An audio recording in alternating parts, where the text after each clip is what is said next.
consider and do research. Look, I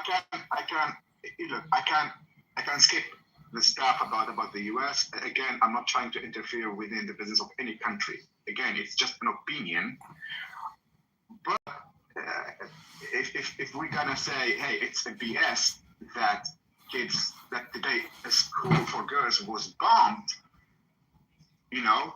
by Israelis, again, a country that has probably the most developed technology. They can pinpoint a target, without any error, and yet they bombed the school for girls, killing 105. That's not a BS, dude. That's a serious stuff. Yeah, that's a serious stuff. Okay, and the least we can do as humans is just to care and to show, sympathy, towards people. Okay, and just cut the crap with the BS that Trump is using, okay, to justify his war. Okay, I think in the US you have like several journalists who are talking against what is happening now. Tucker Carlson and the other one, I forget her name. So they made a lot. Jasmine Crockett. Yeah, just a moment. They made a lot of podcasts trying to explain, okay, how wrong this war would be, and it is now. It is a big mistake, and the next days would justify that. Would just prove that, okay? And if you believe this war, okay, is good, it's in the interest of everyone, well, good luck with that. But for me, at least, and again, it's my opinion. You might have some, other views about it. Okay, I think it's probably the biggest mistake for this year so far. Okay, and it's something that would, be a tragedy for a lot of countries, a lot of people, thousands of kilometers away from the U.S. And it's. Yeah, and you know what? Regardless of it's our business. It's regardless of that. Okay, again, I'm not trying to interfere within anyone's business, but it's inhumane. It's a big lie. It's So, anyways, maybe I'm just losing my English again. So, thanks for listening, and good luck with the next conversation. Thank you again. We took out y'all supreme leader. Come get y'all get back.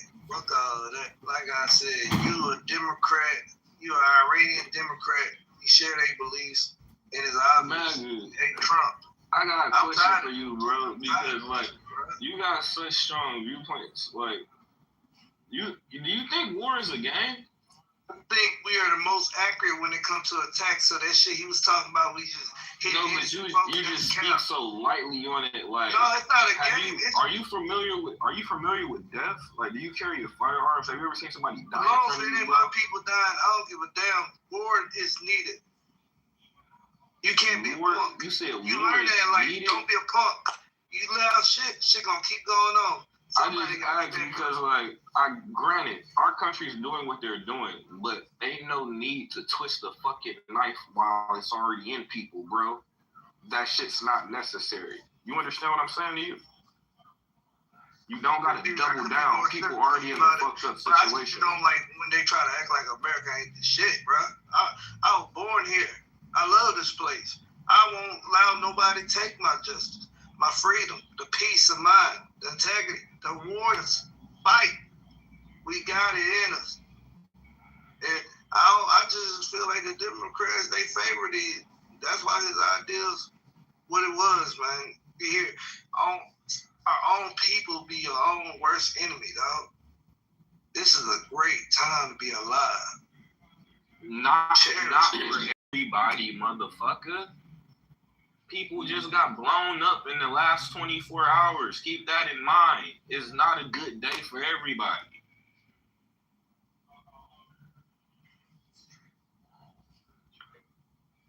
Makes you happy, nigga. America is doing everywhere, any country in the world. Like very happy, enjoy yourself. But how long can this go? So the way, I was gonna say to DJ. So DJ, I actually think. I mean, you know me. I'm not a fan of either party, and I'm not a fan of Trump. I do think I don't want to say it was surgical because I don't know how much collateral damage and innocent people dying, but they did kill Khomeini, and they say like 5 to 10 of the leadership. So apparently, I've also seen Iranians in the street celebrating. So, like, bro, do you know most of these people, when this type of shit is going on, they purposely put themselves around more people in the hopes that they won't get bombed. These motherfuckers do not be by themselves. It be women and children in the same facility that our government go bomb. Oh, you're talking about I'm a military baby, bro. That shit paid for my whole life education, everything. I benefit from that shit more than most, but I'm gonna keep it real. Other people died from that shit. It was just not them 11 people, bro. Yeah, and so I think they said like 200 or something, but I do think that it's they said like cutting the head off the snake or whatever, but yeah, I think they did. It is good to do that. I'll land with this. In the 48 laws of power, one of the laws is strike the shepherd and the sheeps will scatter. So they struck the fuck out of the shepherd. That's all I'm gonna say. You think so? But like when you watch how that works, it's so crazy because like y'all be having short memories, like because you see them do that to a cartel leader, and what happened to the cartel? Another head pop up. You like unless they're about to like step in and completely occupy that country, which is going to weaken our military forces because we're going to have to occupy over there. Everything you're saying is right. Let me just put this out here for you because I heard this. So what if it's true? Because apparently they were saying the IRGC, whatever, they said that they're willing to like negotiate, or there was some term they used, but basically they're like open to de-escalation or something like that. There was some term they used. So basically if they're trying to fold, they don't want to, they're kind of waving the white flag is all I'm saying. It's not like Afghanistan where it's like, you got to go fight the fucking Taliban or whatever. It's more of like an actual army and they're kind of actually waving the white flag. So I don't think I get what you're saying and your concern. I don't know. I haven't seen anything that says it's going to necessarily go there. It actually seems like it's pretty much over, actually. Yeah, so it was a 2-day mission. I got a question for y'all. Have y'all heard anything about any confirmations on that they said was dead? He's gone. He's No. The news. Trump said he's dead. Like there's been other people that have at least propagated that. I don't know. Yeah, but Trump's Israel and Trump said he's. Yeah, they did the same with Gaddafi. They say that he left the country, but they knew that he was in the country. Where he at? To just to come up, like they say, to bring your neck out of the water. They say he's dead, and then the people start moving around, and then they got him because he was hiding something. It's the same. It's the same. Where he at? We're gonna get that. Maybe the same thing going on with Iran. We don't know yet. Maybe he's dead. I don't know. But even if he's dead, there are around 13. All right, hold on. I don't want to depend on maybes. Like, when did they first confirm that he was dead? Because I'm trying to, let me get to the point. I'm trying to understand why I'm seeing an article from Reuters stating, okay, anyway, maybe it was a live feed. Niles, I posted in the mod chat a video of Patrick Bet David announcing it. That was, I shared the video like 20 minutes after you posted it. I would just say in the last hour or two that it was confirmed. Did you guys play the audio? We could, but confirmed like from Iranian government just like 10 minutes ago. He's dead. Oh, that's it then. If Iranian government say that, that's it. But it's really a big problem though. Even he died, but even like you kill one person, but the whole country will start hating you from what you did to them, Because like but like if you look at it like from the American view or like people from America, it will be looking different, It's like you come to the war, you're winning already. You're winning like with your name, with the passport that you get, and a lot of stuff, But if we look at it like from a different way, or from a different people that they getting bombed and stuff. Tarek said before, about like the school that he get bombed and stuff. But I don't think like people start looking at that like with a problem, I will just give a small thing just because of this one. If we look at. Okay, we'll play the audio real quick.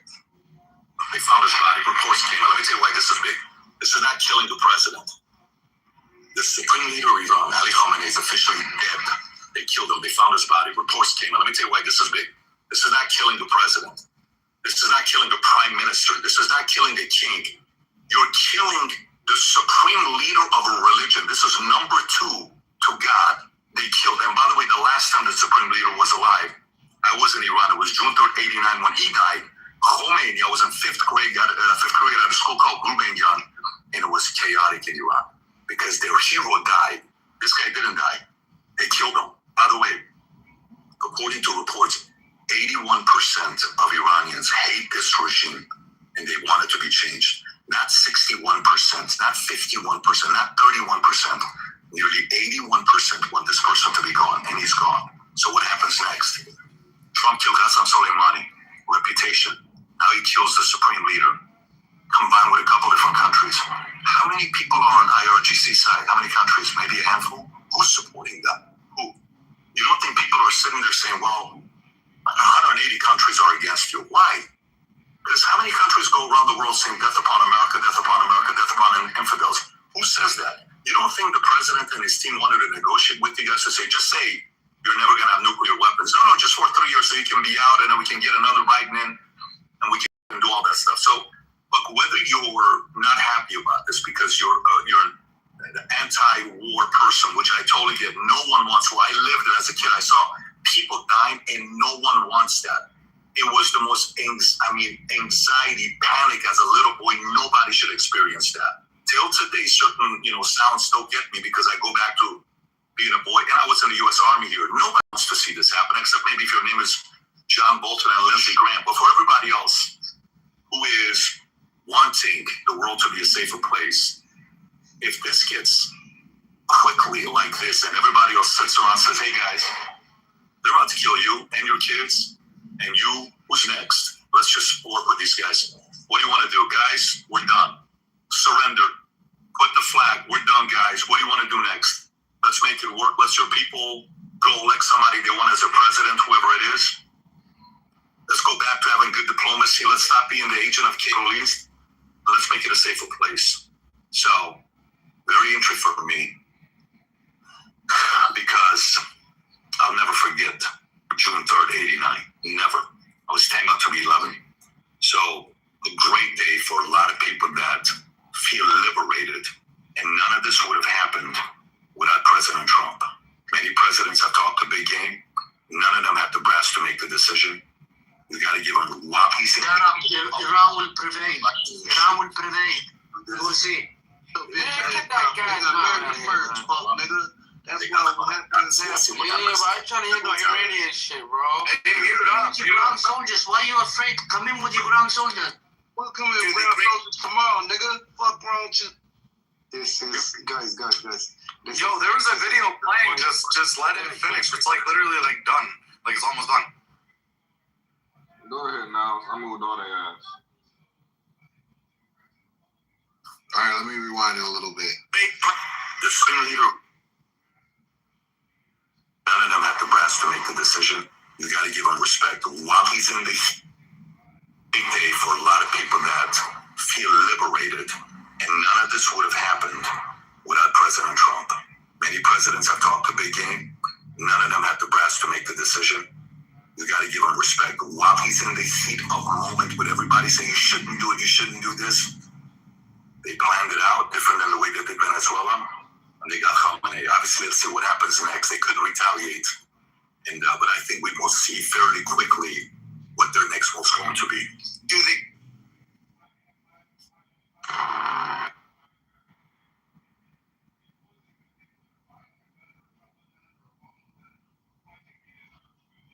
Hey, I want to apologize for interrupting that clip because I was rage baited. You know, at the end of the day, this is emotional roller coaster. I ain't gonna hold you. I'm to the point where I'm 35. I go list today just because I wanna get a piece of this shit, man. Fuck this. Yeah, you sound like you 10 years older than that. That's crazy. I just don't. I mean, there's two options, right? It's either gonna go to shit or it's gonna get. It's already figured out. So, I mean, this is prophecy. This is like, you know, destined to be. And I mean, it is what it is. They didn't work that hard to create a pretty one world financial system to stop now at these three. Are you serious? Since 1917, since World War I, we have been pretty much funding to move the quote-unquote chosen people to this holy land, which is the alleged birthplace of Jesus Christ. This is what these niggas are fighting over. Like, they're just an instant. People think it's money, oil, gold. Fuck no. These people believe for whatever text that they have, whatever. Whatever, like, pretty much. are you saying end times? Or they're just following the book in general? Like, pretty much, following a quote-unquote prophecy that was written by someone long ago, that they're claiming to be these chosen people, and they're putting them in the alleged birthplace of Jesus Christ. When you really break it down, people think this is about money, oil, and gold. No, nigga, this is about God. This is a holy war that we're embarking on.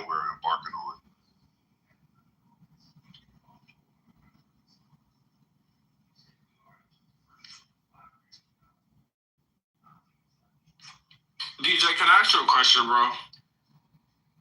Hey, before you ask him the question, I do just want to slip in that the supreme leader is kind of like the Muslim Shia Pope. He's the supreme leader. He's not like a president or a prime minister or a king. He's literally like the Pope. Like, he's like the head of the religion, the head of the everything. Like, it's God and then him, and then I mean, you're not even talking about government. So it was kind of a big deal to like take the guy out tonight. Okay, so like I was talking to DJ. So like, I understand what you guys said at first about people not understanding the gravity, like when it comes to death, and I resonate with that, right? But you said you were like a military child, like so was I, right? My dad was in the Marines, and I, like you, my life is damn near on easy mode because of the sacrifices he made. But like, you also made a point that like you benefit from it. So do I. You know what I mean? Like, everybody in this room right now, majority of us here are here in America. And I think I've said this plenty of times on the stage. It's like, I don't agree with the loss of life, right? Because imagine my dad was out there and he was one of them people that unfortunately lost his life in battle. Like, I'd be pretty pissed off about that, right? But at the same time, we're all able to do what we're doing right now in this room and in this country, period, especially you and me, DJ, for being children of military officials. Like, bro, we're all benefiting from everything that's happening. So it's like, I understand that everybody's upset, or some people are upset about, like, you know, the casual loss of lives. I don't want to see no kids, you know, die. But this country was damn near started on death. And shit that happened today. So I'm not saying it's the fake morality, because I would never say that you are fake about what you care about, about death. I would never say that. But it's like, when I be hearing some other people talk about this kind of shit, and it's like, oh, we need to stop wars and blah, blah, blah. It's like, bro, but we all benefit from what the fuck is going on. You're not going to leave this country because you don't agree. We're all on iPhones. You know how many countries we have to pillage to take advantage of some of the resources that we do in this country? There's fucking countries being fucked over right now by us. But we're using the products that these places come from. That these products come from. So it's like, I don't know, bro. No, maybe I'm rambling, but I understand what you're saying, and like I agree with you, and that's why I do my best to be honest about it, because I am somebody who benefits from war. I still till this day benefit from war, and even on the tribal aspect. But even when I say that, when people look at war, I recommend they look at it how the indigenous communities look at when they have to take life for an animal, just for them to have sustenance in order for them to, feed themselves and their family. It's not a game like how Europeans do when they just go hunt and kill. It is a necessity in order for them to do these things. This is how they're going to survive, and then they respect the animals to the point where they use every part of the animal, the bones, the furs, even the teeth in some cases. So, not saying that, I'm bitching about it. Not at all. Like I said, I benefit. No, I know. But it's like, I have to have a level of respect that goes into it, as far as respecting those people who lost their lives on both sides, and also understanding, all of the intricate parts that goes in the war, on top of people who come back home with PTSD and things like that, and we have to deal with these things. So it's not always sweet. But like I said, I benefit from it still to this day. My parents are home, safe, retired, and not even 60, same, their early 50s, man. And I get to kick it with them and everything, and their grandchildren benefit from it. And like I said, it's just a respect thing at the end of the day. Because that's why I asked, has somebody I asked, bro, you ever seen somebody die? You know what it is to take a life? Because motherfuckers be joking like it's just sweet. It's not. That's a harsh reality. That's why I say it's a respect thing at the end of the day, bro. I respect it, but it's just I don't want to say but, because I actually agree with everything you just said, But, even some people in this room, y'all from other countries, it sucks to say, I'm just not with the fake morality. It's if we have to bomb your fucking country so I can enjoy the freedoms that I do here in America, then so fucking be it. It sounds harsh, but it's the truth. No one's gonna come out and say that, because none of these people listen. That's fine. Anyways, like I'm saying, none of these people in this room, right, that is benefiting from what me and DJ benefit from and the things that they benefit from. You guys are not gonna give up anything that you have in your house right now. Why are you bringing DJ into it? You're not gonna. I addressed DJ, so that's why. So anyways, like I'm saying, and I was very direct, right? If we have to bomb your country, if we have to steal, if we have to whatever the fuck we have to do, so I can enjoy what I enjoy in my fucking country, so fucking be it. And none of these people in this room, or half these people, are not gonna be honest about that. I just am.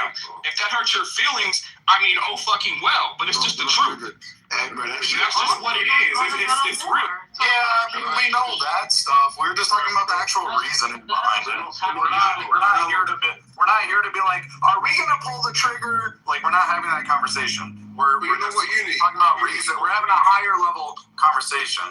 What do you mean that guy's tone is crazy. Anyway, back to was it crazy or was it just direct? My bad, you can't take honesty. Most of these people feel the same way in here. They're just not going to tell you. I do not. I'm with you. It's not that deep, though. Keep going. It's trying to be the big alpha male that has the contrarian perspective. Yo, can I talk real quick, yo? Can I say quick? I'm non-American, and what he's saying is the truth. And we then we'll come for you next. And it will not be America. It'll be someone else. Because listen to what you're saying. You're justifying murder just so you could put some fucking Jordans in. Absolutely, I am. Do you know how that doesn't mean that I align with it, but that's what my country has to do. Little Rambo. What's wrong with you, bro? So you sound like you're from the UK. If we have to take advantage of the UK so I can enjoy what I enjoy here? Oh, fucking well. That's not my problem. Sorry. Sucks that you're not American. That's not my problem. I don't care about being American. Are you fucking mental, blood? Yo, nobody wants to be American. Oh, most people do, which is why they damn near give their lives to fucking flood our borders. So they 100% do want to be American. It's only Mexicans do that. I don't see no other race that do that, bro. Oh, bro, you sound dumb as fuck. That's the biggest fucking. What's the big? He's a bad representation. Alright, that's the first warning. Let's get one mic. Tone it down. Y'all just don't agree with his viewpoint. That's all. No, I'm saying I think we all agree with his viewpoint. It's just the way he talks. No, That's hold on. I mean, everyone got a tone right now, but like he's talking like he angry. I mean, I'm not angry at all. I'm actually laughing off. I'm like, what are you mad about? You don't need to be mad. But yeah, well, I guess this is cool. He's the guy named Red. Yo, that's a lot of y'all talking at once. All right, let me just mention one thing. I think that was pizza. So, hey, Jesus, God. the stuff they're doing now, that's not right. Lives are getting took, and it's just gonna keep on happening back and forth. My girlfriend lives in Dubai, and she out there with her dad right now. She can't even come back home because they blew up the fucking airport. She can't even come back home in safety, so her life is at risk. Everybody in life is to be at risk. Yeah, people in the USA thinking that shit safe, like they not gonna spend back for that guy, the dude that just died. Shit finna happen here too. People, innocent people finna die here too. And it's gonna keep coming back and back. Bring it on. Can I jump in? You say if your girlfriend is in Dubai, you got bigger problems. But no, first of all, I'm playing. Yeah, ain't gonna lie. Your girl get a dookie down in Dubai. Yo, your girl getting bumped out. Yo, so first of all, that's real, nigga. She live in Dubai. Yeah, bro, check in with your girl. Make sure she not busy, you know. Yeah, my nigga, she not busy. She not busy getting the motherfucking diarrhea down the throat, bro. It's just crazy. But like, my thing is there. Everybody. So you do. Be like a part of some shit. Like at the end of the day, like my nigga, on me, I'm gonna keep this shit 100 with you. We lie, we cheat, we steal, my nigga. This is America, my nigga. This is what this we do, nigga. We took that shit, nigga. Like Venezuela, we took that shit, nigga. Said we Eddie the real, you retarded.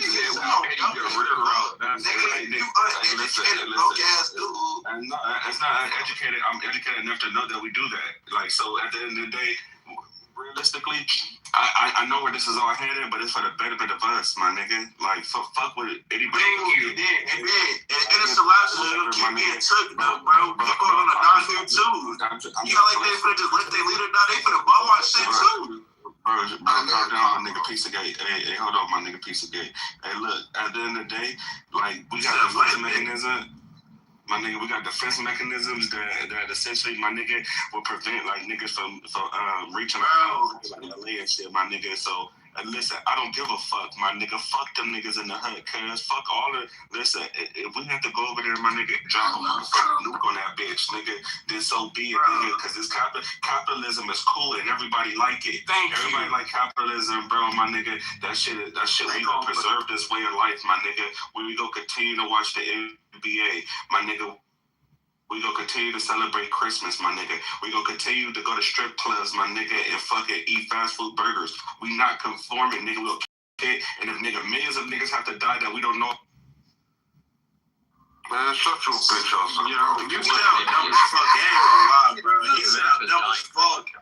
Like, we don't like nobody gives a fuck about America, bro. This country is fucking trash. That's why I'm leaving this. Y'all niggas sound like communists. That's the real American right here. Who said they leave it? And then y'all dick riding the president that's racist. Nigga, shut the fuck up. Y'all not nonsense and shit. And ask a question, please. Hold on, cuz. They indoctrinate you niggas with fucking liberal ideologies, my nigga. You collect my nigga talking about, nigga, free Palestine. Nigga,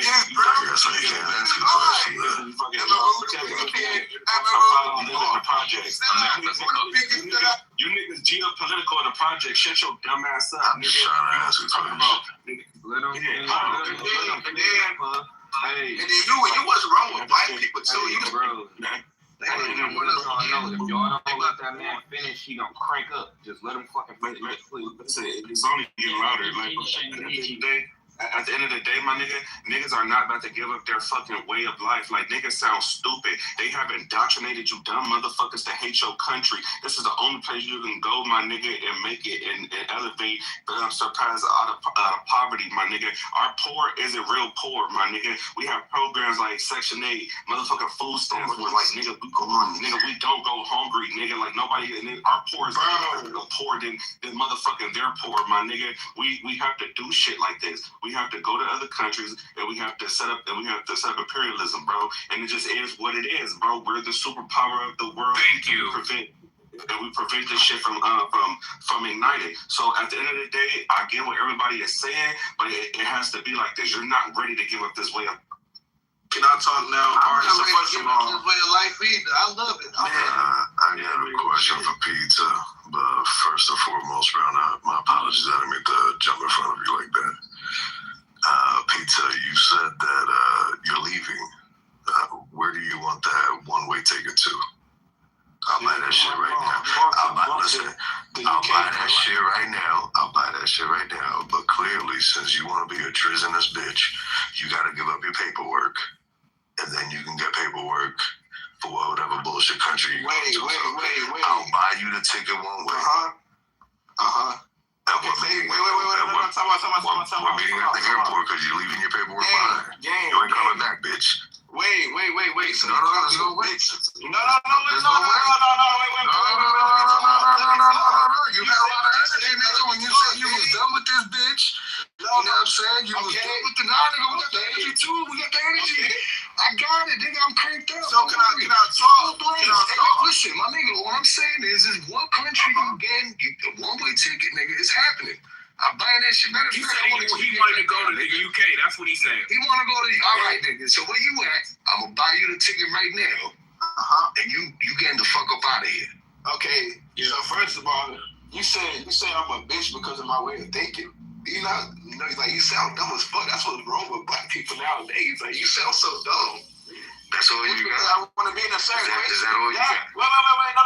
Telling people that they sound dumb. So y'all think Trump give a fuck about black people? Nigga, who's talking about Trump? Nigga, you talking about like our president, the nigga that you're I'm trying to find out what airport to get you this ticket so you can get the fuck up out this bitch because you don't want to be here.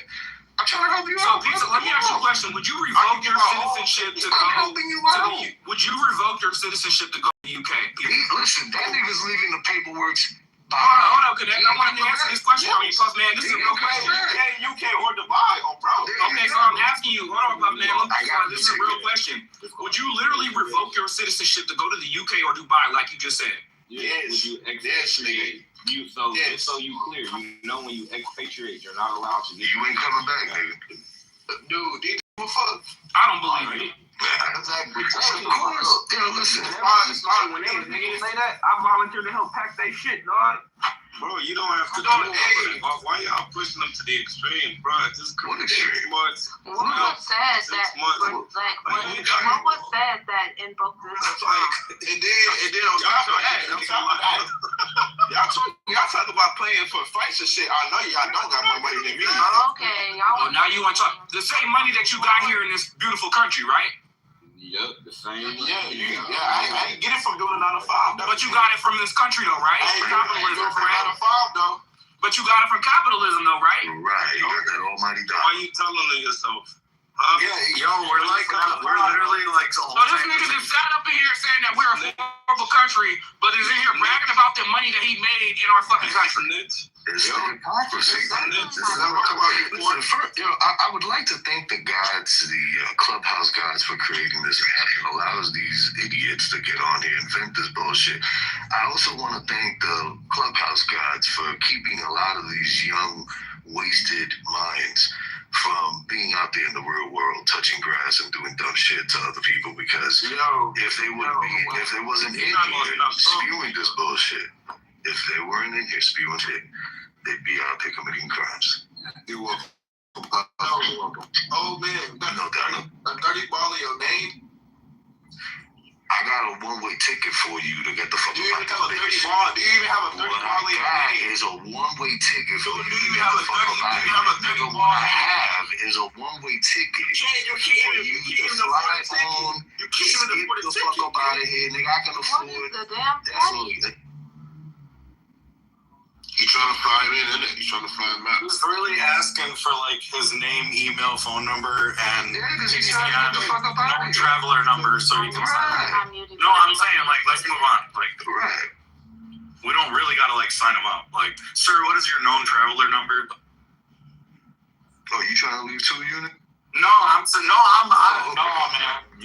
Fuck what they talk about. I got one-way tickets, man. One-way ticket. Unity got to take the government contract, and he said, "Fuck." Fuck everybody else. Yeah, no. Oh no, I know what he got direct deposit from Uncle Sam. Okay, I see you. Yeah, literally. Yeah, so I'm chilling. So the question is though, right? Excuse me. The question is though, right? I'm hearing like some of the most useless opinions I've ever heard in my life, right? Here we go. You up, bro? No, I'm about to.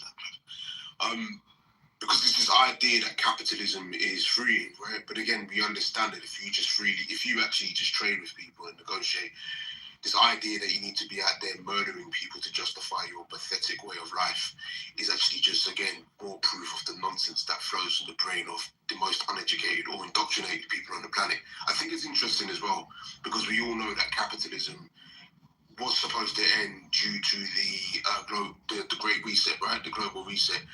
And we know that people will no longer be able to trade freely, and capitalism in its current form will not be the way that they conduct business moving forward. Circa maybe maybe in the next 10 years. This idea that you need to be out there murdering people to justify your fucking lust for trainers is absurd, right? Because it presupposes that you don't know what the fuck you're talking about. In the past 3 to 5 years, that we've been here discussing the ways of the world and the most evil intentions that these people have, has been for nothing. So again, I get it. Nobody's triggered my guy, my brother. Nobody gives a fuck about, respectfully, America. Nobody gives a fuck.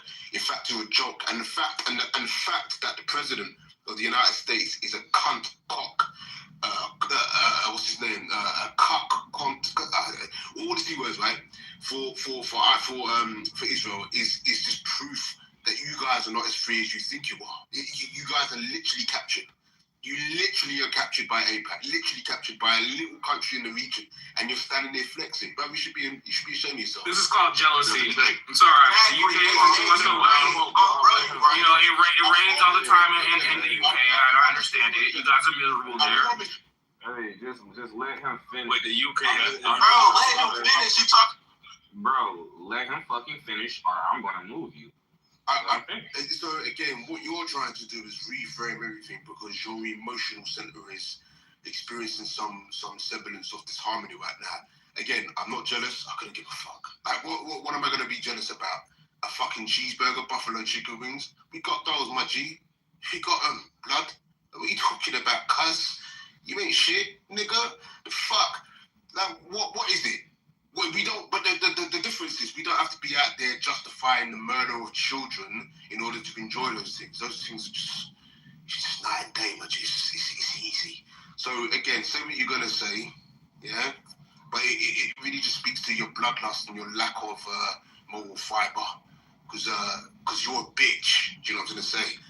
We would say in London, come top deck, my brother. You was keeping it. You know what I'm saying? Are you on the phone right now, Red? Bro, you was killing them till you ain't even. Are you on the phone right now, Red? Bro, are you on the phone right now? Because you're taking advantage of it too. Your country does too, does it not? Bro, I'm a Nigerian man. Answer the question. The country that you're in right now, on the phone that you're on, and the phone service that you're using, your country also takes it too, does it not? Yeah, but exactly, that part right there. So basically, everything that you just said is null and void because you also take advantage of it.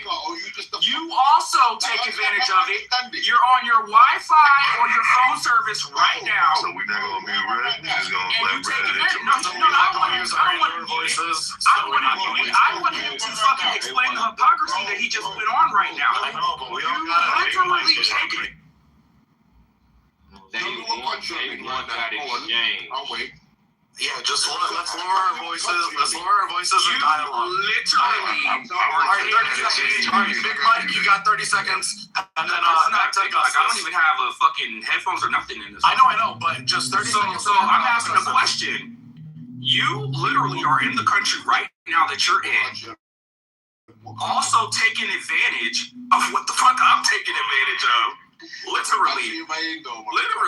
I mean, it doesn't matter. It sounds like from that dusty ass accent you got, it sounds like you're in the fucking UK, which a lot of your people are leaving your country to come over here. Yeah, all the sound effects are not negating my point, brother. You literally take advantage of the same systems that I'm taking advantage of. You can't, bro. No, we had the same systems. How is America literally Making my point. That was One second, right? So the funny thing is, right, you don't know what country I'm in right now. I've got a pass traffic, right? Correct. Nobody said that I actually enjoy the UK. I'm not too stupid to understand that the fucking former colonial masters are trying to reassert this idea that they need to go and recolonize the continent, right? But you take advantage of the resources, though, right? You're still talking, bro. Listen to what I'm saying. Because it doesn't need a whole diatribe. It's a yes or no. My guy. I don't know why your breath is coming through the phone. If you want to give a whole soliloquy, just to say no, to avoid the fact that you also take advantage of the same services. He let him at least respond. He's got to respond, but when you're responding, he can make all the monkey sounds in the back, but he does not. Nobody's making monkey sounds, bro. He did that shit the whole time he was talking. Yeah, Sit your ass the fuck down, dog. Hey, gentlemen, because it's only adult men speaking right now. I would like to be able to at least hear what y'all saying. All right, is that cool? That's cool, man. But the point I'm making is this, right? Nobody out here is trying to say to you that we justify the murder and the unalivement of other people. In fact, you might be pressed to find that more people in the United Kingdom are actually against capitalism. We would never justify it the same way that you do. You see what I'm gonna say? There are ways to do things, right? Because it's almost like justifying your own enslavement. It's almost like justifying the plight of your fucking ancestors. Would you go so far as to do that? But it just had to happen, right? It just had to have fuck those niggas, right? That's what you're saying, right? Fucking stupid ass. Yeah, I didn't say fuck anybody. I simply said, and it's very direct, it's not my fault. The same passport that you claim that you have, I mean, what you think had to be done to, get that passport that you got right now? Hold on, excuse me, Red. Excuse me. You've been on this app for years, right? On that good old Wi-Fi that you're on every fucking day. So again, in the UK, and for everyone else in the UK, your country is also taking advantage of other lower income countries to fucking have the things that you have in your country. Y'all are just too, to be completely honest, a bunch of marks and don't want to admit that you are also taking part in everything that's happening in this fucking country, in your country. You literally are. You're using the same resources that other people are dying, getting raped for, all the foul shit that fucking happens.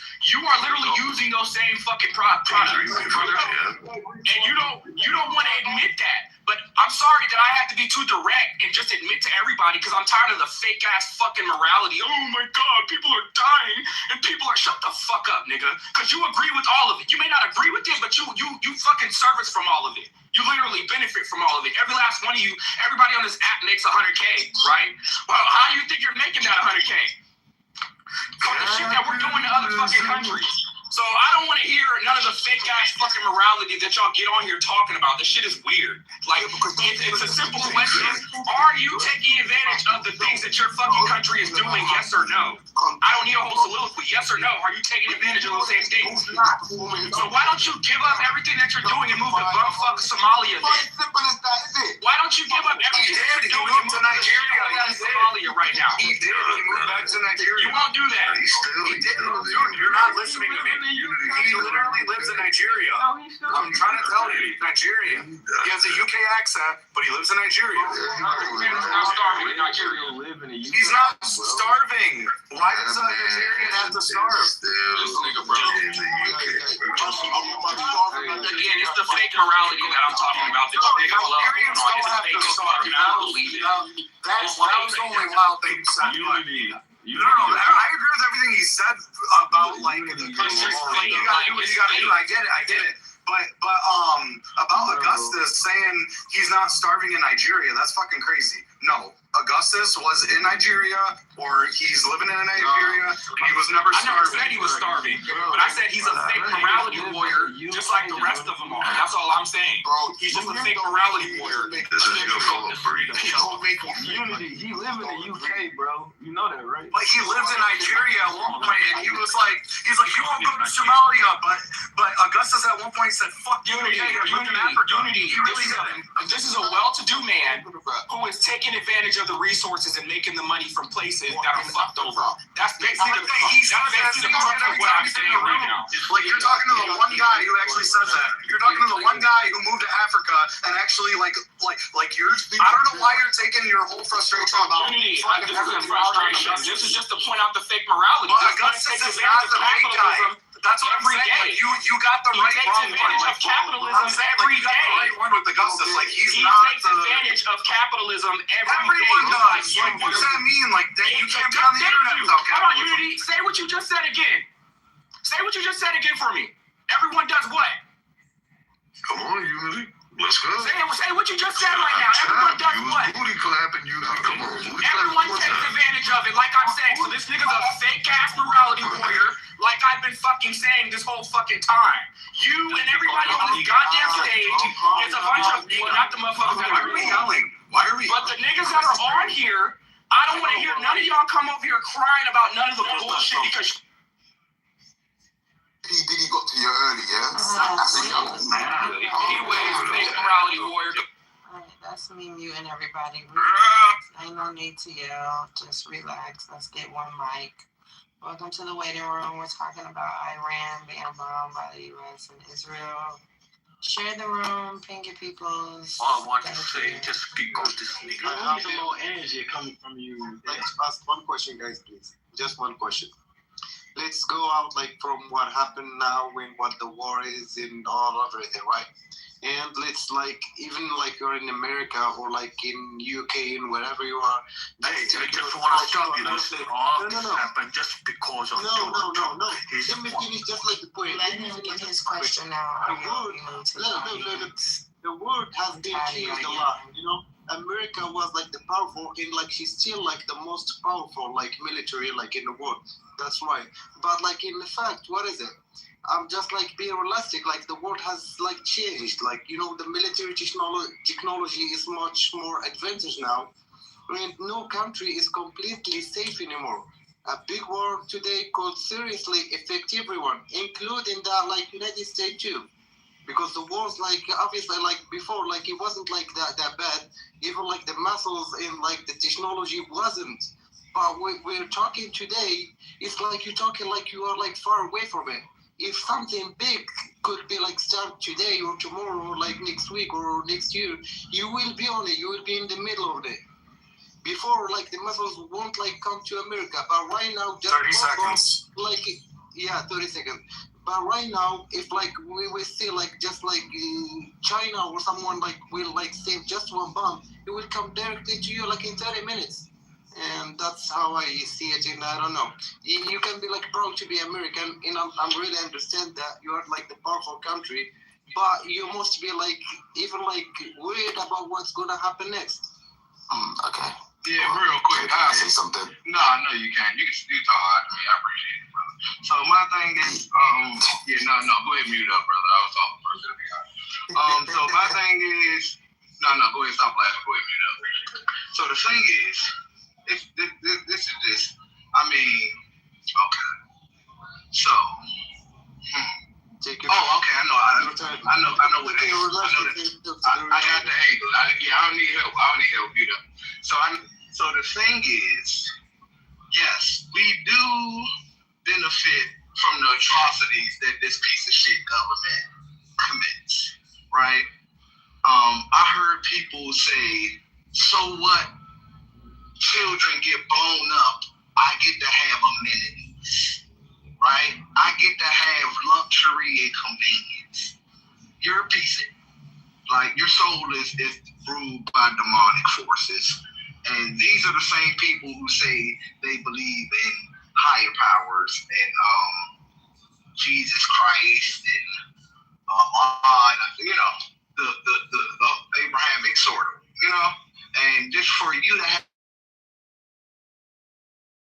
a mentality of people dying, being disenfranchised, rape, all type of things, just so you can have convenience. It's definitely sick. It's definitely demonic. I mean, and if you're gonna have that mind state, especially, I can see a European American happening because this is what they've had for a while, right? Hundreds of years, if not thousands, right? But actually melanated American voicing this is sick because the same people you're talking about who cares if bombs blow up, if they came in this room right now and started saying, who cares about slavery? Who cares about the hundreds and thousands of black babies who got blew up and murdered in the process of America? Brother, where you going, brother? Do me a favor. No. You know, first of all, you gonna shut up. No, you gonna shut up. Second, I was talking to Cisco. Secondly, no, you're not gonna give me a time limit because you don't even go. Brother, this ain't BLM, brother. No. Listen. No. I'm talking about what I want to talk about, and you're not gonna come on mute and dictate it. Shut the fuck up. You have 30 seconds. No. You have to shut the fuck up because you don't go. Dumb black guys just talking. Yeah, I can if you niggas mute the fuck up who ain't supposed to be talking. No, you're just fucking supposed to be muted. They say shut the fuck up, by the way. No. Alright, how about if you cut off Doctor, you go to the goo? How about that? Let's play that game.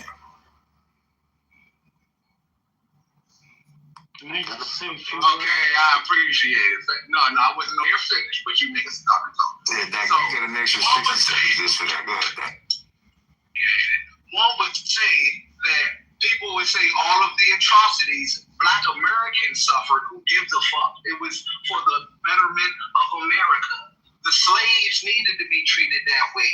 Black people needed to be redlined for all of those years, suffered through all of those black laws, because it was for the betterment of America. It pushed us forward. And I'm going to just rest there for right now. I got a bunch more, but I'm going to let y'all that was enough anyway, nigga. Hey, Cisco. What the fuck? Because I don't know, bro's trying to go Malcolm X on us, bro. I think that the main issue we need to talk about is, bro, America is the slave of Israel. That is what we are fighting for. Right? You gotta understand that. That's the main concept. People are worried about blacks and whites. That's not subjective. It's an objective fact. They bombed Iran. Then after that, they tweeted, yo, Israel has a right to defend our words. You can't bomb someone and then say, oh, we have a right to defend ourselves. It's not how it works. Okay? You've had millions and millions and millions of kids murdered. And the fact that Netanyahu killed Muslims, Christians, Jews, it don't matter. They'll kill their own people if they have to serve their own agenda. Okay. Let me finish, brother. Yeah, I'll let you talk. Be quiet, brother. Hey, listen. Who is this guy, gang? Who are you? Brother, we're here to talk about politics. Okay? You let me talk, let me talk. If not, I'll shut up. Brother, you were a slave as well. You were a slave to Netanyahu. That's why you have I'm so intellectually molested, brother. That's why. You are fucking I'll let you talk. We know what the fuck is going on with these small heads and shit. We don't need to like, bring it to our attention. The choice of the words was crazy. Yeah, the point that you missed, I was actually I was about to support your thing, and I do understand I interrupted, so I was going to give you back the floor, but to tell me to like mute up and shut up, or I'm intellectually, but it's a little bit weird. You know what I'm going to say? Like, what are we doing here? It's too late in the fucking day, cuz. Hey, brother, I'm not trying to drink tea with you, brother. I'm sorry. I'm very passionate, bro. And you know, there's a billion and millions of kids dying every day, and we need to talk about this. You know what I'm saying? The only reason why America is going to war is Go ahead, though, Renee. You can speak. Little idiot ass rallies. But no, anybody else? How the fuck was the place to some small ass Israeli motherfuckers? What they got on? Israel. Brother, Nigga, we got money. brother, they control the whole political system. The biggest lobbying party is the. That's facts. How though? These niggas is skinny as fuck. Guys.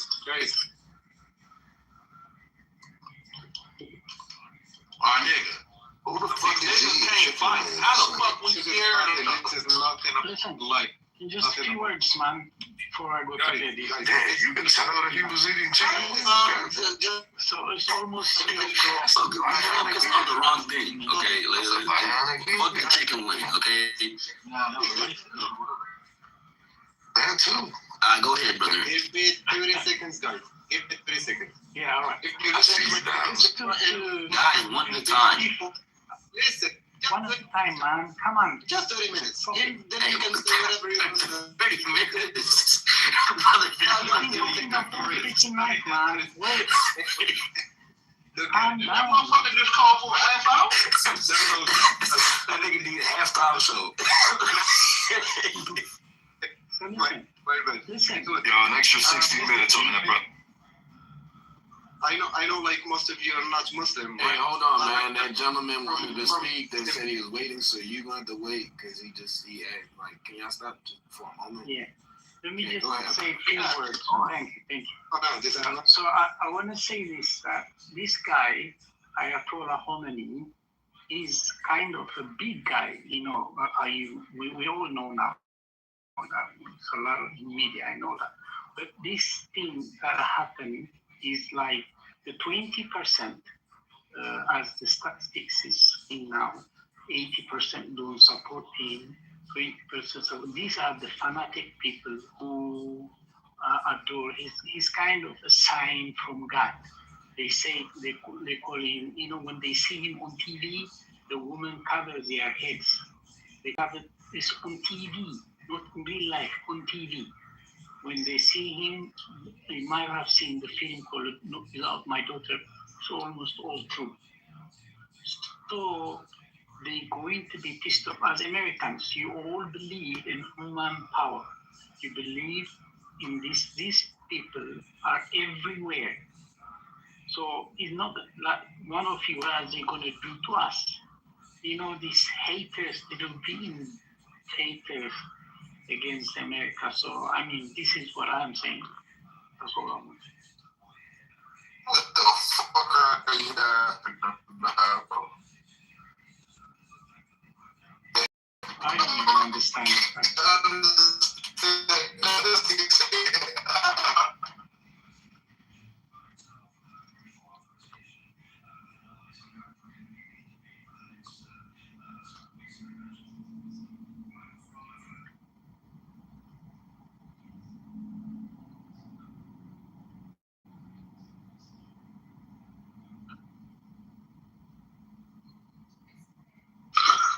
Everybody asking you why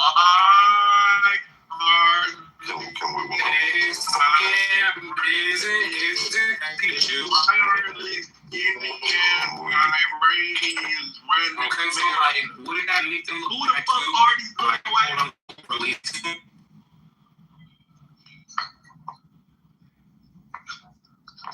Okay, what? And I only want to know because every answer. What is this distraction? Distraction from what? Like, what are they trying to distract us from? He just said World War III.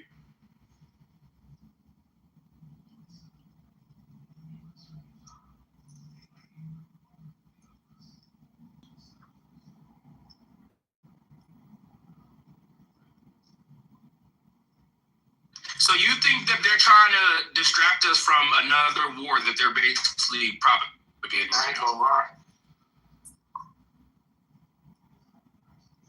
Even though most of us know that that's probably inevitable.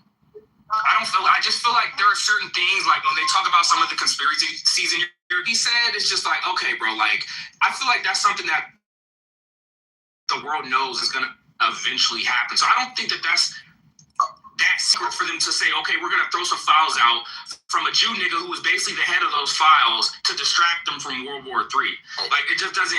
Bro, World War III, Hey, brother, make no sense. First of all, some of the most strong and political people and most wealthiest people are in the Epstein files, right? True. That's a fact. Even Trump, your own president, is in the Epstein files. That's a fact.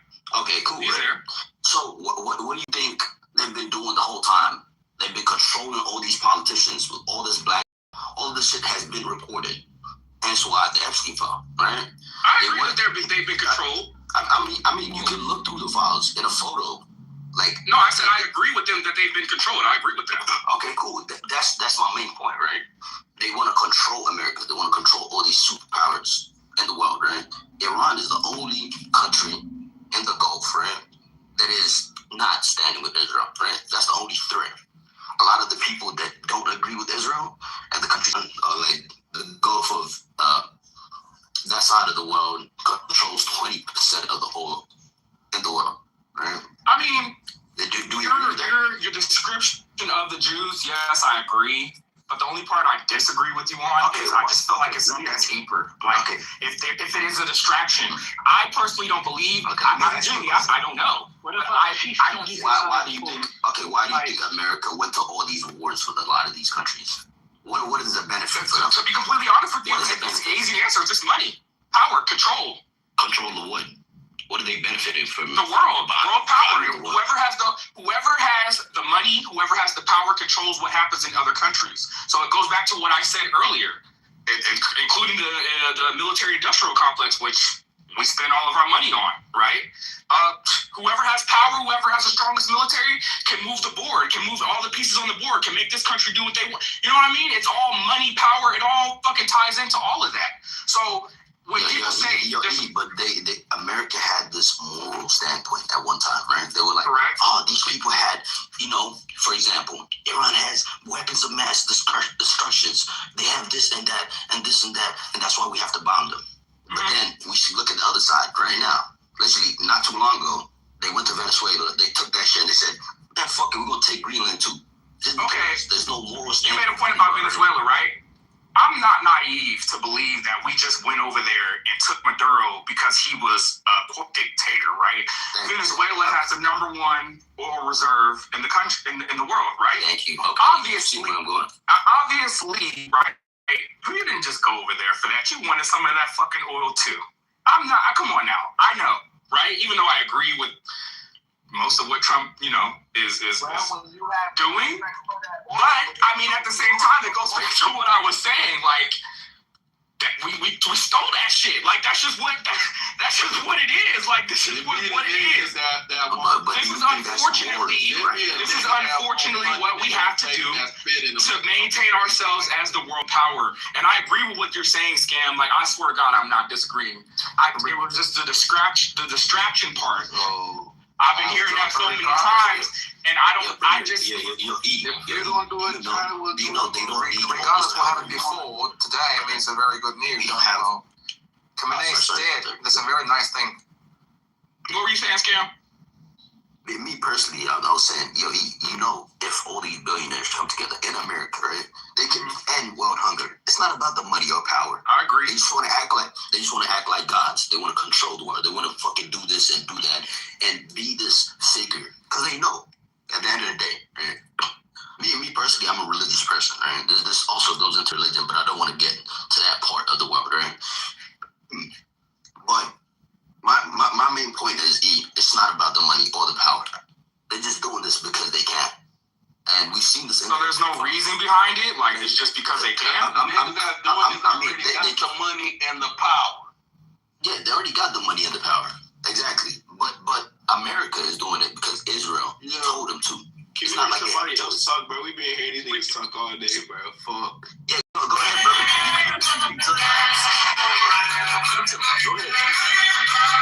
brother. Yo, pizza, go ahead, brother. Nah, bro, like, they don't like, I want to listen to the debate. It's interesting, Regardless what, I think, right now, Iran Supreme Leader's dead. That's a very good news for.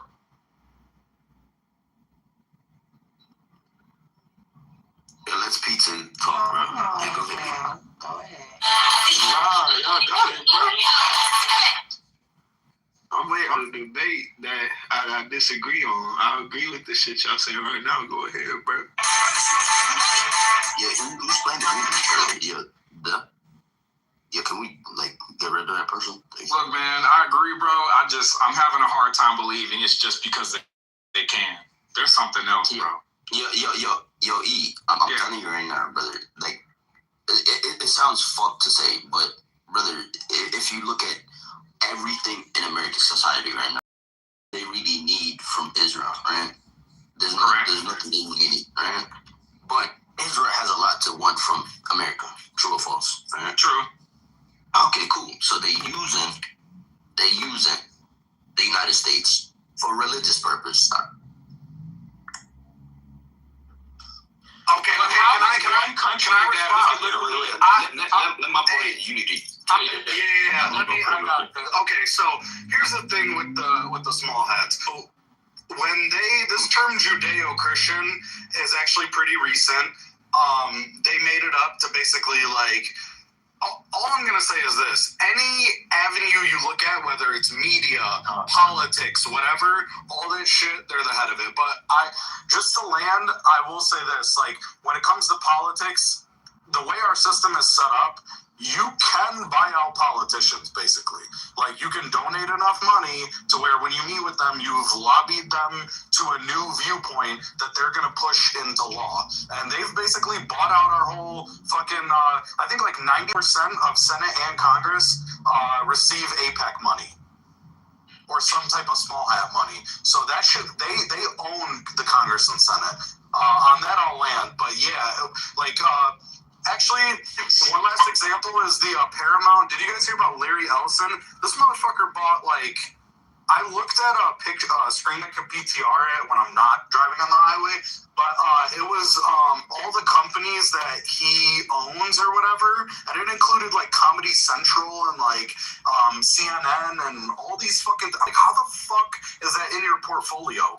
But anyway, let me also but how does such a small country, right? What do they have on our country that's such a small country like Israel strong arm us? That's what's hard for me. Billionaires, money. I get it, but so it goes back to what I said earlier. Then scam, right? It's money and power. You said no, it's not. But I'm Israel's such a small country. So do they have blackmail or whatever on our fucking politicians to the point where it's do what the fuck we tell you to do? That shit saves money, and small hats saving money. So they said let's save all the money. Billionaires. This is deeper than money. That shit not about money, bro. We got more money than them, bro. Thank you. This is what I'm saying. So what else is it that they're able to because of the blackmail like that? Yeah, dude. Imagine Epstein meeting with Bill Clinton 18 times while he's in office. What the fuck is he doing at the White House 18 times? On record. That's what's on record. Benjamin Netanyahu has been in the White House over 20 times this year. I mean, in Trump's presidency. So again, that's what I'm telling you. It's something deeper than just money and power. There's something else going on that none of us have figured out yet.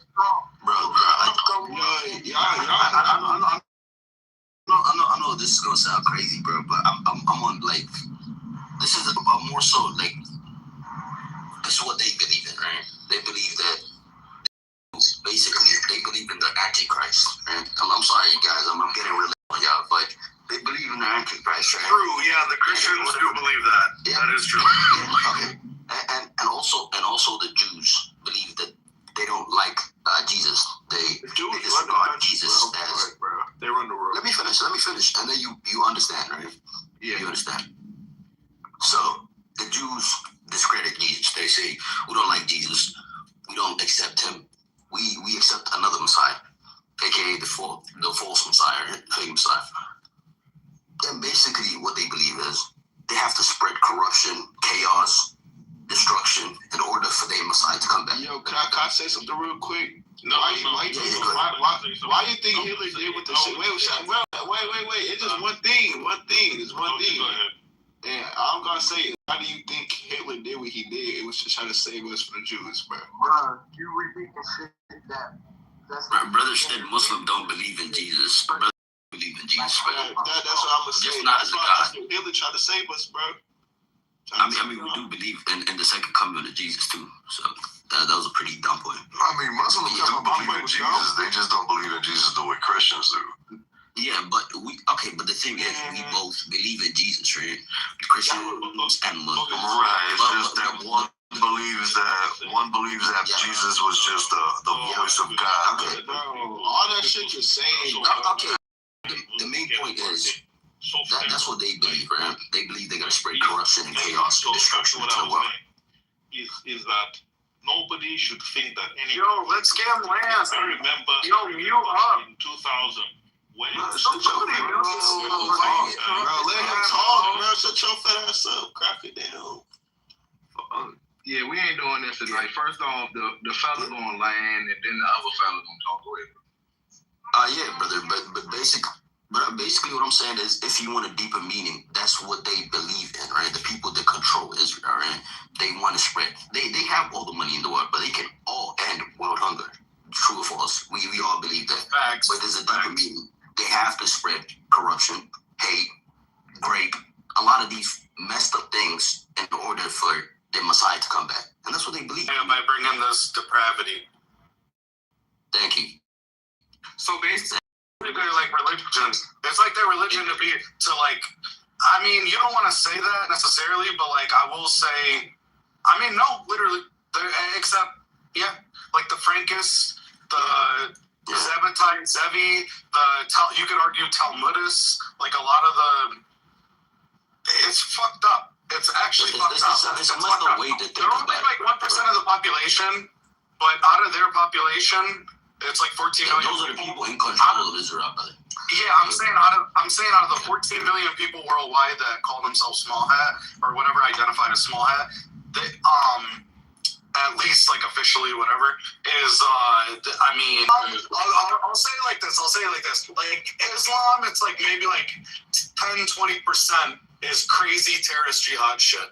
With Judaism, it's even though it's like 1% of the population because they're so powerful and because the percentages are so high, I'm talking like 50, 80 to 80%. I'm thinking are like have this thing where it's like we must whatever to the goyim. I'm being serious. Yeah, Like half to 80% probably think, even though it's 14 million people. I kind of do things like that. So you're saying it's like their religion. Like I don't know. I would like to correct you a little bit. The whole jihadist thing, the whole thing was also a covert operation by the CIA that they funded all these ISIS groups and militias so they can have a reason to attack the Middle East. And you can look at me like I'm a schizo, but that's the truth. I'm going to get too far because y'all are talking about, right? You're talking about their belief system. So just because that's what they believe in, does it necessarily make it true? Like I hear what y'all saying about Antichrist and everything, but okay, now let me put it to you this way. So the Jews did 9/11. No. Because if like once you really think about it, you got the Antichrist. If they believe in an Antichrist that just a fairy tale right now, right? They believe in bringing this Antichrist to feed to the rest of the fucking world. Like what does that say? Especially when it comes to geopolitics, wait, I'll help clarify. I didn't mean to interrupt the other guy. He says Christian. They want to bring their Messiah. They say the Mashiach hasn't come, but we say Jesus is the Mashiach, the Messiah. So anyway, we're Messians. We believe that Jesus is the Messiah. He already came. He's going to come back. Who they're trying to bring back, we refer to as the Antichrist. Who they think they're bringing is I understand the difference between the Messiah and the Antichrist. Yeah, I'm saying, just to be clear, what does it have to do with the geopolitical state? These are all just, how I see it, these are all just belief systems to control the masses. But what does it have to do with the geopolitical landscape when we're talking about war. I feel like that's for the masses. I mean, okay, but that's a part of the because like the red heifers, like the three red heifers.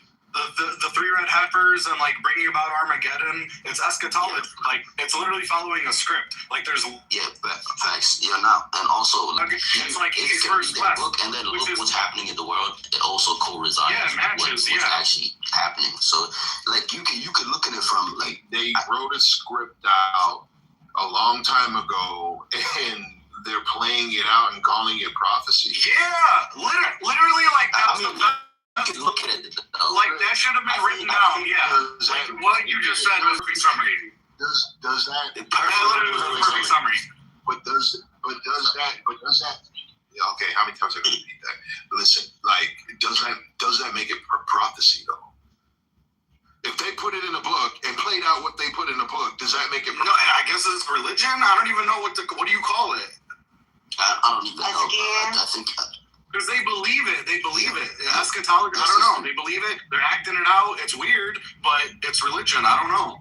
I mean, and also, if you actually take the time to actually go look into their book and just study all of this, and just, don't take our word for it, right? Take it with a grain of salt, and just go read it, and then look at what's happening in the world. I don't think it's about money and power. It's more spiritual. There's a different times. I understand what you guys are talking about. What I'm asking is, what was your point of bringing up the fact that they have a belief system, an antichrist system that they believe in? It doesn't make it true or not. It's just their belief system. How is that aligned with what they're doing in politically? No, I think it's because it goes hand in hand. But yeah, go ahead, Coco. It's because the people that are in power are making decisions based on their religion. They're making political decisions based on their religion. That's how it relates. To bring forth the Antichrist. Yes. Truthfully, attach to them is a no-go.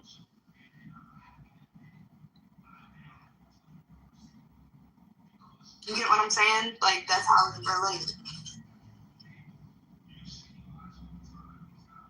Basically, like two huge forces like fighting, so kind of like East versus West. So that's sort of like what's happening, like right now. Like they're kind of acting it out. Be interpreted many different ways, right? Gog and Magog. That doesn't necessarily mean this war here, or between Iran and what have you. I mean, you can look at it from that way. I'm not saying like you have to. It doesn't necessarily mean that that's this war or that war. But I mean, it does fit in the great duality of things in this whole like existence. It's like, duality: black, white, red, blue, light, dark, good, evil. And what's evil except the other guy's good, and good is vice versa. You know what I mean? Right. If you're on the evil side, you're thinking you're good. If you're on the good side, you know what I'm saying? Hey, but now over there now, the difference between churches. Like over here, we have religion, and then we have the Constitution and stuff. But over there, there's no separation of church and state. So their book is their law. You know what I'm saying? And we well, no, I gotta ask because they got a hot trigger finger for me. They always trying to dump me like that, and you may have to get dumped. You may ask one. Well, fuck it, G. You know, if you do it, I'll take it with a grain of salt. No hijinks. Flush it. So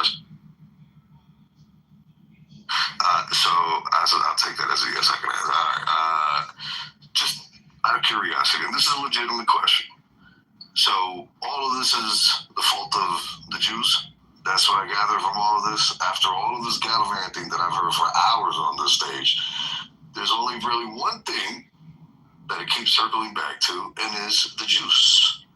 So my question is, once again, is this all just one big fat fault of the Jews? Thank you. That's all I've been asking. I want to know what the word is. Are you not done with the question? Oh, you good. Okay. God forgive me. I think that's just such an unfair characterization. Me too. Yeah. Shut up, you. It's like you can't say that Christians are great people. You can't say Christians and the guild groups, that they were actually ultimately involved with. We'll find that this is a particular brand of Christianity. And the same thing goes for Judaism. I mean, there are multiple varying brands of Judaism. I think that we unfairly identify the entire culture based upon the actions of what appears to be the majority of Zionists, right? And the whole thing comes down to, the right to Israel, the fucking Palestinian issue, the biblical issues of good and bad, and the temples and all that shit. All of that ultimately comes down, in many instances, to just Zionism. And we equate all these issues to that particular small brand of people in power. You know what I mean? So I would say that just as anything, they serve a purpose. And every other thing in power right now also is sharing a culpability. I can blame it all on one particular sect because that's not the only sect that wields in our world. So I don't know if that's just a fair characterization. That is correct, G. Mr. Z's believe in change and transformation. Religious people do not. That's why it's called religion. They constantly do the same shit in the cycles, like rebellious spirit. Like they just want to like keep a tradition and shit. But this group believes in like when you talk about like like hybrid type shit, messing with people's blood, creating a new species. They believe in that type of stuff. But if you look at like most countries that are heavy religious, they want to do the same shit all the time. Like this, you gotta realize that there's a difference between religious people and kingdom people. Okay, Zion is a kingdom. They want to bring heaven on earth. They want to bring like, if you watch Stranger Things, it's literally that shit. They want to bring this bitch and merge it. And they want to create it. And people say, okay, bullshit. What are 15-minute cities? It's literally like bringing heaven on earth. It's a light city. They want to make light cities with no crime. Like, listen to when they talking to you. They're telling you, and everybody's like, yeah, I want to go to it. Okay. Now, you want the change, but the change means you got to change. And what you see in humanity is you don't want to give up who you are to experience the fucking change. But they don't give a fuck. They're going to bring it. And they're going to create an environment that's going to make your ass give up all of what you used to have to experience what the fuck they about to give you. And that is what these groups actually bring about. And that's what people don't get. So, like, they live within all the religious groups for the most part. And they use the rhetoric and shit. But, yeah, they bringing about their own little world. And you think it's the Jews, but now Jews are not Christians or Zionists. Like, there's a group of people who really are forward thinking. They really about that action and change and transformation. Other people are not. You really just want the same old. You hear niggas on it all the time. I want the same gas prices in 1999. I wish music was still the same. I wish we were still, like, no, motherfucker, shit changed. And, like, and that's what if you sit in these rooms and listen, you would hear it. There's a very few people who really want to move forward, and so many people who want to stay.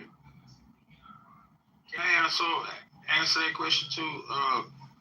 And that was great what you said, Lavelle. It's kind of like what I'm about to say about it, but I don't think it's the Jews. I blame the church. I think the distraction is this is the church of scientism, the science people.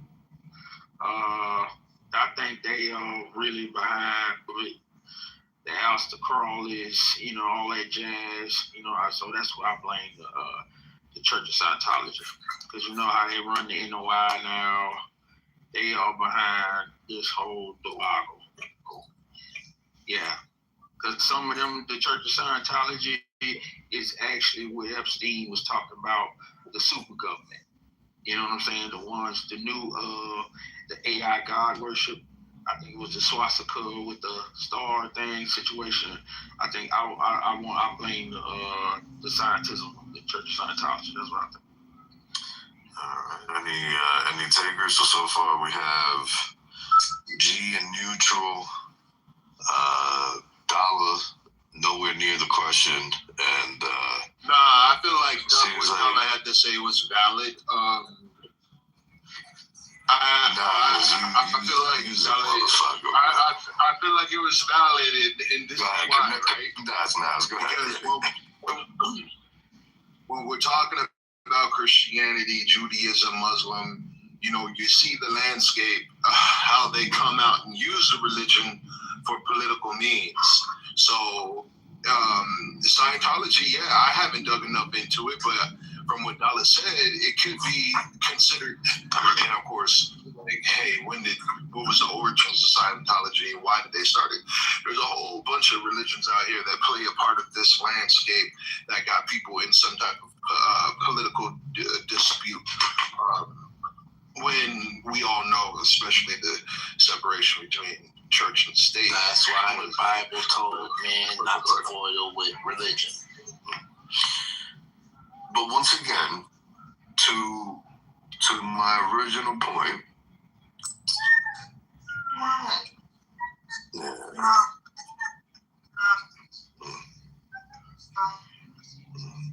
The hydrogen bomb, that was science. That was science, all that shit. You know what I'm saying? When those came in, the demons, the high learning, the light bringers, knowledge, all that knowledge and everything like that, they used it. You know what I'm saying? And so guess what? I mean, that's what we in our technology.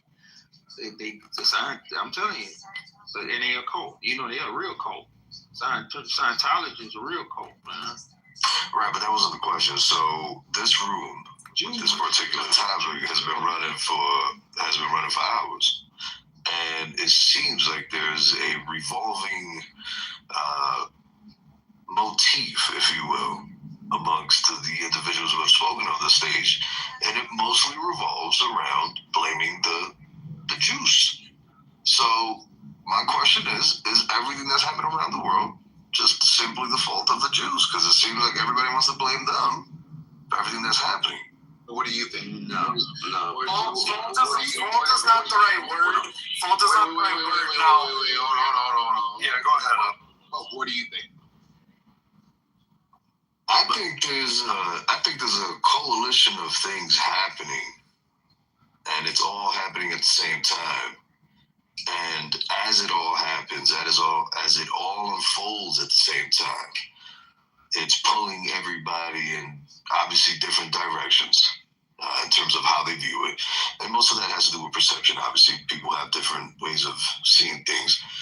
But in the end, personally, to answer your question now, I think what's taking place is just simply a myriad of things that may or may not be getting manipulated. I mean, we don't know this. We can speculate that, they are being manipulated for these kinds of outcomes to take place.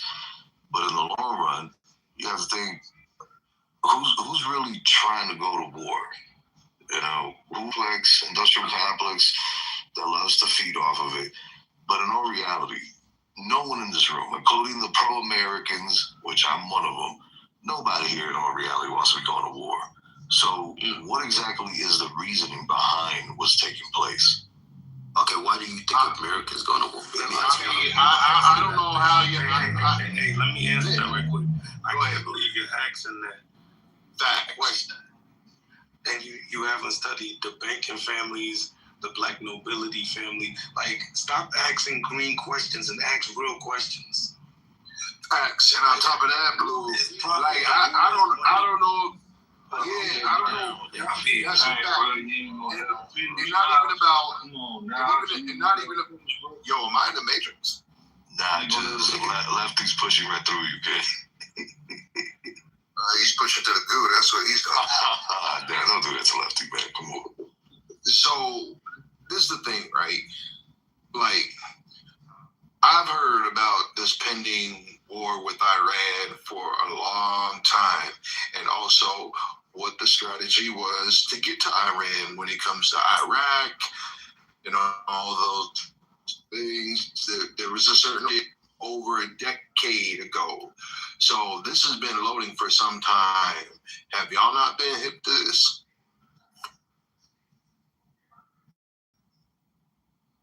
Pushing this since the 90s. Netanyahu been in the since he got elected, before that, do greater Israel. They want to spread, they want to expand if they greater Israel. From now to the Euphrates, we know. Yeah, that's a cemetery. Yeah, we know that. Exactly, but like if you keep asking, like, what's the mission of them? That's their uniform is a patch. Like that's crazy. That literally, like, I'm from one of those countries. Like, you understand? Like, if Mexico had a patch on their soldiers' uniform of fucking the United States going into Canada, we'd be like, what the fuck is the Mexican military doing? They literally have like all the Middle Eastern countries. So y'all are just now getting hit to the No, not just getting hit, but in the context of what was being asked earlier of what's the political reason of Israel's control? Fucking greater Israel. Like, it's a biblical thing. Like, it's everybody acting perplexed. Like, we have material fucking evidence of it. Everybody cross-eyed and shit, drooling. Like, we're just pointing to a map. Like, bro, they're more worried about streamers than fucking the truth, bro. I don't even know what's going on in this world, bro. Man, this information has been out for a while that they had to eventually top over Iran. But not just Iran, though. Of course. Look at, is Iran not the last motherfucker on the fucking Yeah, that's the month. Exactly, that's the strongest and the last one. Oppenheimer. On top of everything else, over. okay, now what's that prediction? So, like, he was, Donald Trump was encouraging, he said this is a once-in-a-lifetime opportunity to be free, or whatever he said. So he's basically encouraging them to, like, you know, whatever, I don't know, revolt. But the government is already saying, you know, like, we're trying to de-escalate, whatever. So what do you guys see as the, like, what's your prediction? Is it just going to be, like, it's going to happily ever after democracy? Like, he's going to be back, or is it going to be Afghanistan, or it's going to be something good? What is it going to be? It's going to be exactly what G said earlier. Earlier, G actually presented this as a question, but actually, I believe that rather than a question, this is exactly what's going to happen. We're going to clear the way. We're going to let them put somebody up there. That motherfucker 8 years from now is going to turn around and be like, yeah, no, you know, I don't feel like going anywhere. I'm going to stay the fuck right here, motherfuckers. It's a revolving door of the same bullshit, man. And if anybody wants to sit there and act oblivious to it, it is what it is, okay? America has been deemed the police of the world, okay? Every time you bitch-ass motherfuckers around the world install some dumb motherfucker up there, the motherfucker,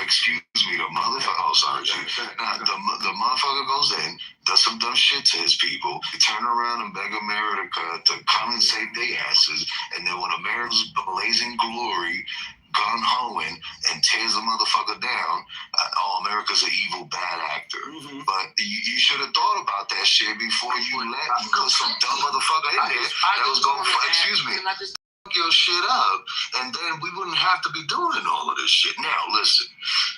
Is our government scot-free? Is our government is our government free of dumb shit? Absolutely not. We are known. We have a history of going in and toppling motherfuckers we had no business toppling. However, the vast majority of times when we get involved in shit, America's over there chilling, innovating, you know, hip hopping, breakdancing, doing whatever the fuck America's doing, eating burgers and shit. You know, in the summertime. Excuse me. And in return, the world comes to America while America's chilling and says, America, there's an evil guy over here. He's tearing shit up. Come save us. Please be the savior, the light of the world. And America stops and looks around. America's like, fuck, all right, come on, guys. All right, we gotta go fucking save the world. Wait, but my question is, we gonna save the world. Yeah, why are you worried? We gonna save the world. Guess what happens? Motherfuckers cry. That's some bullshit, bro. Hey, brother, you're talking about the world, brother. There's also a civil issue going on right now, like in America. Why are you worried about the whole world? Nobody talking about America. America's not the one getting toppled right now. Shut the fuck up about that shit. You should be worried about America. You should be worried right. Go ahead, G. Question, or y'all gonna throw a monologue? Okay, hold on a second, man. Chill. Right. Chill. That's why I posed the question earlier. You know, great. You want us to come in and help you out. Cool. All right. So let's say that shit lasts for 10, 15 years, 5 years. And then the guy all of a sudden turns on your ass because that's apparently not out of the realm of possibility. Because he wants to make some money that he's supposed to make. Because of what? Because of whatever reason may be. It don't matter. Go ahead, G. Because of what the fuck ever, that's irrelevant. Right. You're the weakest. He goes and fucking turns on you. Now, do you get back on the phone and say U.S.? Can you come kill another nigga for us? Can you come kill another president for us? Can you come bomb another town for us? Is that what we doing now? Is that what we do? That's what we want? Facts. G ain't lying. Oh God, bro, he ain't lying at all. That's what we want. Like that's. I think saying that like it was a flex. Yeah, you. Does that happen? Is that what happened? Or not? No. He's basically saying, is that what we're doing now? He doesn't. No, I'm with G. I'm saying I don't. This guy 3. I don't know what's up with him, bro. Yeah, no. Puff sounded like he was sort of. Puff, were you like flexing that people were crying? Like, what did he mean about people were crying? Like, hold on. If you listen to him, his first statement was, "I agree." Back to what G was saying about the whole, blah blah blah blah blah. So he's like actually speaking of the Korean sound. There's American pride. You can't pride this country and shit. I mean, essentially, I think everybody's. Me too. Yeah. Right. I've been pointing out that we are known for having our mistakes. Yeah, we've done some fuckery, you know. I mean, it's we've tackled some people that we had no business tackling. But like I said, the times motherfuckers come running to us. Crying. Which was the point that I made earlier about G's point. Oh, I think you were just talking about Israel then. Is crying. No. Basically, that's what he said. I mean, you have no idea what the fuck you're talking about. Yeah. No, Israel. So historically, hold on real quick. Historically, who has come to America crying? Yeah, that's what I'm saying. Clarify on stuff. To topple their government, brother. Historically. Yeah, who's coming to America crying? All these Israel does 100% of the time. Real quick, hold on. One mic on Puff, because he's the one who said it historically. No, that was my point. I said historically. G, were you done? That was my point. We want to go recently. I mean, we have the Ukraine that came to America to beg us to help them out. Who came 7 times? We have the in the last 5 months. Okay. Yeah, in the last 5 months. But you mind letting him finish? Right now. That was. Hold on, real quick. Excuse me. Excuse me. That wasn't the point. Because Ukraine did not come to America asking them to destabilize their government and remove their head of state. Go ahead, continue though. Okay, I'm sorry. My apologies for listening. Your question was, who came to America begging us for help? Right. That was your question. That was the question I'm answering. No. It was based upon you saying removing their head of state. How many heads of state will we have to kill? That was your statement. Go ahead, continue. Okay. And that's not what they. Okay. To answer the original question, and then I'll go to your next question, because you asked 2 questions. I gave Ukraine as an example, the Palestinians, more recently the Iranians, arguably the Israelis. There's a lot of people who come to us begging us for help in their times of need. Now, as for the question of, is there a history of people coming and begging us to topple their leader and take him out? Arguably. I mean, there was some talk about that in Aleppo. Certainly, right? I mean, there was certainly people within Syria who were begging us to come and take out the leaders of Syria. That's happened. You know what I mean? That's recent. But does it matter? No. I don't think it matters how many times in history it's happened.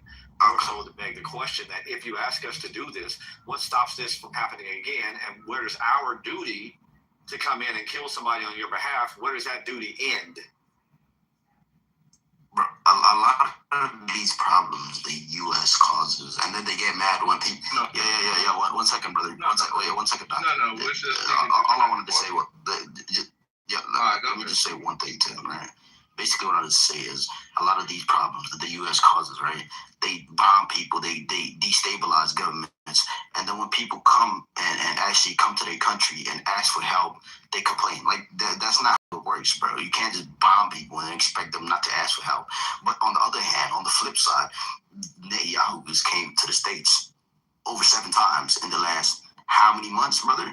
So when you get asked the question, actually talk about the countries that have something and the countries that don't have something, okay? These countries are countries that are struggling. On the other hand, Israel is not. They know what they're doing there. So go ahead. Appreciate it. And again, Palestine didn't come to America asking them to eliminate their head of state to change everything, right? They came to them to ask them for help in regards to taking away the power of the goddamn occupying militant force that should be in their land. That's what the fuck. No, it's not.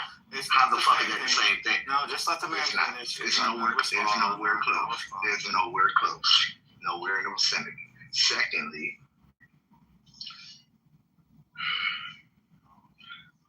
how the fuck can you attribute someone asking for a regime change to someone employing someone to stop laying siege to their country? Like that correlation is a moot issue, and I don't even know why the fuck that was even brought up. And what was the other country who you named? Because we got Ukraine out of here because they weren't asking for help for a regime change. We got Palestine out of here because they weren't asking for help for a regime change. So who was that? Who else did you say so? Oh, Syria. The Syrians were definitely doing that. Syria. Okay. I guess I can give you that one. I mean, I guess. And look, he's not even gonna give it to you. Okay, there you go. Because I don't want to give it to him. Really, go ahead, bro. He plays someone ahead of Syria, right? And if you go do a little more research on who he put at the head of the country of Syria, it was a former member of Al Qaeda, if I'm not correct. So yeah, go ahead, though, Doctor. Wait, hold on a second, please. No. First off, perhaps we're talking about 2 different time periods. When I referred to the Syrians and Aleppo, I was referring to damn near 10 years ago, bro. Oh, okay. Oh, so are you what do you mean I'm not familiar? Familiar what? What I'm talking all these countries are countries that are struggling, and a lot of them have been bombed by the United States. Go ahead, though. Who's talking? Sorry. I mean, the Syrian situation fits almost squarely within the context of the qualified context that Doc was just asking for. Now, Doc, I will initially note that I did hear you. Your question was, can you name any country, or can you? I'm paraphrasing, but the qualification was not and to come in to kill my own leadership and regime, which is why, as soon as you said that, I answered the first question: who just come generally to America begging us for help, generally. Okay. And then I answered your second question, your qualified question, which was who came to America begging us for help in terms of taking out their leadership and their regime. Syria. The Syrians did. And they were all about that shit. They wanted us, quote unquote, to come in and and topple the leadership in Aleppo. That was real. And we did, actually. We did come in that bitch. More so not for the aid of the Syrians, but because that motherfucker was about to go, that regime was about to go, and it was in our interest to come in and help, because if we didn't, then one of our competitors would come in and help, and we just kind of lost that foothold in that arena. And that's why we did it. But that was an example of that occurring. And I don't think we can disagree with that. So to be historically accurate, the statement you just made, you meant to say that there was one time. Sure, you said, name me a time. Okay, cool. And I did. And I said, in recent history, well, here's one right here. So, I mean, What? Your statement was it was multiple times. Like it happened all the time. No, I didn't say that. No, my statement was, and I will repeat, because I made the statement earlier. Like I was talking to one earlier, and I raised this issue. If y'all want your leader, where does our duty stop in terms of killing leaders that you don't like or that you find oppressive? Is it just this one time and then y'all from here on out? Or is it in 5 years, perhaps, when it happens again, or 10 years, and when the fuck ever? Like, when does our duty end?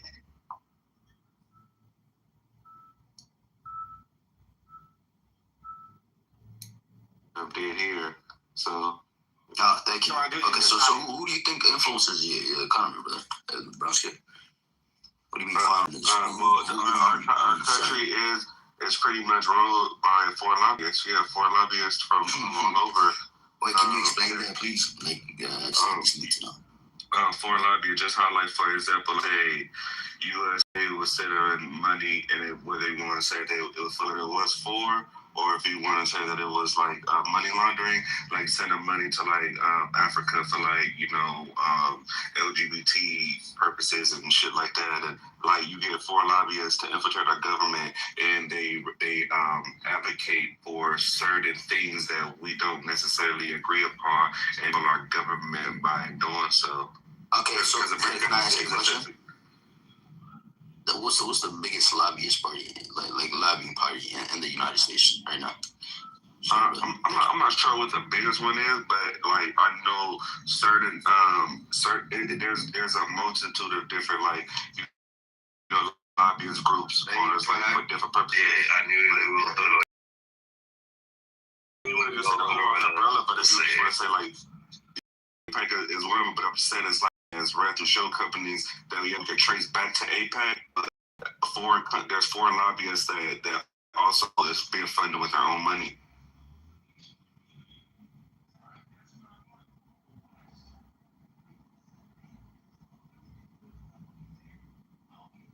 But you see how it all revolves back to that one inherent group of individuals that I've mentioned already a couple of times.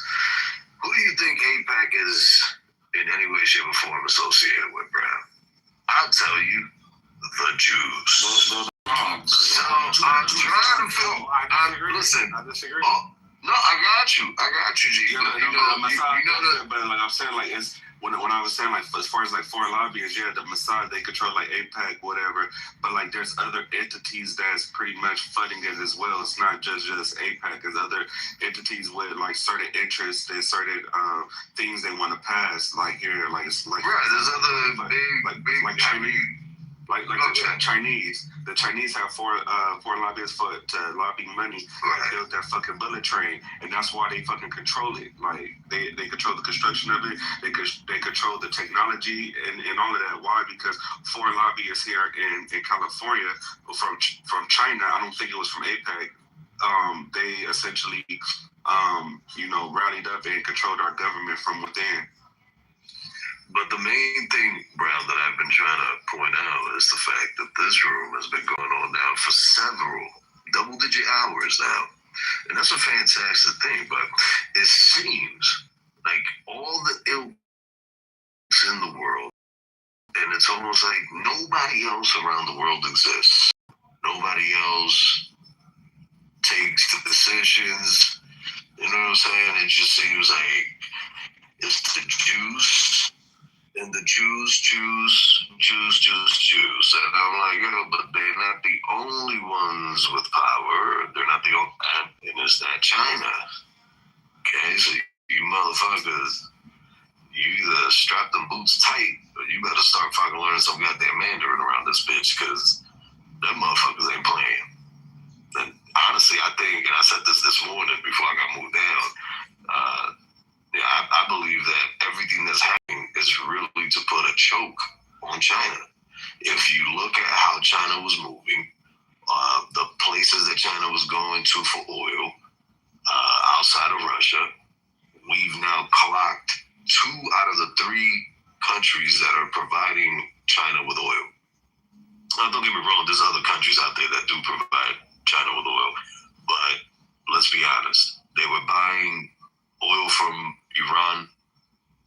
super dirt cheap.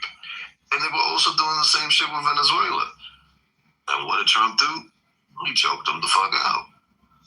So this has to do everything with China and nothing to do with Israel. And this also goes, I'm going to shut the fuck up after this. This also goes to the point where you got these guys running around, you know, like chickens with their head cut off, talking about Israel, America's Israel's puppet. You dumb motherfuckers. Do you honestly, America needs Israel in that neighborhood to go in and fucking motherfucking asses? No. Yes. But it serves well to have somebody in the neighborhood once you step the fuck out to keep shit in line. So yes, it comes in handy to have an Israel on the block. However, do you think, right in the region, right? That's what I'm talking about, the block. Now, that's not to say that the Israelis aren't dope motherfuckers. They come up with technology all the time. They're very innovative. They've helped us out with shit. There's a lot of things that we have that they were the ones who developed it. But look how it works. See, it's a symbiotic relationship. You scratch my back, I scratch yours. A lot of these people that have come on the stage today to talk and spew all this bullshit, all they fucking anti-Jewish hatred and everything else, and even just their biased opinion, which is fine by me. The one thing that they forget is that we live in a tit-for-tat world. Nobody here wakes up in the morning, okay? Even those of you who may do good deeds for no apparent reason, trust me, you have an inherent call for wanting to feel fulfilled by it. But in the end, the fact of the matter is that nobody here wakes up wanting to do or looking to do shit pro bono for no fucking reason. You're looking for somebody to scratch your back while you scratch theirs. And it makes the world go round. I thought you'd say something funny there. Let me ask you something, bro. So they got extreme Christians. So there's extreme Islam. There's extremism on all sides. On everything. I know, right. You got extreme on the other. I'm glad you agree with me. So, extreme scientists. What you think that? Like, you know, can we let Lefty back up here, man? No, I'm just saying, like, scientism, like so they're not a cult. Yes, like, yes, we can. Where would everything war? We need to let What you saying? Tell me request. I'll let the fact, all that, Epstein. Yeah, Lefty, you request. I'll let you. You know what I'm saying? The product of it, like, you know what I'm saying? When we live in the whole thing with cell phones and all of this propaganda, where would propaganda be without science? The TV and the radio, like that's what I'm saying, like internet. That's what I'm saying. So it's highly far-fetched to say that the Church of Scientology is not behind this shit. Also, like that's them flexing their muscles or what they can do. On top of a book that, like you said, y'all shit on religion. Y'all say religion ain't nothing, everything like that. But science is a real thing. Even in the crowd, it say trust the science. Like get the fuck out of here. You know what I'm saying? So so you saying that it could not be the Church of Scientology behind a lot of this stuff when they literally invented all the bombs and the everything. The you know what I'm saying? So they can be. So you gonna blame all of this on Jewish people, right? Who heard from God. And they developed, like, if you even look in the Bible about these people, like, when they heard from God, what happened? All they did was came with some books and some tablets and all of that. But science, come on, man. You know? So extreme scientists, Scientology is not a factor at all. Like, fuck it. Like, it don't make no sense. Like, biolabs. What's the whole point of biolabs, then? You know what I mean? Like, that's what they was over fighting in Ukraine for, what the Nazis was doing. The Nazis. They're making everybody tired, man. No, well, fuck you. I'm just saying, like, science, I wouldn't be talking to you. That's what I'm saying. But no, I know science is God, you know what I'm saying? And I ain't gonna mess with y'all God. That's y'all real God. But that's why I blame the science. Look, the Vatican, you got underground. They might got underground cities right now. That the reason why they really using us as cattle. Because at the end of the day, they don't give a fuck about money, about all. They care about their food. and they most likely get it from war. So they can hide it all in war, so they can continue eating people. But go ahead, that's my opinion, man. I'm just saying we got extreme everything, but extreme science, this Church of Scientology, they call, we don't know nothing about. We don't know the people over there. You know what I'm saying? We don't know nothing about them. But they buying up everything. They bought the NOI. They bought Islam, the Nation of Islam. And you know, Nation of Islam came from what? Hindu Islam, the original Muhammad. So they just bought them out the water, and it's just nothing. That's a distraction. But that's fine. Like, you know, I know science is God. My bad. You know, you scientists out there. You know, my bad. You don't want to speak on that shit, though. That's cool. Continue with the fairy tales. Continue with continue saying distraction 50 times, and I'm telling you, I know what it is. You know what I'm saying? Because you can ask Islam, they came from that sign. Go over to the Church of Scientology building and go join that shit. You know what I'm saying? It's bullshit. It's bullshit. Yeah, Mike, what are you saying, by the way? Can you just summarize your point? I don't know about the Church of Scientism and Scientology like that. I'm telling you that's what it is. Bro, we literally on the phone. If they use religion to hijack people's minds, you don't think they're gonna use science to do what? To do everything it's doing right now? You know what I'm saying? Can I say something now? Hello. You asked about this, but Islam never had Renaissance time, you know. Do you know about the Renaissance? Before the Dark Ages, or that's after the Dark Ages? It was in the middle, age, and it was against the church and all the religious leaders and their, all the benefits. And people understood different way of thinking. And then after there were revolutions and Europe was founded. You keep talking about control, right? But brother, I think you need to go look into other religions and be more open-minded, man. I think that's the truth. You keep talking about the evil of Scientologists. I don't agree with science, right? I don't really agree with a lot of the scientists that come out with bold new claims and theories that come out. I know you used to. Right. Yeah. Huh? Yeah, witch trials. Yeah. Like that. What do you mean witch trials?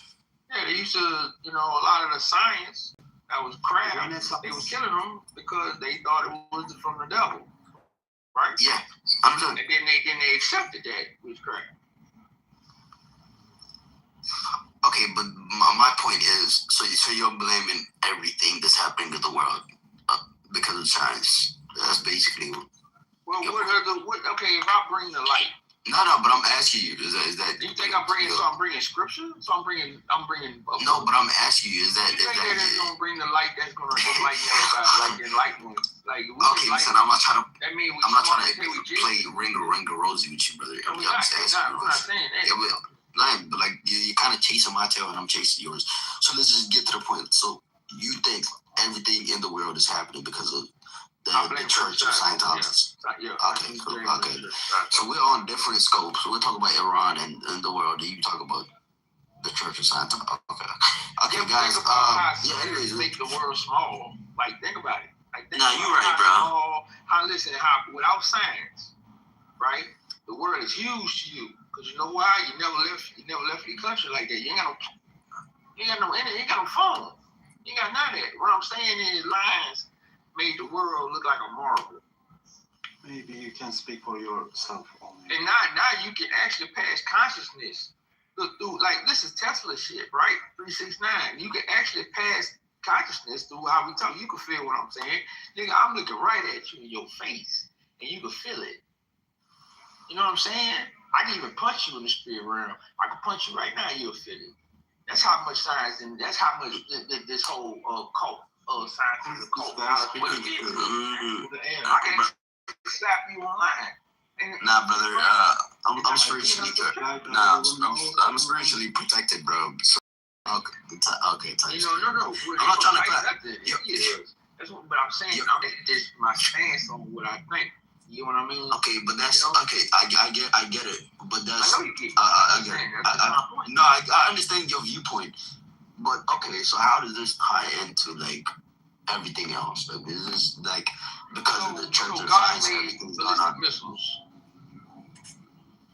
Yeah, this one guy it was just a good conversation, and now we are disconnected. No, go ahead, man. No, until you have your conversation, bro. But I'm just saying. So God made.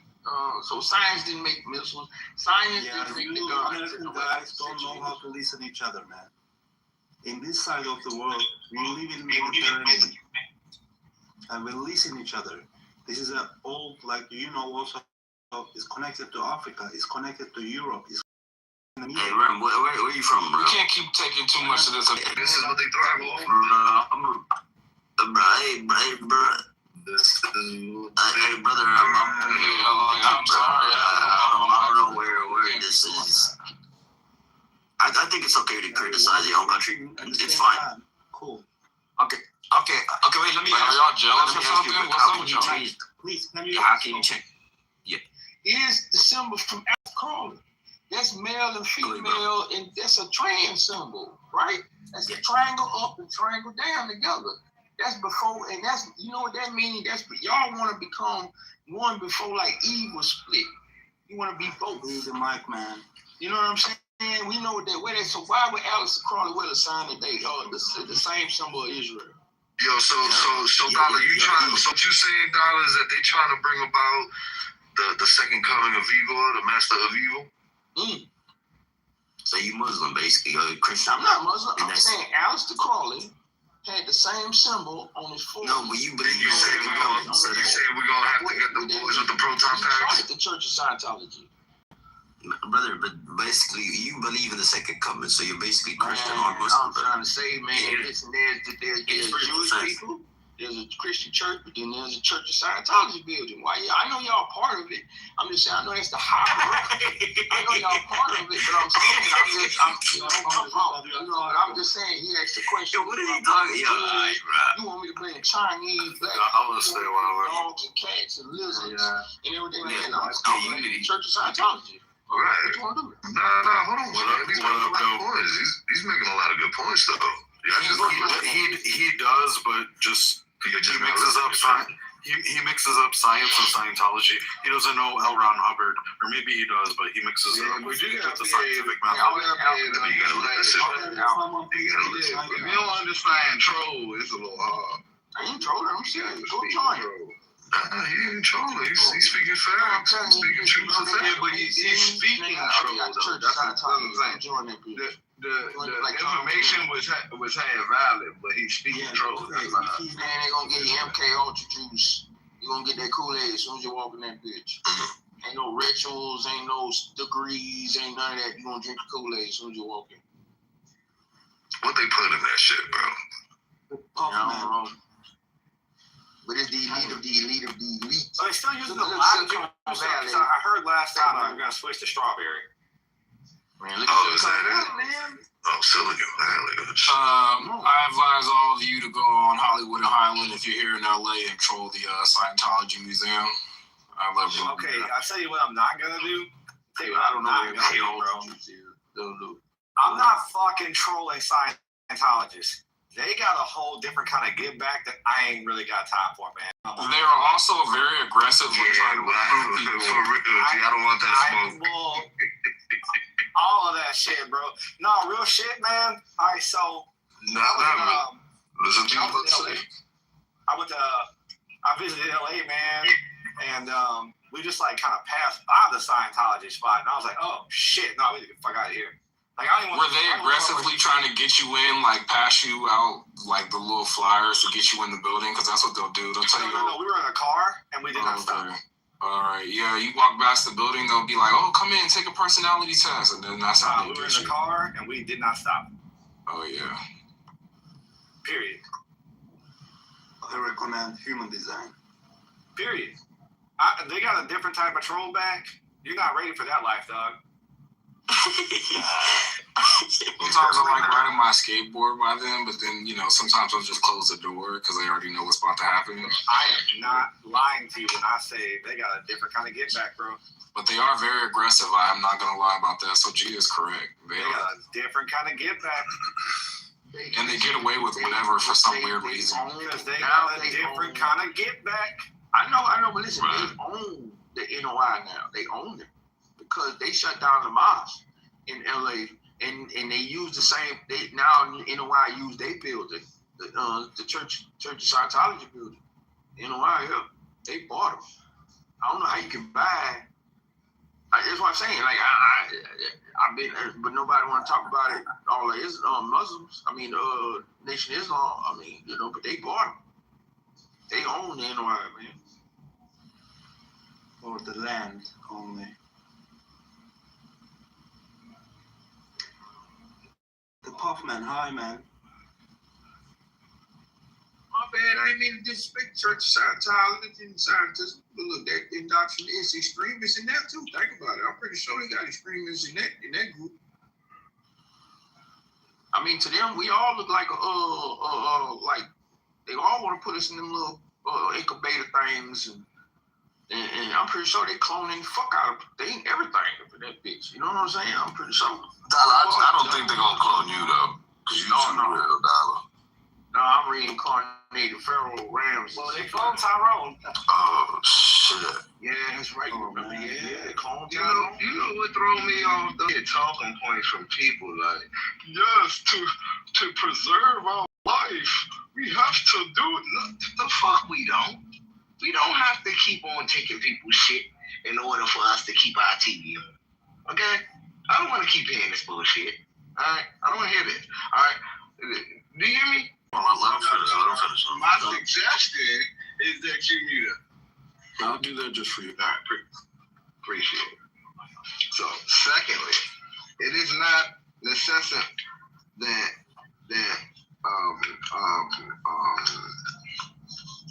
little girls have to die, right? In schools, in churches, for us to have restraint gas. All right?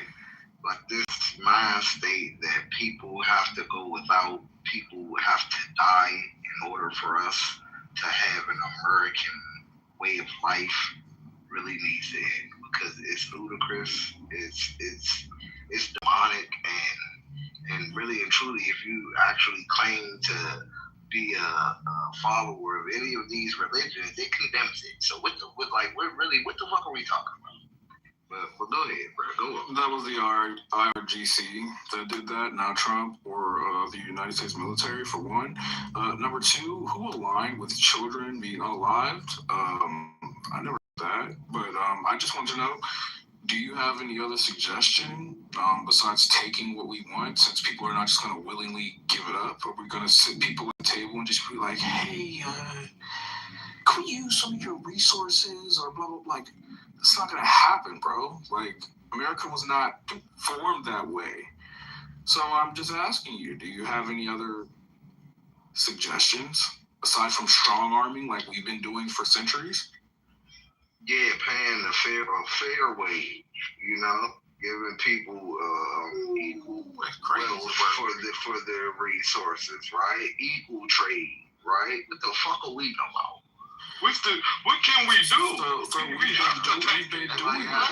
So, sir, that's like me saying, oh, you got something. I'm about to come to your house with my 308 and take it. Right? What We the have fuck been we talking, paying. bro? We have been paying. Pay to play, no. We have been doing that, though. Yo. That's what we've been doing. The same shit that we asked for on the home front, a fair and equal rate. So you don't think we've been paying these countries fairly? Mr. Grogu? You think the people put it into No, I don't. Also. Or doctor, you're right, because he did our name. Also coupled with the fact that we make people subscribe to petrodollars. A bunch of things that we shouldn't be doing and don't have to be doing, but we do it because these hegemonies want to keep their stranglehold on worlds. So let me ask you a question. If they were given the chance, these other countries that we do it to, if they were given the chance to do it to us, do you think that they would do what we do? Fuck yeah. Probably. Hundreds. Listen. Probably because hundreds and hundreds of years without let up, right? Not only did you climb all the way to the top of the ladder by doing this shit for hundreds of years, and then could have played fair, which probably would have in a reciprocated temperament around the world. Instead, you choose to keep your foot on there, man. You keep launching by proxy wars. You keep assassinating heads of state, and you think this shit won't eventually come to an end? All dynasties will fall. You hear me? So basically, the military-industrial complex is correct in what's going on, right? Because if we didn't do it, they would be doing it to us, right? No, it's not. It's not. That's what he said. It's not. That's the prevailing conquer this person, though. It's if we didn't do, we have to do this now in this fashion because otherwise they would be doing it back to us. Because God forbid they get the ability to do this, and as soon as they get the ability to do this, they're gonna do this to us. Because I'm sure they would, but I mean that's a good point, G. Like I get that the way you just worded it, right? No, I don't think that's a good point. Because we've been saying that shit for a long time now. Every year, Iran's gonna get the bomb. They're gonna get the bomb every year. Every goddamn year, never got the goddamn bomb. Every year, Iran's a threat. Never did shit, right? So not really. But if we were to put ourselves in these countries' shoes, somebody said something earlier that really did kind of like pique my interest a little bit. That might be a good point. Saying that this is kind of us just kind of clipping China's legs a little bit. And I can see that now. Because they do give some good deals to Iran. They're good buds with Iran. And they was getting it from Venezuela. And definitely getting that shitty crude oil. Both of them. America fucking up our game plan. You're too strong for us. Especially, Russia, like, relies on that oil from the outside, man. Like, they need that shit for their folks. So you cut their supply off like that, and that puts them in some situations. It does. So I can see that angle. For sure. You know what America really trying to do, G? They just trying to put China in a position to forgive all them fucking trillions of them fucking jump bombs. That's the only one they need this shit. Well, you need some leverage on the table for that, don't you? I was saying about the debt. Like, you gotta come get that blood. That's how the United States corporation is gonna say it. You gotta come get that. Like, you gotta come get it. What if I told you that there is a plan to wipe out the debt and not have to owe anybody anything, and we'll still stay on? What if I told you the government is working to tokenize our treasury notes, therefore creating a whole new balance sheet, zeroed out from the beginning, from start, from scratch, no more debts. And if you want to own new treasury notes, you gotta go get that U.S. minted cryptocurrency stable coin. One world currency. Yeah, we knew about that shit. Yeah, America will be at the forefront of this shit. They blowing up little girls. You need to be like a radio broadcaster. You have a pretty unique voice. You like my voice? That's the only reason they're blowing up little girls. I'm not gonna lie, I did jump into another app, and I thought it was like but yeah, they're doing that all in the effort to put China back against the wall so they can succeed. That's what I said earlier. I said that we weren't the country that did that. I mean, in essence, you did, but you didn't word it that way. You put it to the fact like y'all trying to actually cripple their economy, which you could. That's exactly what they're trying to do. No, that's never going to happen. China went completely in-house for hundreds of years. Yeah, that's great.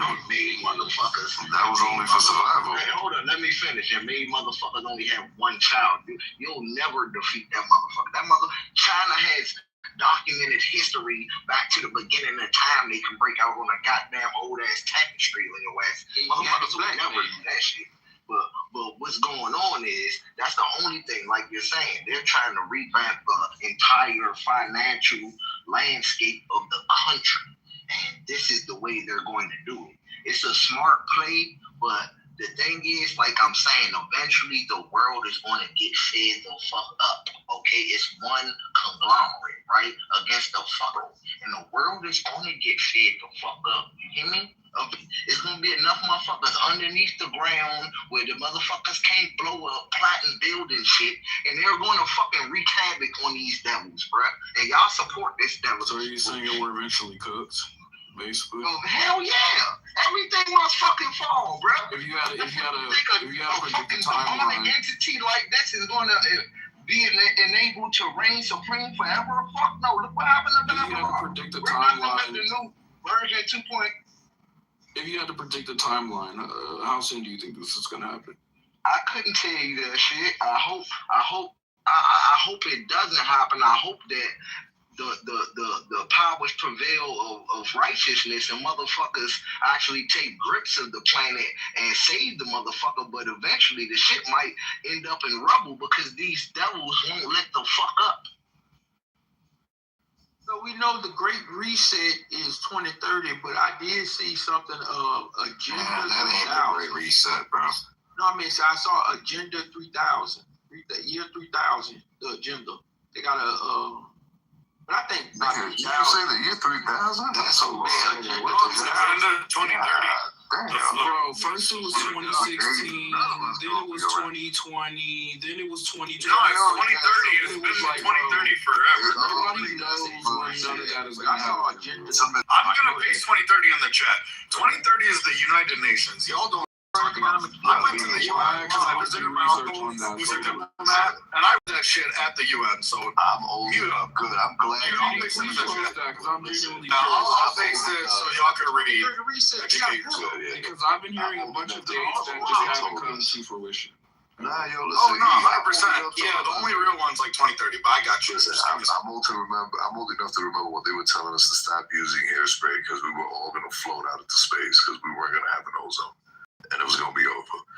And yeah, 2026, and here we are. I mean, we also the ozone never depleted, and none of us floated out into space. We had the Millennium too. We had the Y2K. Yeah, that's right. We had the calendar 2012. Hey, these kids, man, these days they don't know the joys of the Y2K phenomenon. Jesus Christ! Thanks, G. You talk about a T alive? Nigga, they had a stockpile and everything. Yo, you couldn't tell us till midnight. The lights actually cut off for man. It was for like 30. Like they was fucking with. Wait, are you trolling? Or are you serious? No, 100%. It just might have been just whatever common issues that was in the air, but it just happened to happen. So that shit was kind of crazy. I don't know if you're stationary. I don't know if you can read the link I put, the Agenda 2030. It's like a pictograph infographic. Say it of the Agenda 2030.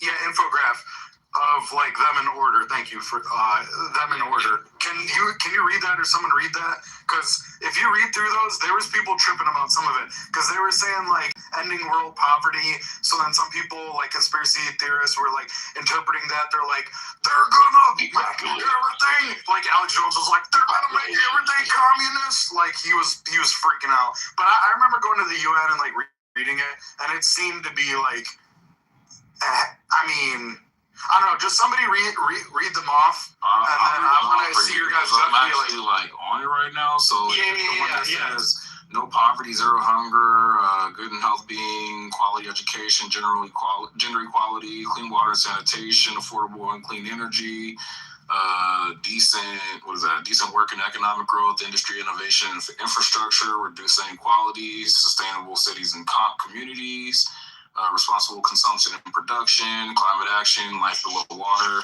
It's 3 more. We got life on land, peace, justice, and strong institutions, and partnerships for the goal. Yeah, there were a couple of those right there that if you repeat them, they sound like straight up control. What was the one about food quality and all that other shit? Hold on. Did you say unclean energy, sir? You said, no. It's affordable and clean energy. And then whatever. And clean, my man. You said it sounded like you said affordable. It's all you said. Hey, but listen, all that just read. Hold on, Dollar, shut your ass up. Because it sounds like you said affordable. Listen, all that right there. What are you? How you gonna tell me? Listen, and I was talking first, nigga. Oh, well, go ahead, my bad. Damn. Hey, don't get pissed off, Dollar. Crazy. All that gonna be. They sound like you said affordable, unclean. Nah. Unclean energy. Can you go over it one more time? Cause you absolutely. Okay, so I'm gonna go. No poverty, zero hunger, good health and well-being, quality education, gender equality, clean water and sanitation, affordable and clean energy, decent work and economic growth, industry, innovation, and infrastructure, reduce inequalities, sustainable cities and communities, responsible consumption and production, clean climate action, life below water, life on land, peace, justice, and strong institutions, and last, partnerships for the goals. Yeah, that sounds like a lot of communist. 17 in total. A lot of communist hibbity-dibbity going on. That sounds like some pinko commie shit. Hold on. He said that was a 2030 thing that was going to happen. He said he was at the UN, and that's what they. Yeah, you don't need to. Hold on, What's partnership for the goal? And are the goals the list that you listed, or the goals? Unity. Were you at like a UN meeting or something, and they said this was. All right, so my uncle's a diplomat, so I just visited him, and he's at the world headquarters in Vienna, Austria, which is actually weird because that's where Hitler's from. But yeah, so I visited the UN, and one of the things I read here was about this Agenda 2030, and I went in 2017, so like 9 years ago. Yeah, so they've been planning this shit for damn near a little over almost 2 decades. Goddamn. But they always planning shit like that. I mean, look at what they told us when they shut us down. Like a good plan. I ain't even no go. That shit. You know what? That's what I'm saying. State. That's why I'm like, I heard people. Put you in the goose. I've heard Alex Jones speak about it, and he says, yeah, but like Alex Jones will he'll take poverty, like no poverty, and make it into like we're all communists. Like there's no they'll make it not good. I don't know. What the fuck is right? Like, what are we? Listen, okay, first off, obviously nobody wants to be poor, but there's obviously levels to poverty. Okay, so a person who's poor in the U.S. is still better off than somebody who's poor in a developing country. So when motherfuckers go out and throw, wishy-washy general fucking statements like end poverty, how the fuck do you intend on doing that? You intend on giving everybody $1 million? Because if that's the case, then the $1 million ain't gonna go too far, because now you're going to inflate the system, and now everybody and their mother gonna have $1 million. So now the $1 million is not as scarce as it used to be, so it's not gonna buy as much as it used to. So when motherfuckers be coming up with these cookie cutting ass bullshit ass lists, we're gonna end poverty and we're all going to work in unison. You know who the fuck talks like that? Motherfuckers who read the Karl Marx book. That's who the fuck sounds like that. You just implied that anybody who doesn't have $1 million is impoverished. No. That's not what I meant. That's not what I meant, D-Rip. But anyway, it's kind of funny. The United States have a plan to target everybody in case some shit goes sideways. Iran, they have a plan to attack China, Russia. I mean, that's actually a smart thing to do, right? Is that Brother Nathan by any chance? That's Brother Nathan, eh? I'm back. Yeah, so, the shit, man, that shit is crazy. They killed that dude. I think the war is over with, just about. The president's dead. The Ayatollah is dead. A lot of his people is dead. I mean, this shit it's a wrap. You know what I'm saying? Like, to be honest with you. This is first time back since talking with G. What up, man? He might be right. That's Brother Nathan, man. That might be well. Actually, here's the problem, though, right? Okay, great. You took down this great leader of this country. What about the other splendid leaders? What about the? Oh man, come on, man. Yeah, I mean, you got to argue with everything. No, I'm not done. I just wasn't done.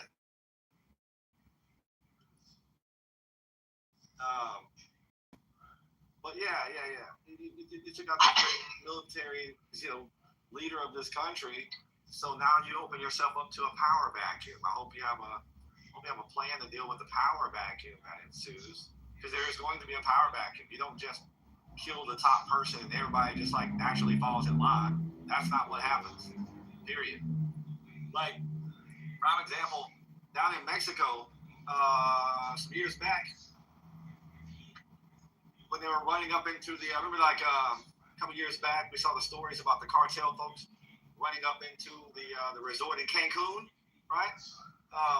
Well, my boss had died. He got assassinated down there at the time, and it opened up and like it erupted into a smaller scale of a power vacuum. So now they're just getting ruthless and killing each other until somebody comes out on top again. So we do have to consider that aspect. It's not just about the go in. America has never had a problem going in and killing somebody, ever. It's the what after that part. And we tend to struggle there. And what that inevitably means is we're going to have American troops on the ground for an extended period of time, fighting guerrilla-style warfare, getting ambushed and shit. You know what I mean? Like, getting fucked up down there for nothing. Iraq was no joke. People forget in Iraq, a different thing happened versus what's happening in Iran. Boots was on the ground. He actually put hands on Saddam Hussein and captured him. Something's different is happening now.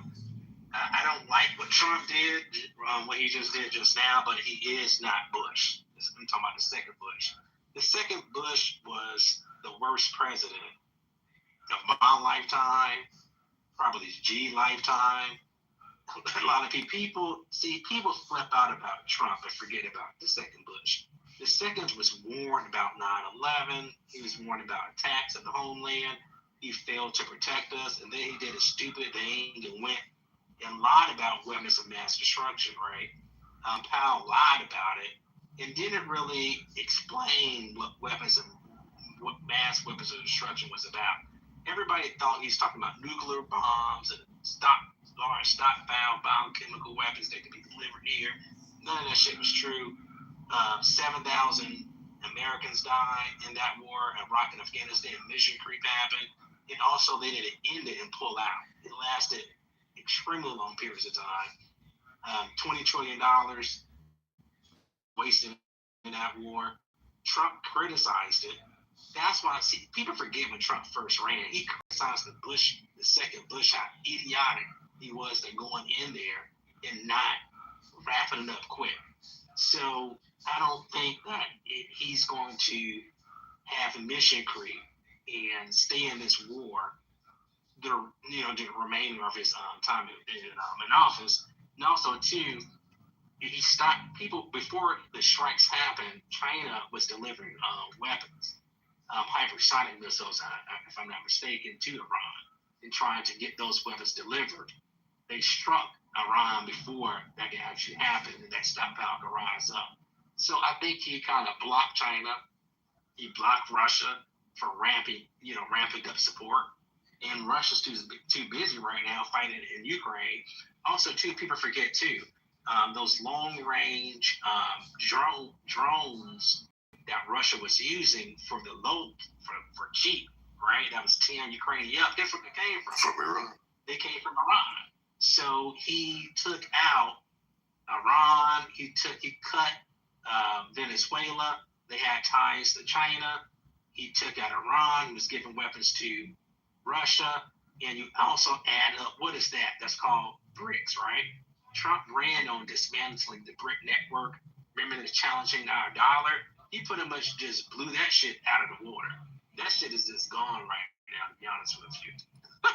You know what I'm saying? So he did a whole bunch of shit. And now, with Iran, see, the thing about it is this, what people forget. These people like Trump and the military and Washington, they don't give a fuck about Iran prosperity. They just want them not to be able to develop a nuclear weapon, not develop a nuclear power, and let them live in calamity until their mission complete. That's the real mission, so they can't build the shit back and can't fight you no more. And that's what it is, bro. But I like that. Hey, real quick.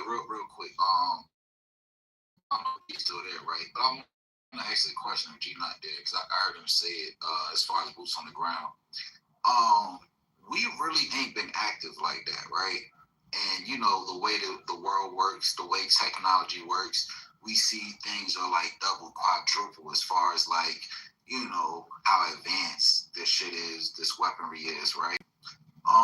And then we always have these conversations about war in the future and what war looks like in the future, right? Do we think we can like positively make the statement that really hit the fan, or this is really like on some World War III shit that we're gonna see boots on the ground, versus we actually gonna see some of this shit that's been laid dormant for this 4, 5, 6, 7 years actually being enacted? I don't know what's been laying dormant, but I know you can't hold a city with a drone. Well, I can say this, right? What's happening in Ukraine, I've been following it. I probably watch more shit in Ukraine. I mean, for kicks and giggles, I watch it and see what's happening. So when you have a soldier taking a piss inside of a house, right, and the drone go in the front door because he left it open stupidly, and hit him on the buttocks, right, the whole war thing has changed. And just to let y'all know, I heard something 2 weeks ago from somebody in the military. Maybe it's true, maybe it's not. I don't know. I can't even whatever. He told me that the drone technology the United States they have a 3D drone printer machine that that they can print up pretty much 1,000 drones per week. So it's some shit that they learned from Ukraine, and he was telling me how much they learned from Ukraine's situation with the drones. So I think that it's not going to be the same. If you're thinking it's going to be the same if boots on the ground like Iraq and Afghanistan, you got another thing coming to you. They're going to be, they have like a swarm of drones. There would be thousands and thousands of drones. And the Iranians don't have a chance. The Iranian military just don't have a chance against it.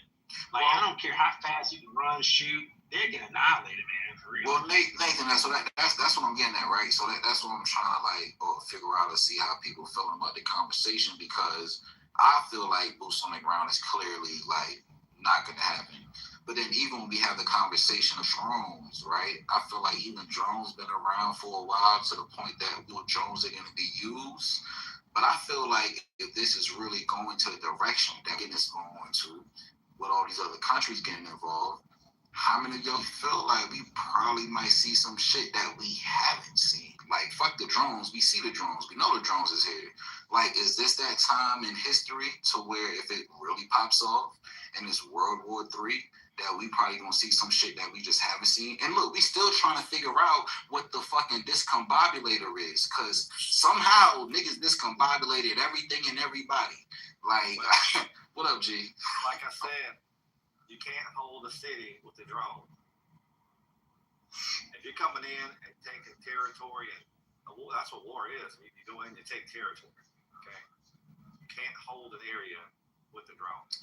Yeah, I'm asking how they going. Respectfully, I might challenge that statement kindly, sir. Okay, then show me how you hold an area with a drone. Okay, so can so please, whoever joined, I just want to go ahead, sir, but friend. Okay, so I was told, like the Predator drone. Anyway, there's a type. No. Well, no. I'm just gonna make my statement. So there's a type of drone that the United, like George Bush, like the drone he used and Obama and whatever. It's all pretty much this one drone called the Predator. If you look at its shape, they all pretty much match that kind of whatever. A lot of the ones they use for surveillance and bombing and whatever. The camera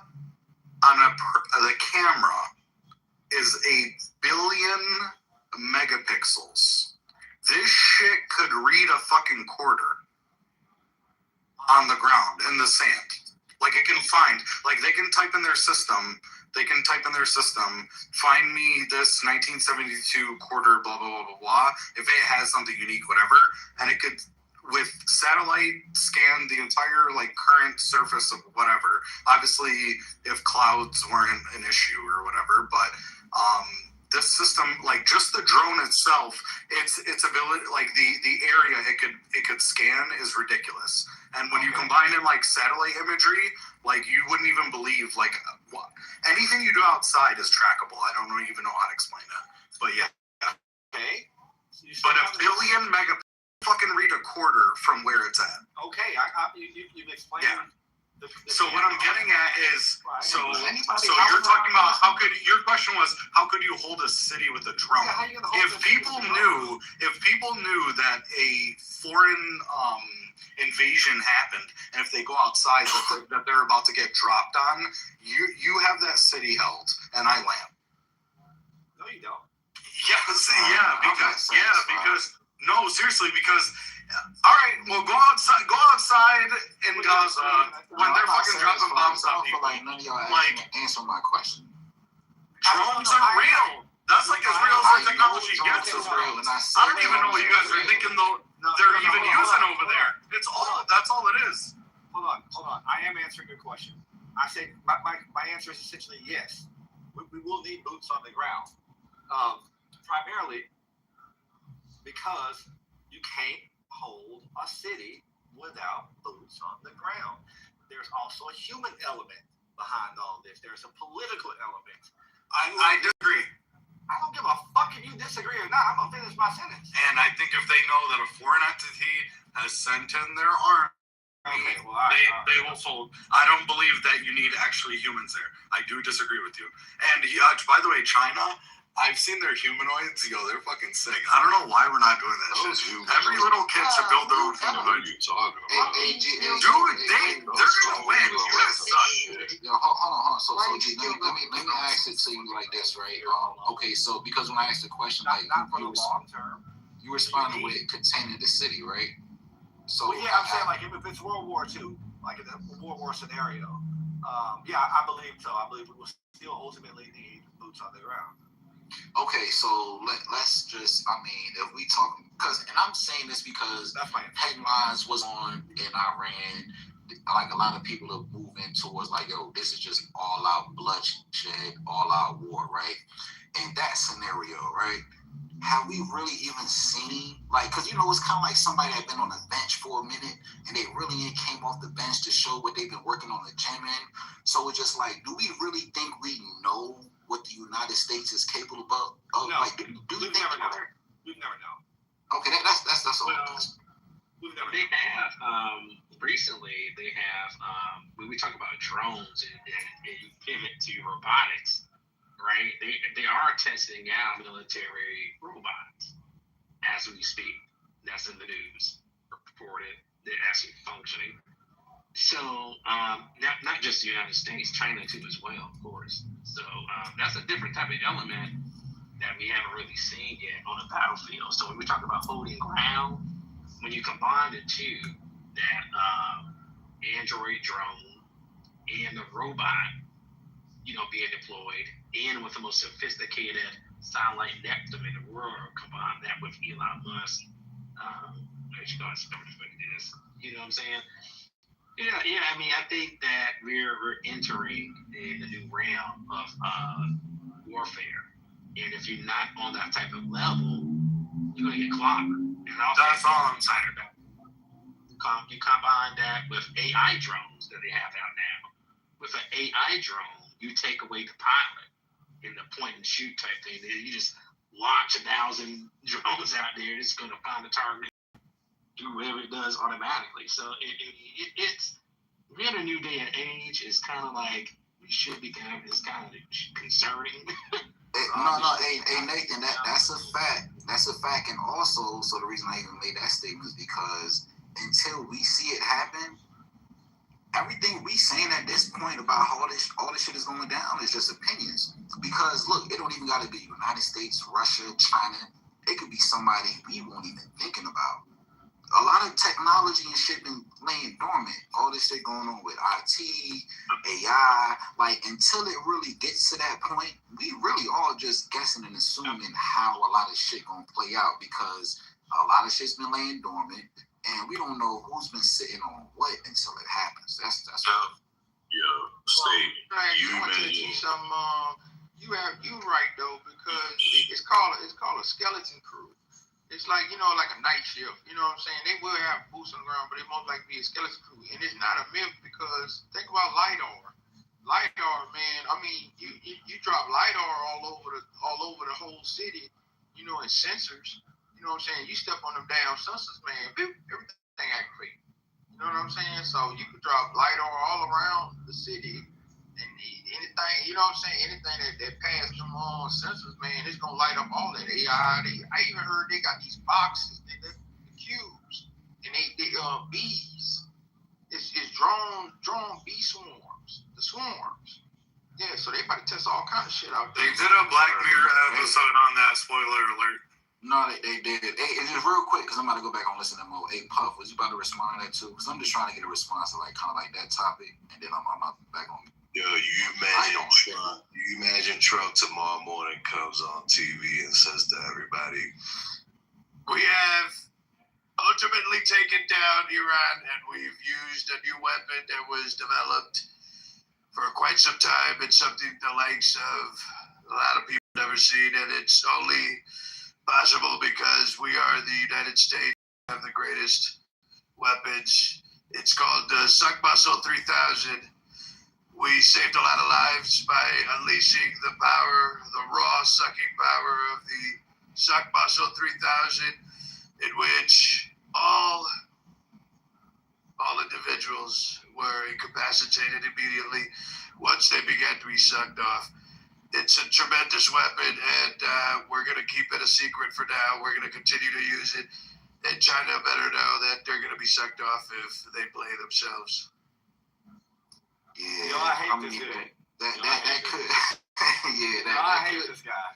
That could be what happened, but I guess my question is more so a question that anybody can speak on, but we'll just have to wait and see, because the Iron Dome is hold on, but $8, we've been seeing the Iron Dome fail. We can see it in a lot of situations, like we can say they let it fall, whatever the case is. I just feel like, look, if this is it, and all I'm saying, everybody's having these conversations, and even though Iran was bombed a couple months ago, 2-3 months ago, now it's just like, okay, it's different. Saudi Arabia's in this shit. Like, everything is just, to the point where it's like, yo, this is it. Everybody's talking and speaking as if this is it.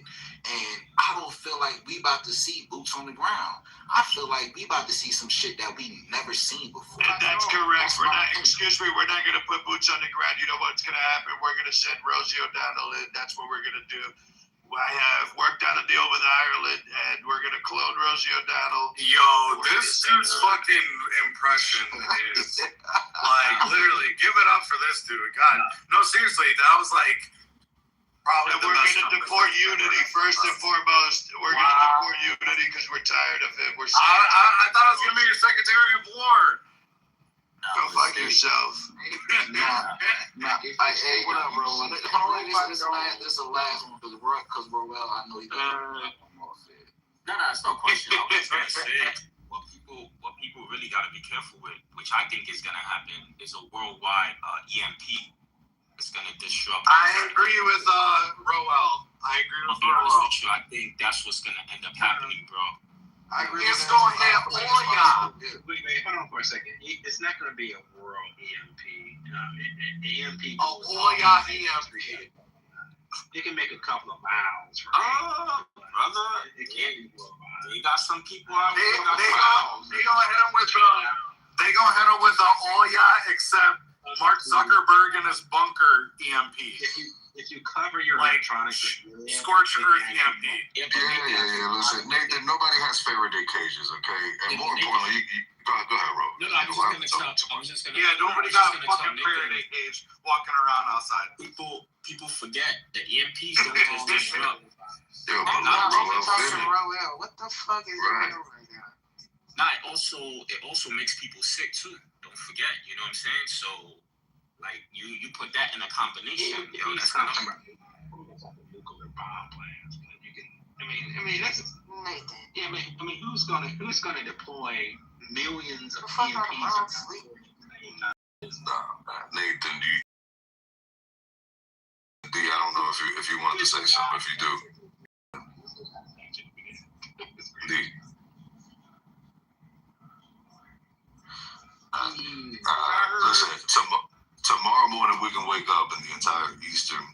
seacoast can be gone. Okay, if we're really talking, and you laughing, but the fact of the matter is that you don't need 1 million EMPs. You actually only need 1 EMP to be detonated over Missouri, and you wipe out pretty much the entire country. Okay, you can go look that up. Okay, so those war games have already been played out, Nathan, and literally all it takes is 1 EMP. A couple hundred miles over the atmosphere of Missouri, and you pretty much wipe out like 98% of the country's electric grid access. Continental United States. Now, on top of that, Russia developed a bomb that they can blow up like a couple hundred miles out in the Atlantic or the Pacific, and create waves bigger than any tsunami you've ever seen in your life, and they can literally wipe the whole fucking coast. Now, the question is, who's gonna be that goddamn brazen? Because one thing is to go into somebody's country, snatch a president or go in, topple a quote unquote regime. That's different from actually pulling the trigger on something that for a fact will have lingering effects. And I'm not saying that the stuff that has taken place so far won't have lingering effects, but this will absolutely, from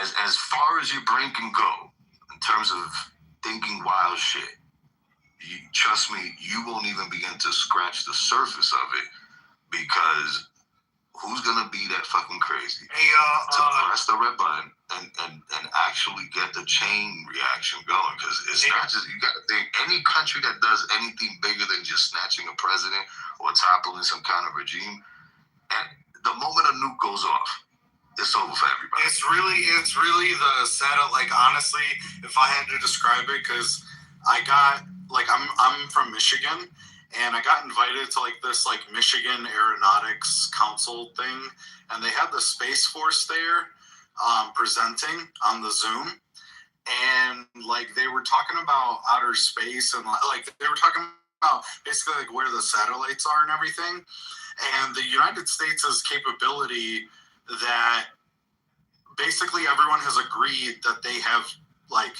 certain capabilities, I guess, in some way. There's certain innovations the United States has. For example, being able to have other satellites and pluck them out of orbit. And they recently noticed China did something like that, and they're like, how the fuck do they have they did our capability? Which is the reason why Trump started Space Force, and everybody clowned them for it. But in all reality, it made sense to start the Space Force, because that will, in fact, become the new war frontier, if you will. That's the next stage. Wait, you said what, if you will? My bad, it cut out for me. You said what, if you will? My bad. No, I said that, Trump, that's the reason why Trump created Space Force, and everybody clowned him for it. But that's, in all reality, going to become the new battle frontier. That's the next stage. Is space. Protecting all of the assets that we have out there. And you got to think, the reason why, none of this is happening out of coincidence. The EMP, that's what it's going to fuck up. If the EMP can fuck up the magnets or whatever in our satellites, if it can fuck with our electronics, if we can't cellular, if we can't internet, it'll fuck up everything on the ground. Everything in space will still continue to be operational. But that's what I'm saying. That space EMP. Somebody said 200 miles. I'm not talking 200 miles. I'm talking about orbit. Yeah, I'm talking about an orbit EMP. They're not gonna. An orbit, like a circumferential, I don't even know how to say it, a circle, a whole encompassing Earth EMP. It's gonna be hard. It'd be a set of bombs. What I'm telling you is they're not gonna do it, because it's gonna take their shit out too. But that's what I'm saying. You can't selectively EMP. I mean, you could EMP your enemy's satellites. No, what I'm telling you is that the moment we get EMP, okay, I promise you, motherfuckers living out in the tall grasslands of northern Colorado and fucking parts of Wyoming and Montana and North fucking Dakota are gonna start seeing fucking plumes and these bright lights pop up, and guess what the fuck is gonna be? It's gonna be nukes getting launched because we've gone to DEFCON fucking infinity. It's over. Listen, the moment any of our enemies detonate an EMP over our atmosphere, I promise you, it's game over. Nuclear war. Wait, real quick, man. What about this? Just real quick. What about this? What about selectively taking out our satellites with EMPs in outer space? It's not like hitting us as citizens, but they take out our infrastructure with EMP. Like, let's say our power goes out. Let's say our cellular goes out. Let's say our internet goes out. Like, they can do that. You talking about soft attacks? Yeah, you talking about soft attacks. Software attack, whatever it's called. Yeah, those are called soft attacks. Power, electricity. I'm trying to get in there. I'm trying to tell you, look, The military have they protect your electronics might go out, but our military have protection over the essential electronics and communications. Not always, though. You remember growing up, like, what year, guys, what year was that? Like, was that like 2005 when there was like that blackout? I'm from Michigan. I remember there was like a year where like the power went out for like New York.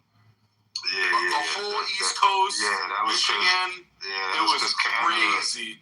Canada's infrastructure couldn't handle the pull from the south, and their lines gave out, and basically the whole northeastern section of the country went. Hey, but look, I know this gonna sound crazy, but guess what? That was like 2003.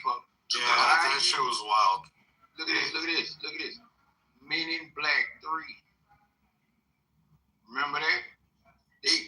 Why? Listen, if you read what is it? Listen, if you read the Art of War, right? Why destroy it when I gotta come back in there and clean it up, right? Why they tell you in the Art of War? So if you remember Men in Black 3, when he looked at the new Jay, he was like, man, how we gonna? He said all them people saw that, and he hit a button, and it was a worldwide like flash thing, like the little flashy thingy. They got that, nigga. They gonna use it. They gonna put it on the moon. Or one of they gonna put it on there and they're gonna 2030. Yeah, whose man's is this? I'm talking about listen, let me tell you something. He's from whose man's is man, this? you don't remember he hit that button, he hit it because listen. Does anybody want to claim Dala as their man's? No, I'm my own person. For suggesting the Men in Black scanner is real. No, look at this. Pray to me. Listen, I'm saying this though. The great shit. I've got to move into the group before it's getting late over in the East Coast. So they letting this shit roll. And I see you laughing, nigga. The Great Reset is going to be a Mandela effect too. Where's Lefty? Bro, we don't need somebody. Listen, Lefty and Dollar. I tried to get it going the other day. Lefty and Dollar be fucking no, they bro.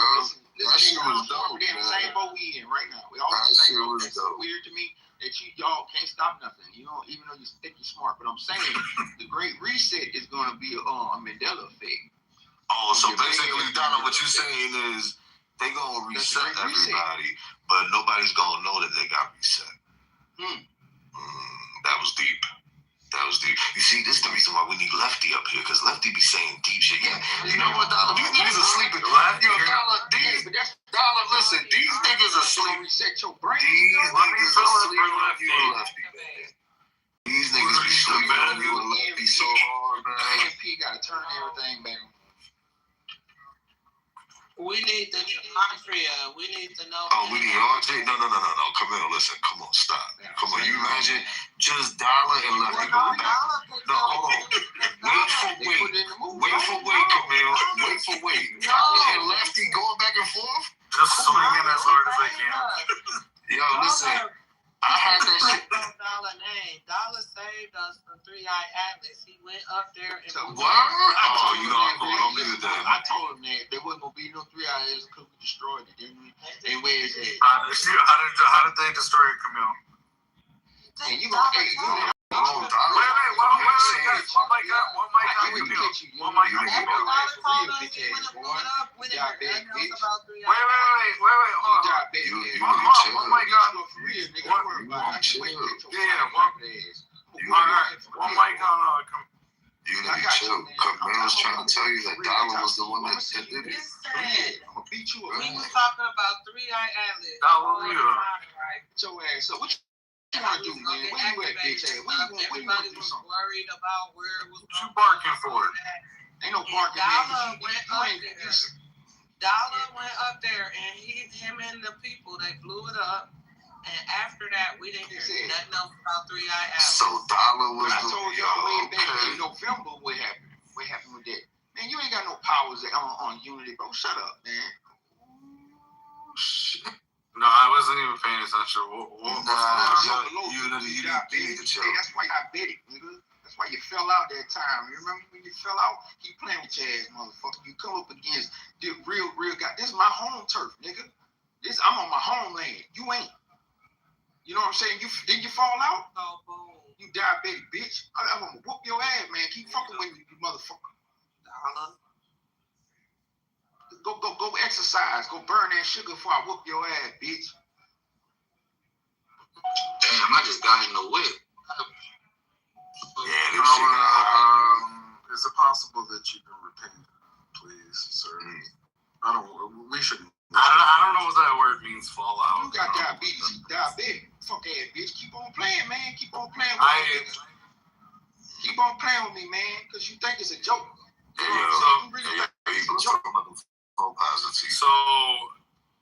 my degree of science. I worked at the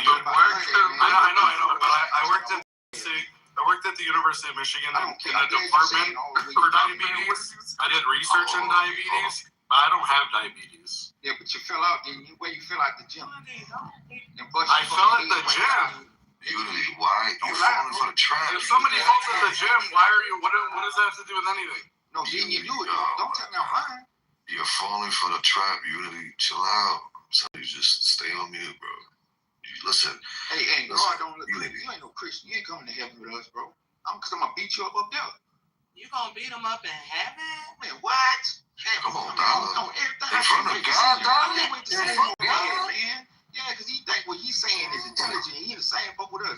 Over here getting the same money. Go back to your country, man. But Dollar, but not in front of God, dog. Do it before you get in front of God. You ain't got nothing to do with this. God will have to back up. Dollar, do you know where the Christian religion came from? Man, you know what river?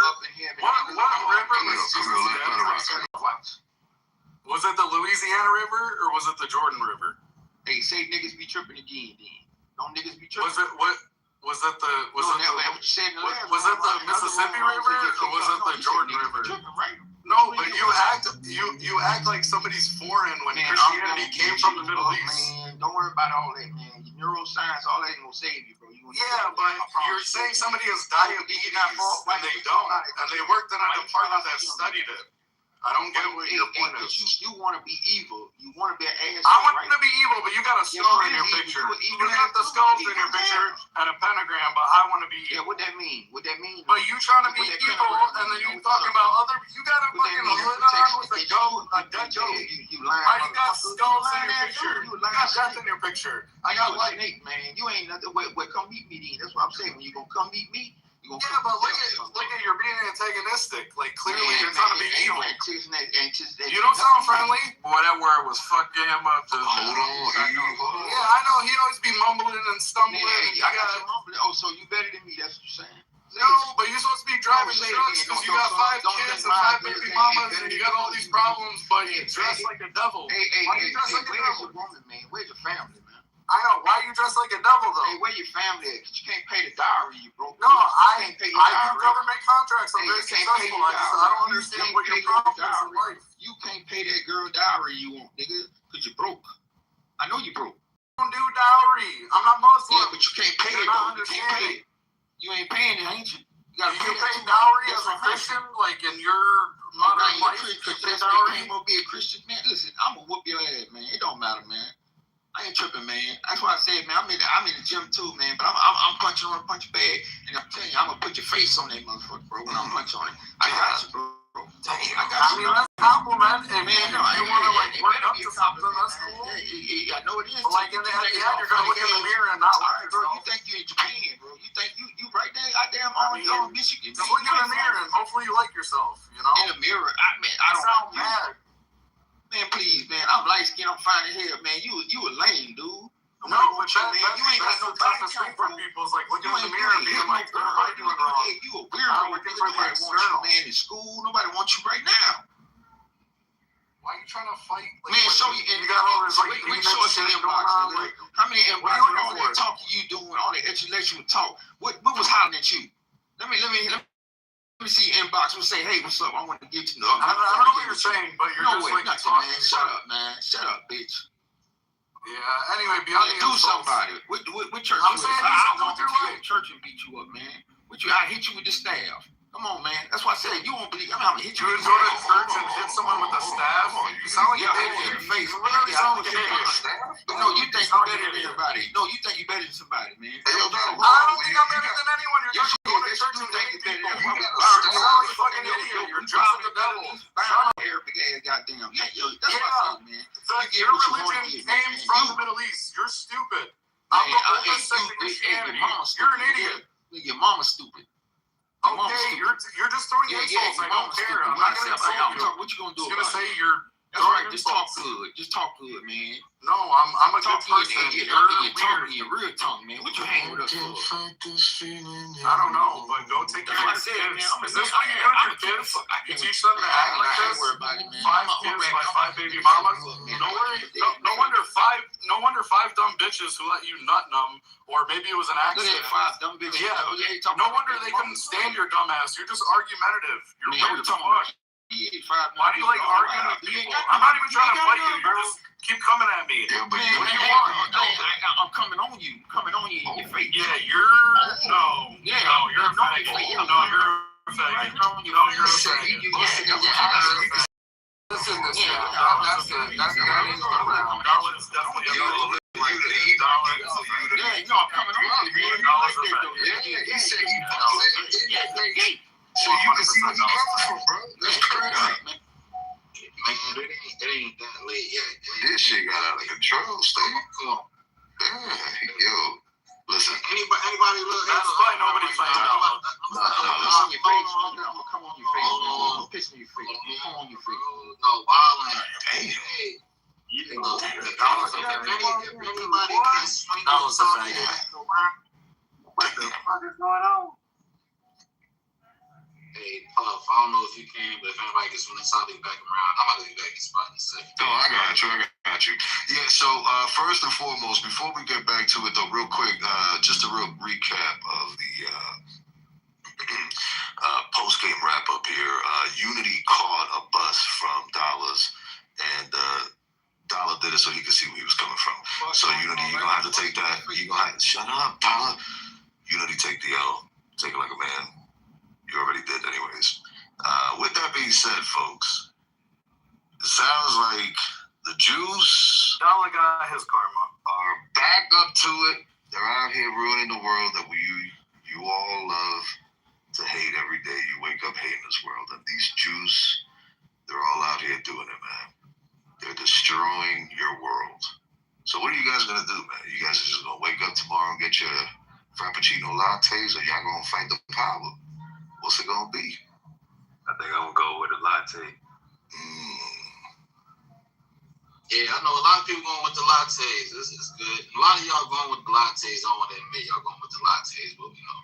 Yeah, so I get a black lemonade iced tea, 12 pumps of sweetener at Starbucks. It's probably my favorite drink out right now. There you go. This is how we end up with diabetes by the age of 35, children. All right. Let's not wish that on me. 5 cream, 5 sugar. Like a white mocha with 4 or 5 pumps of caramel. Yo, y'all see how far I'm gonna syrup too. Damn, 4 or 5 pumps of caramel, Camille? God damn. I get 2 Splenda and cream. I don't get it daily though. I only get them once in a blue moon. So I do 4 and 5, 4 pumps and 5 sugar. What about you, Nas? Hot mic and ass. How much sugar do you put in your latte? Not for nothing. I thought it was ironic. I don't know if y'all seen this or not, but apparently there's a planetary alignment. Like they're calling it the planetary parade. Have y'all heard of that? No, we have not. That sounds crazy. That's it from like when the one is out. Damn near every month. Well, I thought. No, it's not one like this one. It's a lot of them supposed to align up. It's coming up. I don't find. It's coming up in March. It's called the Star of. I think it's called the Star of Rigorous. So when is the last time we had one? Was it 2020? No. We had one of those 2 years ago, I believe. You had Saturn, Mars. What was that now? Camille trying to say something. Oh, my bad, Camille. Go ahead. I was on mute. You's a bitch now. I'm playing Hopper Say. I'll talk to you now. Alright, so it's 6 planets: Mercury, Venus, Nectar, Saturn, Uranus, and Jupiter will be visible by February 28th. Neptune. According so they're calling it seeing a parade of 6 or even 7 planets are rare. I just thought it was interesting, given. With your naked eye, you can just see Neptune. I'm about to go out and look. Yeah. No, I thought it was interesting, you know, with everything that's going on today. And, like, I also seen something about the 28th, not to get on it ain't. But something about the 28th day, and with this planetary alignment, the energy is like, I don't know. We need to get RJ in here. Hold on. Yo, Niles, that event that's happening, that's supposed to last all the way through the mid of March, and then the planets start to slip out of position towards the end of March. And by the way, this is a good time for all you fine folks out there to go jump on Amazon. Okay, I know y'all gonna probably get on me for this, but look, you jump on Amazon and buy all kinds of dumb shit. Go on Amazon and buy yourself a very entry-level, low-power telescope and look up into the night sky. Trust me, you'll thank your Uncle Puff for it. I got my kids into that shit. I bought them all kinds of ways to look up into the sky, and we now thoroughly enjoy it as a family. So Post the light pollution where you at. Where I was at, it was like a lot of lights. Like I couldn't really see much, even if I got one, because we had one there. But I need to go get it now because now I can see the sky. That's a good idea. I got the perfect view from my balcony to do that. I'm driving right now. It's like pitch black dark. There's no lights out here. I'm about to take a picture for y'all now. Yo, is that Lefty? I could have sworn I heard Lefty talking. Was that Lefty? Nah. Oh, it's Dirty. Oh, my bad. Damn, you sounded just like Lefty for a second. Yeah, but listen, I'll tell you what, Camille, light pollution, we used to live, when we got our first telescope, I believe we were still living up in the Northeast. But that's the main reason why we've been slowly pulling further and further away. And honestly, the last place we trying to end up at is in Alaska. That's really where we're trying to move to for the next probably year or so. Alaska. It's nothing. Yeah. I'm just curious. That's an interesting place to walk. So you definitely want to be in places like northern Idaho. I mean, if you live in a state that has vast, swaths of open land, just take a trip out there, bring your telescope with you. You know what I'm saying? Bring some of them lattes that you like to drink. You know what I mean? Bring a red light with you, and just go to a spot that is as dark as possible, and pop that telescope out and start looking. When I go out of town, I watch the night sky in other places because the sky it's just really crazy to me when I go places or whatever, and especially for the people who travel frequently all over, like, different parts of the globe, overseas. But everywhere you go, like, the sky is just different in its own little way. Like, the views, the way you see it or whatever, the vantage point. And it's, like, just really interesting to see. Like, when I went to Denver, you know, the altitude is higher there or whatever, and it happened to be a supermoon, I believe. It's real pretty out here. It looked like we were in the mountains, and like you were saying, like the lights in the night sky without lights versus the lights is just so beautiful, and it looked like I could damn near touch the moon, like it was right there. Hey, real quick. Wait, hold on. I want to say real quick. We talking about the sky, right? Just to really bring it all back in full circle. I was about to ask. What were y'all talking about? The planetary flight. No, I'm saying before I brought up the planets, my bad. Oh, before that, it was a boxing match. Yeah. That they talking about, I don't know. Yeah, it was a tit for tat between Dollar and Unity, but that, you know, Dollar. Hey, real quick, y'all download the star. Download the star. They were Dollar pulled. Oh yeah, EMP going off a global EMP that could affect everybody, and there you go. By knocking out the signals, but also the fact that things that they do widespread can make people have sick symptoms like nausea and headaches and other stuff. Like even in the movie, the one movie I'll say, if you've seen it, you know, when the teeth was falling out and stuff like that. So yeah, that's where we was at. Hey, Puff, I'm not fucking with you calling me a bitch, homie. I don't joke like that. So, I don't even know you, bro. It ain't, I know you probably joking and shit. I don't play around. Yeah, I was joking. Hey, so the last conversation we left out on was just like, you know, there's new technology. That was really the point that was kind of like really speaking on. New technology. We see what's going on right now with Iran, and it seems like this technology, quote unquote, if you would say, has been on a bench. So I feel like when we have these Asians and we say this might happen, that might happen, I don't feel like nobody, because the same way we say, you know, they get the same we always say, oh, we get this technology 10 years later, the walkie-talkie, ABC, all the bullshit, right? So we know that to be true. Can we really sit here and say what's really about to pop off, what's really about to happen? Because we don't know. We've been sitting on this quote-unquote, or they've been sitting on this quote-unquote technology. Like, we gonna see it for the first time. We can all have our opinions, but if this is really gonna go in the direction that we say it's gonna go, we gonna see this shit for the first time. Not just from us. Shit, we don't know what China got, know what Russia got.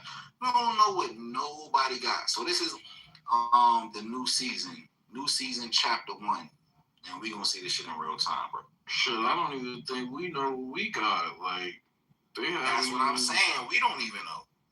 Shit, I'm pretty sure they got some shit that's 5-10 years ahead. Hey, you see how they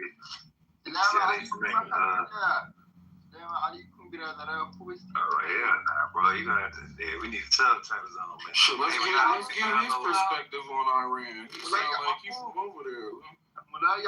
Turn the subtitles on first.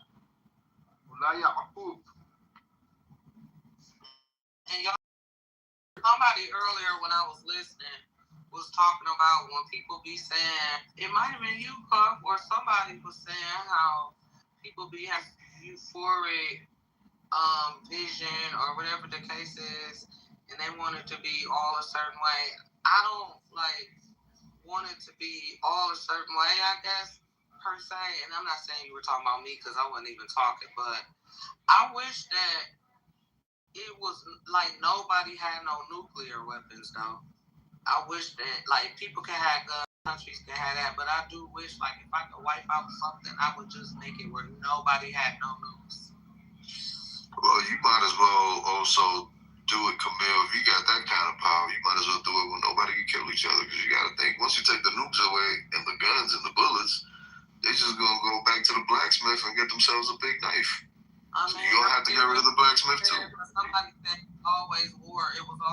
whatever, like, it was always whatever, violence, like, it's always gonna be conquerors and stuff, not necessarily colonizers, but conquerors, and, you know, empires and certain things, so I'll take that. I'll accept that, but if I could, like, get rid of nukes as a whole, then I would do that, because I feel like, nukes is something that in one or two swipes it can wipe out everybody, and guns and knives can't do that. They already done had mistakes where they, you know what I'm saying, dropping nuclear bombs in states over here way back in the 50s and 60s. Like, we still got one out here in South Carolina. And then Well, that most likely wasn't a like, nuke, you hear stuff still to this day. Nah, it was. Chernobyl, and like dogs and animals and trees and certain things and aspects. And when was Chernobyl? Like, and it's still things like this affecting stuff. Like, that's scary. Like, the thought that it could get to like nuclear fighting and stuff. That's true. What happened in South Carolina that somebody was just saying? Oh no, they dropped a nuke out here. Well, basically it fell off the plane that was carrying it all and whatnot. So surprisingly it ain't go off. But yeah, that's not like intentionally dropping a nuke though. That's the difference. No, I'm saying like that's what I'm saying. Like they make mistakes like that. Like they just would have went up. You know what I'm saying? Like, And y'all are still dealing with stuff over there? Yeah, but we're not talking about mistakes. We're not talking about mistakes. Listen, brother. The town where it's at, it's a ghost town now. Nobody lives there. It's called New Ellington. That's cool, and I agree with you, but we're not talking about mistakes right now. We're talking about intentional actions. Like, we're talking about, you know what I'm saying? Like, this what we're going to target, this was going to happen. We're talking about nuclear war. Like, I think that's a different conversation. And I think, like, if you're talking about, like, things like that, I truly think that people, like, any of them thinking about releasing any nuclear warheads, like, that's mental illness. Like, that's literally, like, you know, on that one show with the Mad King type shit. Like, that's actually insane, like, to even have the thought to push that type of button, to me, in my opinion. Yeah, now we talking about egos, you know, that's another problem. It's a problem for the person that's in control of that, because, you know, anytime they can just, it's really up to whoever, you know. I'm pretty sure they know one person. Like, it's a lot. That's really emotional. Isn't that like emotional intelligence thing? Because you're not even thinking about the repercussions or whatever got you so angry that you just want to wipe out, like, people, millions of people with nukes. Like, that's crazy. Like, but you gotta think about it like somebody. Well, think about it like somebody that'll take out their own family and then take out themselves just because, you know, they feeling that much hatred. Like, it's people, you know what I'm saying? I be thinking something. That's mental illness, that's hatred, that's insane, like, when you really think about it. And why I say that is just, it's people like that, but these people is running countries that had a power to do this. Was crazy to me. Well, so I think that's two conversations, right? Because I would agree, like, that is crazy. But I also would say, in a sense, I mean, because we don't know all the intelligent information or what's going on or who's about to do what. It could also be just self-survival. It could just be survival. You know what I'm saying? Like, we look at it a certain type of way, but we also don't know the conversations, the intelligence and all that. So it's just like, man, like, could this just be survival? I get it. It could be what Camille is saying, but it could also be that. Well, it could be survival in the sense of, if we don't know what somebody really has planned, are we just protecting ourselves? Like, or do we want to wait till the last minute to see, okay, if we do have peace, what will happen? Or do we want to say, like, hey, let's just see what happens? Like, do we really want to wait on that? Do we really want to wait on this scenario? Because we know, or whatever, or it would be crazy to think if this not set up. Like, let's say we released a nuke towards China or Russia or whatever, right? They got some automatic shit that's gonna come right back at us, and vice versa. So that's why I say it's almost stupidity, because you know it's gonna be some get back right away. Even if you fuck it up, you're gonna be fucked up too. Like, that's on all ends, all angles of it. Like, it's going to be some get back. So it's just stupid. Because once one button is pushed, then it's going to happen. But then we will also know, we would need to know, like, who has the buttons. And what we do know is when it comes to these nuclear agreements, it's us, Russia, China, I think 2 other countries when we talk about this nuclear agreement, right? So I would think it would be a smart idea to, I mean, look, if you didn't have nuclear weapons before this agreement, then yeah, y'all need to chill out. Like, everybody need to fall back. If y'all wasn't in this agreement and you weren't in these plans, then yeah, y'all need to fall back. And I think we should just keep it at that, because if we're just talking about the people that's in it, United States, Russia, China, then yeah, we just need to make sure we all on the same page. But, I think this shit is getting a little turned up. It's really getting a little turned up out. Well, you know, that's the thing that I pointed out earlier, which is that if, I think it was you, I forgot who it was that mentioned that I think there was going to need like I think it was actually Nathan who said there was going to need like 1 million EMPs, and they don't. You got to think, if one EMP goes off over this country, all hell on earth is going to break loose. So you got to think it's not going to take much.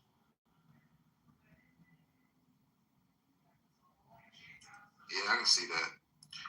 But but also going back to the question I asked earlier, and I gotta double back because I feel like some people did give some good answers, but it's just like, gotta talk about it. Bro, we have not seen shit. United States, China, Russia, we just gonna sit here, we're gonna give our opinions. But I feel like once it really pops off, and like I said, when I say once it really pops off, I'm saying that because we all clearly see this is different. This is literally different now. Everything is moving a little bit more different. Yeah, we just gonna have to sit back and watch because nobody really knows. We haven't seen, and one thing that can give us a little bit of, I guess, sight of what might happen. We need to figure out what the fuck discombobulated Venezuela. Because if we don't know what the fuck the discombobulator is and what that did, we know what was said. But until we figure that out, it's just like, yo, maybe this is what it is. Like, because from my understanding and what we can see, it wasn't just the grid. Because we can talk about EMPs, and when we think about EMPs, we can say like, okay, they grid shut down, but it wasn't just their grid. Like, we really having a conversation about the grid and people not being able to move, function. Some people throwing up, vomiting, but whatever it is, we got it. Hey, yo, and state not just vomiting though. You got to remember they were vomiting blood, and blood was coming out their eyes and ears. What the fuck kind of radio frequency did they find that can do that to the? You know what I mean? Right. You know they got something that is like a tone that what you say, like a sound they can let off. They were going blind too. I watched like a whole video on it. I might have played it at the end, but they were going blind and everything from it. The soldiers said that they were going blind. People were losing their sight. Some people's sight came back. Some people's didn't. He said they immediately started vomiting real bad. Ears started bleeding. It's terrible. Yeah, they hit them with their frequency. They can let it tone off right now. That, you know what I'm saying? Just break down, make everybody drop to their knees, like a high pitch or low pitch tone. But I ain't gonna say that necessarily what they did, but it sound about, you know, definitely use something with frequency involved. All right. Oh, I thought y'all called me. Pretty much, man. What's the best way that you? Don't let roll out. Come on, Rose. What was you gonna say? I was just gonna say, like, yo, what's the best way to distract the entire world and change the whole narrative? Yo, start another war, bro. You feel me? I mean, if you wanna take the whole entire world, distract them for this whole Epstein shit, what's the best way to do it? Yo, create a world war, bro. That ass. I'm gonna be honest, man. They doing it by the script, bro. I'm just being real, dude. This is what it is. You feel me? Dead ass. And they'll go as far as to change all of the fucking history books after that. You know what I'm saying? They're willing to let people die over it too. I hate to say it, but it's the truth, man. You know what I'm saying? Look at the story behind World War II. Look how they lied, bro. They made Hitler look like a fucking dude. Listen, I don't want to go down that rabbit hole, but all I'm gonna say, listen, they made Hey, with your chest, bro. Come on. no, like they made the dude look like he was a fucking evil dude, and he wasn't. They lied to us, bro. It was a lie. You know what I'm saying? Real talk. It was a lie, bro. So imagine what we're about to endure. You know what I'm saying? Like, Okay, I got a question for y'all since we talk about that really quick. We ain't gotta go down a long path of it, but with that being said, I always kind of, like how they always say somebody did something so that they can kill them, and it's usually a resource or something that they want from the land or whatever, as to why they doing what they're doing with him. I thought it was interesting that all of the people like in our science, CERN, NASA, and science was like his squad and his people or whatever. So do y'all think they killed him instead of why they said for his resources, meaning the people this particular time versus like a mineral or oil or something like that on the land? Yo, man, I ain't gonna. Yeah, man, that's facts right there. You just spoke. I ain't gonna lie, bro. This audience kind of creeped me out, man. I heard this shit from earlier. You know what I'm saying? All them agents and shit popping up. I don't give a fuck. I ain't got nothing to do with that shit, but it's just like, the people really watching. They really on everything moving. Oh, I wasn't here for that, or I didn't peep it. Yeah, nah, I'm not gonna lie. Like, Dirty, you right. You right, bro. Cause we have rooms all the time about current events, what's going on. But we opened this room up probably about 8 o'clock this morning, and man, the eight and when people use the word agents and all that, like it could be whatever. But the fact that we had this Smoothie dude come in this room. Like, it was like, I don't know if y'all was here for it. I heard the lady and the man this morning from, was they from Iran? Nah, so the Smoothie, yeah. So the Smoothie dude, like, he done been in debates with Candace Owens. He done been on, Fox News, having debates with all type of different people. And when we first opened up this room, like, they came in and he came in and he was in here.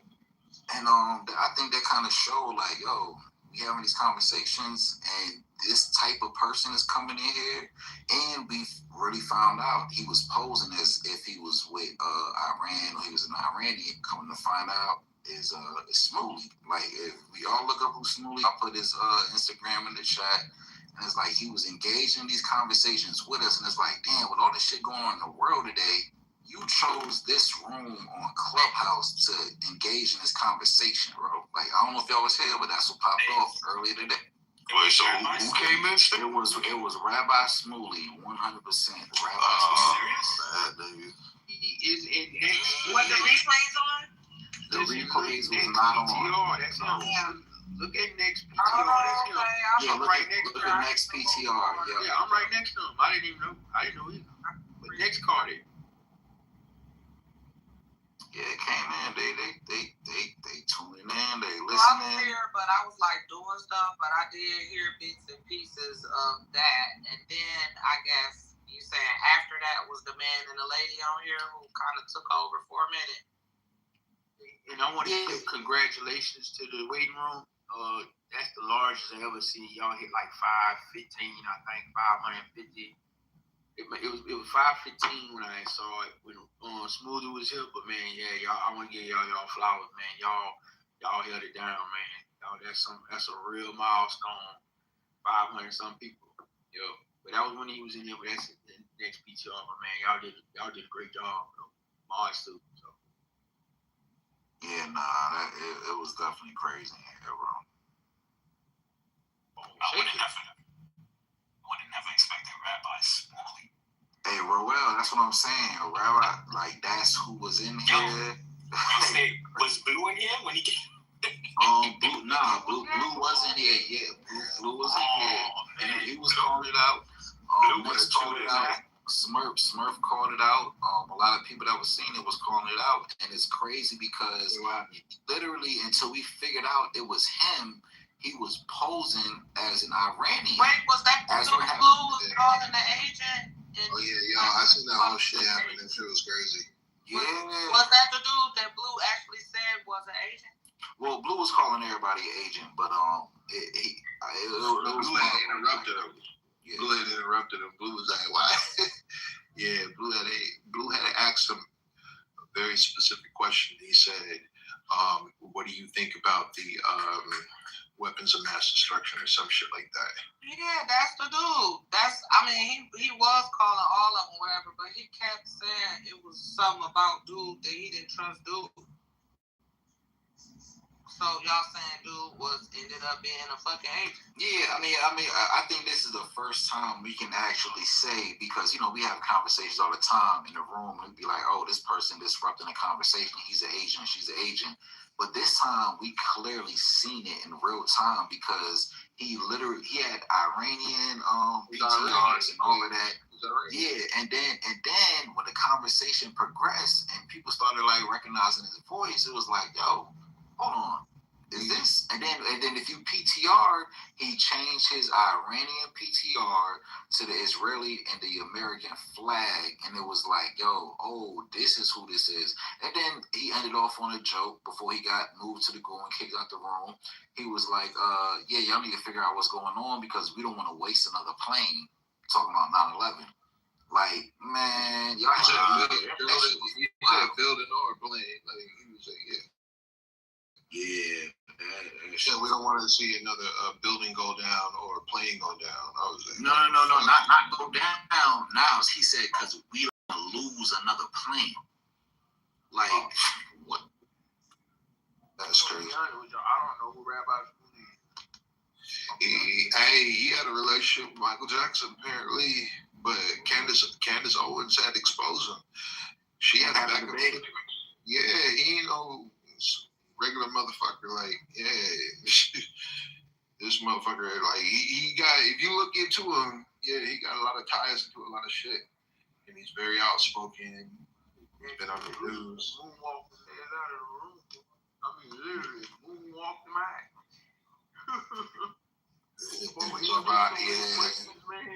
I seen that shit real time. That shit was crazy. Man, hey, look, my black brothers, y'all black intellectuals, man. Smurf was like, wait, we ain't gonna just gloss over that. I think everybody was in shock, and I heard it, and I'm sitting there like, wait a minute. And I'm trying to add it all together. It happened so fucking quick. Y'all really on it for real. Yeah, it was in like the middle of like 30 minutes, 30, 45 minutes. Like, we all pieced it together, and then he did. As soon as we put it together, he was gone, bro. Yo, State, was L in the room? A link in the chat in honor of the last day of Black History Month. That's the link I put in there. Why you leave black people alone? And y'all carry on. Facts, appreciate that.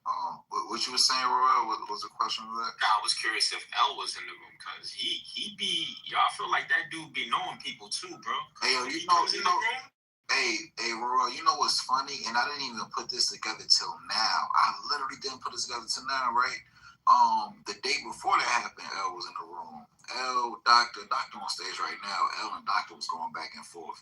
And he was in the room heavy, like, the night before. Like, that shit was low-key kind of, hey, man. I just know what happened today. We always talk about this agent talk, A, B, and C. We can never really prove anything. But today was proof. Today was wild. Today was wild and weird. Listen, that's why I don't want to beef with Brown. Like, Brown identified it too. He was like, man, y'all sound like crisis actors. Man, and I had to put my Alex Jones hat on. I was like, wait a minute. Hey, but the crazy thing is, they were going heavy. They were going ham for a minute. And I noticed when somebody would have an opposing opinion, you know how we got this credit score liking shit on our profile, they would just bomb the fuck out of it. And I was like, yo. That's just wild.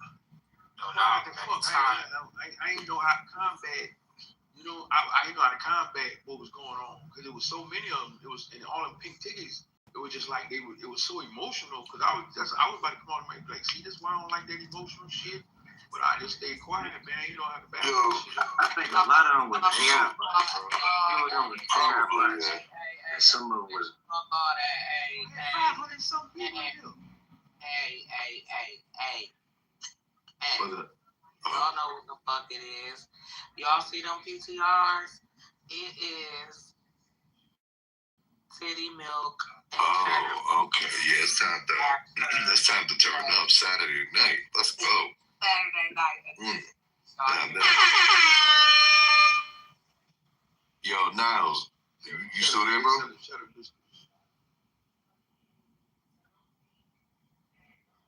Anytime you guys put Iran in the title with Israel, yeah, what up, then bro? you're gonna see a lot of pink tickets. Yeah, what up, bro? Yo, so you're saying that every time somebody had an opposing view to the rabbi, that person's karma would go down? Nah, not just the rabbi. It would be. It was for a minute when everybody was up on stage. I was in and out all day, but yeah, when people would have like opposing opinion, not just the rabbi part. This was happening after rabbi. He had long gone, but I had noticed over time when people would have like a different opinion based on anything, these like little agents were coming up on stage were saying like hella people were bombing. I don't know if it was coming from the audience. It had to be coming from the audience too, because we only give it so many time to emoji somebody's PTR. Right. So it was like blah, blah, blah, blah, XXXS, thumb down. I was like, what the fuck? Yeah, nah, that shows those have to be bots. Not only that, like they could be bots, right? But they were speaking too, right? And they was saying like, and one thing we can point out, we can notice, and I'll have to admit, like, yo, this was something that was kind of crazy. Every Iranian, when it came to the topic that came on stage that was trying to say this was going on, this was happening, they all spoke pretty good English. They didn't sound like they was in Iran, and it was, man, y'all just had to be here like this whole day. Like this is the first time I was like, bro, I'm seeing weird shit happening now. Like I'm seeing weird. It was so many Iranian people that was so Iranian, but they was from Canada, California, not in Iran, just escaped. It was one shorty. I forget what she said. She was like, yo, y'all don't hear bombs being dropped on me? It's bombs being dropped right now. Like, what? Hey, nah, you remember Blue kept asking like every one of do you support Israel? And they start coming up with all type of, it was never a yes or no. Like they just started explaining around the situation. Like nobody actually confirmed it. So I think a lot of it was working. Well, except the black people. That dude from Nigeria said, yes, I'm pro-Israel. All the black ones, I'm just saying what I noticed. And that shit kept me up, man. I was cooking and everything listening to that show. Like this is for all the black ones, man. I guess they said they was they pro-Israel. They did say that. Well, listen, I got a quick question for you. Were any of those bots or any of those people that were talking at any point pro titty milk and cheddar biscuits after midnight? Because if they were, First of all, you got to get it right. Y'all be screwing it up. Let's say it again. We got a PTR. Follow the PTR. Titty milk, cheddar biscuits. After 7. I'm so sorry. This nigga said after midnight. Don't piss me off. Slow down. You're right. My apologies. Slow down. It's milk and cheddar biscuits after 7. Yeah, and I said after 7 is really after 11. Because it's really after Niles after 9. So okay. You see, I said after midnight because I figured it's midnight in the the East Coast, and it's only, what, 22, 25. It's 10, 25 my time. So Central time. Yeah. No, I'm in mountain time. I'm in mountain time. Man. You gotta check the stage. You gotta check the temperature. You gotta check the team. Shit getting hot. Cheddar biscuits after 7. Big biscuit got tea. Well, you know the thing is, to make that cheddar melt, shit gotta get hot. You know what I'm saying? So. Tiger, not too much on the titty milk gravy. Tiger. I was just letting them know. Them some special biscuits. Yes, the biscuits is special. Only thing I disagree with. Who the hell seasoned the biscuits? Don't worry about it, nigga. Should I make some cornbread? Just be dango. Oh, you want to bring that sweetness in there, huh, Coco? Well, no, Hi, Coco. Hey, girl. It was about the cheddar biscuits. It's all because I know. These people, you might have been here, but just for the record, everybody thinks that titty milk and cheddar biscuits after 7 was some freaky shit, and it was not even nothing freaky about how we got. I don't quite remember why we got to the titty milk after the cheddar biscuits and the seafood boil. But I don't remember either. But it started with, y'all, somebody said the seafood boil, you catch the hood rats with it. You know exactly who said that. Wait, so the seafood is the bait for the hood rat? Yeah, you just take it and wave it in the air or shuffle the bag and then a little wrestle a bag around. That niggas ride around with a white van say seafood boil them side. Then we got niggas rolling with a lobster tail in the trunk. yeah, he said the cheddar biscuits get the hose going. Yes, people boy, you come with the cheddar biscuits, but he don't like no fat motherfuckers, so they gotta eat before 7. So I was being rebellious. That's why it's after 7. Because we all know I like to eat and talk about food. So I'm like the official room big bag, not big bag, for real. Nah, I think D. Cole got you the other day, Camille. I'm not gonna lie. Why would he say? He said something? Bro, the way he told us that he dips his French toast in heavy cream as like the little batter stuff, I was done. I was like, bro. Yes. Yeah. Puff, you ain't been I'm here. cooking it. You don't know for real. Like, What you cooking? Food. Man. Salmon, mashed potatoes, and broccoli with cheese on it. That's why I'm debating about the cornbread. Actual peppers. You can hold the cornbread. I don't like cornbread. Damn. I'll make a cornbread tomorrow with my pepper steak because I want cornbread with it.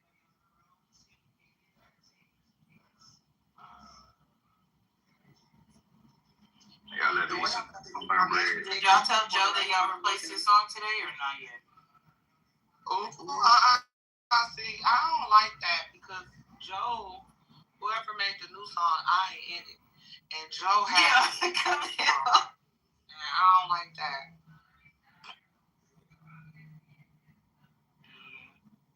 I'm snitching. And that shit hit too. We in the waiting room. Yo, I got a question real quick. I'm waiting on shit. What's up, bro? What up? Now, like, we did a whole room on the Somali fraud, right? But they were doing an investigation on the fucking Jewish fraud that's going on in New Jersey. And I'm like, yo, why is that shit so quiet compared to the Somali shit? Like, dude, this is why. Nah, it's like, you see, that's the type of shit that irks me, yo. It's like, yo, how y'all gonna scrutinize one side, but y'all not gonna do it to the other side? Like, that's crazy to me, man. Like, yo, we gotta like, if we're gonna do one side, we gotta do everybody. You feel me? If everybody's doing fraud, fuck it. Focus on them. But it's like, yo, you can't pick and choose. See, this is where I be having issues with certain people, man. Like, it's crazy. Because I'm like, yo, Motherfuckers is blatantly doing it, and nobody calls them out. Some people do, don't get me wrong, but it's like, it's not vocalized the same way, you feel me? It's like, yo, I don't understand that, you know? And I get it. People say, oh, when you talk about them, you're going to get hit with anti-Semitism. Fuck all of that. Like, yo, you know what I'm saying? We got to, like, say it how it is, man. You feel me? Like, it's a fact. Like, yo, this shit is crazy. You know, like, that's what I said. Like, this whole, I don't know, man. Society's fucked up, bro. Like I said, man, people just be picking and choosing, bro. That's why you gotta motorboat them titties, bro. You gotta motorboat them. Man, that's why I told you in the chat. I told them in the chat, I was like, bro, we got our own problems in the United States, bro. At the end of the day, bro. But you know what? This is my first time hearing about that. That happened recently. Yeah, that shit. We got shit talking about the Jews. Nah, I mean, it's been going on, but this guy actually went out his way to really I saw the whole this video, man. Yeah, bro. You know what I'm saying? You know, he lost sponsors. He lost his monetization for that. I'm pretty sure. I bet. That's crazy. It's crazy. Lost the monetization for exposing some shit. Millions of subscribers. Hey, you know what's crazy though? Like, they was trying to use that political shit on niggas in here earlier with them people. What we were just talking about, right? So certain people might say something, you got 3 or 4 people saying, oh, he's an anti-Semite. That's him.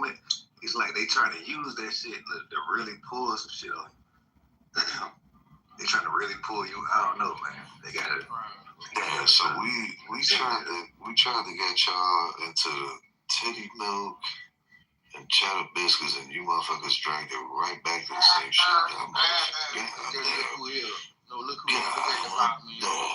Look who here. It's a hot topic. RJ's here. It is a hot topic, but goddamn, I mean, we've been if it's that time, then City Milk and all that need to go in and do their thing. You're welcome. I'm telling y'all, like, my power is activated because I showed that. His power, he ain't They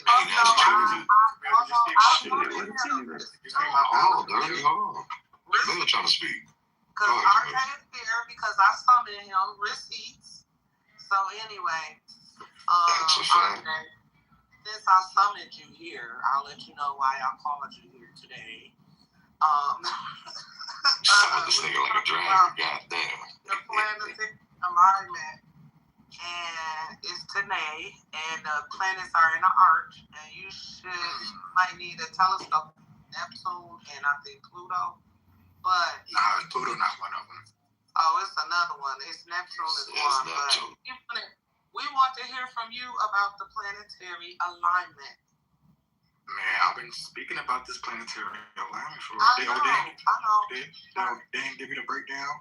Yeah, I was saying you need to be here, so break it down what it means with the energy and all this shit that's going on today with this alignment and this planetary correct. So you gotta look at the planet. Let me go get the 6 planets. So they like in the arch. I gotta go look out there. Hold on, let me get the. It's outside. I went look. Well, I'm gonna stand out there and say my blessing. When you look at the it's Mercury, Venus, Saturn, Jupiter. What the fuck? Why I just disappeared? Okay, it's Jupiter's Uranus, Saturn, Neptune, Venus, and Mercury, and you're right, it is going in like a kind of like a horseshoe kind of shape. And damn, this is the first time I'm seeing this U shape. I'm not gonna even lie, but I did notice the planets was like this, bro. So they are in a certain way, and so they all like line up in the same type path is what I'm looking at, and it's like the same. Like the arch, and so like the St. Louis arch. Yup, and so check this out, RJ. So I have this theory or this thought, right? Like every time the sun go up and go down, the moon go in its cycles, and these alignments and eclipses and different things happen, that it's a portal opening up, even with the northern lights. And so every so often, like certain portals, like the ones that don't do it for 60 and 300 years and certain things, is really, really important. So I think that arch in the alignment is a major portal being opened up at this time, and different things are going on, and high energy things are going on Earth too. A lot of people, I'm not even gonna lie, a lot of people that's like numerology, astrology, gematria, they all pretty much guess this war is gonna happen on today. It's crazy, bro. So many people predicted this shit on today. That this shit was gonna happen with all these planetary alignments. I was gonna speak on the Super Bowl when Bad Bunny did his performance, and I told y'all he was wearing a number 64 shirt, and the number 64 is tied to the Revelation 6:4 in the Bible, and Revelation 64 is talking about war. And how many planets are aligned? Is it 7 or 6? So these planets, one of them I think is Mercury. I thought Mars is on there because Mars is like the war energy planet, but Mars is not on there. It's crazy, but do you think it is the body, bro. The arch is the doorway to the... It's an arch in itself is like an arch or door, a mirror, eyes, are all portals. Especially an arch like that. And with the planets lining up like that, it's like I made a post. Like I remember Hercules. Is that the planets aligned perfectly just like that in that movie, and then once the planets aligned, there was like a portal that opened, and then the Titans was released, and they went to Mount Olympus to cause war. Right? Go watch Hercules again, the Disney version. You'll see what the planets aligned. The Titans got released, and they started to go towards Mount Olympus, and the Titans was like in a jail, like in a portal. I feel like they're going to use these energies. And then, notice, the blood moon is on the 3rd. What's today? It's going to be March 1st. So, in 2 days, we got the blood moon, which is also a rare event. I think that comes every 40 years. So, every 40 years, we get this blood moon. This is also another rare occurrence that we're talking about. And they're also saying that this is during Ramadan or something like that, some Jewish holiday or some shit like that. This is all not a coincidence that we having this. And then you got, Friday the 13th. What are the odds that we got 2 Friday the 13th in February and then in March? So we got. I want to give you one more. The 28th, the same day, it started on the same day of the week because I had some scheduling and all the days is the same as they was in February for March. Yes, you peep that, and then the holidays. I want to give you one more to throw in there. So Mardi Gras is pretty much celebrating the Roman god of war. It just ended on the 17th, about a week or some change ago. Yep, you're right. That was the same day as the and then St. Patrick's Day up in mid-March. Don't forget about what's supposed to happen in Easter this year. The Star of Regulus. What's that? Dude, they said it's a rare event. It's very rare. It's I believe it's either a red or a blue star, something like that. Ooh, our drink flipping. I don't know what it's from. That could be like the blue or red Kachina. No, actually it's blue. Yeah, they said it's the brightest object in the constellation of Leo. Wow. Ooh, they got it's something that but they saying we're gonna be able to see it. Yeah, they said that's supposed to happen on Easter on the 21st. Oh, they say when you see the brightest star on the eastern and western sky showing at the same time, it's I don't want to misinterpret it, but it's supposed to be like a major event. So that's some shit Farrakhan said a while back. They said the meaning behind it is supposed to something about how the world is supposed to be. It's a new knowledge that shall come into the world. Supposedly, that's what it means. Another thing I peak with all this war shit going on, but how I know that energy harvest off of this planetary alignment. Just look at the calendar. So if you look at the Israeli, it's the Islamic. So Aurora, the Islamic, we got a different calendar. So you got the Israel, the Islamic calendar, and you got the Hebrew calendar. If you go and check what's today's date on the Islamic calendar, it's literally 9/11. And then if you check the Hebrew calendar, today is 6/11. So 2/28, February 28th, is 9/11 on the Islamic calendar.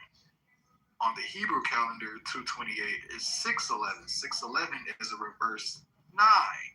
So that kind of looks like if you reverse it upside down, 9/11. So Hebrew calendar, today's date is 6/11. Islamic calendar, today's date is 9/11. And you already know what Trump did.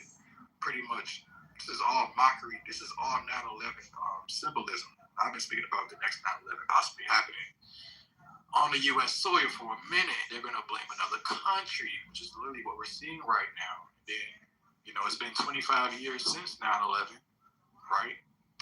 And what do you know? We are going into the U.S. 250th year, which is 250. When you cancel out the zero in numerology and gematria, you get to 25. So 25 years since 2001, 9/11, and then here we are in America's 250th year, which is 250. Another 25. Then you got Illuminati turning 250 years old on May 1st as well. That's not a coincidence that the Illuminati is about. This is a reading for today. Hell no, I'm just giving you the numbers. I'm just telling you that today's Hebrew calendar is 6/11, and then the Islamic calendar is 9/11. So they chose to bomb Iran on 9/11 on the Islamic calendar, and then 6/11 on the Hebrew calendar, and then obviously on the Gregorian calendar today is 228, which in gematria, United States of America is 228. You know, 228. What's the 228 represent? Because today's 228. I just typed in United States of America and you get 228. Oh wow! And today's 228. Hey, so what happened on February 25? So the last remaining nuclear arms control treaty between the United States and Russia ended. It expired on February 5th.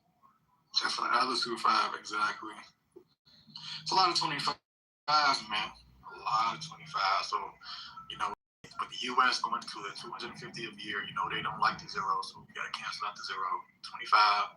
25 years since 9/11, 250 years of America, 250 years of San Francisco, 250 years of fucking Illuminati. All these cities, like San Francisco was founded in 1776, Illuminati was founded in 1776, America was founded in 1776. So that's all 250 years. It's 25 years since 9/11, and these niggas just bombed Iran 9/11 on the Islamic calendar. So that's how I know this shit's, all this war shit's fake, bro. It's just all scripted, bro, by the numbers. I'm sure Blue was in here telling y'all this shit was all fucking Asians and scripted and shit. But I didn't have it. I can't fucking go back and forth with them Islamic people and be in these rooms, bro. I can't do it, bro. They be bodied out. I can't be in this bitch. Argue back and forth with these motherfuckers. They be bodied out like a bruh.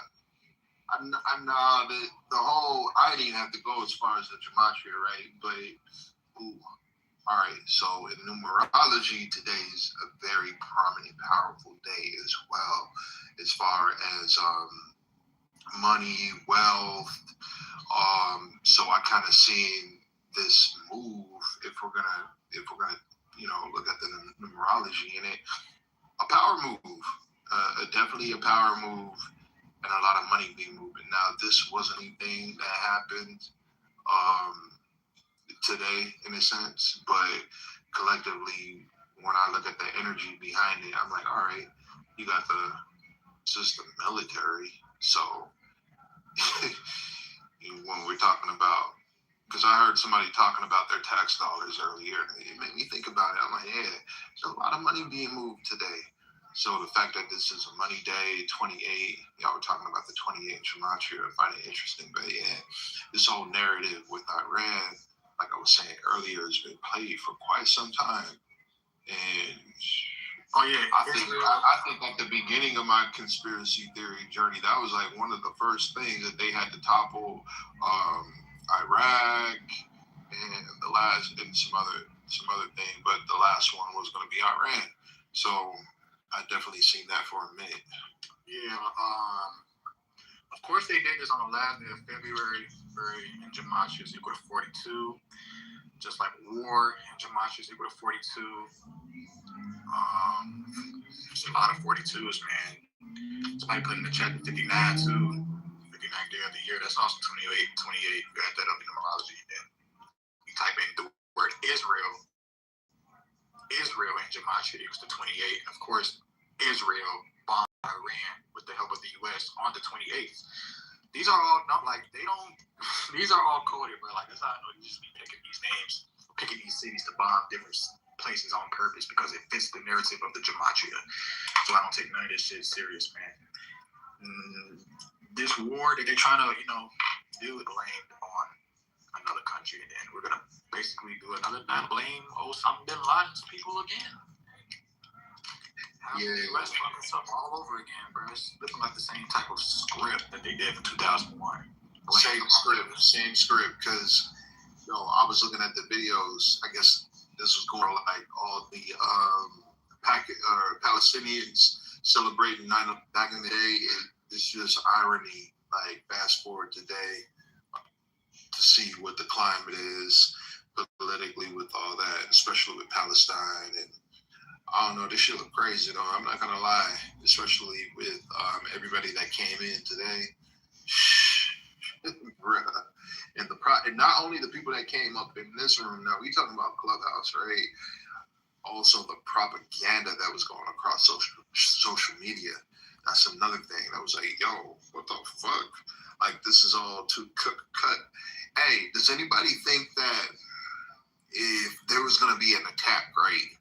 If they're shooting missiles, right? Bombs over Baghdad, whatever. Don't y'all think it would have been more? Like any casualties yet? Like what are the numbers on the say like it's gonna take some time, but I would have figured it would have been more, at least that's bullshit. At least what I'm seeing online. You know what I mean? I'm not saying I wanna see more, I'm just saying these motherfuckers are locked and loaded. These are just a couple of warning shots. They already been going into Iran. They made all these announcements. Was all this just to hit this one religious leader? And this is a religious leader. So yeah, that's just bullshit, bro. I don't be believing that shit, man. What hit them? A missile? There weren't even that many missiles. Like I could see it was like what the fuck? I could see if they went in and took his ass out like they did other bro in Venezuela, but they didn't do that. Like they just said missiles. I don't even know what killed them. Like what killed them? Do we know what killed bro? Was it a missile that killed bro? Was it a U.S. agent that went in there and killed bro? Like we don't know who killed bro.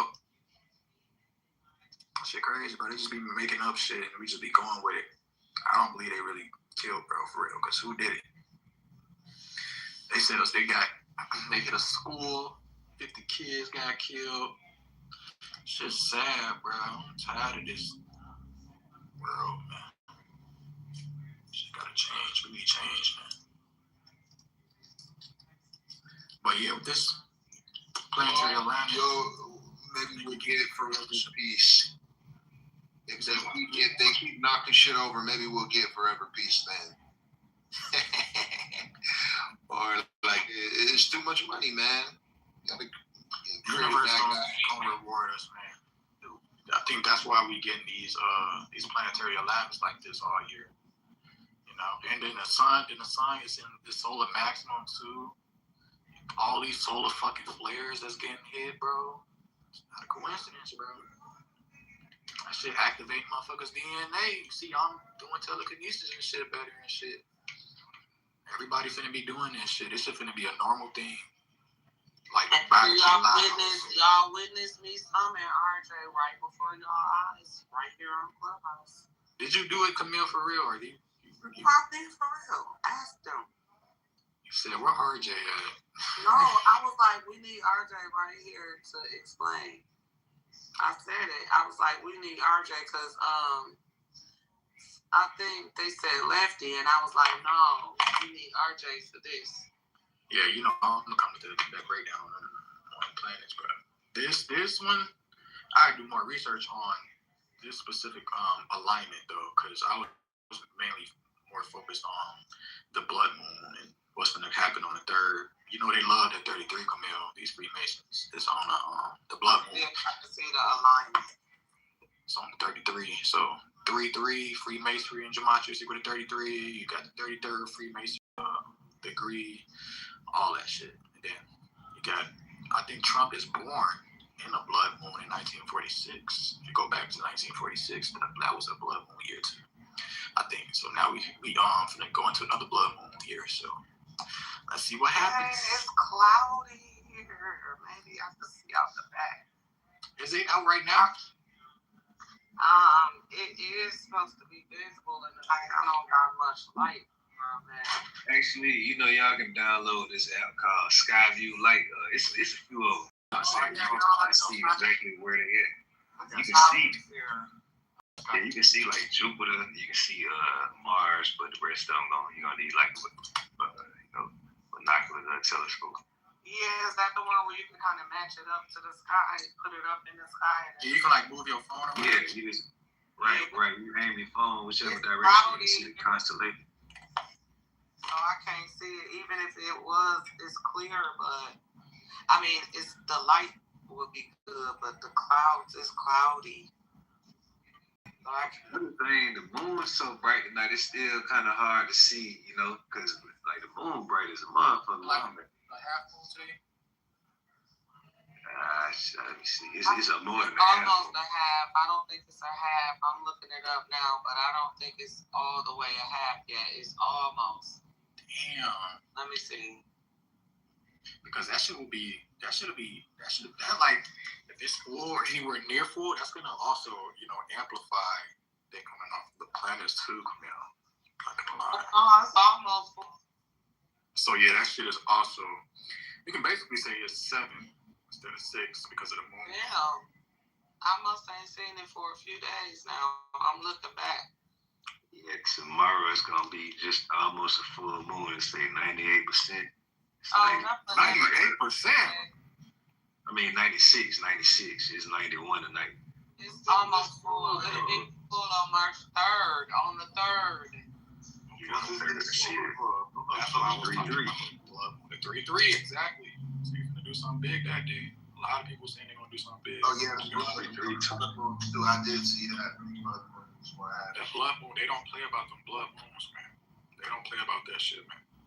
See who's gonna get assassinated, who's gonna, it's gonna be a lot going on, man. It's gonna be all type of shit.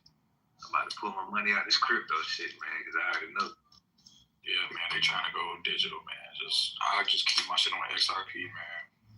Now, I ain't gonna lie, bro. I took my shit off of there, man. We can talk about it later, but yeah, that shit ain't XRP for right now? I mean, yeah, right now, it's not busting. But, like, I would say July, August, when they start to, do their big events, global events, that's when XRP gonna start to bust. And that's when you're gonna really start to put that shit in. But put it in before it makes its jump. That's all I'm gonna say. I'm gonna tell you when, but not right now. It's not gonna do shit right now because nothing ain't going on. But I'm gonna tell you, I'm gonna give you one good one, man. PAXD. Just fuck with that. Where is that right now? Like 5,000. Let me see. It's like 5,200 last time I checked. But you'll see. Just take a look at PAXG. PAXG. I'm gonna check it out. Yeah, that's promising. Yo, Tiger, that's definitely the move. Is it hot where y'all are at right now? Shit, it's cold actually. Warmer than it usually is around this time of the year. Yesterday it cooled down. Today and tomorrow it's gonna be warmer than normal in the next few days, like the next week. It's fucking 88 degrees today, bro. Coco, I hope you made that mana plate, because what the fuck is going on?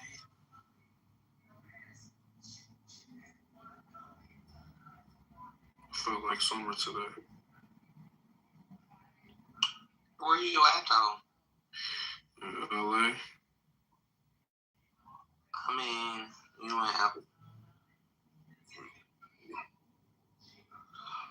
Right, December out that motherfucker. I mean, it do cool down. I went in the fall before. It was like in the 60s or whatever. So, I mean, I feel that. But compared to where I'm at, it's always nice there. Like, that 60s, we'll take that shit from where I'm from. I'm in the Midwest. And I feel like I predicted this war shit in my dream, Camille. I had to sleep last night. Dream. When I woke up today, I was like, what the fuck? Like San Francisco was all underwater, the bridge was gone, it was like destruction everywhere in my dream. Then I woke up, I see everybody talking about Trump and bomb Iran. I'm like, what's going on? What the fuck? I'm thinking You had a dream San Francisco was underwater? I had a dream the West Coast was underwater in San Francisco. The bridge was fucking gone. Like, I'm dead ass. And then I woke up and then I seen Iran was just bombed. I was like, yo, the universe not lit. I wonder if there's a fix on this side. It's like the universe was telling me. You should give me take that your TV dream. off while you're asleep. No, I don't have no TV. I don't watch TV, boy. I don't have I know our border's super secure, right? I know that wasn't going on when we was last night. Like, it kind of popped off like this shit popped off while it was late last night, like 1 o'clock in the morning, like popped that. off while we was asleep. Trump was up having a press conference at 2 in the morning. That's crazy. Nobody watches TV anymore because I showed watch TV, bro. It was 3 o'clock East Coast time. Well, we was up like 2:30 because I was kind of like, I told the dude he was lying, like, bro, Trump ain't on this shit at no 2 in the morning. That motherfucker sleep. That nigga was I got up at like 1 o'clock, and the White House had posted it at like 3 o'clock in the morning East Well, Coast time. clearly wasn't everybody sleeping. You niggas was in here listening to it. So what we doing? Yeah, I was Right? So y'all, He was doing here. Level of concern. Is y'all concerned? Like I'm not like over here shaking in my boots. However, I am concerned about What you concerned for, man? Because we guys and guys, man. They can't fuck with us. Because I don't want anyone to resort to any type of nuclear weapon. Bro, let me tell you this right now. Nuclear bombs are fake, all right? They don't have nuclear bombs. Nobody in the world has no nuclear bombs. The word nuclear stands for water, all right? That's what they're using. They're using water erosion, like basically big-ass bombs in the water to make it seem like they have nuclear fission. Nuclear stands for nuclear energy. Nuclear. Think about clear. Nuclear energy. So they're talking about, that's why you go look at nuclear plants, and what do you see? Water. Every time you see nuclear plants, it's surrounded by water. There's not one nuclear plant in the world that's not surrounded by water, but I can accept one. All right, so they're using water to pretty much do these big ass bombs. All right, somebody broke that shit down. I'm gonna post that video in the chat. But you know the atom bomb is basically a nuke.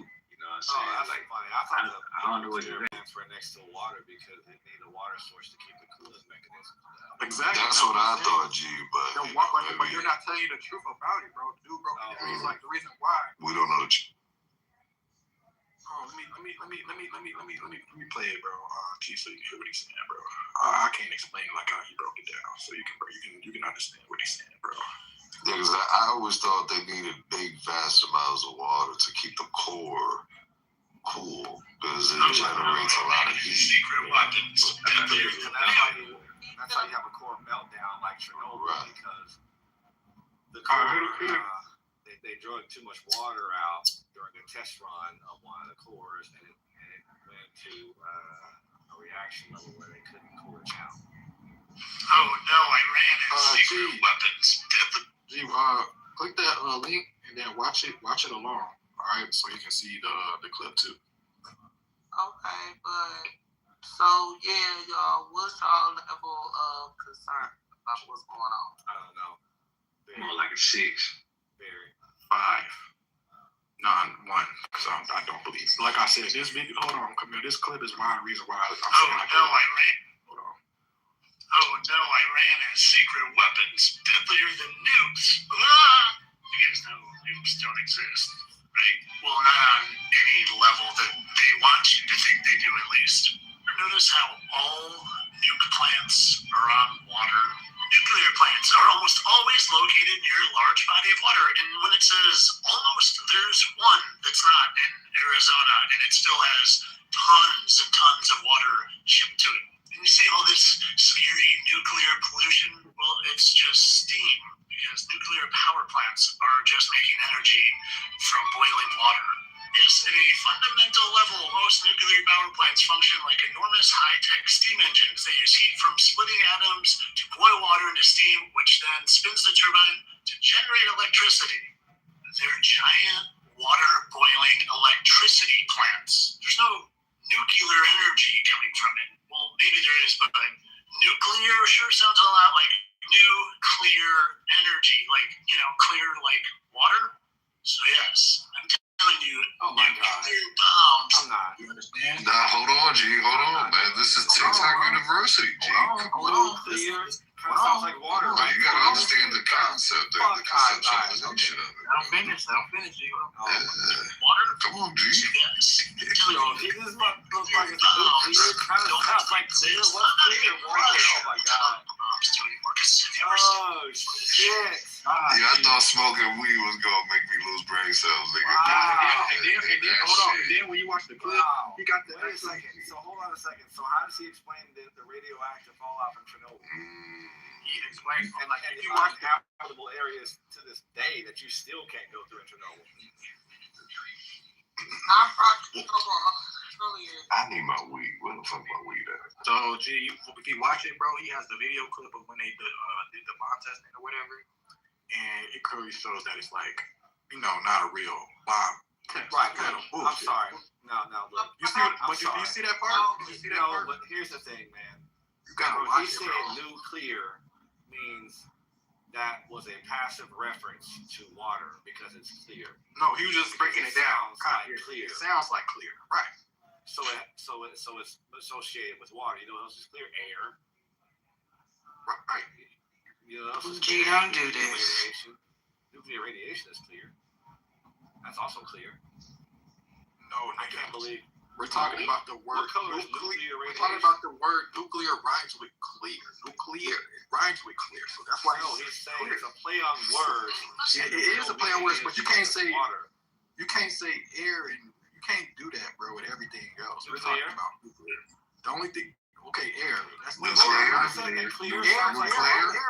Air, bro. Borders down Air to actually goes better with nuclear. But Nuclear. okay, cool. We're still talking about water though, so I'm still making my point.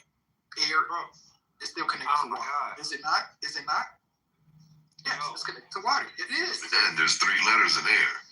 Hey, look. All right. Okay, wait. This is Rain falls from the what? Sky, which is Yeah. what? The I'm air. about to throw it all out. Oh, There's my another word called likelihood, right? And it's the fact that you're serious, man. Man, I didn't make the video. G. He's breaking it down, letting you know. Look, I've seen a bunch of these whack ass idiots make a fucking video with some fancy music and shit in the background, not talking about shit and completely unfounded. We've never seen a nuke before. This G, is none of us in unfounded. this room. Hey, look, I can see it. I can see if he was a military. I don't know if this is gonna help or hurt the point, right? And Check it out. you've been to the military, like none of us been in the military to see a nuke been dropped ever. I don't believe that shit, man. Nah, check it out. You don't believe It's Chernobyl? actually a thing called likelihood, right? What happened in Chernobyl? I don't believe we have. What happened at 3 Mile Island? You better hope one doesn't get dropped one of these days, half a bit. I don't believe we have these. Wait, but hold on. What? Just for the sake of shits and giggles, what happened at Chernobyl at 3 Mile Island? They say, you know what happened. No. Don't tell me what they say. Nigga, tell me. I just me don't what happened. believe what they said. That's not the question. Tell me what happened. What happened I there? don't believe what happened. Oh my God! I didn't ask you if you believe what happened. What happened? What happened? What happened, G? Come on, man. What happened, bro? No, I want you to tell me what you believe happened, not what you believe did not happen. Like, for instance, I believed that 9/11 didn't happen like they told us. I believe 9/11 was an orchestrated inside job. Multitude of facets put together to orchestrate a nice little play in front of our eyes. I believe that. So now, I told you I don't believe what happened, but I also told you I believe this is what I believe happened. So you don't believe that Chernobyl was a nuclear accident. And if you don't believe that, what do you believe? So I think they have you ever heard, what is those things they use in Hawaii? Direct energy weapons. You heard of that before? Okay. You heard of that before, right? Okay. So they're using Duke to pretty much simulate what you think is a nuclear bomb. That's what I think. Right. So what you're saying is it was a directed energy weapon that was utilized both at Chernobyl and at the site of 3 Mile Island. Yes. And Chernobyl to this day is uninhabitable because of radioactive That's what they say. fallout. That's what they say. They say we can't even go into the Grand Canyon because of what? Yeah, so wait, hold on. But RJ, I'm just saying, they don't allow us to go to the Grand Canyon with. Who said we can't go in the Grand Canyon? They did. Right. Who is they? Whoever blocked shit off. Whoever blocked that shit off. There's excursions that take place there. You can't go all the way. They blocked one off though. You can't go fully in the Grand Canyon, bro. You can look it up right now. Which you're saying there are restricted portions of the Grand Canyon? Yes. Yeah, portion. Yes.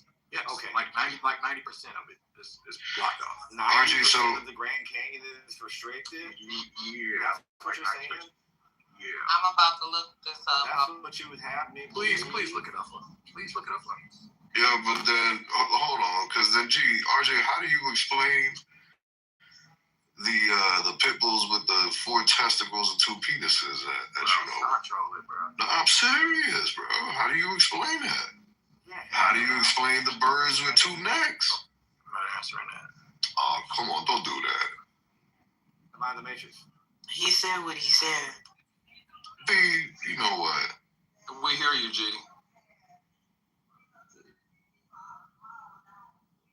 You gonna bail this nigga out. Was I in the Matrix? No, we can hear you. No, we can hear you now. Okay. Come on, man. What are we doing, bro? My man just made a... Yo, we TikTok is doing this. Okay, y'all listen. Wait. TikTok is... I heard a whole woman... I got breaking news. I asked a quick dive. I didn't do a deep dive, but I asked a quick question, and I asked specifically, what percentage of Grand Canyon can you explore that is not restricted? So I was very specific. The answer is, y'all ready? Approximately 90 to 94% of Grand Canyon National Park is designated as protected wilderness, which significantly limits general public exploration. While most of the canyon is technically open to hikers, rafters, and sightseers, these remote areas are extremely rugged and often require specific backcountry permits or guided access to enter legally. So you need a permit to get in. So most of the park, RJ said 90% of the park. Wait, no, you just said you need a permit.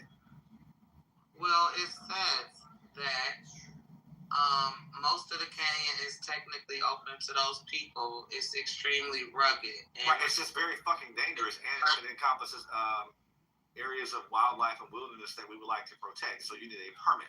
Yes, but it does say that 90% Did it say nuclear radiation? of the park is designated wilderness. Right, cool. I'm hip with that. That's nothing new. There's plenty of fucking caves and other types of very dangerous structures that are designated in a certain fashion that have restrictions on them. You said 94%?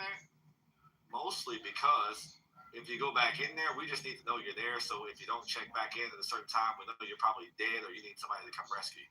So on average, the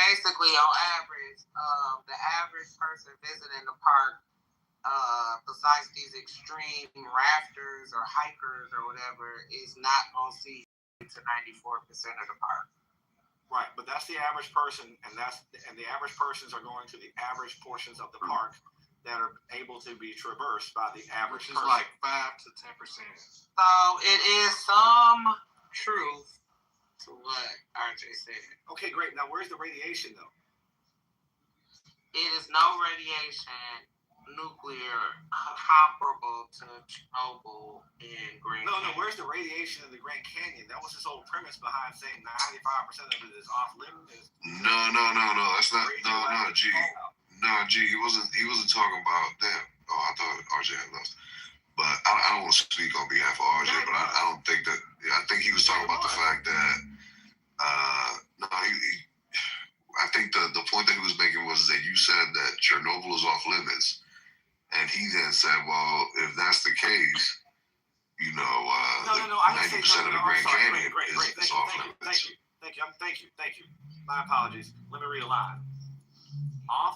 Restricted access is profoundly different from uninhabitable.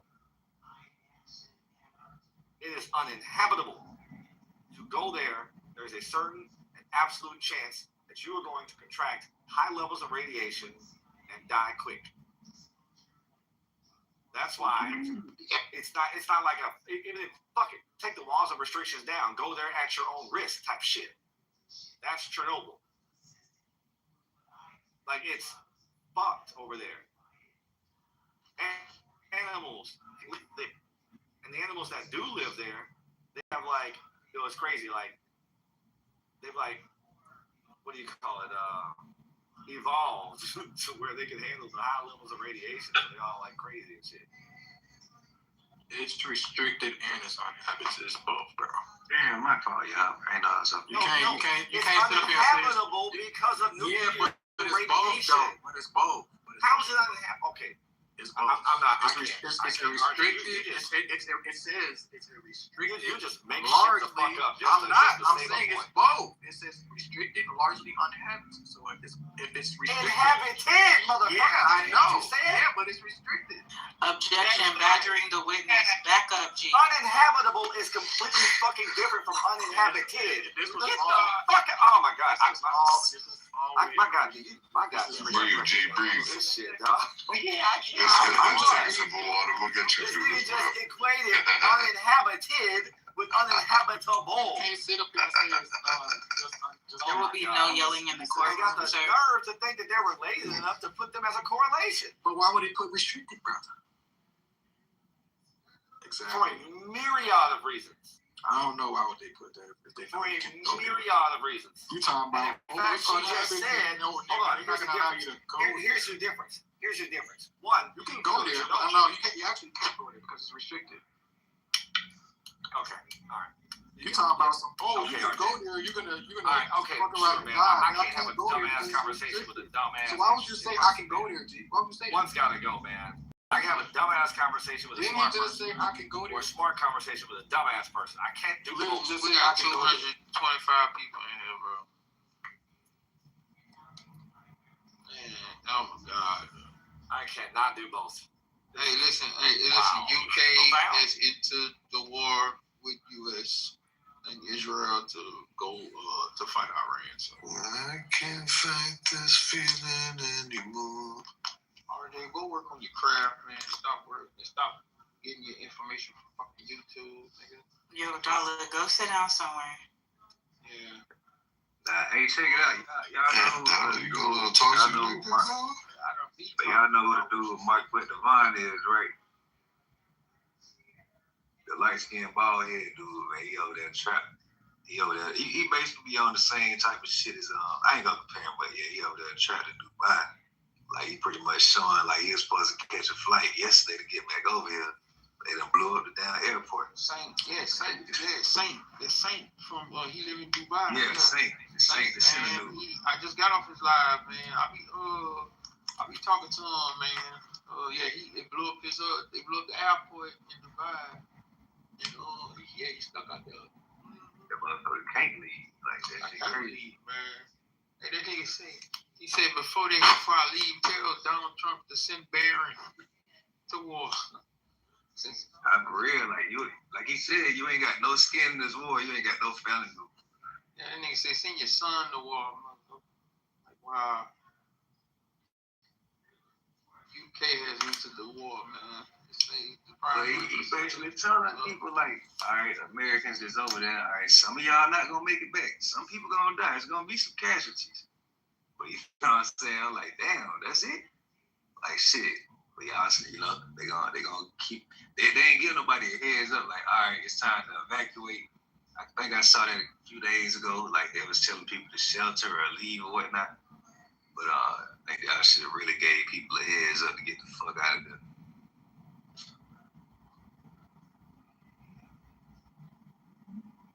It's going. Don't get me wrong. It's going down over there, bro. They is blowing up everything. They blowing them guys. I'm trying to figure out they even, because how they shooting missiles from Iran to Saudi Arabia? Man, they making it rain over there. You see that shit? Like they hitting them non-stop. They ain't stopped since last night. I mean, like I said, we're gonna stay focused and get this money over here, man. But damn, man, you know how far that is? Nigga, you ain't gonna be getting no money if a nuke goes off.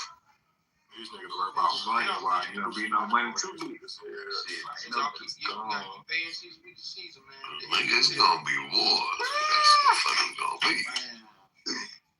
That money shit finna be the end of y'all niggas. But think about it, bro. Dubai getting fucked up like that's crazy. But you see, just because first you get the money, then you get the power. The playground, bro, getting fucked up. Power without this shit. That confidence. Y'all got that type of confidence stuff. Then after you got that power, you get that motherfucking respect.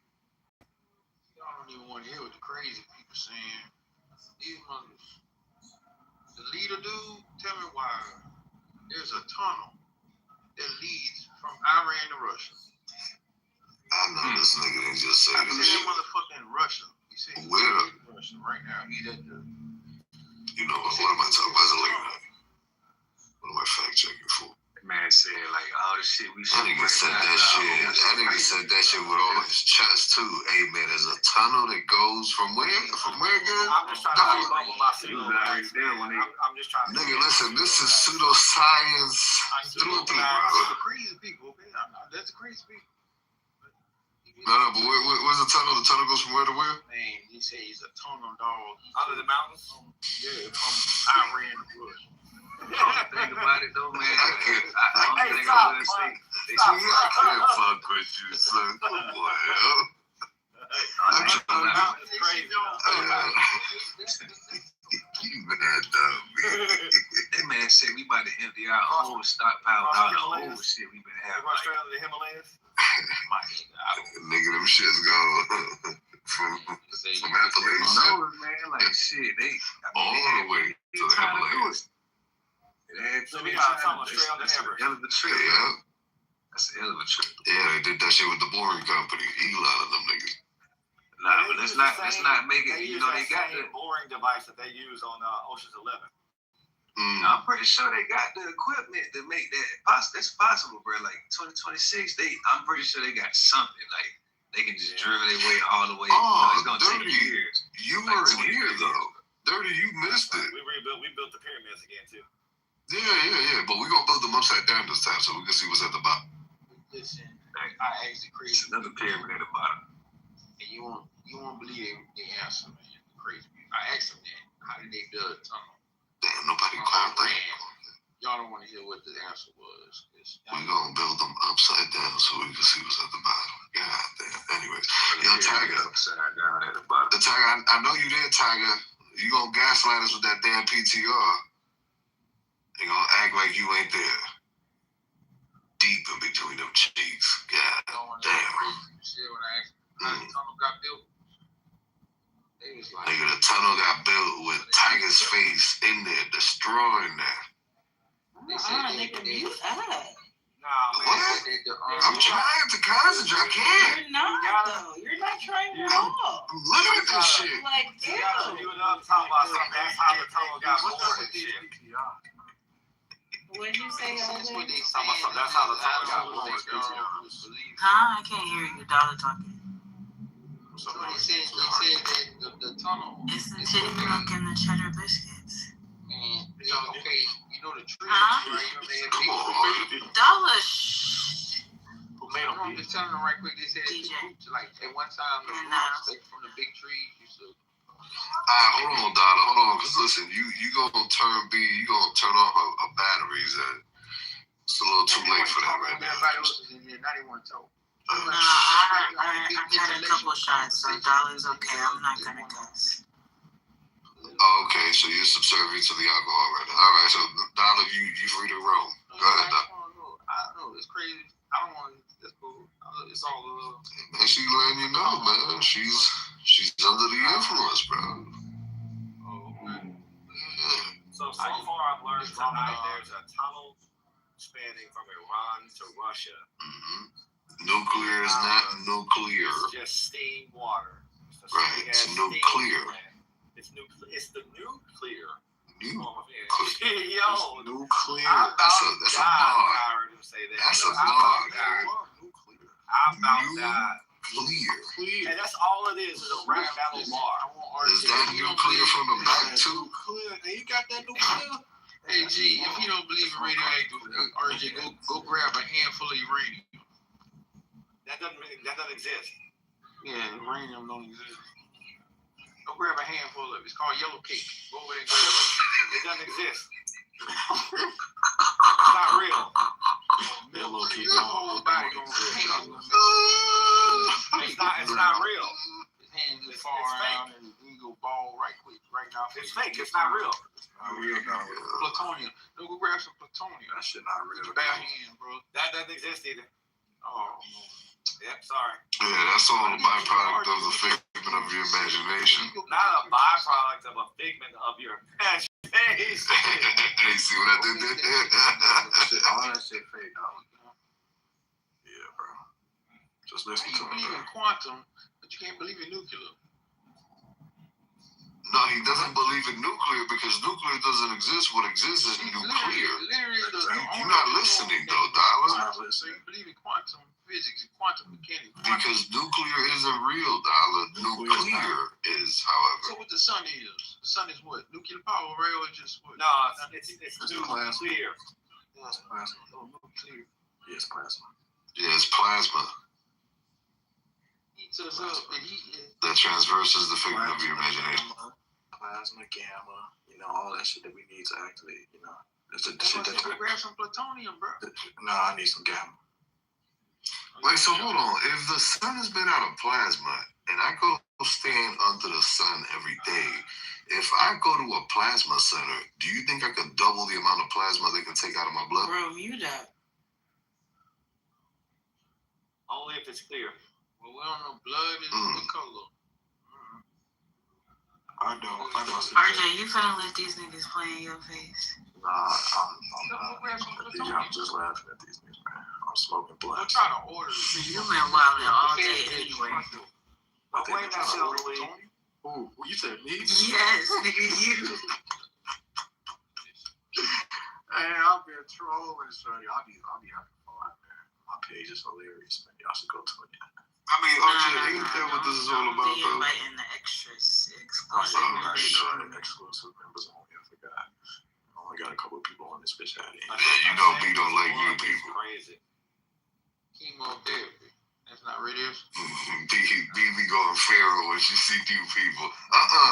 No, not you on this new nigga now. Mute up.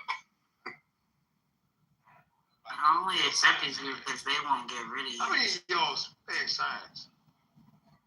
What? Biology. What about physics? Y'all pass your This physics? bitch shit, bro. Physics? That's not real. Physics. I passed. That's not real. I don't think it is. Yo, you're not gonna say everything. I need to see you. That's not real. Physics, nigga? Nah. Luke's ain't real. You gotta let it go, G. You gotta let it go. I know. Calculus. You just take calculus. Because the nigga had a TikTok video and told us it wasn't. Well, G, if it's on TikTok University, it's obviously. I was on the app. I asked somebody. Way. I knew we was cooked. I asked this damn woman. I said, "Have you researched this?" She says, "Yeah." I said, "What have you looked at?" She says, "Well, I've seen plenty of TikTok videos." I said, "That was your research?" She says, "You can do great research on TikTok." But if you're on TikTok, G, and I can go to your videos, what are you saying? Are you not credible? Oh boy. Incredible. They gonna CIA gonna be at the front door. If you posted videos, Oh boy. you post your lawyer videos trying to help be lawyers and shit. You're you gotta be credible. You gotta be some type of credible. I miss the good old days of YouTube when we were discerning. YouTube is the same shit. It's not.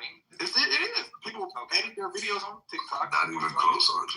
Yes, they do. They edit on TikTok, post on YouTube, or CapCut. or whatever the fuck that shit is. They do that. I mean, look, just because somebody puts a TikTok video on YouTube doesn't legitimize it. What G is pointing out, all I know is you know what, you're right. download the video and post it on That shit ain't real. YouTube's not real. Ray William Johnson and the inception of YouTube My did not happen. homeboy said everything went wrong when everybody was right. When everybody got right, when everybody started being right, there it is. When everybody started being right, that's when everything started being wrong. Everybody got a goddamn place. Everybody got a goddamn opinion. Everybody got a fucking video. Everybody's a fucking content creator. Oh my gosh. What's wrong with that? This is 2026, man. You better get, you see, you old school, man. You gotta get with the program. The new program is content creation. Everybody has a TikTok, everybody has Instagram, everybody has Facebook, everybody has Twitter, everybody has everything. Nigga, it's the new age. Either you get with it or your ass will get lost. Okay. Everybody's an expert. Everybody's an expert. You know, my favorite of the how all of a sudden people become molecular physicists and gene therapists. Idiocracy, G. It is a profound movie. It is a profound movie. Very much so. Profound. Okay.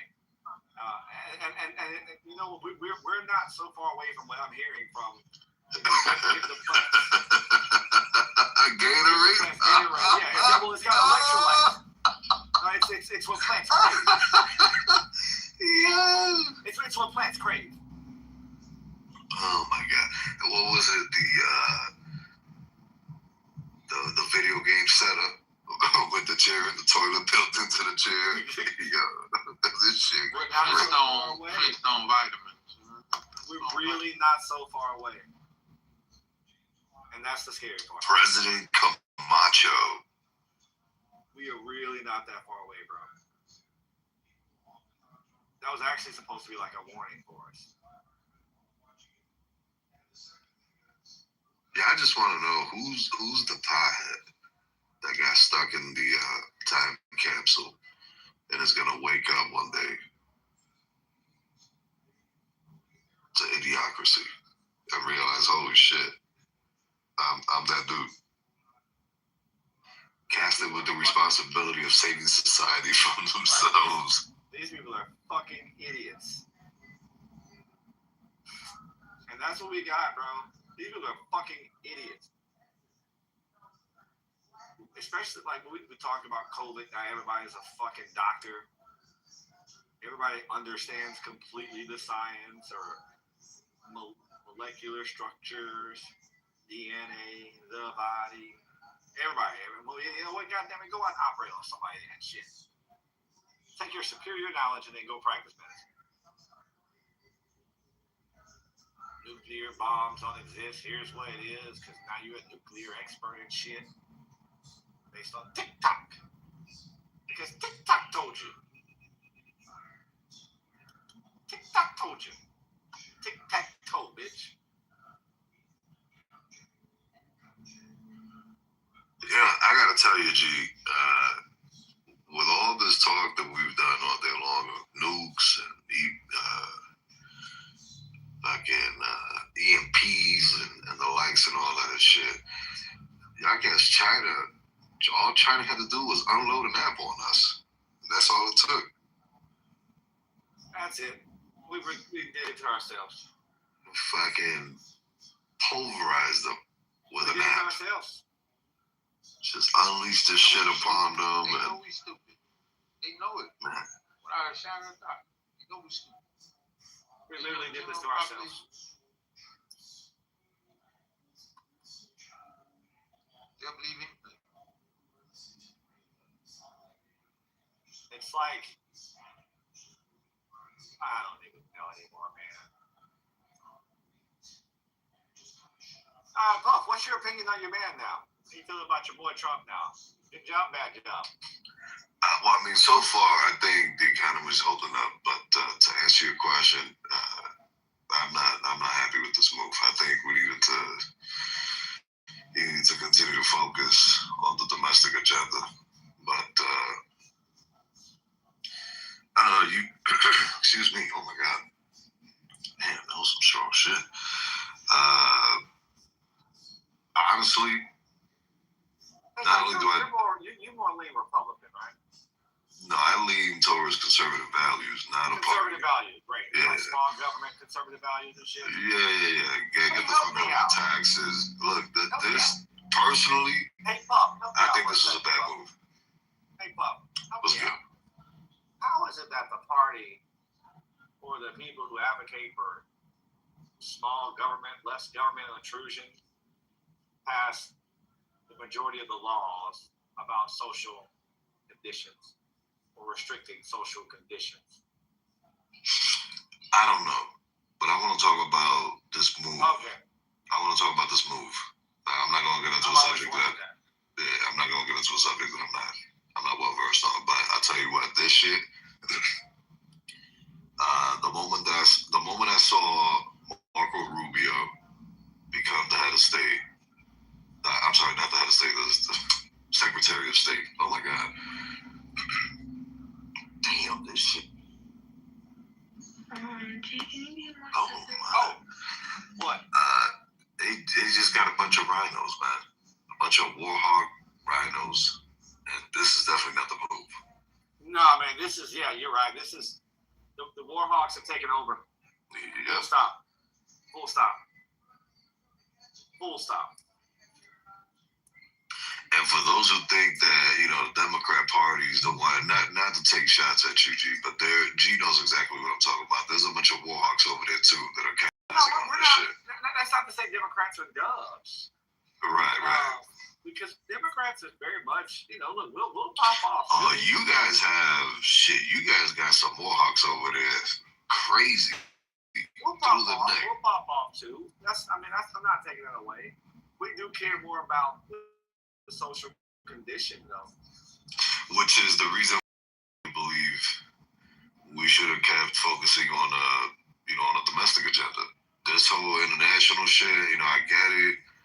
Iran, look, man, you already got your punching with the what was it, with the midnight strike hammer or whatever the hell the name of that mission was, with the B-2 bombers, but just focus on now.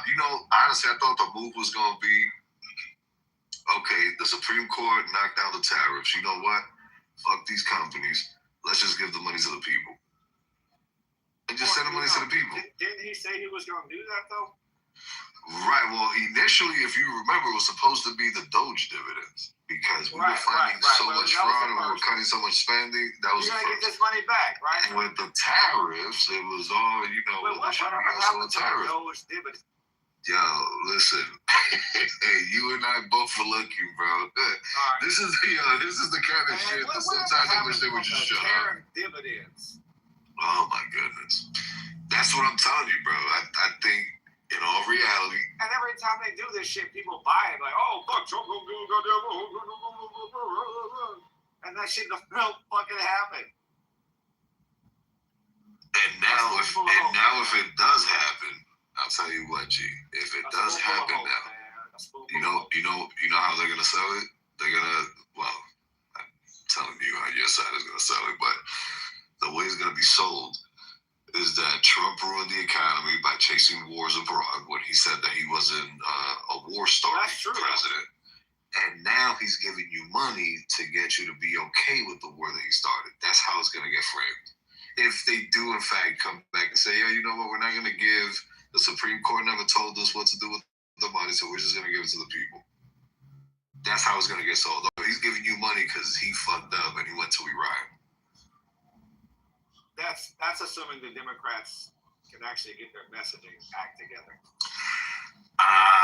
Very true, and I got to tell you, after that State of the Union, which, mind you, I didn't even watch it, but the fact that they didn't stand up, G. When he said, yo, if you're for the American city, yo, come on, I was sitting there, like, I was watching the clip, and I'm like, damn, y'all niggas could have at least stood up for that one. Come on. That's crazy. No, it's not. Come on, G. No, it's not. If you're for protecting the citizen first over illegal immigrants, please stand up. Bro, who are you serving? You can't serve two masters. Okay, because that's not what we're doing, though. So bring it down, but that's not what, again, just like you said, domestically. His domestic policy fucking sucked his shit ass. They're slashing and burning all the social service programs that would otherwise benefit the everyday American. We're going through and systematically gutting the entire education system. By the way, conservative states have been doing that for some time, and then all of a sudden pointing over to this destroyed educational program and saying, look at this shitty program. You don't want your kid in this shit. I mean, but in other words, in actuality, they were the ones that was slowly siphoning the funds away from it and crippling the whole goddamn system. Come on, man. Like, what are we doing? I mean, you talking about the same board of education that has kept us in the 36th percentile? That board of education? Because I think that shit should get gutted. No, not gutted. You don't think so?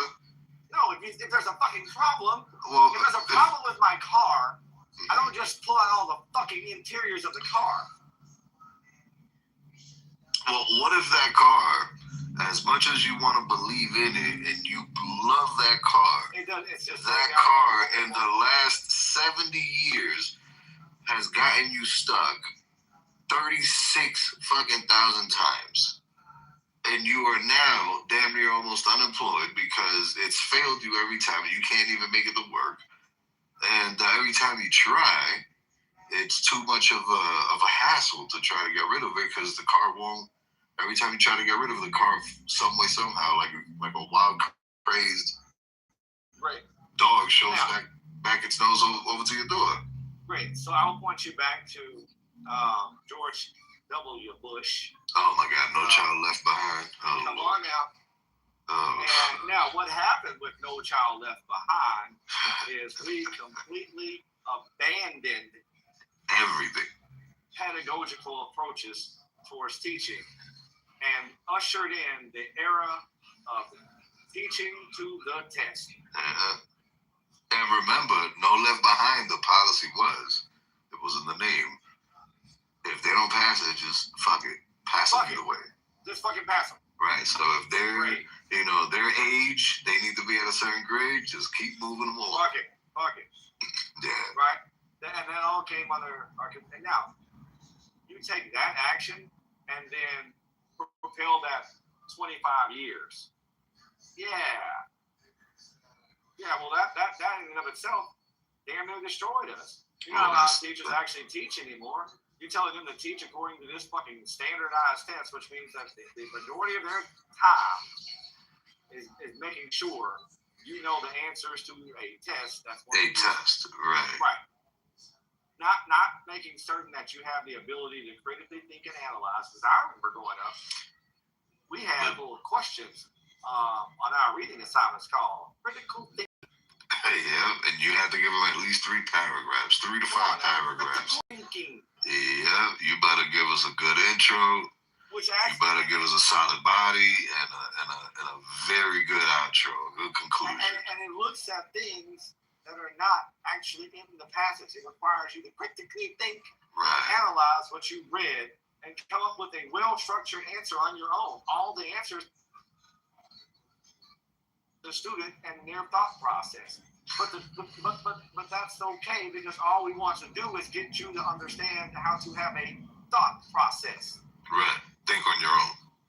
Think on your own. Gee, there was something very, very crucial that you just said a couple of seconds ago. You mentioned the time frame that has elapsed from the time that we had the debacle that was No Child Left Behind instituted. You said 25 years, correct? Mm-hmm. Thereabouts. Okay.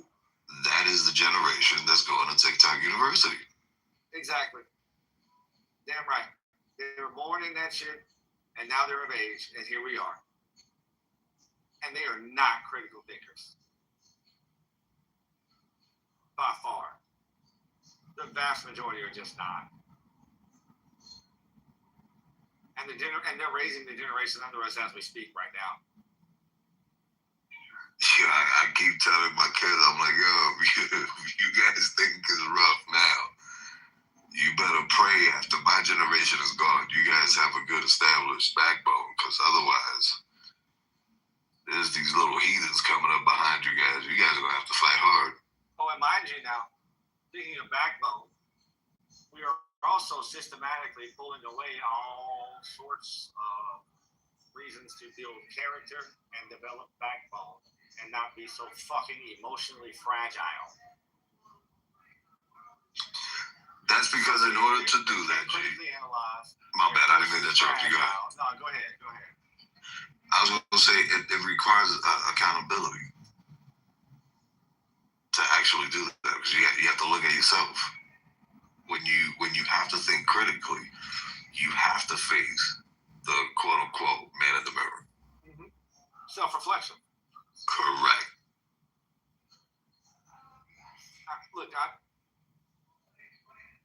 Oh Lord.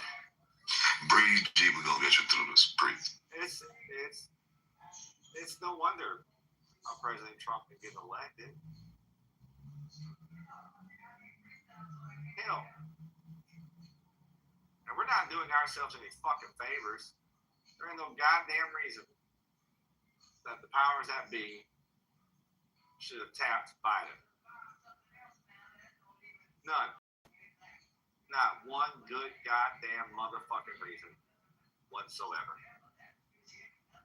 And yet we did. You got your primaries system in the Democrat and the DNC to thank for that.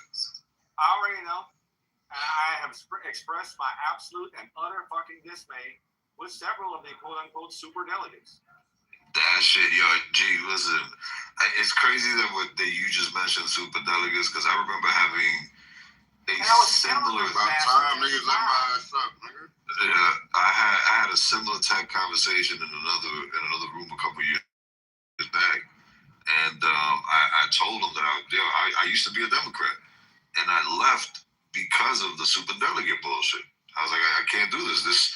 Where's the moral compass of this party? So if those people over there just get up and say, fuck the vote of the party members, you just gonna go with that. So then don't tell me that you believe in democracy.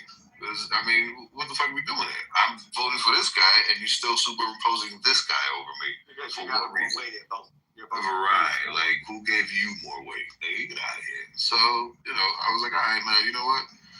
I became an independent for a while, and then, right around the Tea Party movement. Republicans have super delegates too now.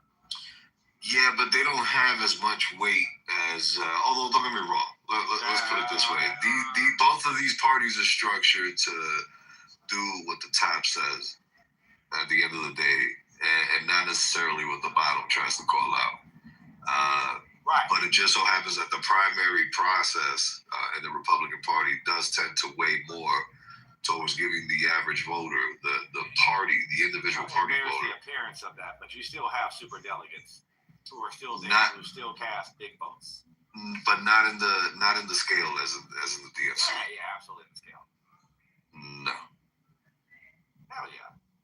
Look at that. Just go to Iowa so you can see, and you got to think Iowa is the biggest venue. I would say probably Iowa and New Hampshire. But Iowa caucus is on both sides. It is. But what I'm saying, but it's not as big for you guys as it is for for us. I don't think so. For you guys, it's really Super Tuesday and North Carolina, which is South Carolina, correct? Yeah. All right. You carry that Super Tuesday. Yeah. Gee, I'm entrenched in this shit, bro. Listen, I actually have my mom took a picture of me back in 1988, I think. I was in front of the TV, bro, eating cereal and watching political shows, roundtables on Sunday morning. Saturday morning after cartoons. I don't know if you remember Tom Steyer or not. Yes, I do. All right.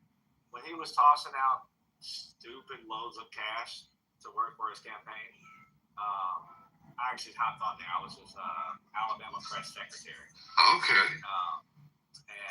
And just stupid amounts of cash, bro. Yo, wasn't Steyer one of the? I think Steyer was at one point. You correct me if I'm wrong, because obviously he was part of his staff. But wasn't Steyer one of the big voices in DC that do the Koch brothers album? What did you say that again? Wasn't he part some of the voices that wanted the Koch brothers out. Yes. Because I do remember him being very vocal about that. Yes, and also, and this kind of like galvanized me. This is actually the thing that actually was like, oh, you know what? Fuck it, I'll fuck with this guy. He was actually very pro reparations as well. In fact, he had the only platform that had an official stance regarding reparations. Period. So I was like, oh, all right, this guy's pretty fucking dope.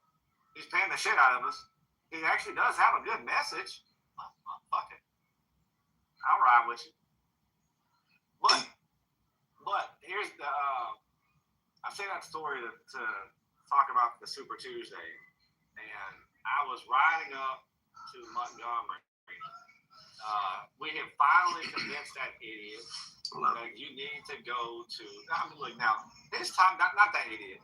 His top down team was horrible. Okay, they were fucking redonkulously horrible. I can't even begin to explain the depths of stupidity at the top level of his campaign. I convinced them to go to the Edmund Pettus Bridge crossing because why the fuck wouldn't you go? He had done any major outreach towards the community at all on a public level.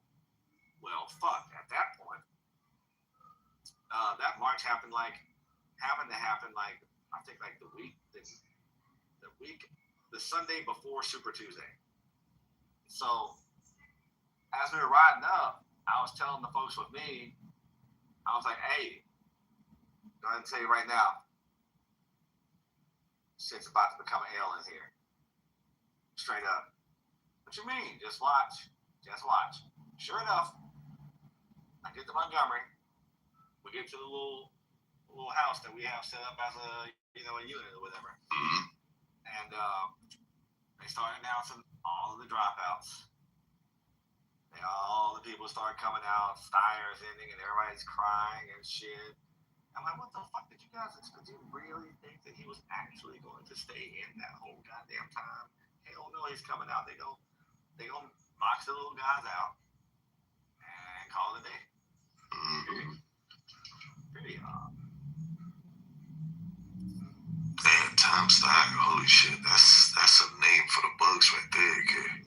Hey man, look, that motherfucker paid more than I've ever made on that campaign. My goddamn life, dog. I'm talking, oh shit, Tom, for real? All right, go ahead then. I think my bro, I was a state press secretary, and I was making a $85,000 salary. Just about to bring that up. $85K a year. Hey, guess what the It number didn't last a year.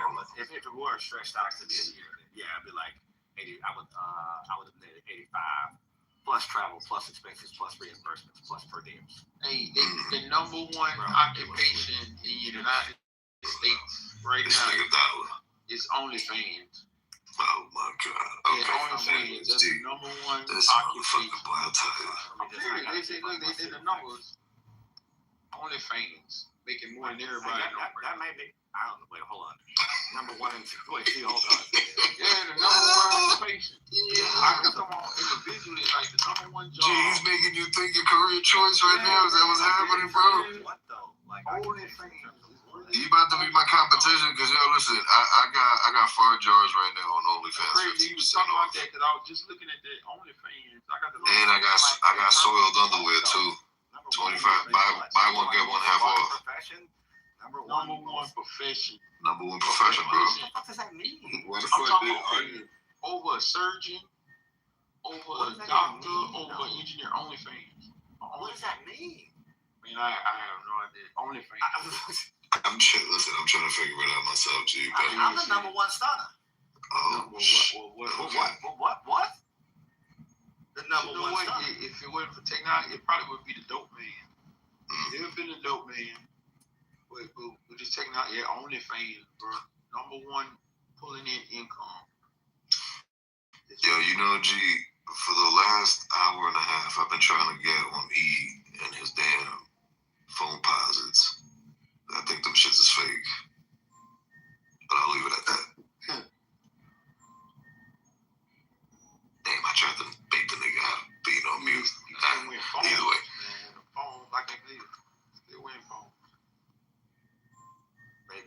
this old school clubhouse.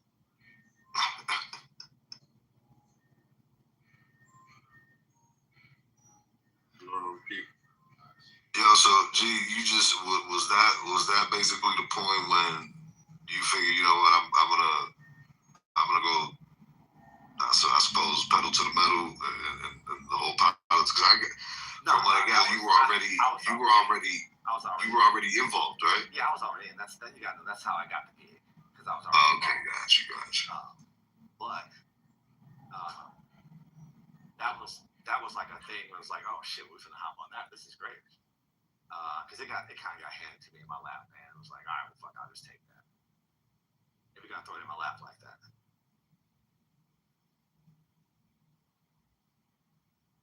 You let him ask you something, just straight up. Obviously we're on stage and everybody's just gonna hear it, but may I ask you a question? Sure.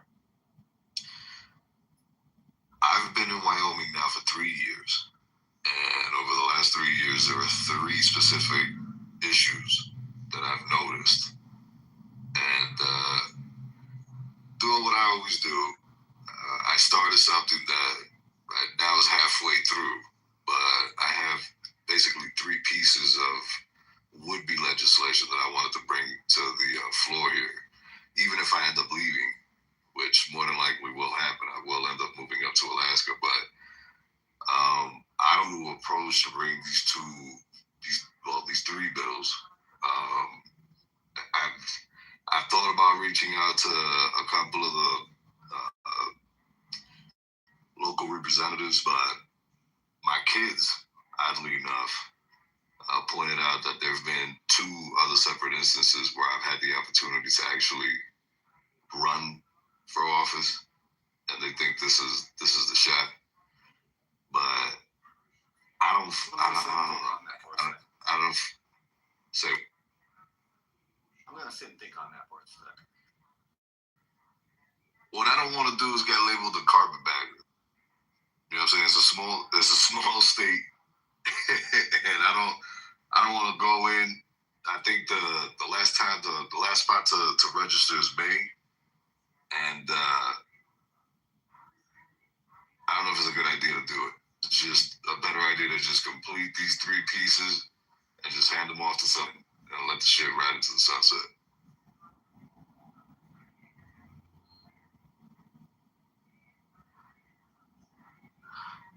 Yes, Dollar, Wyoming is beautiful. Yeah, just not in the tall grassland areas.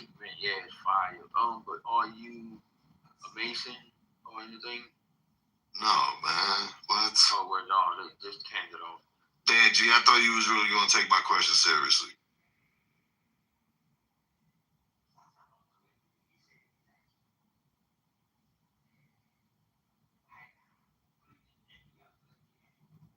I deserve that.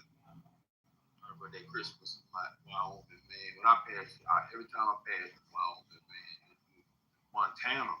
Ooh. Yeah, that's why I probably, but that's my opinion, though. I know you gonna ask G. I want to hear G too, but you gotta be part of it right now, man. You gotta be, you want to get it passed.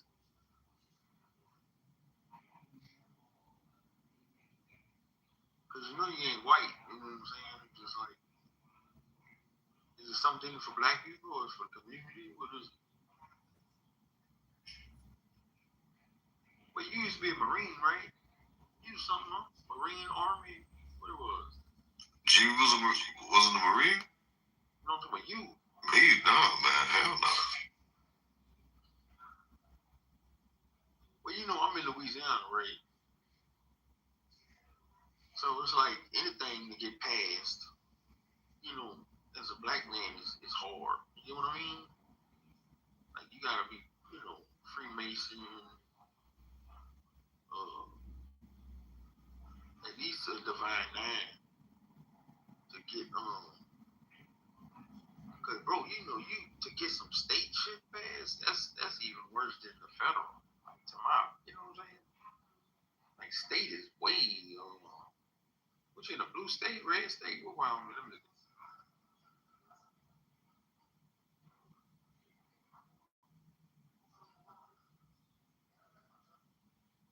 heard what he said?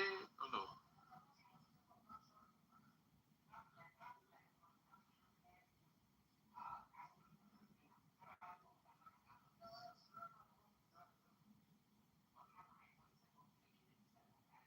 Man, this person know Wyoming. Is it living there? Does it feel like Kansas? You know what I'm saying? Does it feel like a Kansas or something? Like what you know? Hey, Dollar, you and me, we need to talk. Like not here. Let's get a private state. Oh. When? Nah, like right now. I'm talking about like paradigm shift type shit. Okay, Dollar. Like I'm talking about, yeah. Hey, y'all know, Dollar. Wyoming does not feel like Kansas. Because Wyoming doesn't exist. Hold the fuck up. How are you just gonna come in here and take our main source of entertainment like that? Yo, listen, he shot his shot. Now it's a Dollar. Whether the Dollar's going to accept or not. What's it going to be? Man, well, you probably want me to pull his books out. Damn it, I wasn't ready to do that tonight, boy. Seriously. Was that the second person that was asking about that?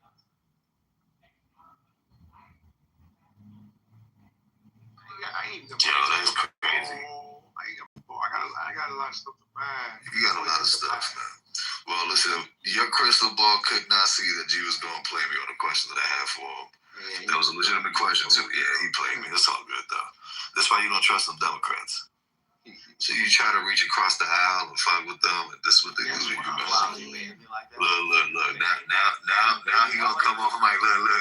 I'm fly fishing right now. You know what I'm saying? I just threw the shit out there.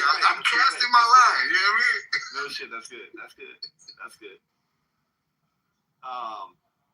If you want to get a bill passed and you have no like long time connection with the place, yeah, good luck. That's it. Yeah, and you see, that's the main thing, you know. Like I know if you are a carpetbagger at that point. Right. Like I know that's how the locals are gonna see me. Just some East Coast carpetbagger that's probably gonna try to use us to make his way to DC, make his way up the chain, and then once he gets to DC, it's over for us. It is hard to get involved in politics if you're not in a place that you've lived a long time and have become like family almost to the area, or you have long-standing family ties to that area.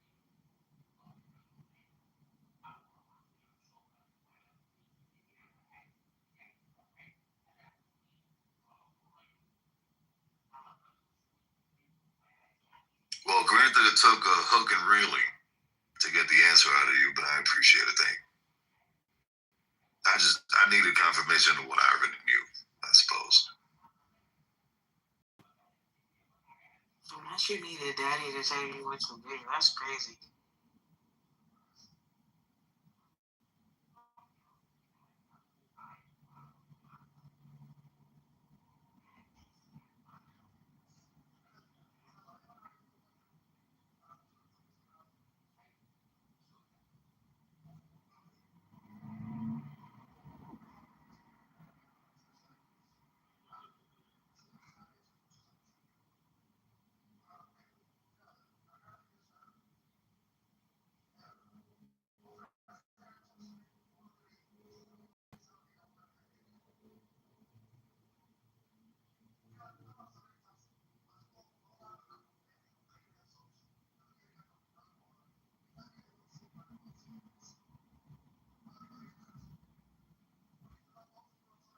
Y'all spell A-U-R-E. So, Puppy, let me ask you a couple questions. What is it that you were trying to do? Because it actually did, right? However, it also, there are a lot of other factors that it depends on also, depending on what it is they're trying to do, whether or not you can and who's already there, and do they want to get rid of that person? And are you doing something that's going to be beneficial for all hearts and minds, if you will? Peter, give me 1 second. I'm being a dad right now. Give me 1 second. All right.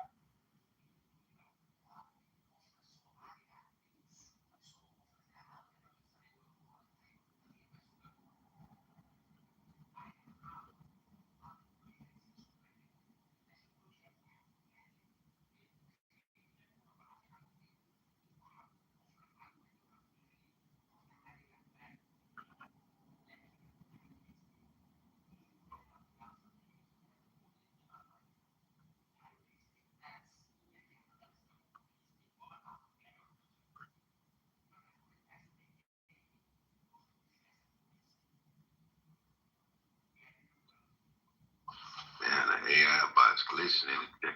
You see this shit?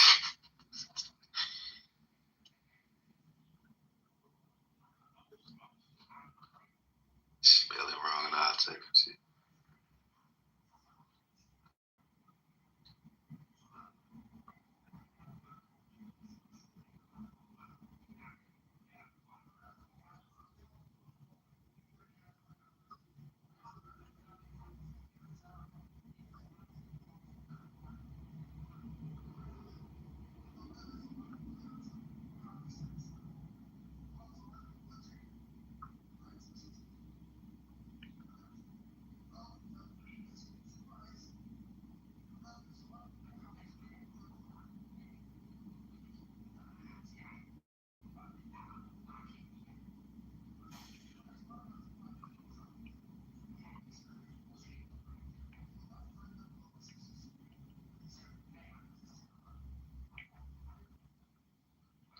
I know everybody gotta be sleeping now because I just woke up.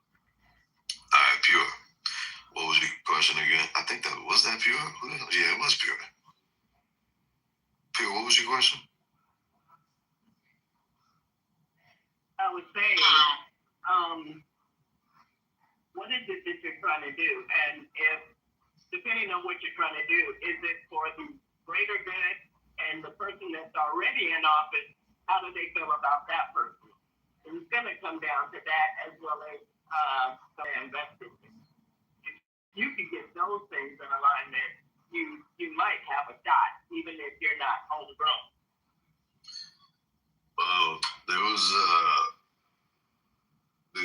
three issues in particular that I noticed have a lot of sway with the locals, and one of them is gig workers. They for some reason Wyoming has it where it's not reciprocal with Colorado, meaning folks in Wyoming can work in Wyoming, but they can't go down to Colorado. Colorado can turn around and be like, nah, you're not gonna work down here. You ain't gonna make money down here. And there's a couple of big events. You got to remember, Wyoming is a state that's 600,000 people deep. So whenever you have a major financial opportunity, the last thing you need is outside competition to come in and take the bread from you when you can't even go to their territory and do the same thing. So there's a couple of big events that take place all throughout the year, and there's no protections for these people, none whatsoever. Just nilly-willy out of state drivers can come up here, Uber all day long, all week long, all throughout the event, go back to the state and continue making money. But Wyoming drivers can't go to those states and basically duplicate the same thing. So they would essentially be protections for them. And states would have to reciprocate if they don't want their drivers to be harmed by it, which would be a good way to bring them to the table. I know it's kind of strong-arm them, but it would be a good way to bring those states to the table and say, hey, look, you can at least recognize these hardworking individuals and give them the same reciprocal treatment that we're giving them when they cross the state line. So that's one. The other one is that's not has to do very with housing. That's not very conservative. I mean, Yes. One would argue that you're interfering with state sovereignty and states' rights. Well, that's the reason why I'm bringing sovereignty back to the people of Wyoming. You're asking Wyoming to make a Colorado decision. Or you're asking Colorado to make a Wyoming decision. No, what I'm telling Wyoming is to protect its sovereignty.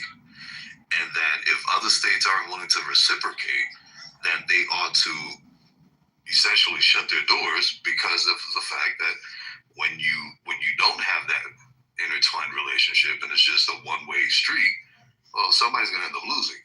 And it shouldn't fall on the heads of the smaller state, all because there's a bigger bureaucracy south of where the money's being made.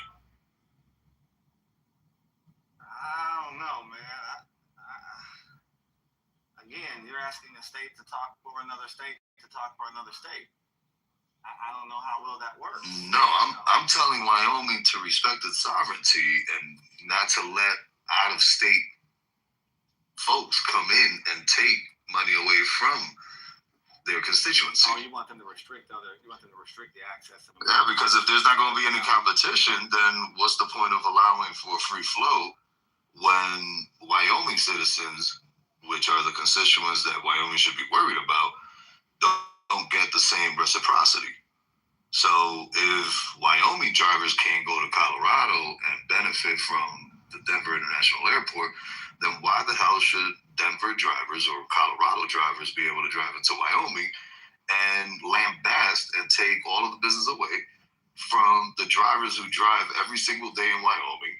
And they're expecting these 2 weeks to be their 2 big weeks, but these assholes from Colorado come up here, take their bread, and then go right back to Colorado and keep making big Colorado money.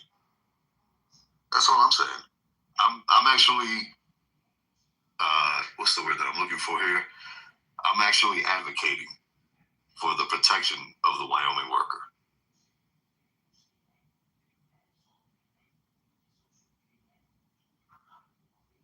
The other one has to do with housing, pure, and it has to do with some of the archaic laws that they have here, which are very landlord-centric. That one, I'm pretty sure I'm going to have a huge backlash on it, as the state seems to be very lenient towards landlords, but there's a lot of hardworking people here, and a lot of them get shitted out. I've seen a lot of families get pushed out of their living spaces all because they were struggling. They were fine tenants, but they got pushed out because the way the law is written, the landlords get all of the full weight of the law behind them. There's no mediation process, let's put it that way. And the third one would basically be the legalizing of the production of weed products in the state to basically back fund the mediation program for housing.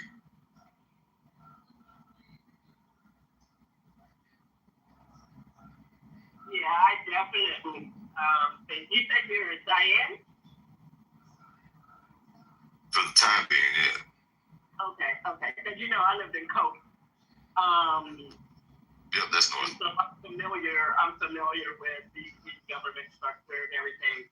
I think that all of those are really good points. What meetings have you been going to? Well, I attempted to go to a local RNC chapter meeting, but went there and the doors were closed and nobody was there. I don't know if they just had, an old address on file or what the case was, but at this point, the only thing that I've really been doing is just I've been studying the local laws, writing, and right now I'm stalled halfway on all 3 pieces. Actually, I take that back. I'm stalled halfway on the last 2 pieces because I had already started working on the first one, the gig economy protection stuff when I first got here. But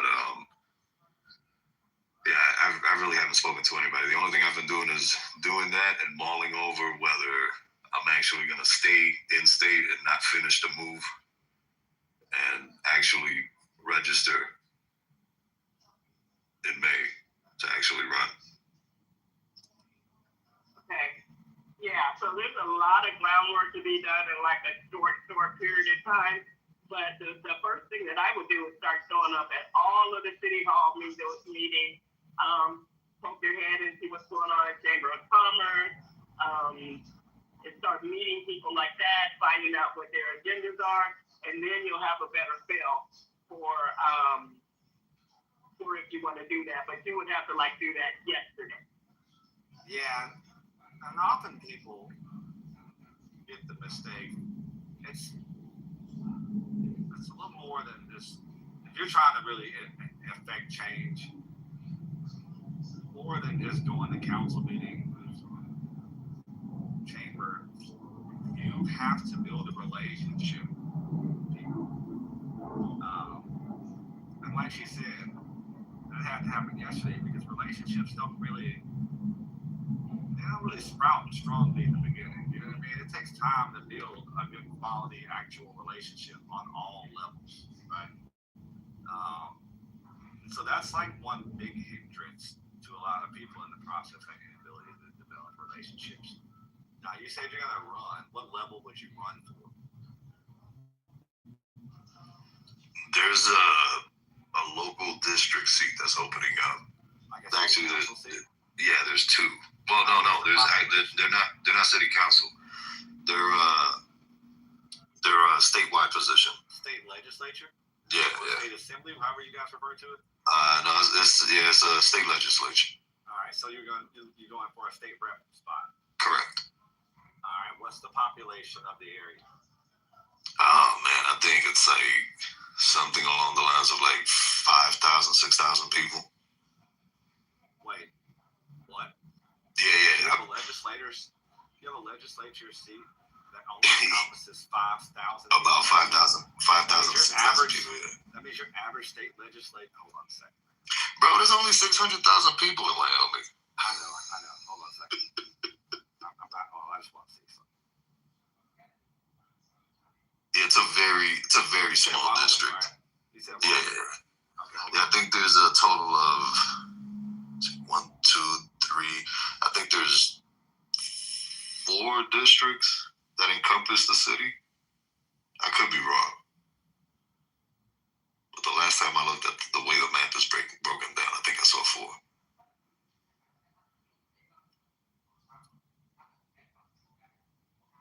Hold on.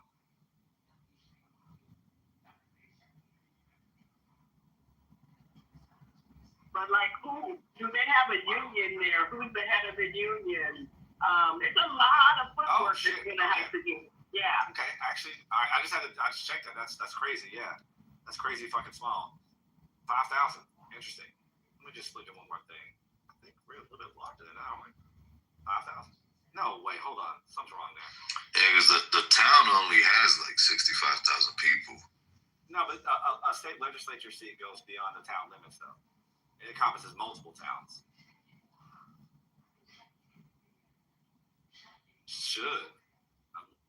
It should. Hold on, I'll tell you exactly what it is that's open right now. Hold on. I have the filing pulled up here. Give me 1 sec.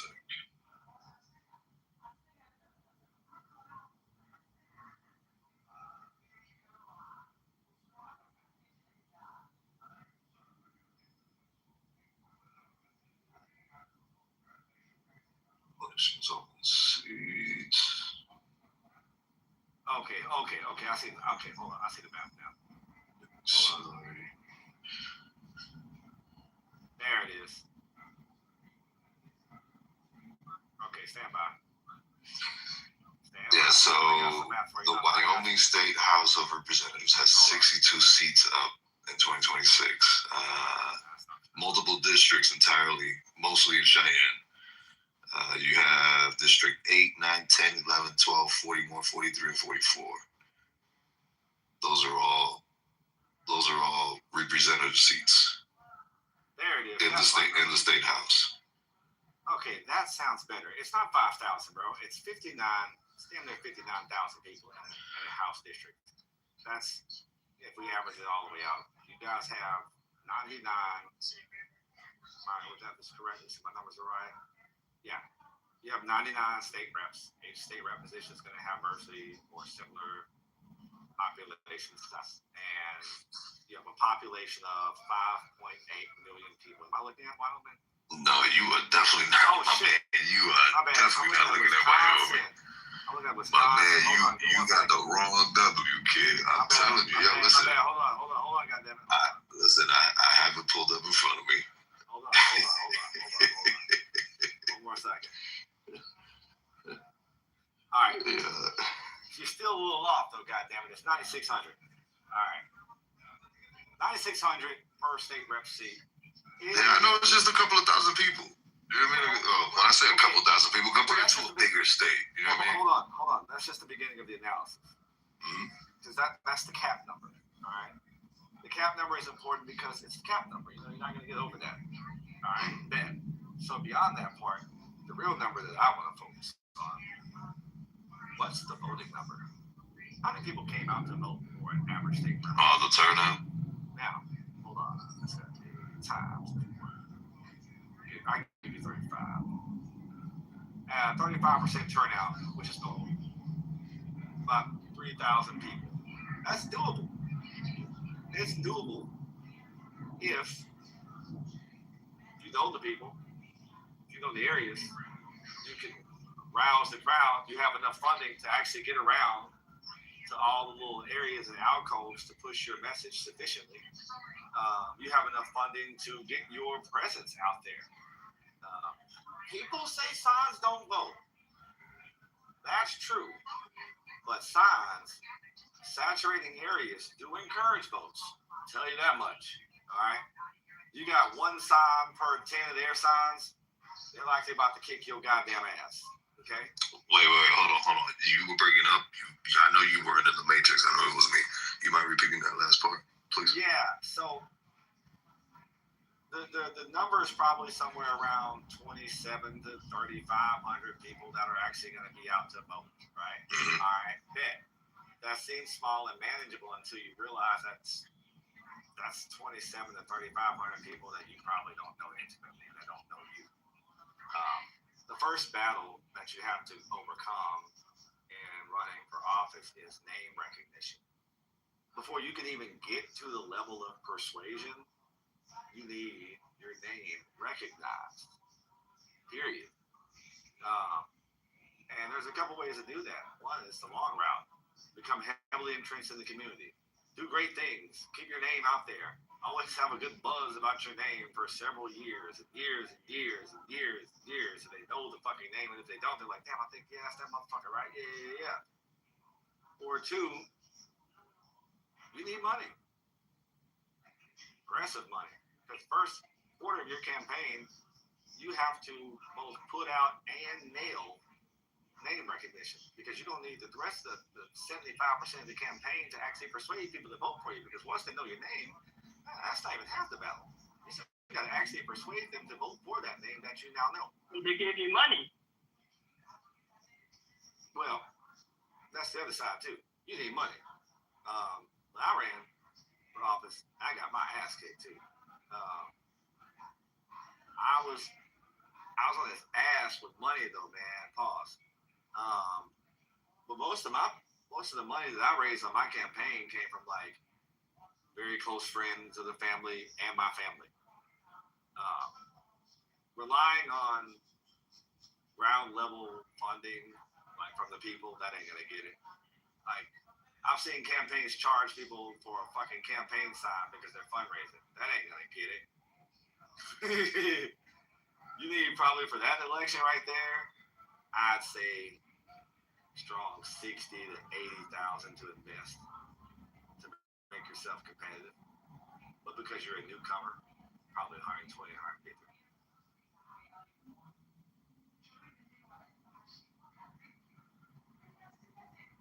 And you're gonna want to hire an actual staff of people who actually know what the fuck they're doing. Or just you need a chief of staff, a campaign manager, and a good deputy campaign manager. I meant thumbs up, not the skeleton face. Oh, I'm not even looking at the screen. And then you also there you go. I took care of you, Pew. You also need a strong core of volunteers, bro. You need a fucking army. 3 touches. I'm about to go into the Matrix. I know I am. There's always a bad area. Yep, there you go. Yep. We literally heard you roll right into it. You probably can't even hear it. For every touch. I told you to be falling out here. All right. Can you hear me? Am I back? Yeah, you good. 3 touches. 3 touches. All right. Every you touch a voter in your campaign cycle, you gain about 27%. So if you started at a 0, the first time you interact with them as a candidate in an official capacity, you get anywhere up to about 27% boost for yourself. That's still a hard fail. The next time you touch them, and that's like campaign ads, some shit that comes onto the house, a rally, fundraiser, giving them the message, canvassing, door to door, and even, oh my God, even canvassing, bro. Oh shit. Hey, don't get your ass go out there, goddamn, tell me something to canvas and just go door to door. That's a mistake. Yo, especially here, they got no soliciting signs everywhere. Here's the thing, though. Like, okay, it's about time management. If I know all 9,000 people ain't coming out to vote, why the fuck am I going trying to talk to 9,000 people? However, I do know and I can identify a solid 1,500 people that will be out to vote. I know that because I've done my fucking numbers and I know how to do it. Then we're gonna work their ass. Time management, people management, all that goes into it. You got to be able to get the solid list. Man, I got an algorithm so goddamn good now. I haven't done it in about a year or two. But when I was really deep into it, I could actually damn near tell you who's gonna be at the polls. Straight the fuck up. And my number was rarely halfway off. Like it was rarely off. Like it was in a strong, comfortable range of damn, you call that shit. It was a later you could get like if people were running for stuff where they had access to the voter list of people who went out. Right. It's the voter list, but you have to yes. But just having pure access to a voter list, you still don't know what you got. Because you don't need just one voter list. To really do it like you're man, getting secrets. To really do it like you really want to do it, you need a lot of voter lists. And you also, like you were saying, like when you build relationships and go to stuff and meet people and have those relationships, you start to learn things too. Yeah, they'll start putting your own little shit once they realize I can fuck with you. But ain't nobody gonna try to put you on the shit until they realize I can fuck with you. Especially a position of authority where you have the ability to control the economy of a given area. The fuck? Oh, and also I would probably look at who's in that seat. And just because it's an open seat, that actually makes it worse. An open seat is a power vacuum. So everybody and their mama finna come out and try to run for that shit.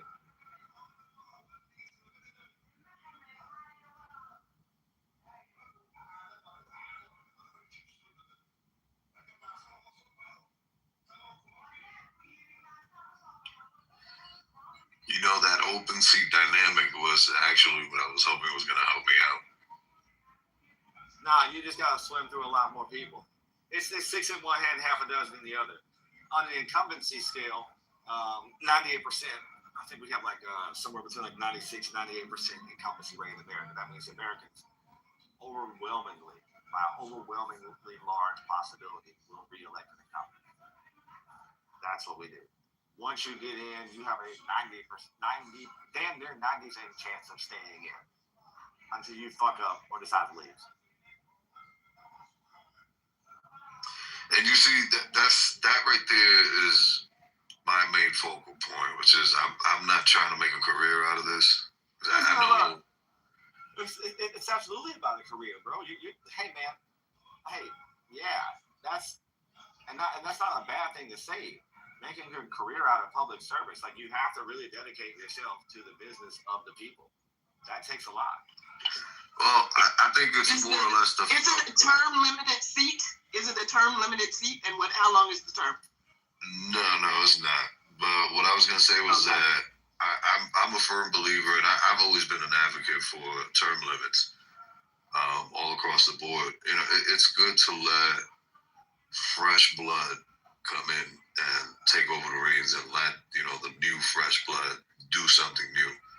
I do agree with you, G, that yes, you can in fact have an effective career in public life. I'll tell you what you get when you do term limits. You just get dons. Fresh blood. You really think fresh blood is going to come in? Get the fuck out of here. I'm leaving this seat not by choice but by law, and I'm leaving this seat with an immense amount of political capital. So now turn that capital into something else. It's got its pros and its cons. Sometimes you need those people to fuck up out of there. And I think that I gave y'all two names. One that I worked with, when I was on to the elected officials, and one that I didn't. One name is what was his first name? Teal. I think it's Arthur was his first name. Look up that name. Also look up Joe Eglishon, right? Josephus Eglishon. Look up those two names, right? I was the liaison to Joe Eglishon's office as well as all of the other elected officials. Look up those two names. Sometimes you need those people to fuck up out of there. So there are pros and cons to term limits. I agree. I think it's 6 in one and half a dozen in the other. You'll just have a different face on the same program. And there's it depends. About consistency, man. You got a fucking statesman who's been down there for 20 years, and they've developed such a might and strength that your area is inevitably gaining strength and resources as a result. And you say, I want to turn around and put a fucking rookie in? Well, I mean, do you really want our fearless leader that we have in office now in there forever? No.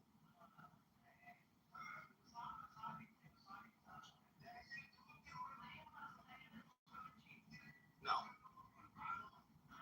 Short answer. Only. No. I know I didn't say anything more. Because you're smart like that.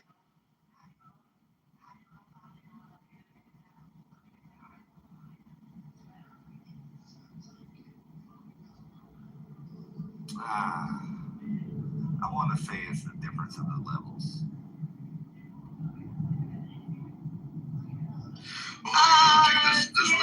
There's levels to everything, G. There's levels to everything. Here's some perspective, y'all.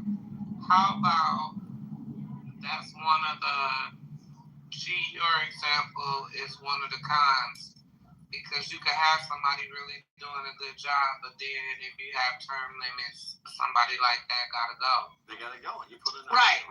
Exactly. Well, not necessarily. Not necessarily. On the flip side. Go ahead. I'll go. So what Pure might be saying, like, look at with the president, like, what if it was no unlimited term? So that's a benefit, that's a pro as to why it's good to have limits. So it's just two sides to the coin. Oftentimes what happens with these limits, like you were talking about earlier, G, politics, everything is relationships, right? So the thing is, what I have noticed, and this is across the board with politics in terms of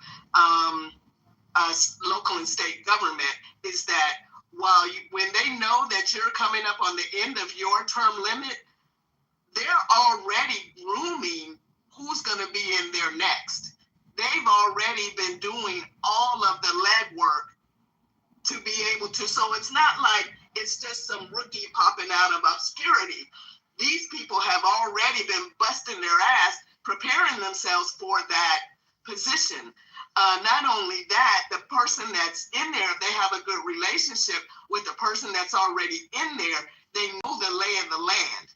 They know the hiccups. They know this. They know that. So when they get in there, yeah, they're a rookie to a lot of people who are going to be coming in contact with them, but they may not be so green that they fuck everything up, if that makes sense.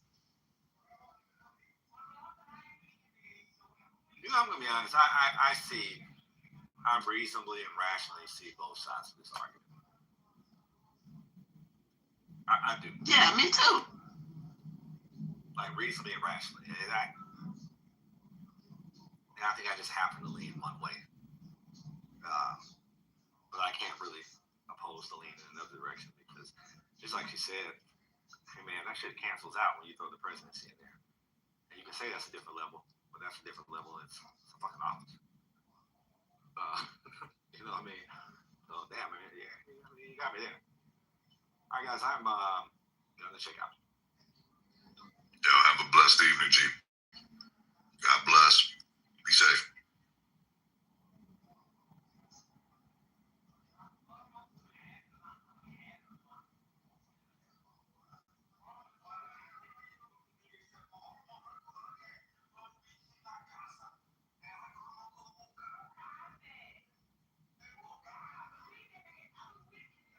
Yeah, if you plan on staying there, I would probably wait till the next go round and do all of the legwork that needs to be done. And I can hook you up with a few people who I know who can give you, one of my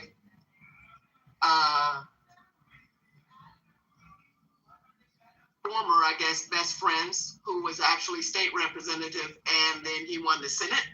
And then I have some other city council friends. Yeah, and they would be able to really give you the get down in terms of, they could walk you through the process and what you need to do and when. So just let me know. No doubt, I will. When you asked me if I had, essentially your question was, and I'm paraphrasing it, was more along the lines of like if I had networked. And when I attempted to go to the ROC chapter here in town, what I was really looking forward to was somebody that I could hand all three pieces of legislation once I was done writing them.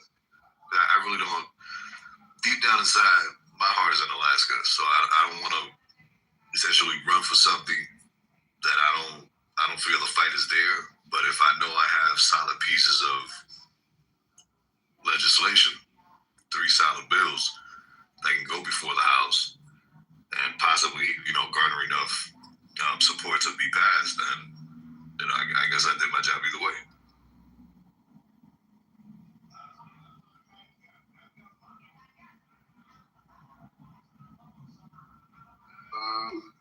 I did the same thing when I lived in Massachusetts. I lived in Massachusetts for about 9 years, and I actually worked with the local entity that was running at that time. I think they still run all of the regional buses in the town that I was living in, and you go back now and they got buses in town, labeled cross town, and that was language that I had inserted in a piece of legislation that I had brought forward to them.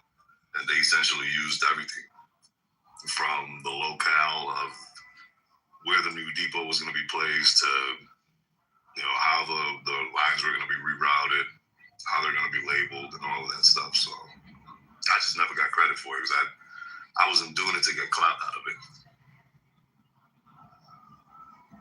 So, what's so special about Alaska?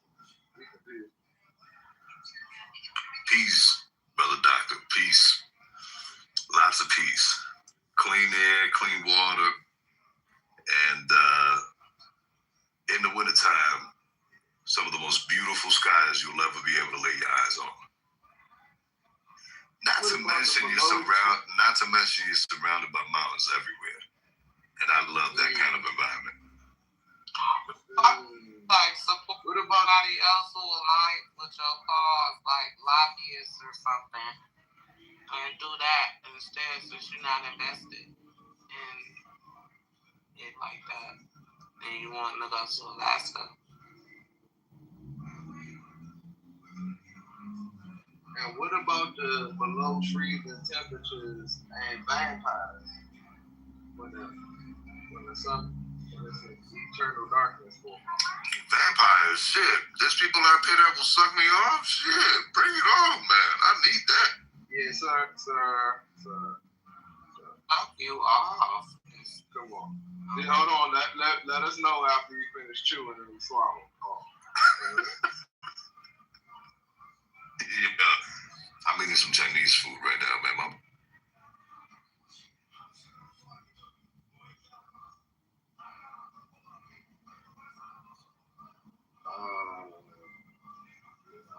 I can't do below freezing temperatures. That nigga said something about vampires. Yeah, it's vampires in Alaska because it'd be eternal darkness. So they go. Let me put you on to something, gang. Yo, look, I'm 23 years old and I already know this, and I just feel like, bro, this shit be right in front of our face because look, if there's niggas out there eating children for a living, bro, what makes you think it's not vampires out there? Yo. Eating kids, raping kids, and it's sick motherfuckers out there, bro. Well, it's like, yo, what are you thinking of doing, bro? They do if you come across a rapist, you might want to kill that nigga or whatever the fuck. Coming across somebody like that. It's like, bro, what are you really thinking in your mind to do some sick shit? Yes, there's millions of people on the planet, every country, anywhere you go. It's always a fucking pedophile. So I kind of find that funny, to question if the empires are real and shit like that. Oh yeah, they know how to cloak themselves. Oh, I know someone that. Why would they let us know? I know someone that's in Alaska. Classified things. They wouldn't even let us know. I know someone that's in Alaska right now, and that shit's like -40. She posts in her fucking picture. Yeah, she's in the interior. That's where it gets that cold. She's in just the literally North Pole. drink kids' blood. Yeah, she's outside of Fairbanks. Yeah. Yeah. You know what she's doing out there? She's working at a fucking gold mine. I was like, a gold mine? Yeah, yo, there's money in Alaska. People be sleeping on Alaska because, it be getting cold and shit. But I'll tell you what, this is what I tell everybody. When you go there, you literally get to witness God's hand. Period. Wait, when you go where? When you go north to Alaska. From the winter night skies to the 24-hour sunlight in the summertime. I mean, yeah, it's crazy because you're surrounded by natural beauty all day long. Regardless of what season it is, you're surrounded by beauty no matter. But I didn't realize that they have the gold mines out there. How long has that been a thing? Those are open pit mines, yeah. Oh, listen, and wait. First off, to answer your question, the mines have been there for years. 2, Trump is looking to actually open up federal lands up there, and if that happens, trust me, it's gonna be a whole different rush up there because they're looking to get nickel. Yeah, but it's gonna be with nickel, I believe cobalt, and there's a third mineral that's out there. I forgot what it was. I think it's either palladium or platinum. But the soil is rich in all of that stuff. It just so happens to be that it's in federal land, so Trump has to open it up.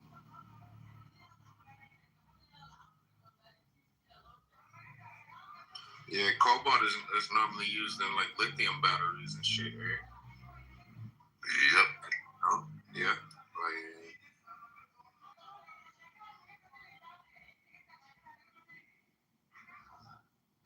Yeah, then you got massive deposits of lithium itself in Arizona.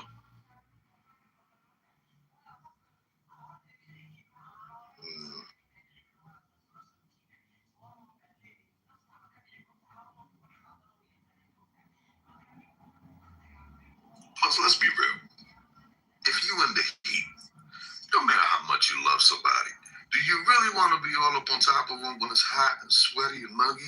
No, I'm not gonna lie. I love it when my man is sweaty. But if we in the cold, it don't matter how many layers is between us. I'ma hug you, girl, and we gonna cuddle. We gonna stare at the stars, and we gonna enjoy the mountains view. But if you in the goddamn heat, sweating, oh fuck, I don't even want to look at you. Goddamn, it's a beautiful. That's how it was for me earlier today, nigga. Yo, bro, I came in the fucking door, bro, and I ain't gonna lie, I'm in New York City, so you know we got. I lived there basically my whole life. I was born and raised there. I know what it's all like, man.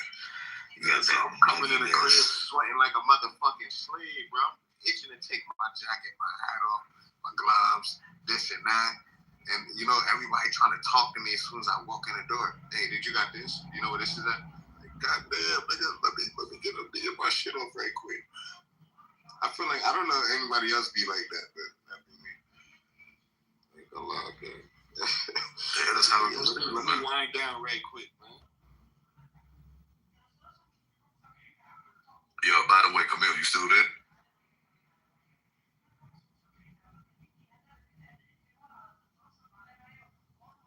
Who you said? I said Camille. Oh, yeah. Peep the PTR.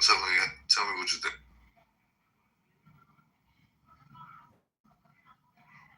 Oh shit. Oh shit now. Okay, welcome to the party. Yeah, I was gonna ask B, but I think she fell asleep. She had already said she had a couple of drinks in her, so I don't want to. Sake. DJ, you drinking sake? You just buy sake and bring it home like. Wait, that nigga has sake. Sake, yeah. Yeah, That's a little. I fuck with sake. I got a blueberry one over here. Sake dope. DJ, did you just say blueberry sake? Yeah. Shit crazy. Wow. Okay. Extra refinement on that ass. All right. And they probably got fucking guava, passion fruit. Bro, they had a ginger one. Fucking Asian pear flavor. Yo, that ginger one actually sounds good. It was one of the main ones that I was contemplating picking up. I was like, I mean, ginger in general. I'm sorry. Sake in general is pretty good. Right. What's so crazy is them things is actually pretty healthy. You know, they actually put good ingredients into the drinks. Bro, sake is an extract of rice. yes, rice wine. Right. What's this? That's why it should have a nigga look like, yo, what the fuck you giving us in the US out here, bro? You know, it's the reason why they got clear skin. I'm pretty sure everybody see that. But, you know, the things that they be doing, especially the things they eat, fermented beans and all that shit. So the blue one is actually Korean skincare, I'll be up on that shit. The blueberry one is an apple wine. The other one, the peach one, is a sake. The peach shit. I got a peach. I know that peach shit good. The shit is crazy. The niggas made apple wine taste like blueberries. Wow. Fucking crazy. Where you got them bitches from? Like an Asian store? Where you went to an Asian store? Out here in the suburbs, bro. Nigga, I don't be going to look for just sake. I don't be thinking of going to look for those shit. We live in I live in an area that got a lot of different nationalities in there. Great. I didn't even know that Michigan had. Nah, I'm sure I can find that shit. I'm sure I can find that shit. I'll be looking for authentic shit. Whole Foods has sake house. Yeah, we got that in the city. Cause I live in an international city. You know, everybody comes through here. But I just know when I go and get, like the drinks and shit, I never really think that we got something. Nah, but I ain't gonna lie, that just put me on though. Check that shit out.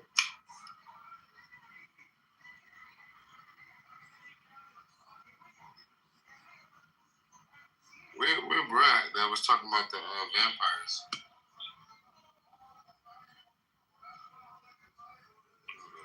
left. But honestly, nigga, I don't know what to believe anymore. But I just know I know how to put one and one to make two. No, I ain't really, bro. But I'm in my. If it makes sense, it makes sense, bro. Like, honestly, ain't nobody telling me shit no more, nigga. I believe there's a Spider-Man. I believe there's an X-Man. I believe all of these guys exist, but they know how to cloak themselves, so, hide themselves in society. Literally wearing fake skin and masks, bro. Man, fuck Spider-Man, nigga. Punisher take all them niggas out. Bang, bang, Spider-Man go down. Yeah, fuck X-Men and all their cosmic powers, nigga. Punisher take all them niggas out. Bang, bang, Wolverine go down. Bang, bang, Cyclops go down. Hey, I changed, this is about it. You know they hiding the mutants?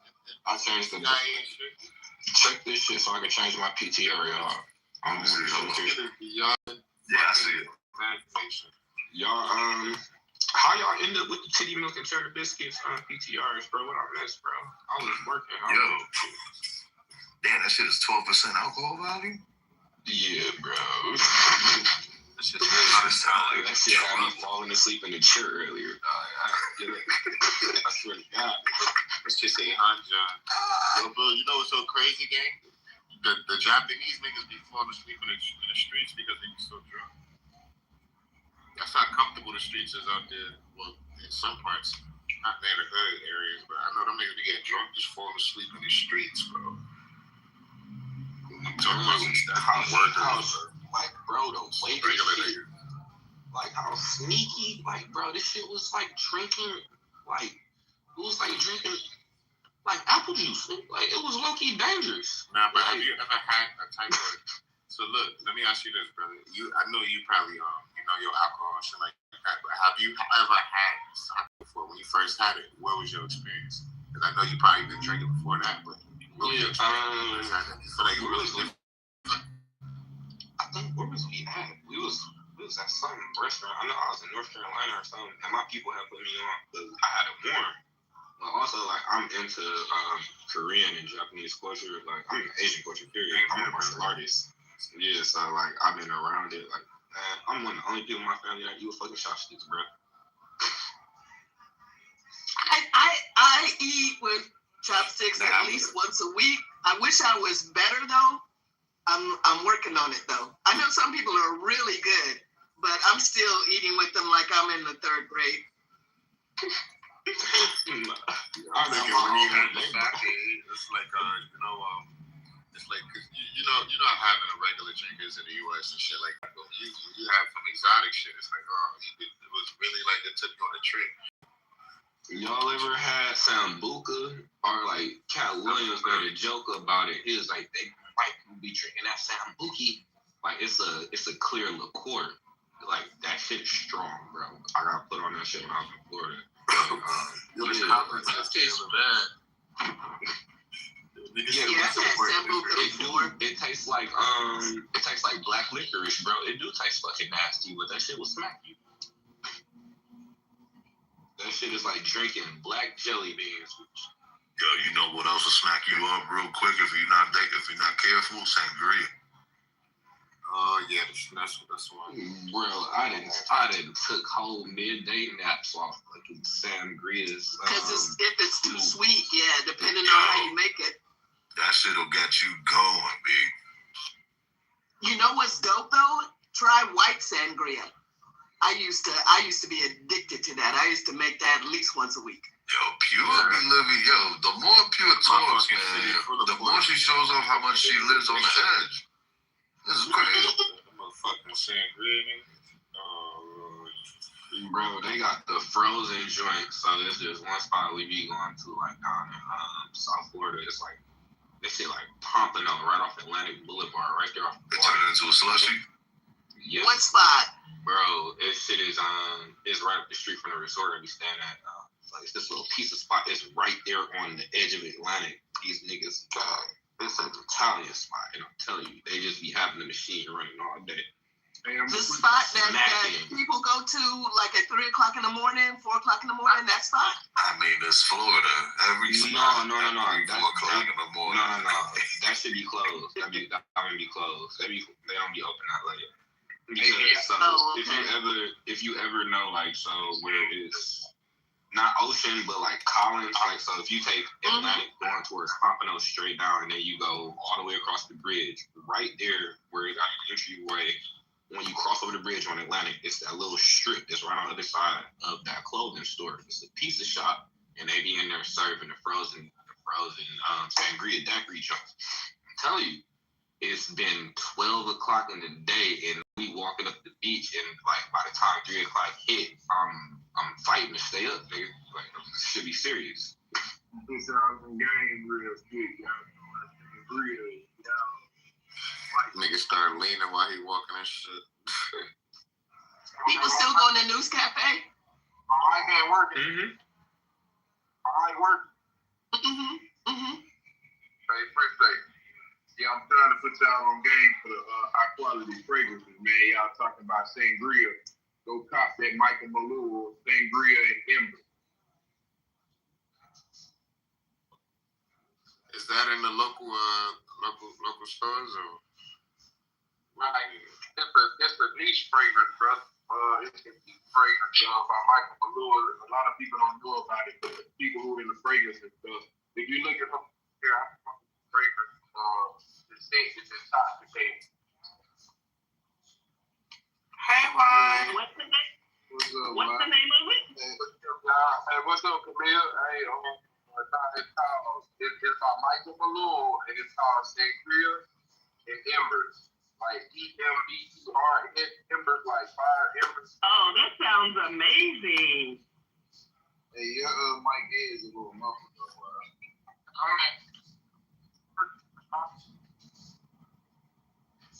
Hey, I'm doing a quick karma check. You 10% over, motherfucker. Shame on you.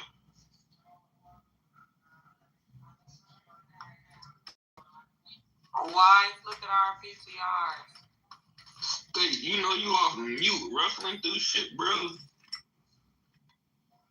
Hell no.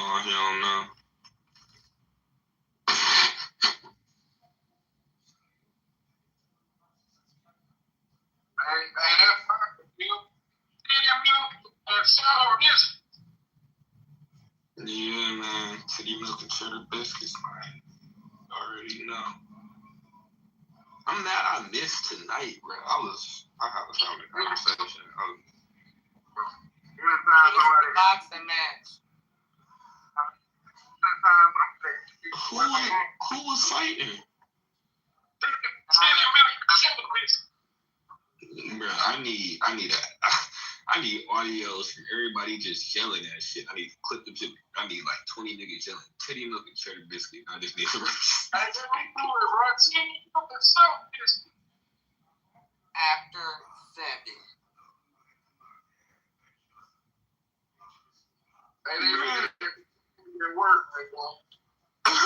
I saw my Empress did shit. She was like, y'all be taking this shit serious. I be like,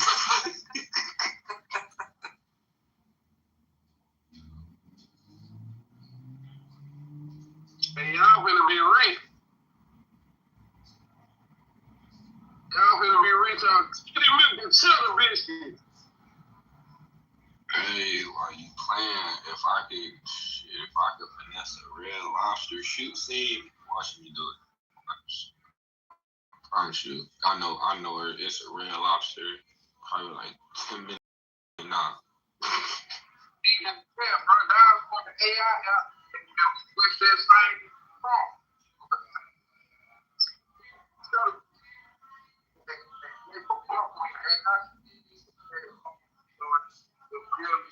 Yo, Mike going in and out live. It's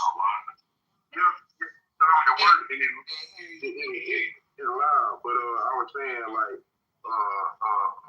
you can go on the AI apps like Sora, and they got a lot of them, but you got to see which one had a better quality. You can put the prompts in, and when you put those prompts in, it'll give you a hit based off titty milk and cheddar biscuits. You just tell them what you want. I want a video big didn't understand what crap. Bro, do you know how hard I had to fight with the system just to get this image, bro? They was not trying to give me this shit. Like, I know. Clean up the prompt so much just to get these pictures. But it'll be worth it. The time they put in trying to get this prompt, it'll be worth it. They find somebody. Yo, what pictures, DJ? Where they at? The titty milk and shit, all on the stage. All the girls with cheddar biscuits and titties out. Them pictures. See, I went to Grok and I told Grok, I think I pulled Camille's PTR, and I was like, yo, listen, I had already given it a prompt, and what it came up with was like about maybe a 5 out of a 10. So I was like, you know what, let me give this motherfucker a reference. So I came back, I snatched Camille's PTR. Then I went back, I was like, all right, look, I like use this as reference. Your shit like it's in Miami. Yeah. Use this shit as reference. And do me a favor. Keep the initial prompt that I gave you intact, mostly intact. And then they came back with one that was similar to this, and I was like, all right, make them smile. And give me palm trees. Give me neon palm trees. And I just kept taking it from there until I eventually got to this. So I was able to get some with the nips out, but I'm like, we ain't gonna be able to run them on Clubhouse. Nah, it's gonna put that 18 plus. Well, I'll tell you what, it'll bring traffic to your profile. You know about perfect motherfuckers on here. As soon as they see that 18 plus, they going over there to see what they gonna see. It don't even be worth it, bro. Right. You wanna know what's crazy? Some of these niggas who got them 18 plus on them, they got their profiles locked from images. They can't change it, dog. Wow. How did you lock your images? No, like, I believe Doctor had that issue one time, and it was somebody else who came in here. I think it's Air Tupac. On purpose? No, they can't change their picture. Them niggas, they got stuck with them 18 images. Yeah, so the system flags, what happens is the system flags the account for trying to post what the system believes is inappropriate images. But I've seen people where they have a picture that you can see, but then you can't see no more because they're locked. Oh, you talking about people who shit locked who you not friends with and shit type shit. Oh, is that what it is? Mm-hmm. Yeah. Yeah, all you gotta do is ask them. You can see all that goofy shit. Damn, that's an ugly ass horse.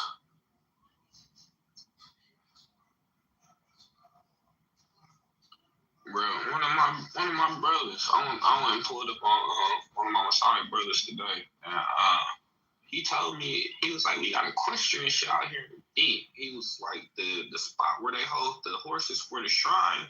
He was like, that shit right around the corner, bro. He was like, we need to go through there. I didn't even know we had horses out here like that, dog. Bro, I only been on horses in the south. In the summertime, DJ, yeah, you go out on the main road out here. Dog, you got these cowboys out here riding with their ladies on the horse. They on the horse. They just out galloping around town. I'm gonna fuck around and I'm gonna they be out here. I'm gonna put a stable. Cowboys be out with their ladies. Yo, they be out here with their horses. Yeah, there's a shit ton of ranches around here. Buffalo Soldiers. Apparently, ours the Buffalo Soldiers out here, bro. And they work with. I believe it. Yeah, Genesis, where I'm at, dog. Listen, these fools, they got a whole week.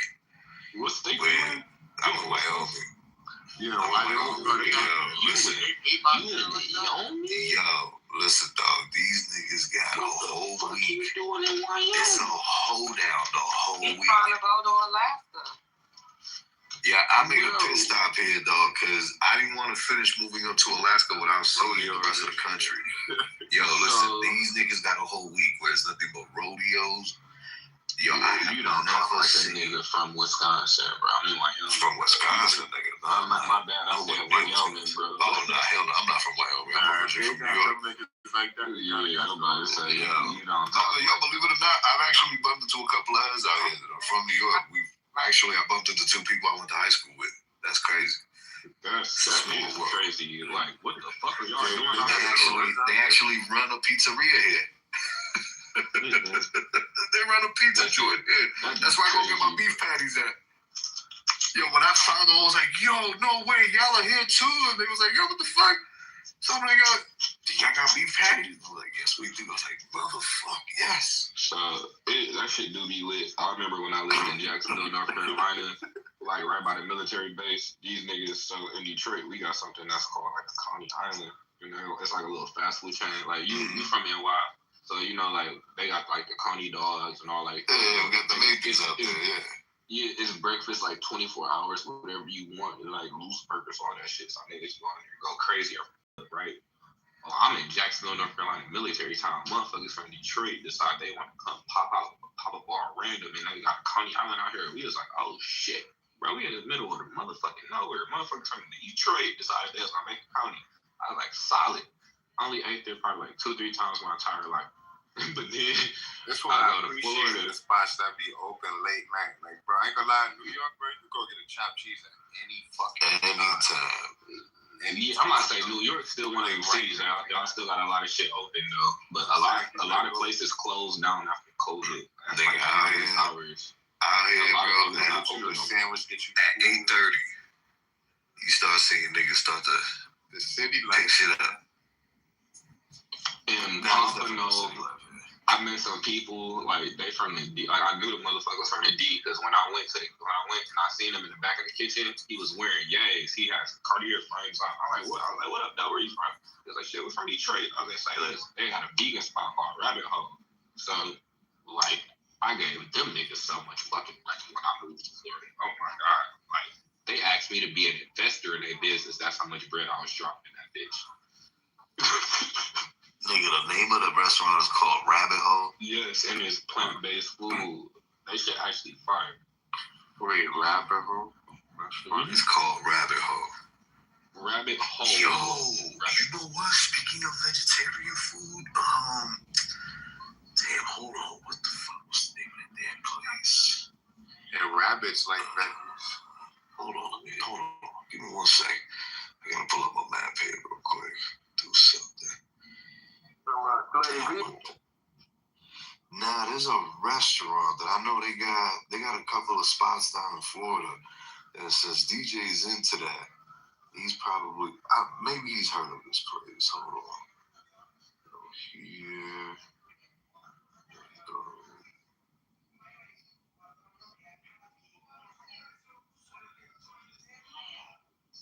They got one up there by you?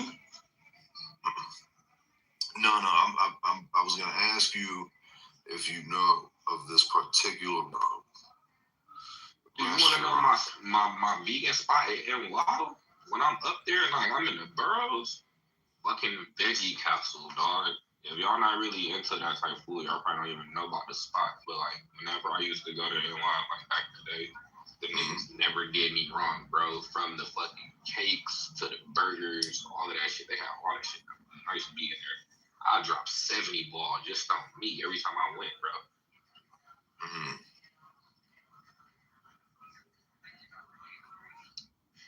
I fuck up a lot of money on this plant-based food. I'm not gonna let you. I was about to go get some square deep dish pizzas, and I damn sure 2 pizzas about to hit me for damn near $80, bro. That's crazy. Yeah, food has got. I be dropping my bread on food. This shit, bro. I went to go buy sea moss the other day, or try to look for sea moss when I went grocery shopping, and they charge $60 for like a small mason jar of that shit. Oh my god! It's like yeah, shit. That gotta be an import tariff on that shit or something. That's crazy. I said, yo, run the price on it just for one small glass, like a glass of jelly. sides. Understand? And it's sea moss, and I'm like, damn, bro, I can't even fucking get healthy, bro. Hey, the crazy thing is, where I'm at, ounces of weed going for that price. Hell yeah, bro. Good quality shit too. So you tell me, I gotta pay for a zip of bud, just same equivalent as you paying for sea. Like the price on sea moss crazy right now. Nah, yeah, and I went shopping in New York too. And I'm telling you, like, bro, the price on, and it's not even just sea moss. I think there's anything like kind of you anything that's actually healthy for you, the price is gonna be up on it, like to the point where you can notice it. It's like, bro, I ain't gonna lie, this is kind of crazy. You know? Hey, I'm not gonna hold you. This don't seem right. You know? Hey, y'all think y'all too cool for food stamps? Hell no. Nah, that's a real fucking question, bro. Why? And I get good money, bro. I still will go get stamps from these niggas. Nah, there's a lot of successful people. I've been getting them bitches since I was like 21, bro. There's a lot of successful people. That's why I be telling people, like, bitch, like, you know, when the moment I seen that video of ODB, I was like, nigga, ain't have to tell me shit else, bro. He's a whole Shinnecock. It's free fucking food. Why the fuck not? Like, man, fuck with these niggas. So you think you less than because you get to swipe an EBT? Hey, more money you could put to told the you that. Exactly. But no, people are too good for this shit. Oh, you guys are bums, right? Fuck out of here. Yeah, I found it in my place.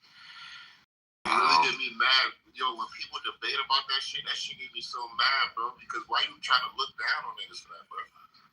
Are you kidding me, nigga? Nigga doing better than you, and I got food stamps. The fuck, nigga? Yeah, that be part of the reason. That be part of the reason, bro. Oh, you a Bob Island because you working your regular job. The fuck, man. What's the name of the spot, bud? You don't know how to balance life, right? It's called Loving Hut. You abuse these motherfuckers. Oh, yeah. There's no Loving Huts in Florida, though. It's Loving Huts in Georgia. It's Loving Huts in Georgia. I fuck with Loving Hut. That's why I know. It's like Asian vegan food, right? Yes. Oh my god, nigga, that fucking place is. I got introduced to them unbelievable. In Atlanta, actually. That's where my first time going to Loving Hut was in Atlanta. Nah, they're in Florida. They're in Orlando. In North Florida? Okay, yeah, mid Florida, yeah, bro. Them niggas in Orlando. Yeah, that's but you're right. They definitely in Georgia, bro. Yeah, they in Georgia. Yo, but dog, listen, man. I mean, when I tell you, I went there. I used to live in Massachusetts, and I found them about maybe like 2 years prior to leaving, and yeah, that's literally the only thing I missed from that fucking place, from living there, was that Loving Hut. That's crazy. That food is banging. Loving Hut be hitting, but so like this be my only thing with the Asian like vegan food and shit. Like them niggas go crazy on the soy, bro. And like I'm gonna tell you one thing, it's a reason why melanated men got the highest T levels in the world, bro.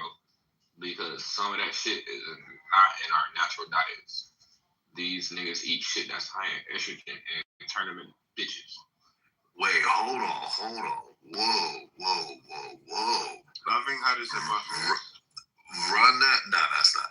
Yo, DJ, run that back from the top for the niggas in the back, please. Please.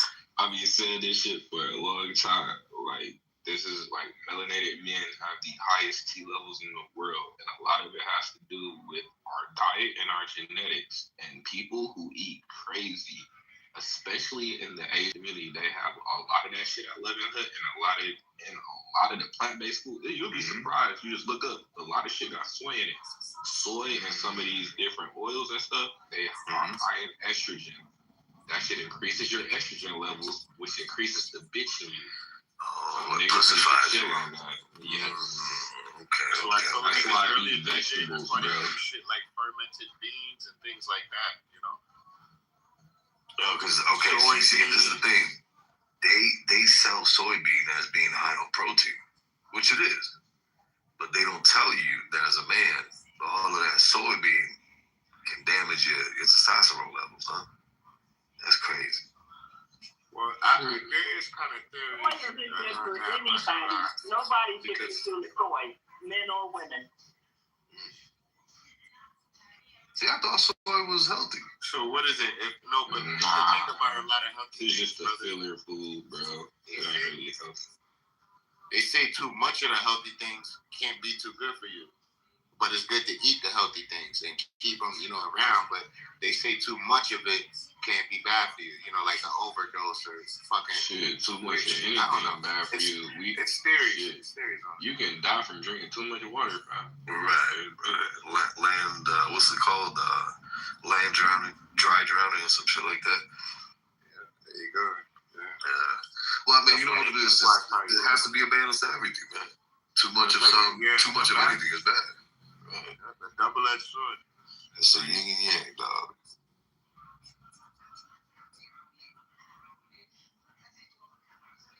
For all the white, you need a tiny dot of black to balance it out. For all the black, you need a little tiny dot of white to balance it out. It's the balance of life. So in other words, you need light-skinned niggas like me. Light-skinned pop. Oh, no. I'm more of like a copper skin. But this nigga funny.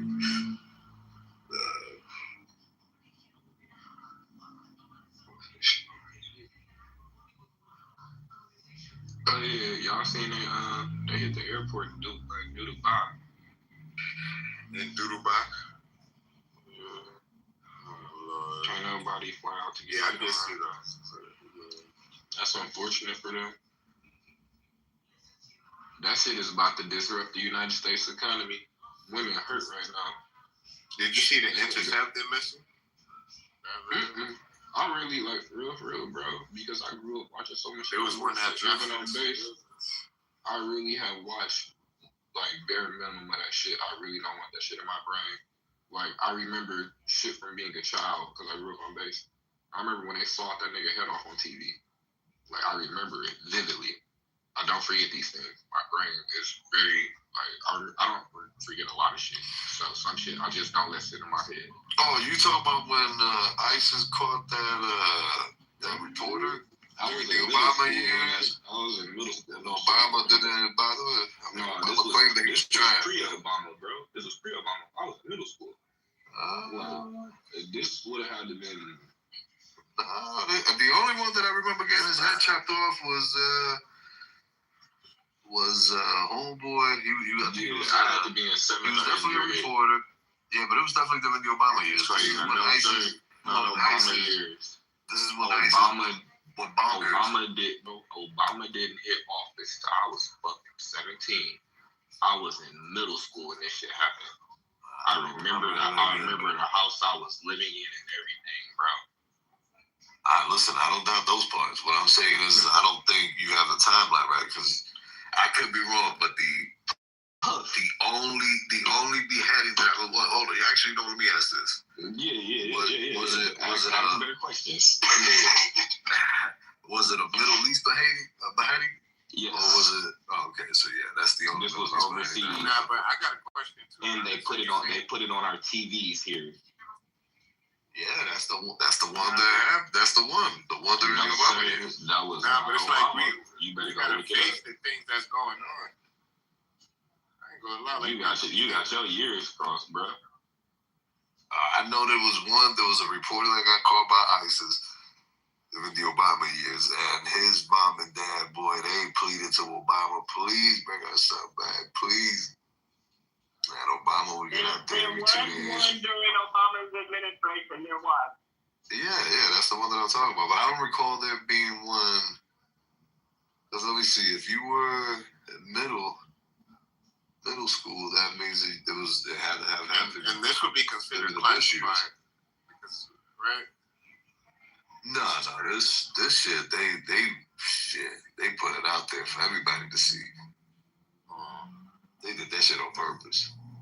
Yeah, bro, this shit was on regular TV, bro. I would remember being in the living room at the apartment that my mom had at this time, and she was watching it in another room, and I was watching it in the living room, and I only stayed in this apartment for the time frame I was in middle school, so I know exactly where I was at in the timeline.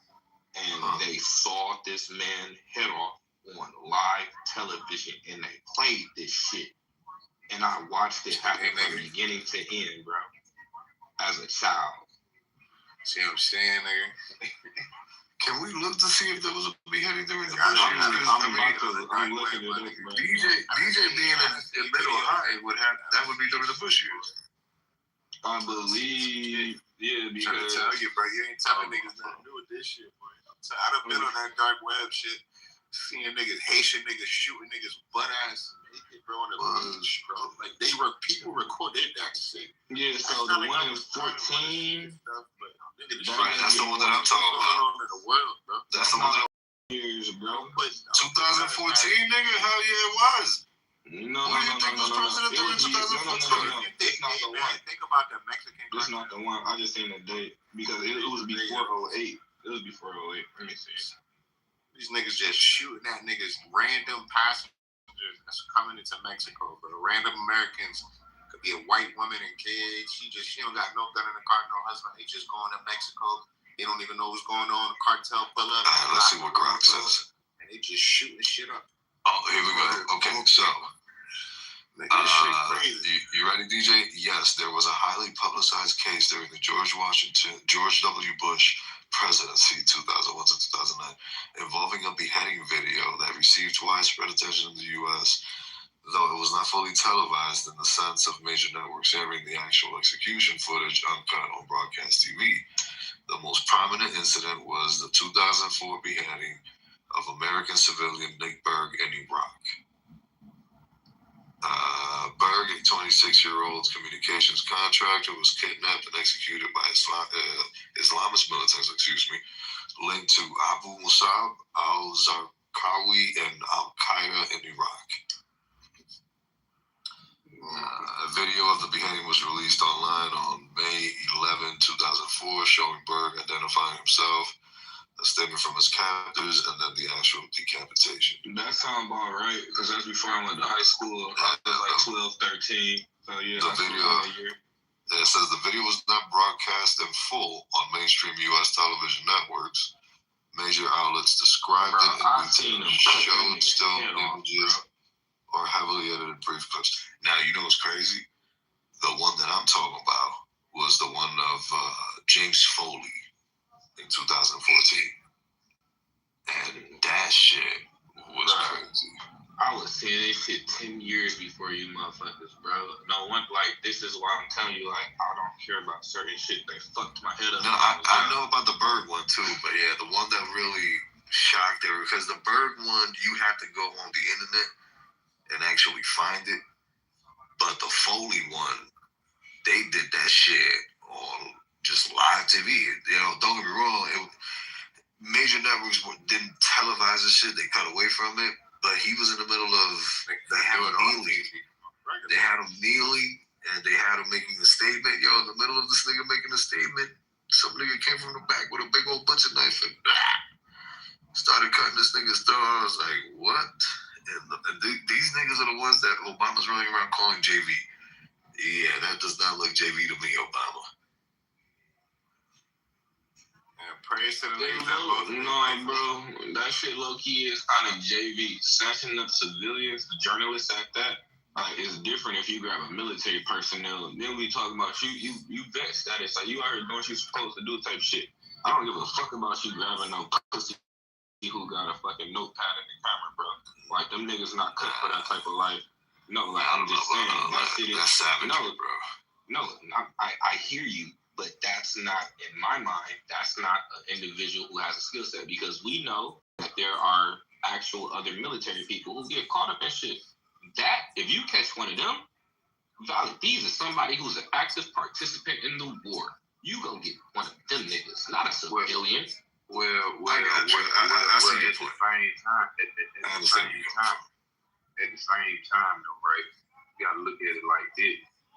Yeah, if they get somebody that's military, they show their skill set. But whenever they get somebody who's not a part of the military or a part of like the old setup or whatever, that show how ruthless they are. So that means they'll go through desperate measures and they don't care who they, whenever you take away morality and start just picking up anybody, then you become real threat because ain't nobody obsolete.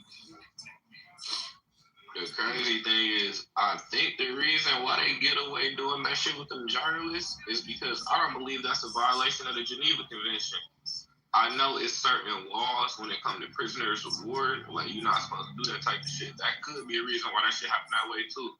Just because these niggas be acting wild, that don't mean they don't understand the parameters of how shit work on the world stage.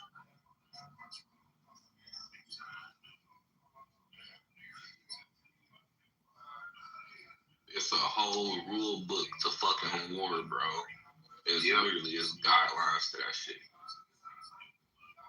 Yeah, but I think sometimes people try to instill fear debilitating. Like it's like even outside in the world, when folks be having standards like, no women and kids, but then you got somebody who don't give a fuck about no women and kids. Now they become feared because they have no restrictions. So I think whenever you see people doing stuff like that, grabbing up innocent civilians, journalists and stuff like that, they really showing you they don't give a fuck.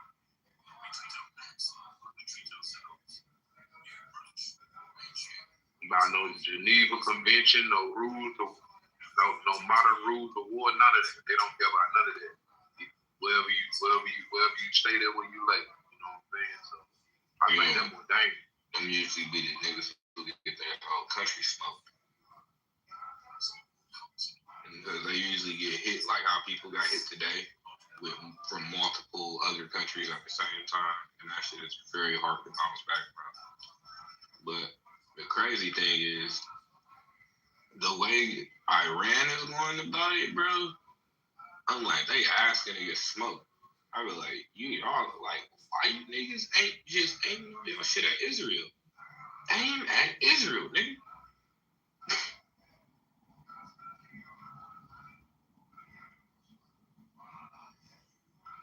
What up, Nux?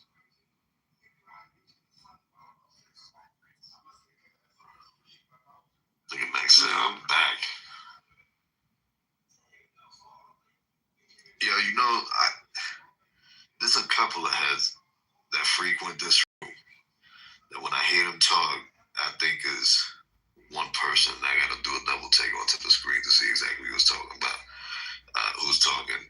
Big, Next, and Juice. Both sound like DJ and like OC. And it's crazy because sometimes OC will be talking, and OC sometimes sounds like you, DJ. That's funny because bro, he from Alabama. I traveled a lot. Yeah, I'm not as loud. I be in the South sometimes. I got a wild accent, but a lot of people from Detroit come from Alabama. So that I was just about to say that. Yeah, there's a lot of. I noticed there's a lot of lingo from Alabama that's up in Detroit. And D-Code from the Midwest, even though he live in Texas, so that's why you think we sounded like a lot of people say that shit. Okay. Got it. Now, and Dig and Next is the same person, right? Yeah. His name I'm just making sure because he got more. Oh, it sounded like I was. Sure. Yeah, I know that's the same person. I know that. I got that part.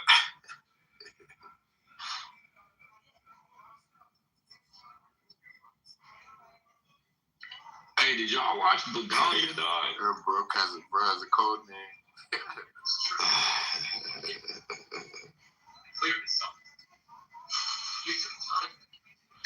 My Empress, she asked me what I thought about the shit. Yeah, I watched it. You watched it? I'm about to watch it after I get done watching this new season of Baki. Yes, it's a crazy plot twist. You should watch it. You're gonna be watching it like, what the fuck is this? Is it like Clockwork Orange? It's giving me Clockwork Orange vibes. Just watch it. Have you seen Clockwork Orange?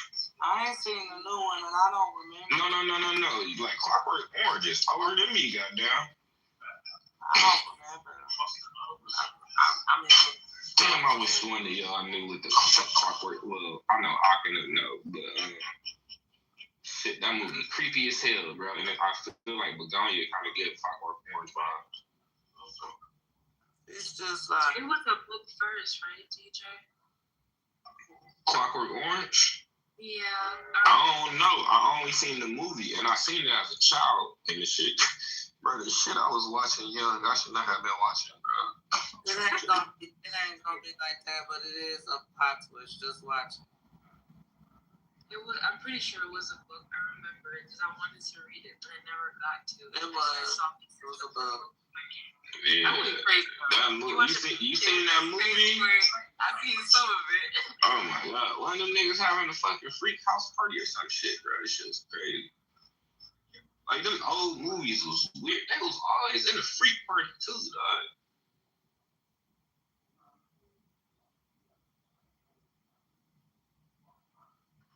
Nah, but that kind of makes sense of why the world is the way it is today. Huh? Really think about it. Yeah.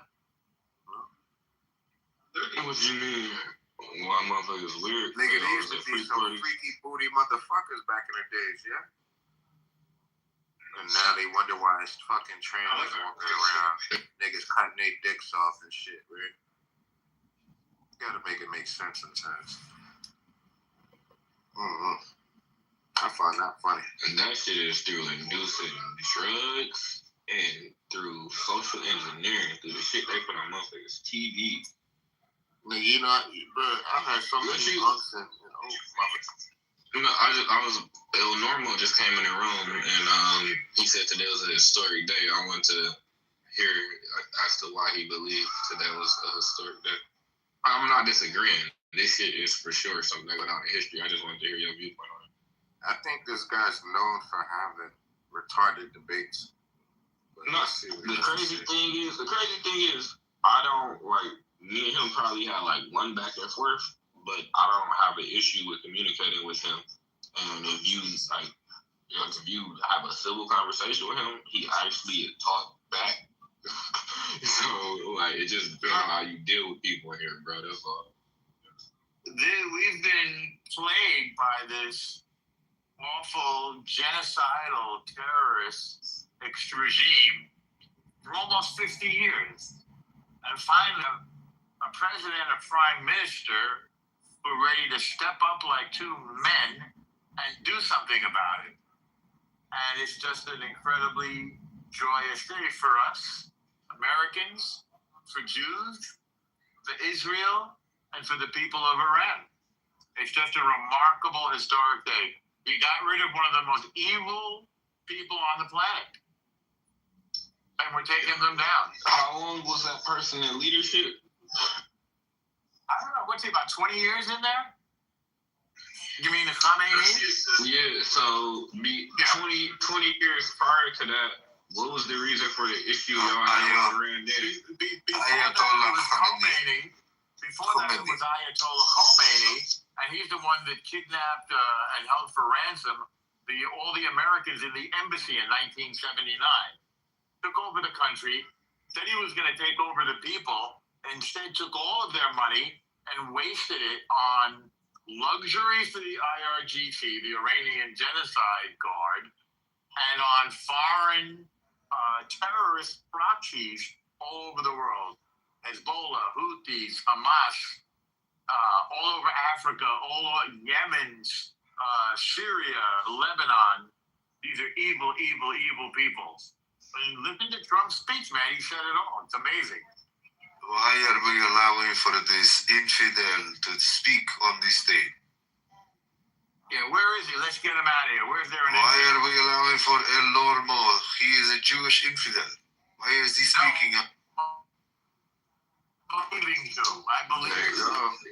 You know, I say, y'all just... Why is this infidel on this stage speaking heresy? I will fucking kill you. I will call fatwa on you. Your mother is a woman. I knew he was about to say fatwa.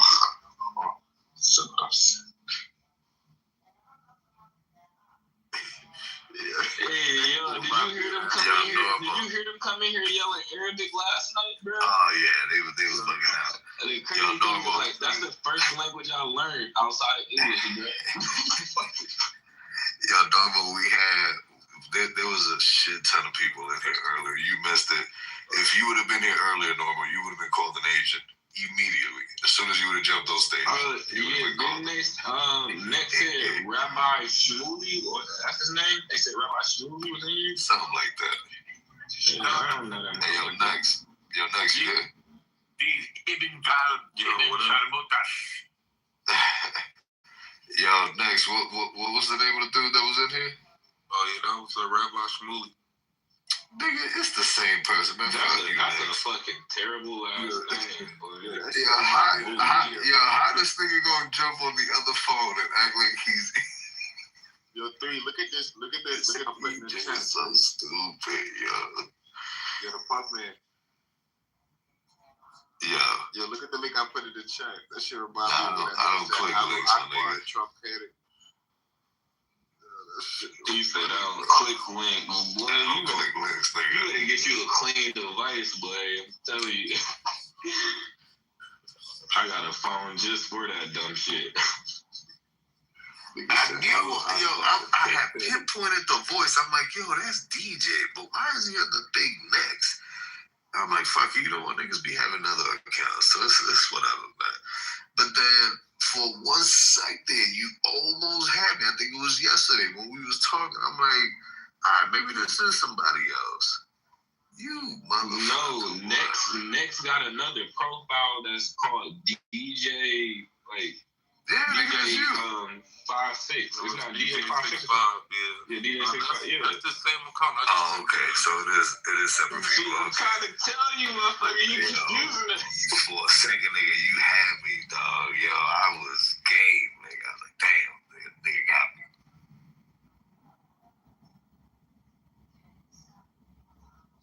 Nah, niggas really startled the president with that shit. That shit be weak, bro. Hey, yo, Genesis. Yeah. So we gotta get ready, dog. You know, these niggas was in here earlier telling us it's just coming here. You Americans better get ready. It is coming to your home front. You're going to suffer just like they are suffering over there. You are going to suffer too. I was like, shit, listen, I'm gonna tell you what. If you niggas come here, you niggas are gonna be the ones suffering. Yeah, they're gonna be fucked up, but still, I don't underestimate. Hey, nigga, all we gotta do is unleash Billy Bob from the. Listen, I live in fucking Manhattan, bro. So if they was gonna come for New York we can send our crackheads on these niggas, bro. They can't even handle us like that. Yeah, you niggas are these foreign people can't handle our crackheads, bro. I'm trying to tell you. Yeah, I could, but listen, the moment them niggas tried to start making it into the countryside, it's the wrap. It's over for them. Let these dumbass niggas drop off in the mountains. Nah, but niggas might start purging. This shit might I'm just crazy. Better be prepared for anything. Like, bro, every day I walk outside and to go outside, go to the deli right quick, nigga, you just never know when a fucking bomb, you might see something in the sky just hit Manhattan. Bro, right here, like, 115. You know, how often did they attack countries that have the ability to carry firearms? Like, how often do countries get attacked where people got guns? Yeah, it happens all the time, but I will tell you this. After witnessing 9/11, as a New Yorker, I tell you what, every time motherfuckers be like, oh, Puff, you on some conspiracy theory shit. Excuse me.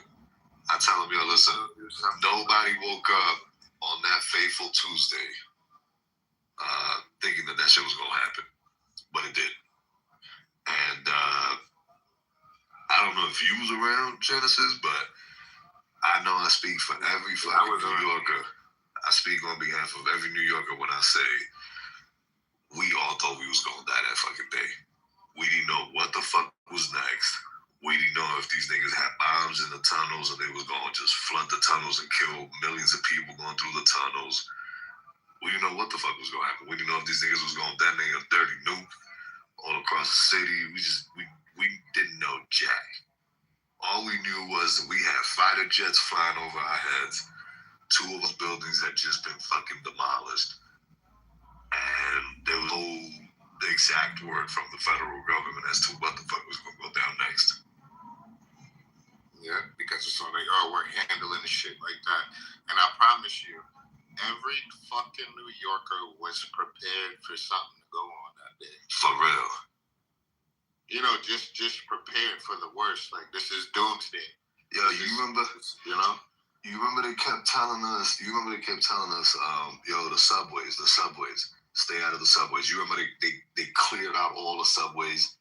They pushed everybody up to the surface. Everybody was stuck trying to catch connecting buses. Nobody could get on a bus, the train. Right. They shut everything down. Nigga, I walked all the way from, oh my God, let me see. I walked all the way from 92nd Street on the west side, all the way to 225th Street on foot. All of it. There was no... Ain't no motherfucking way. I would have stolen on the bike. Ain't no way. As a New Yorker, that got common sense, you know, and that's paying attention to what's going on, you just know the city is due for something, bro. This is Trump's hometown. So if you think they're not thinking about bombing this international place where everybody comes through and all of the money comes through. New York not as important as it used to be. They diversified. Even they're trying to move the fucking stock in New York. Do y'all know that? They're trying to move down to Dallas. That's crazy. Yeah, but that's because of the Democrat policies that are ruining the city. Yeah. Hey, I'll tell you what, that's tribal land. One of my least favorite places to fucking travel, bro. Why, do you? The way they play with y'all on that money shit out there, bro. I'll be ready to fight a nigga. I see why y'all be out there tripping. Bro, listen, I left in 05 and I never looked back. Fuck that. The moment that I went to my t-shirt shop, the little Korean shop in the corner, and I was like, they had a sign up saying everything clears, we're leaving. I was like, where the fuck y'all going? I was like, oh, Target and Starbucks coming to town. We gotta leave, rent going up. I was like, oh shit. Yeah, surely enough. They took that buyout, boy. 1 week later, they gotta see the sign. Dog, listen, 1 week later, I saw a sign, Starbucks coming soon. I was like, yeah, I'm out of here. Fuck that. Hey, I'm gonna tell you, for a motherfucker who got gold medals for running, bro, I'm not a walker. Shit ain't for me. No, sir. The creator gave me flat feet. Places like NY. No, sir. Yeah. Not for me. Yeah, and listen, I even thought about going back at one point. Like around 2000, I would say 2012, 2013, I thought about going back so I could finish my criminal justice degree. Out of John Jay, because that was really my big dream, was to go to John Jay College. That's pretty much any New York nigga that wants to get into law. They want to go to John Jay College. And man, I looked up a 2-bedroom apartment at that time. These niggas wanted damn near $3,000 for a hole in the wall off of Cedric Avenue in the Bronx. I was like, nah. No way. I kept looking. Everything was just holes in the wall. $3,000, $4,000. I was like, you stupid. And niggas are paying that right now. Niggas out there paying, working 3-4 jobs, slaving away just so they can say that they live in New York. That shit is crazy. Where was I at when I started? Like my first time going to New York, I was an adult. Like I was still living in the D. And I went up there and I seen what shit was like. I had already been to like Miami as an adult, so I kind of like had to understand it. So, you a slave to the city, huh? My bad, DJ. Go ahead. No, yeah, she up there, but I went up there on like some tourism shit, and like we just moving and shit, and it was the hotel and the Airbnb shit that killed me, bro. I'm like, nigga, this costs what? So I'm like, the way that it was planned, the way I felt like I was getting played with, I felt bad for you niggas. I'm like, why do y'all stay here? I'm like, what is so enticing to keep you fucking here? I tell you what, like you working against the numbers, bro. Pretty much every day. But I tell you what, look, if you single with no kids and you want to be down with that whole city life, yeah, New York is definitely for you. But yeah, that shit is definitely not a place to raise a family. It's definitely not a place to start a business. And I'm a whole none of that shit. That shit, like, bro, living in Miami when I had my high rise, we had like a twin tower high rise. One side had parking lot, the other side was off the water.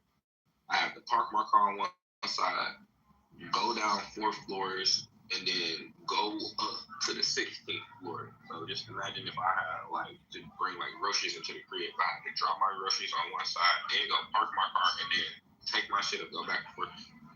I couldn't imagine doing that shit in a place that's not as luxurious as fucking Miami, because like my mind, I'm trying to figure out like what the fuck am I paying these numbers for? I'm already gonna like niggas you gotta pay for parking or you gotta walk everywhere.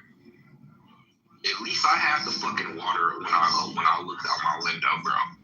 Yeah, if you into that kind of shit, you see, for me, what I'm trying to do is I'm trying to seek mountains, man. I'm trying to wake up in the morning and before I spark up, that's literally what I want my eyes to stare at, mountains.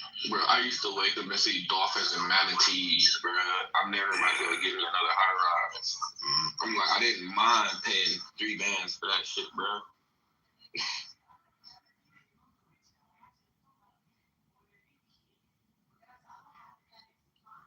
And they like niggas told me they paying $3+ for a fucking shoebox.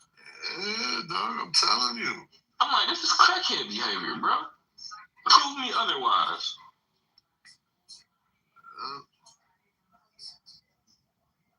Yo, and you gotta think, if you're living in a luxury high rise, a luxury skyscraper, whatever the fuck, a big building in New York, you're paying all of the retarded fees that come with living in that luxury building.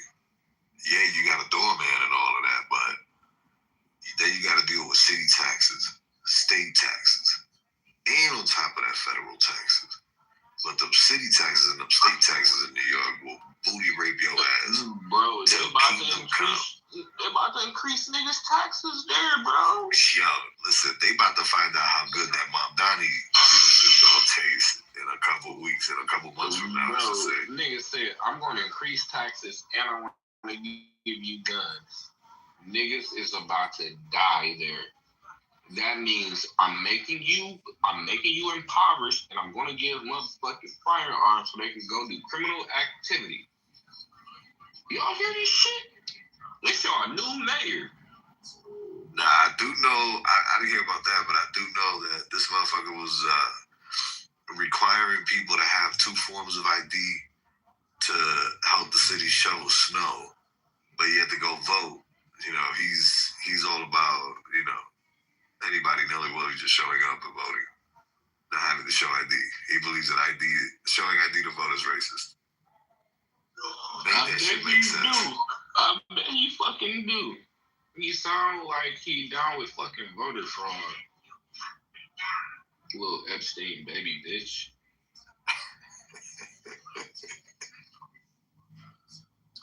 Yo, Q, what you talking about in the chat? The 3,000 is crazy. How you paying $1,800 for what? To share an apartment with somebody? I had a 2-bedroom off the water with amenities, and that shit included my parking for 2 parking spots. I had a motorcycle and a car at the same time. And what was you paying for that? That was $3K in Miami off the water. 79th North Bay Village. $3 bands. Oh wow. Like I said, I'm waking up seeing dolphins and manatees. Shit was dumb. I'm literally like 10 minutes from the beach. I can just take my motorcycle straight up shot because I was on an island. So you know, like when you go to South Beach, like when you be crossing the bridge, they be having the islands in between. I was on one of the islands on 79.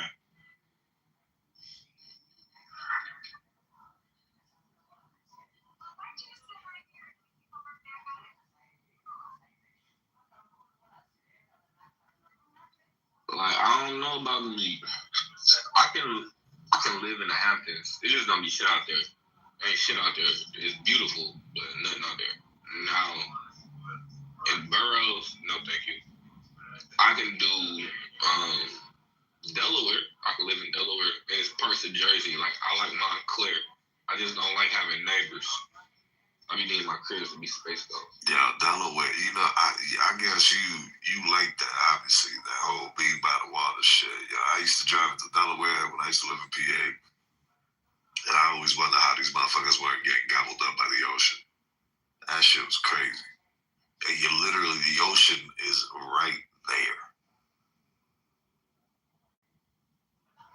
Bro, that shit, it was the craziest of my entire time being in Miami. I've been there almost 8 years. Every time a hurricane or something comes, like, that shit is never what they be making it out to be on the news, bro. I think they just be telling niggas that shit so they don't move there, bro. I promise you. Nah, man, come on. I know you down there. I know you gotta have seen the damage that shit. Like, for example, the last one that y'all had. Niggas still be outside during the hurricane. I'm telling you, this shit be so crazy. I was skateboarding during one.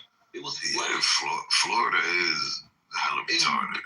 People say that Texas is retarded, but I think Florida takes the #1 spot for retardation. Absolutely, 100%.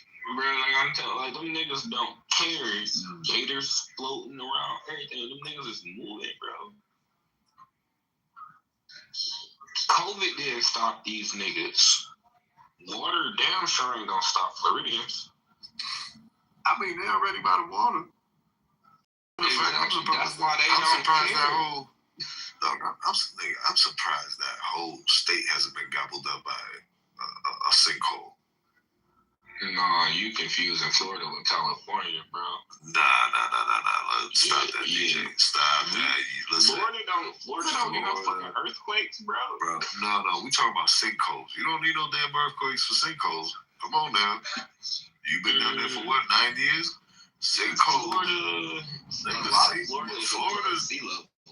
Like South Florida's below sea level, but when you get up closer towards Georgia and Alabama, the majority of that shit is above. Okay, yeah. Okay, I can see that. Yeah, you are being altitude, but what I'm saying is, from Orlando on down, nigga, Clearwater, Fort Lauderdale, all of that shit is underwater, below sea level. Okay, so just to put it in perspective, I'm leaving from Miami to exit out of Florida, going up 95.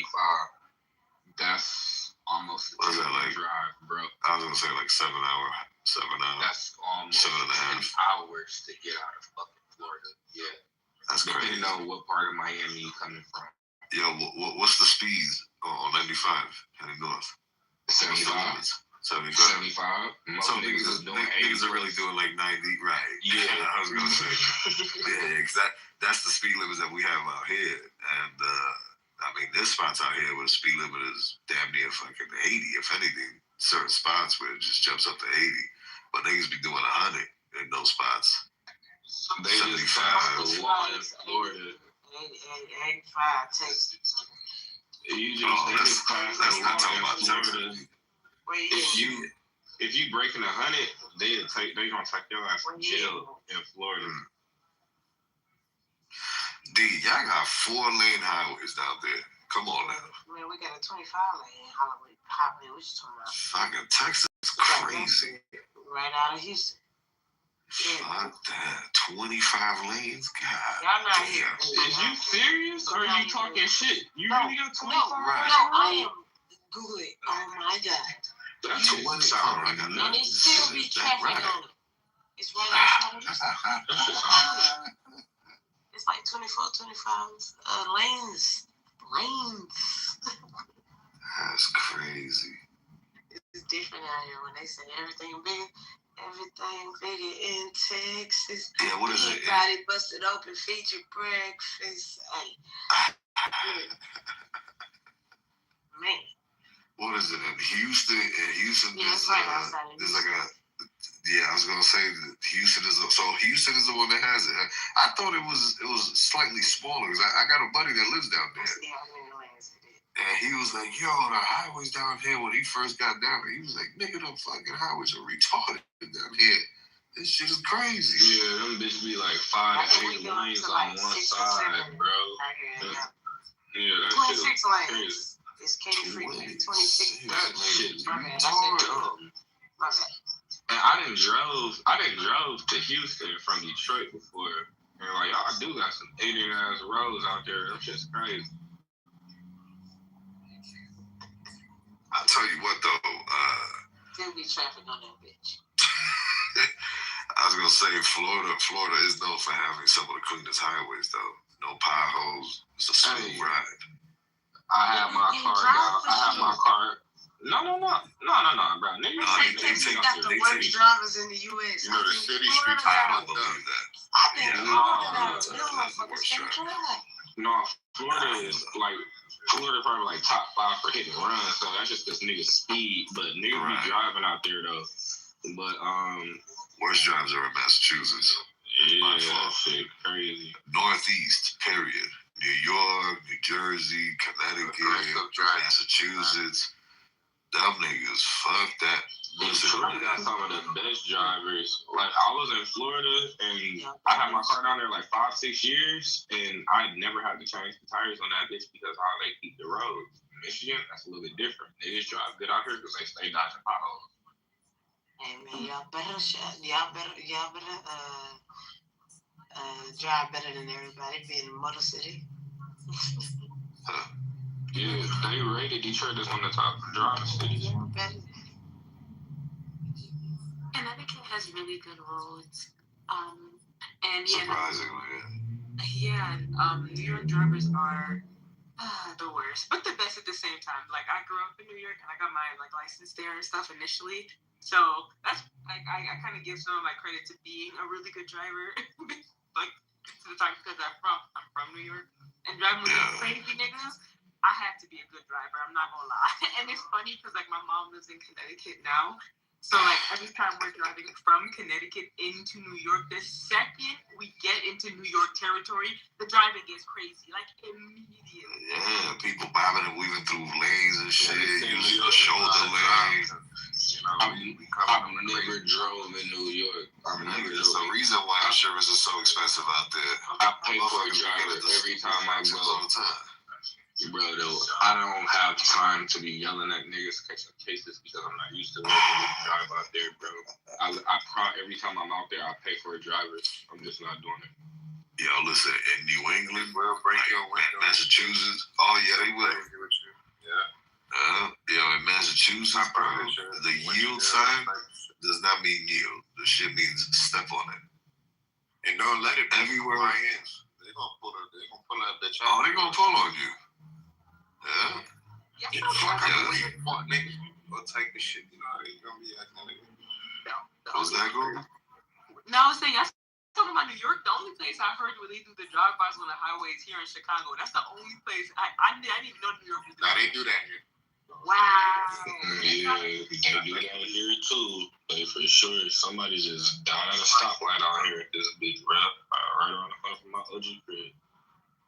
What happened? There's shit everywhere. How they know? What the fuck? They shot that nigga at a stoplight, bro. We got a real thing out here. We really don't stop at real lights for that reason. I thought y'all was talking about some random health issue. I was like, the fuck? Nah. These niggas, they might not let it go to my face. They might just pull a gun out. They might just scare your ass or, road rage. Right, surprised me. It ain't nothing shocking. It's not like, hey fam, you really gotta drive with your gun on you. That shit, shit be nuts. You gotta watch niggas from the corner. Random or not, you gotta watch everything, bro. This nigga is weird. That's what my head is always on swing. And a nigga will be pulling up on your ass and trying to do some sneaky shit, thinking you're not seeing it from the corner of your eye. It's like, oh, motherfucker. Really? Are you kidding me? You know, this is the reason why it's kind of good to be paranoid to a certain point. Hey, I be paranoid as hell whenever somebody whenever you ever seen niggas get a stop and then they get out the car they swing their door at stoplights and shit. That shit is a no for me, boy. Oh my god. Yeah, bro. This is the reason why I want to move into the mountains up in Alaska, man. I'd rather take my chances with bears. There you go. Ain't no getting away from that shit. Yeah. But that's the reason why I'm telling you, I'd rather take my chances with the bears up in Alaska.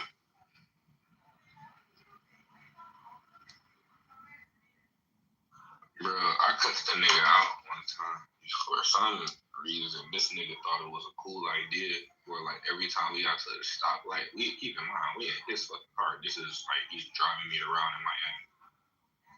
This nigga had a habit to where he would just roll the windows down at a stoplight. I don't know if he wanted to be seen or what, but I'm like, hey, nigga. I'm like, and he was rolling down, like, the back window, too.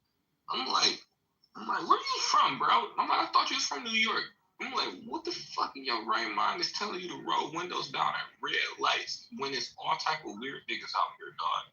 I don't know if I got PTSD and shit, bro, but I'm like, nigga, you don't think a weird nigga come snatch you out the car type shit? Like, bro, what's wrong with you, dog? And he kept doing it. Like, I really have to cuss this nigga out about how he operate his own car, bro. This is why you gotta pay attention to these things out in public. This is why niggas are saying this shit. Like, even, going to a fucking, going to get food or going grocery shopping. Watch when, bro, I be watching if niggas just pacing back and forth or somebody sneakily trying to watch me, like, pick a feeling, bro. It's just a weird feeling, but, like, real niggas will know how to move and shit, but this is like, you gotta be like that. You gotta think outside the box. Legit, like, doing this and that. You gotta this nigga was my elder, bro, and supposed to be from NY type shit. Like, he just legit was being like that, like, out here moving like shit sweet. I'm like, bro, I got a big ass chain on and shit. I'm like, hey, nigga, roll these fucking windows up. What's wrong with you, dog? Nigga, tweaking. Yeah, nigga, I be watching all types of movement and gestures and shit, man. Especially nowadays, nigga. I mean, shit, bro, we just be walking around NPCs at this point. That's how I look at it, bro. Looking at, oh man, why is he doing this? Why is that? This, I don't be trying to be in people's way when I go grocery shopping or nothing. I'm talking about when I'm walking down the aisle, I let you go first. Are you gonna go? But I really move like that. Ain't gonna lie, bro. Well, it's best to be a motherfucker who can blend and not be saying, like, granted, I wear certain shit. I of course bring more attention to myself, but if I'm walking around in like just regular clothing, no jewelry, like, I blend, bro. I look super fucking normal. And that is to motherfuckers' benefit.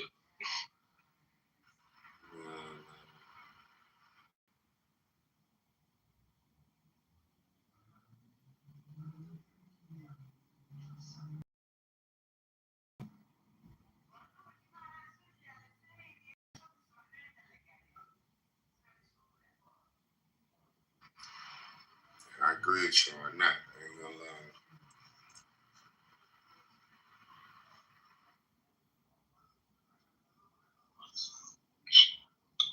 Like, why y'all niggas be wanting all them niggas? Like, I don't know what's wrong with New Yorkers. You niggas get luxury cars and live in boxes. That's the city life. Bro, and then the cars be having to wear bumper diapers and shit because niggas don't know how to park next to each other and shit.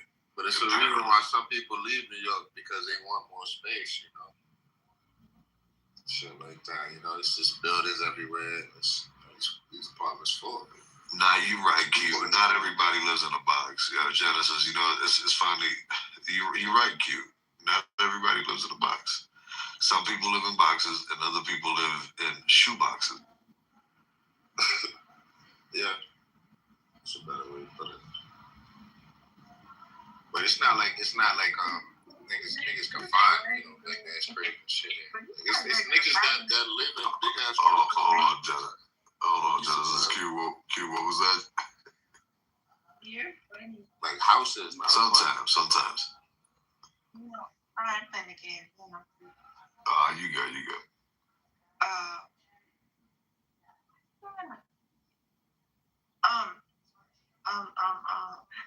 But you guys are dragging it. You can find gyms. You don't have to be living in a box. Like,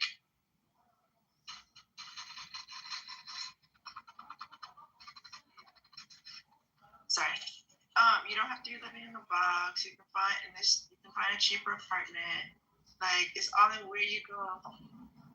And there's a lot of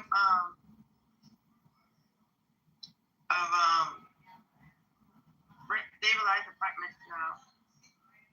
Oh, I bet real stabilized, yeah. Yeah, but what's wrong with some people are just comfortable with What does rent stabilized mean? Like it's income based or something? Rent stabilized it's affordable for them. Rent stabilized? No. Rent stabilized means they can't raise your rent only but so much of a percent every year. And they vote on it every year. Oh shit. They don't have that law in South. They don't have that in South Florida. I hate that shit. They can also and then rent control. Now that one's harder to get. That means you had grandparents or parents or somebody that's been in the city and they passed their apartment down to you and it's the same amount.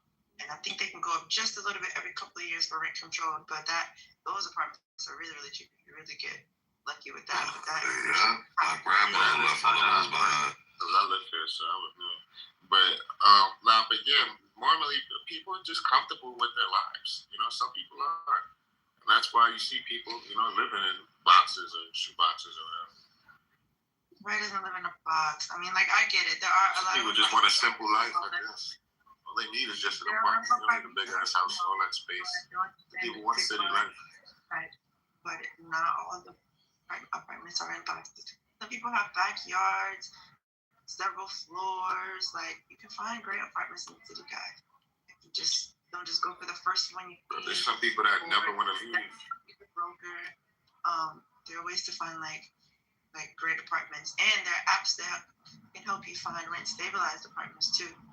But yes, obviously if it's midtown or lower or a little upper east, upper west, stuff like that, then yes, they're going to be certain sizes. So many people here, they have to fit it in, as many apartments as possible. But you have all the pre-war type buildings. You have a lot of hidden gems. Like they're a great size apartment. But obviously, compared to other places, I get it. Oh, then if you want to call it luxury spots, fucking shoe boxes, I don't know which are. You might be crazy. But, I'm talking about the nice $1 million apartments downtown, bro. Midtown. Well, they don't even got to be $1 million, but just up there in price. Just a nice, good-looking shit with gyms in the building, fucking pools, hot tub, sauna. Have the housing lot. Speaking of that, when they build those new apartments, they have the housing lottery.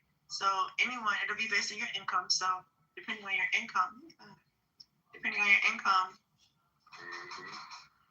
yes, ma'am. they can you can apply. They have to have a certain amount of affordable income people in the apartment. So you can apply. They have to fulfill a quota, and you can apply and you can get in. So you'll be in this luxury apartment. Only paying based off your rent. Now I think you have to report how much you make every year. You have to do that. If you make more, it'll adjust and go up. But yeah, you can still get a luxury apartment, still paying, based on your income. So there are a lot of ways, guys, in the city, and that's not even the half of it. But I know it's stereotypical, Actually, keep saying that. Keep people out the city. Yeah. Facts. Yeah. Oh my God, guys, it's so expensive. Don't go. Yeah, that's what I tell people about Miami. Stay there in New York with They your can afford it. high-ass taxes coming. A lot of population. Yeah, stay there with your high-ass taxes. Yeah. That's why the population is. Meanwhile, in Florida, we're getting weird property taxes.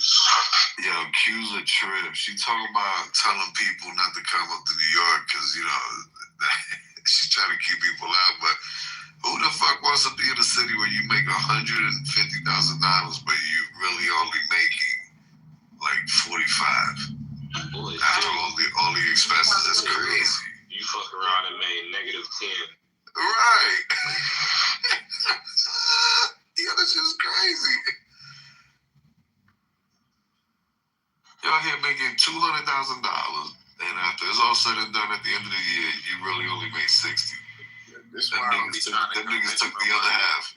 manage I money. don't be trying to convince nobody on moving to another state or nothing like that. I let them find out for themselves because you go find out if that's for you. You understand? I don't want to put things in your head and tell you my city's like this and this and that because it might be for you. Yeah, you may be there. You're right. You may be down with making 150, but only making really 35, 40 grand.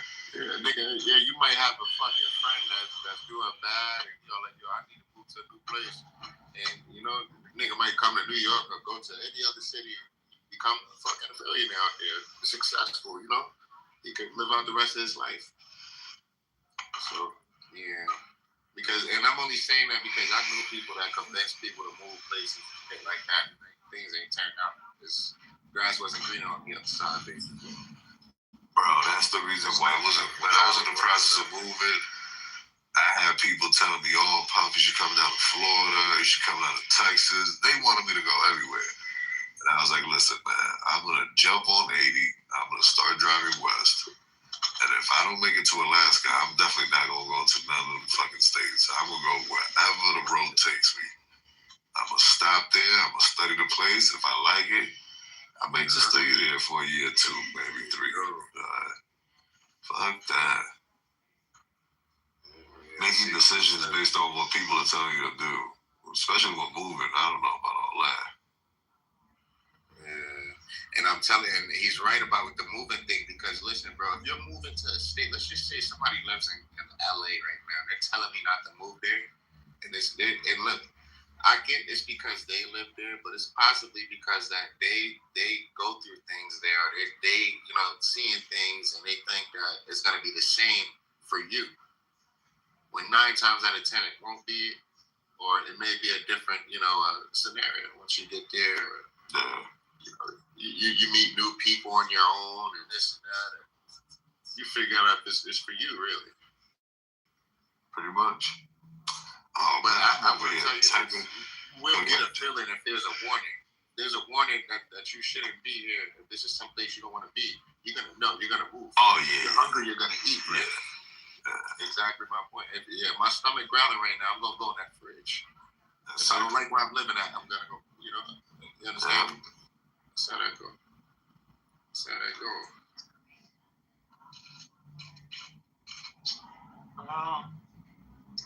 Yeah, I don't know, guys. There are ways to live in. I mean, I've lived a lot of places, so I have something to compare to.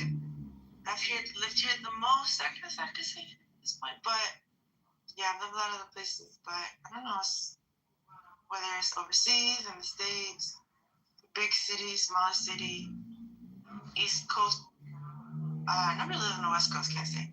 But South, Midwest, actually for a little bit, but not enough to say I lived there.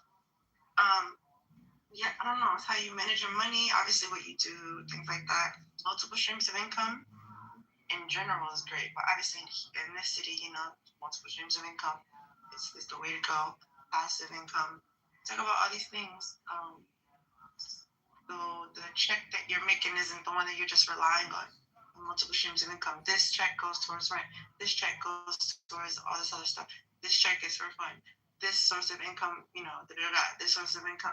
Like, that really helps. And obviously still don't live above your means if, whatever your situation. Yeah, kind of an idea of the lifestyle. Yeah. Oh, I'm gonna switch to this. Spectrum is playing with me right now. Yeah, and that stuff helps. And yeah, I don't know what else to say. But yeah, facts, keep that going. Like, facts. It's too expensive, guys. Do not come here.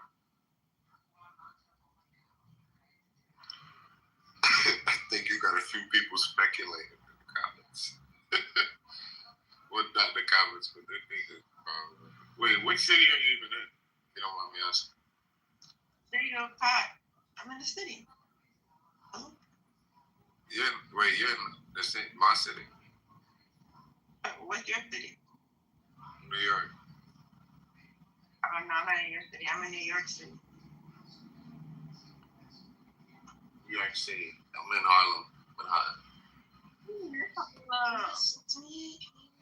I used to live in Harlem. Yeah, I'm in Manhattan. that's what. Yeah, I live on Fifth Ave. Well, that's It was cool. Most stuff I do is in Manhattan, except for Saturdays. That's what. The commute was too the train. It's always something with them Brooklyn trains, like this rerouting, then it's on a bus, then switch to this train. I'm working on the tracks. Oh, damn, God.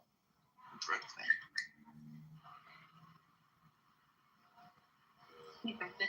Okay, I see you.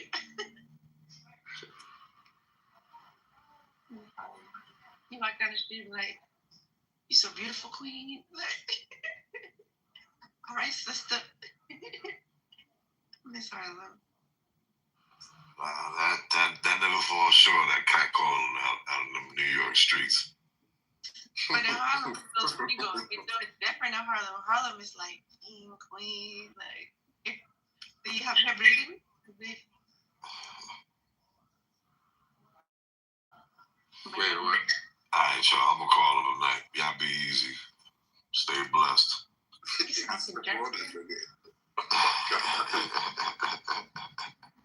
What's this PTR everybody has? What is this? Oh, you didn't know? It's the titty milk cheddar and biscuits after 7. Booty and cheddar biscuits, titty and biscuits and milk. That's right. Yeah. Titties and milkshake and cheddar biscuits. I understand it. Like, where's this function gonna be? It's provocative, I guess. But if you know, you know. And I don't, so I'm still good.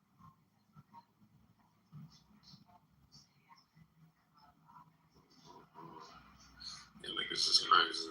This damn shit.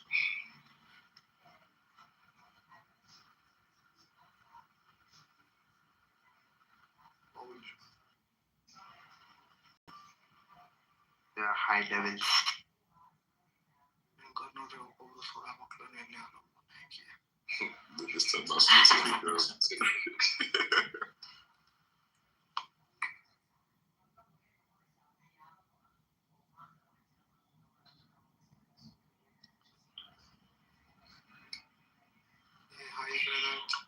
So does anybody feel like New York City will be attacked after the White House or something? Or maybe first or after airports?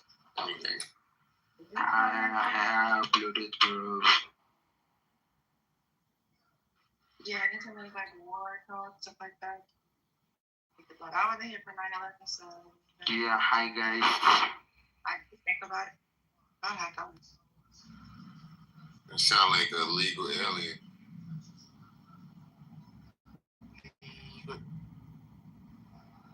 Yeah, I feel like some of our enemies probably got fucking clubhouse. Oh wait, I've been over here. Hold on, cause y'all ain't hear y'all talking.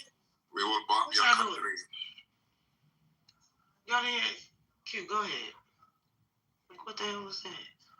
Y'all, I know niggas on the sneak in here and eavesdrop. World War III is going on there. Genesis, Yes, mute up for me, sir. Thank you. Just real quick, we had a lady trying to speak to us. I know I heard her voice. Go ahead, Q. No, yeah, I was just trying to answer the question. I was like, yeah, I feel like anytime weapon, let me get some weapons. Yeah, anytime there are like the war talk or like a lot of that kind of stuff going on, I'm like, in the city, I'm like, like, are we due for something now? I may hate to word it like that, but the way the country works and trends and things like that, it's like, I don't know, 9/11 was how long ago? Like, so I do think about that too. This shit would be crazy. Right. And they not people discussing about World War III. It's a new shit. It's terrifying. They could probably take out the whole Manhattan or the whole fucking city of that. Drowning. Just because of war. Just things to think about. Every day when I wake up, I think about these things. Because it can happen. Can you hold it, bro, Genesis? I was speaking about World War III, right?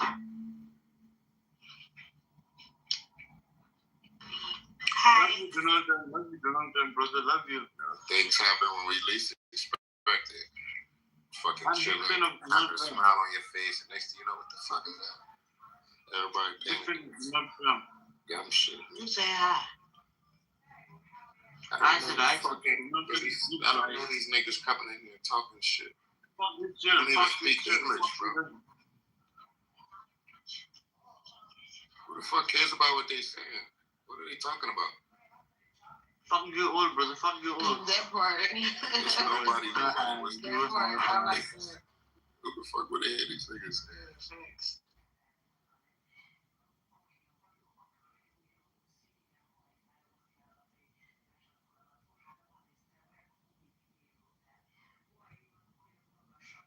Not falling asleep. Hell no, I just ate a whole meal like I was at IHOP or something. I'm about to go downstairs. Man, my plate put me in a coma. I was right. Yeah. I was like that earlier. I'm actually Me and Herman pulled up to the last day of Rudy's, man. I was like that earlier when shit. That food gave us the itis. And chicken. I woke up at like 8:30. I thought it was 8:30 in the morning. I was tripping out. That's how hard I was asleep.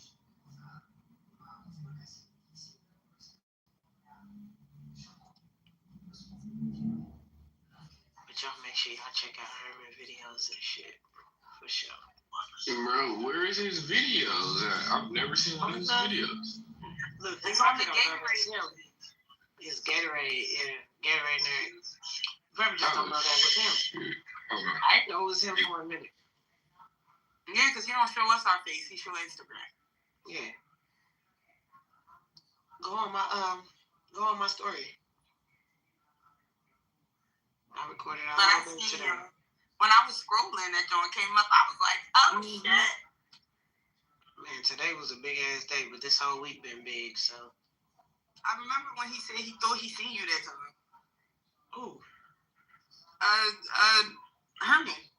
No, we actually showed up together last week. I know, but prior to that, he said he wanted to tell you he think he seen you. And then like y'all actually did the video together. I was like, oh shit. Yeah, where do you think he saw me at? I don't remember. Like that was like a few weeks before I actually seen the video. My Herman stamp. This nigga willing to stand in line twice for Rudy's. I know you from Dallas. It's only people that's gonna be willing to do that shit. Why they shutting down? I mean, according to what Spain said, you know. So as I was telling y'all, like maybe about 6 years ago or something, right before COVID, they got a big ass grant or something from the city or somebody. I really don't remember, but it was some big ass money. And so they moved from just like they never moved the location. They just upgraded the building. But it went from just this little bitty ass shack to this building, but they still did the same thing. It's no dine-in because of where it's at. It's already a line wrapped around the building, but they not gonna let nobody just sit in their establishment, you know? Like it would have been it wouldn't have lasted this long if they had just let that, you know how it is in that area of town, you know? So apparently whoever the fuck, I don't know how he really trying to explain it, but I guess whoever the fuck was the investors, something went outside the family and how they closing it. They not really explaining exactly why, but he hinted to it something that's out of their control because his family owned and operated, you know. 50 years they've been cooking chicken for the city, so it's kind of wild, but grandson in Spain, and he on my story right now. Go look. Herman got to get an interview with him today, so. But yeah, he been on some interviews just saying like whoever it is that's outside the family been fucking it up, so they gotta let it go. Damn, that's fucked up. Yeah. Can't keep nothing. Rick Ross talking about he wanna buy it. No, nigga, stay out of shit, please. I I mean, if he buy it to keep it open. Man, nigga gonna buy it, turn into a Wingstop or something like that. You know, I know, right? Somebody want that. I still have never had Wingstop. Wait, what? I still have never had Wingstop. So y'all must be known for wings or something out there. You ain't missing shit. Why haven't you had Wingstop? No, back in the day you would have been missing shit. I guarantee. Yeah, I can agree today, but man, I don't know. It just never came up. Like my friend, I know a lot of people that eat it, but when somebody be like, "Damn, I want some fried chicken," like we typically like don't. I was at Hooters them years. You don't go to Wingstop for fried chicken? Oh, y'all go for buffalo wings? Yeah, that's the wing spot. No, man, you go to Buffalo Wild Wings. Which that's the party wings. You go to Buffalo Wild Wings, man. See, our pizza stores got buffalo wings that'll change your life. Man, that's on our everyday pizza store. Huh? How you didn't know what Wingstop got you? Wingstop? Okay. I thought it was fried chicken. Wow. Or like flavored chicken. Like lemon pepper, stuff like that. It is chicken, but wow, okay. I don't know. My mom makes some banging ass buffalo wings. Hey, I prefer to make mine at home too. She make her own sauce too. Back in the day, Wingstop was good as fuck. Nowadays, it's just like, yeah. I guess because you ordered Wingstop, I'll eat some. That's what it's like. Like, we don't be quick. Like, we have, even when I'm at work, we have a place that we order wings from. It's called Ed's. We order wings from Ed's. I know that sounds crazy. My favorite wings in the cities was at Faye's, but a nigga who got the recipe and that was out there doing them, they just cut ties at the beginning of the year, so he started somewhere else with his wings. But I think they're the best wings in the city. I ain't gonna cap. So, hey guys, you are all from? When it comes to party wings, what's good, man? Where you from? Where'd you say where you from? I'm from India. You're from? Yeah, I'm from America. Oh, nice. Nice to meet you. Nice to meet you too. What's good? What's going on here? Well, it's our nighttime right now. What time is it where you? Sorry, come again? What time is it? Where you are located? What time is it? They are all people talking about World War III, right? I am listening just. Oh, so y'all talking about World War II? I'm interested listening your words. Oh, okay. We talking about World War III out here. I think this guy wants to bomb the country. Come again, bro. Genesis.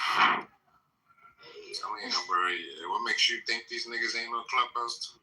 Without being an asshole, I'm ready to have a good conversation to start.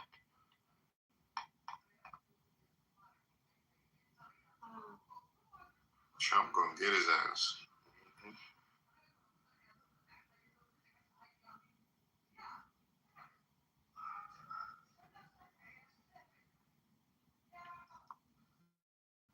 I'm looking around, our stage look crazy. No, for real.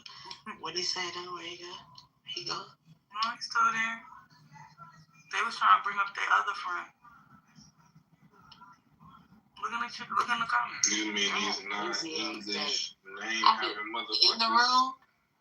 I didn't really hear much of what was said today at all, and I was so mad because this is one of them days. It was one of those days. It was a good ass room. Yes, yeah. I would have been paying attention all day, and I really missed a lot of this shit. I'm really pissed off about that. And they said Rabbi Shmuley came in his bitch earlier. I heard when Next was saying it. It's still the next PTR. He said he put it in the PTR chat. So I went to the Instagram and I still didn't know who the fuck he was talking about. But I saw his Instagram as he was talking about it. And I was like, I don't know who he talking about. I heard he said they had a debate with Candace. So I was like, yeah, I'm about to say if you look this nigga up and you see the videos, Nah, you done heard his name before in this room. I've heard the name, Rabbi Shmuley. Yes, I've heard the name. But I don't know why y'all brought him up. I don't correlate it. Did he debate Candace Owens or something like that? Yeah, like, nah, that nigga's, he's a racist Jew, but just to sum it up, he's a racist. I figured that. Yeah, that nigga was, apparently, I wasn't in here when it happened, but apparently he had cracked a joke about, like the 9/11. He did. That's when I paid attention. I heard Nick say, hey, bro, I heard your joke about 9/11 and I don't appreciate that, bro. I heard Nick say something like that and I was like, huh? What they talking about in here? And that's when I started paying attention. He was like, y'all, that was Rabbi Shmuley. He talked about him changing the PTR and he put his Instagram in the chat. Yeah. But apparently he did make some type of joke like he didn't want to have to lose another plane or another building or something like that. Like, crazy thing is, I think that nigga from New York and he be saying shit like that. That shit wild. I mean, it's possible. When we talk about all the stuff we talk about, we gotta know them people exist. So let's just say he might. I don't know who he is, but I don't know if he actually has power. I don't know why he's relevant other than social media, maybe. But let's just say, either way. No, that nigga. So just so you can be clear, like, he be getting niggas in trouble with. He be getting niggas in trouble with the ADL. Like, he one of them type Jews. Like, he be having niggas pay money when they get in trouble type shit. Like, think about anybody who got into some, like, anti-Semitic shit online. He be the nigga who pop up and make them cash out in a lot of them cases. Damn, y'all had a man. Oh. That's okay. Okay, so still, like, if all the stuff we talk about is true, then we gotta understand we'll come in contact with those people. It's inevitable. Like, if you truly believe what you talk about, what you listen to all day, of course, not a lot of us believe what, I know a lot of people don't believe what they say, and not everybody believe what they hear for sure. So,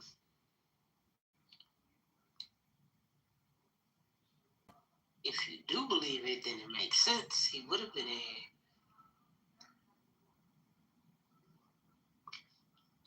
If you believe they find places and spaces where they can implant ideas and implant this ideology and gauge the temperature of people and go back and experiment with, have social experiments, and you believe they're doing all of that, then why would not? Did anybody say anything? Did anybody say anything crazy to that nigga? Like, Jew crazy? I don't know, because I never heard him. I don't know, I heard him next when he came out. That's one of them ones you cuss out. For real, though. But that's also one of them ones that made the room clip, too. I ain't gonna hold you. Damn. No way. Damn. It's the waiting room, this type of stuff. Yeah, like, he really got, like, that nigga got juice.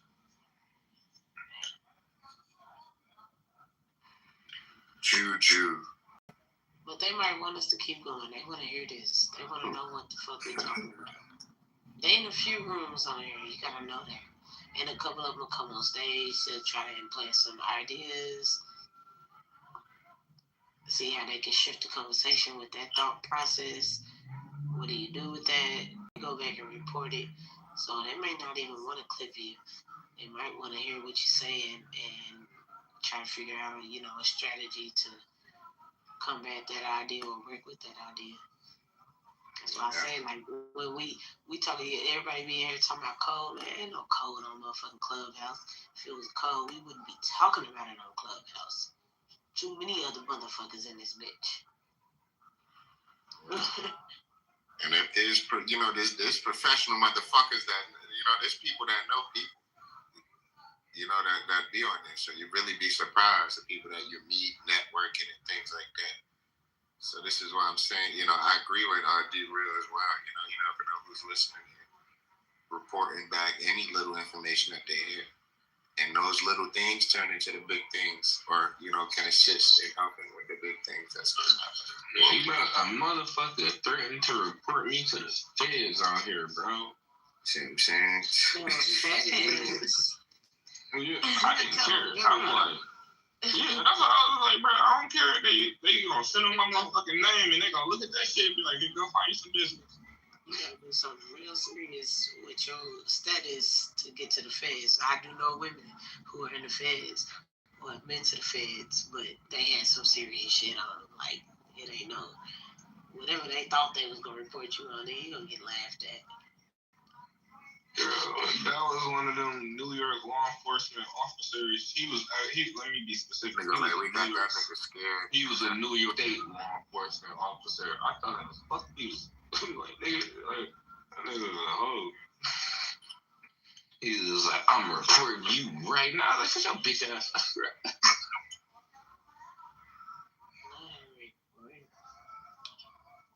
Ain't a lot of cops be on here trolling on their free time too.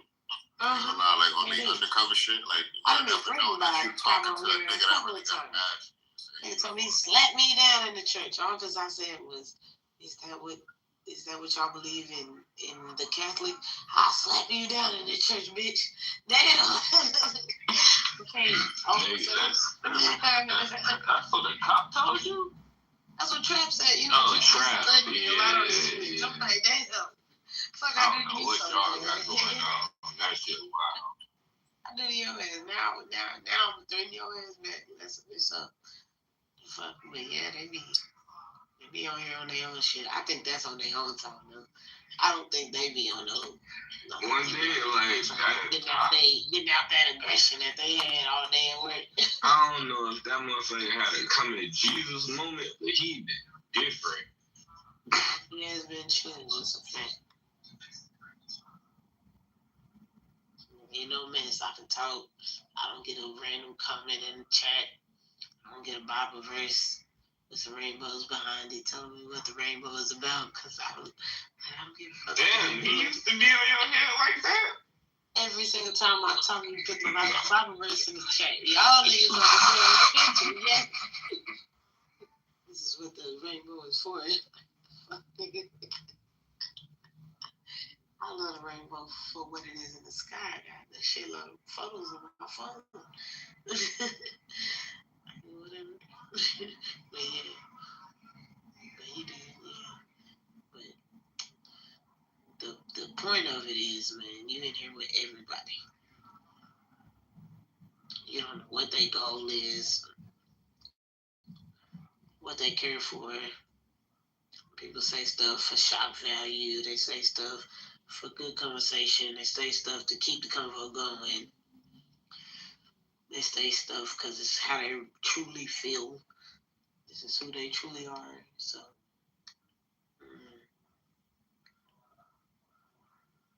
I think if you want to get down to it, you got to get off public spaces. And then we saw that happen in the day we had COINTELPRO. It's not like they were on social media. Yeah, I came in here asking questions and shit because it just seemed like motherfuckers was talking crazy. The niggas was being bombed, and I'm just not coming back, and I'm modded. So I'm like, damn. I'm like, why y'all talking to them like that? I'm like, damn, niggas got bombed. They're like, these niggas ain't over there. I'm like, oh, no, they ain't over there. They're real same, bro. Shut the fuck up, bro. I done been in rooms. These niggas talking about they know the senator and shit like that. Niggas know the mayor of the city or whatever the hell, It's like you just really never know, bro. Sean was on an app talking about there's bombs going off. You can hear it in the background. When the shit happened. I heard that bitch say that shit. I'm in the chat, I'm like, we don't hear shit, bitch. Like, the fuck you talking about? Nothing. And you just chilling on your phone. If it's that close that we should be able to hear it, that means that you probably shouldn't be on here just talking to us all calm like you just. I used to hear cannons getting tested when I lived on the base. I know what shit sounded like. Her background was silent. Silent. It was complete silent. I was like, what the fuck kind of shit is going on? I will say, not to take up for her foolishness, but my friend, one of my good friends, she's Lebanese, and a lot of bombs get dropped over there, sadly. And they are kind of like they've habituated to it. So at this point, like they would be like in the middle of like taking a test, and they're just like, oh, okay, and they just like keep going along with the day, keep getting their hair done or whatever. But before you guys continue with this conversation, I wanted to share something with you guys very briefly. It'll take probably like a minute, literally a minute. But before I say it, have you guys heard of Amelia Boynton Robinson before? No. Me either. But I went to see a play yesterday, / a few hours ago, and it was about her. And I just wanted to tell you guys about her. I know Black History Month is over, but it's not really over. But she basically helped organize like voting rights work in Selma, Alabama. She helped lead the 1965 Selma marches. She was actually beaten really bad on Bloody Sunday on the Edmund Pettus Bridge, and that kind of helped spark national support because she got beat the hell up like really, really, really bad. And her work helped lead to the 1965 Voting Rights Act. So just shout out to her. And I didn't know, I hadn't heard of her name before the play, but the play was all about her life and her work. But anyway, y'all can get back to that.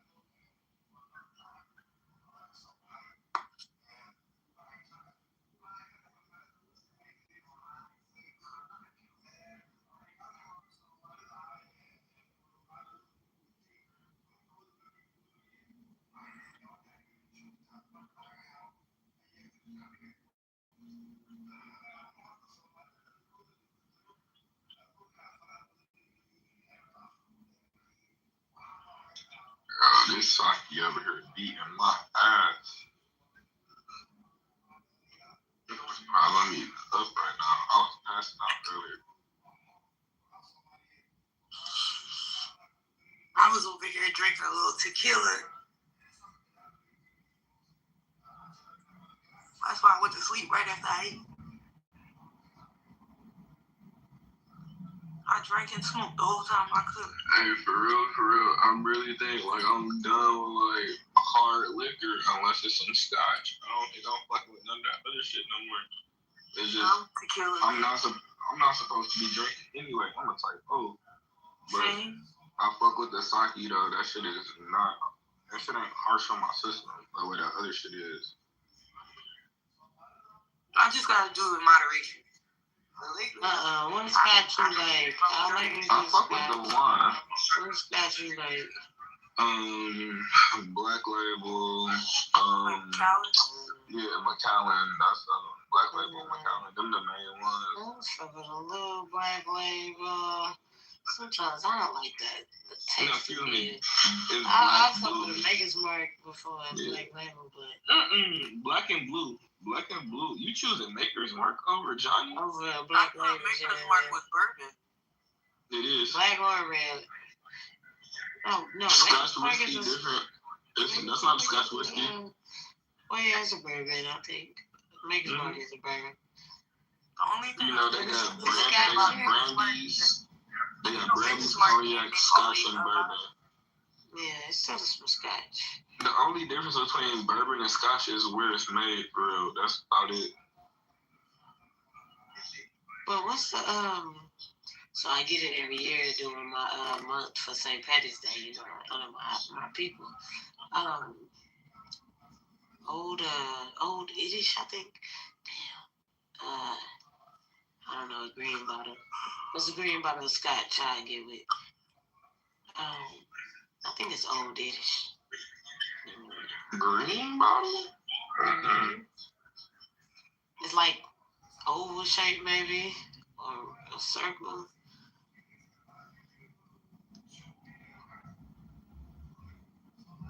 Patron is nasty. I don't drink it often, so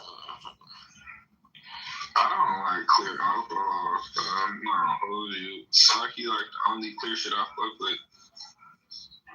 I like clear alcohol. I'll tolerate that other shit. That's not the same. It's not a like. It's a tolerate. Vodka, rum, tequila, top 3. Not necessarily in that order. VRT. But I started drinking vodka and tequila after I lost weight. Like, rum got too much sugar in it naturally. Both of those have no carbs. Rum is a juice that gets you fucked the fuck up.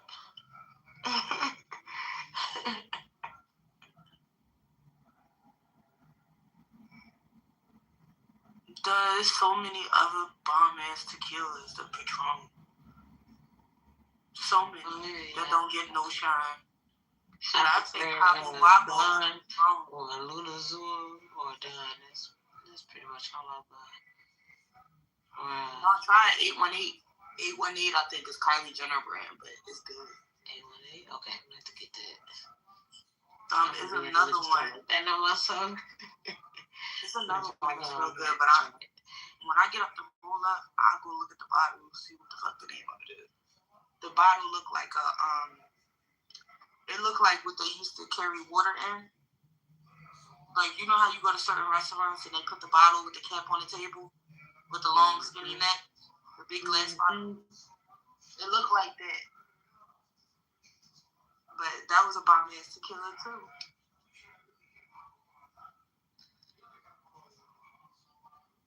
$151 you can start your car with.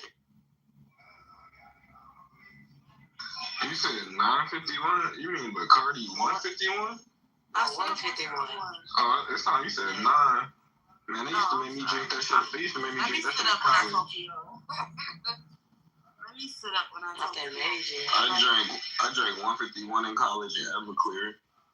That shit was terrible. Man, fucking terrible. Anything outside of college, you should never touch an Everclear. In bartending school, we used to set that's what we used to set shit on fire. Like shots and all that. It was Yukon Gold, and it was 151. Hey, that Yukon Gold be hitting those. That's that Texas shit. I told you, I be in the drinks. But it's deadly, man. No. But I can only drink a little bit. Like if you know how sometimes you just drink what's in the house, but I always got lemonade in the house. So vodka and lemonade, or vodka or tequila and lemonade is my shit. Yeah, man, some tequila, some some cognac, a whiskey, and some tequila. I went to some guy's house that I'm seeing or whatever, and he was like, "Reposado lemon drop."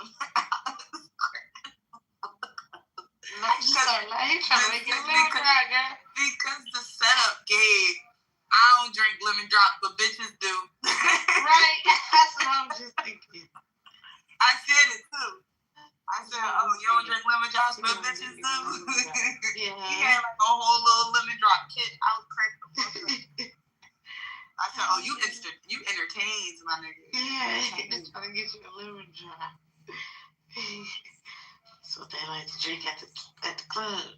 No, it's funny because he met me like out with my friends.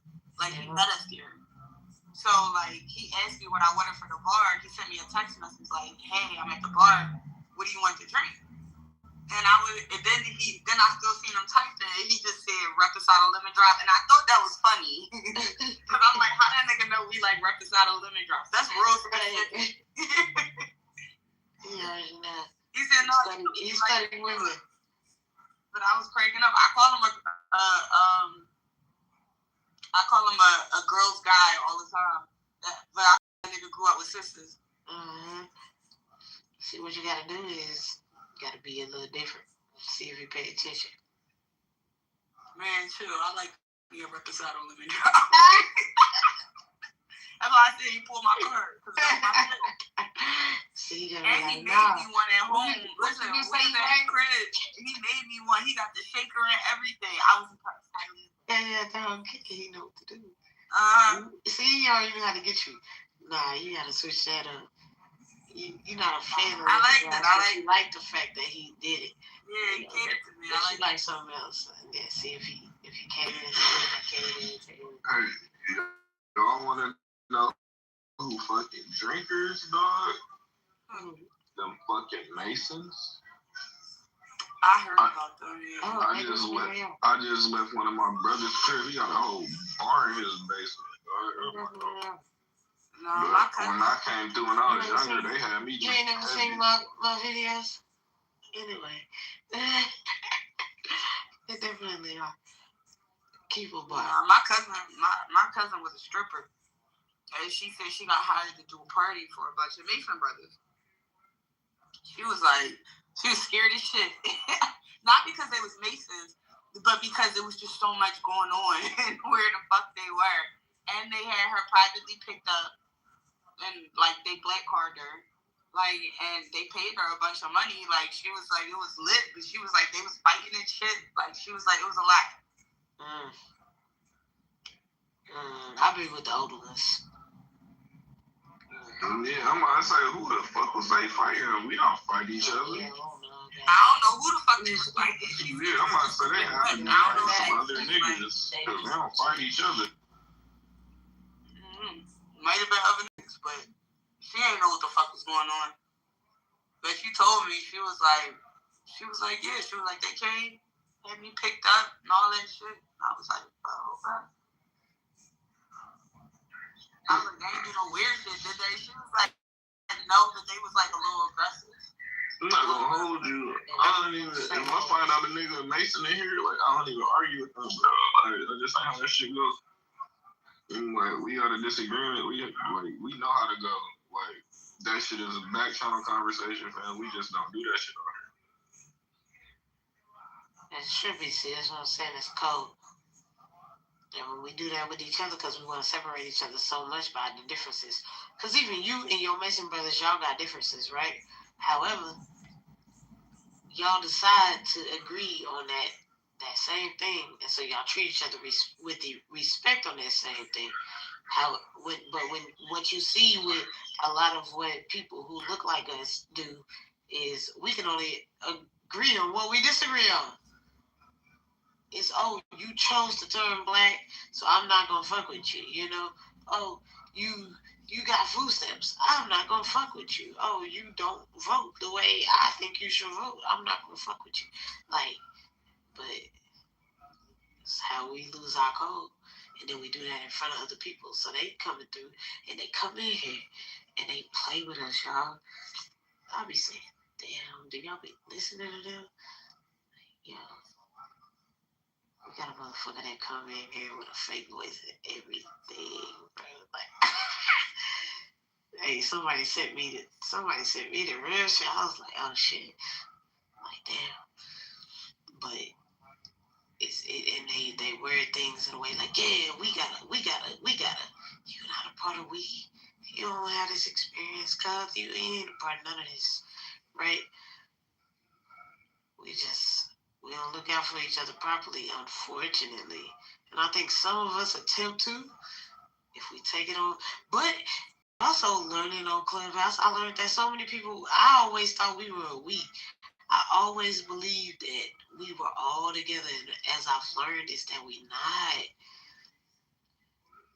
I thought it was okay. Everybody called themselves black. After, man, I've learned, nah, I be motherfuckers I ain't black. Yeah, I ain't black. Damn. My bad. That's funny because it be like that in the States. Yeah. Outside of it, it's completely different. Completely different. They love us outside of the U.S. But I understand, I also use melanated. I get it.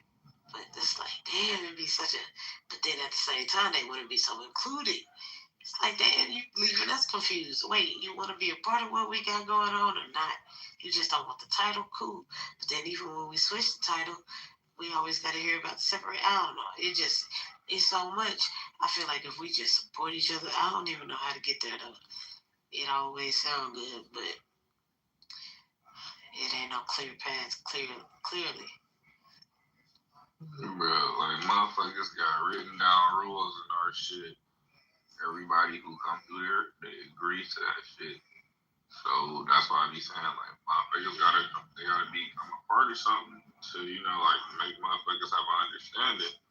It just can't be just because you got this skin, you win. That ain't how that shit works. That's that college, man. That shit wasn't like that before somebody told you that there had to be a society that kept this shit. Oh no, I'm You know not what I'm saying? disagreeing with you, but because of the way niggas' brains been fucking washed, like we know everybody ain't follow us, so we really gotta cherry pick the ones that can stick I get around. that too, but don't you think like the same way that things got reversed, it can be reversed, right? Don't you feel But like you gotta start with the children. These old niggas is cooked. exactly? So what did they do? They started with our children. Why don't we start back? Instead of keeping everything. And I'm not saying I'm against secret. This is not what I'm doing, but I am giving a opposite thought. I am against it though. Just understand that. However, but like instead of keeping it all secret, why don't like in a way like why don't we start with our children? And so we dealing with the Department of Education right now, right? About to get dismantled. And we have all of these people with knowledge and we literally take this knowledge into our communities and demand things that they did 50 years ago, right? 50, 60 years ago, that's all that shit was happening. Maybe 60, 70. But still, like, why don't we reverse that? That's what I keep asking. Like, is it so hard for especially our indigenous, especially our what they call themselves, ADOs or something like that. Like, if you feel so strong in what you're saying they did, why can't you come back and reverse it back on their ass and do it back to them? Then you want to claim Christian, you understand the first first. No, I don't disagree with you, D. Like that shit for sure can happen, but the way it gotta happen is the same way how it happened. Like you gotta think about it. The government, when the people who founded the government, it wasn't everybody. It was a select group of motherfuckers who they cherry picked in order to make a change. It's always been a small group of motherfuckers. Them niggas fucked with each other. To be a buck with you, right? The Masons. The fucking Masons. The niggas are Masons. Exactly. And so y'all go and join the Masons, but don't cherry pick your own people to take over. That's crazy. Why you ain't cherry picked no indigenous Americans to take over? We do. Why you ain't cherry picked an indigenous American to be the president? There's only melanated Why they ain't been cherry picked? You know what I'm saying? Like why people ain't taking the opportunity to come back? That's why I be like, damn, it's like we all gave up and we just accepted them. Into the Dixiecrats, it was melanated people running the country, running to the Dixiecrats kind of through here. Man. But remember, it was melanated people heavily on the Republican Party until that shit flipped. Like, they flipped the Republican Party. That shit documented. It was a bunch of motherfuckers with brown skin that was Republicans when this shit first started. So it was a lot of melanated people running shit here. Share about the party shit. No. I'm not saying it.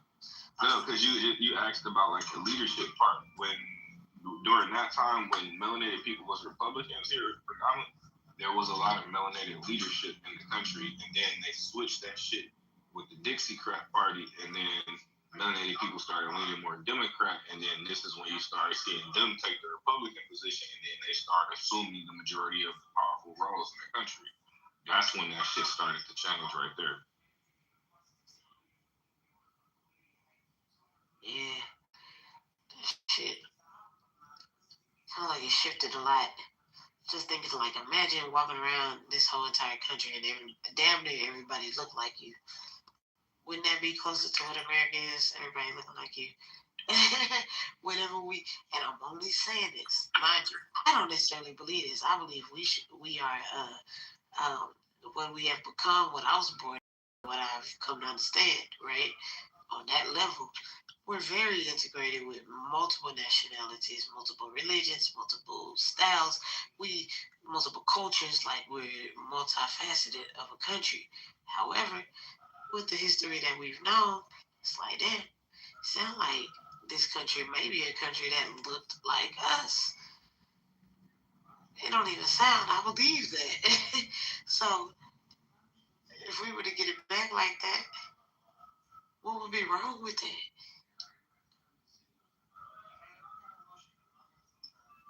I don't think nothing wrong with it. It's just, I just recommend you be very mindful of how you do your restructuring so you don't have to go back and fix shit.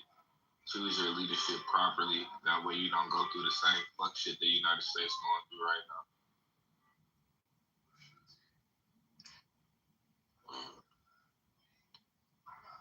first job would be getting rid of Israel, huh? Because that's who controls. I keep on telling motherfuckers they gotta look at this shit a little bit differently, fam. I feel like the melanated people should go to Israel themselves and be like, we are the number one consumers. We control this, and this as far as IP. What can you bring us? That part. And eventually break it down. Motherfuckers should start going to the table for themselves and start working their own deals.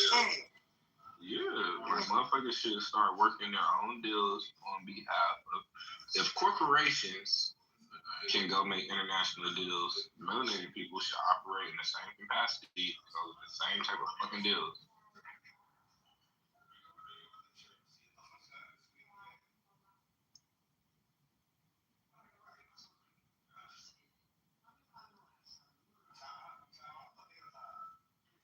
I got a clip, but it's a little long.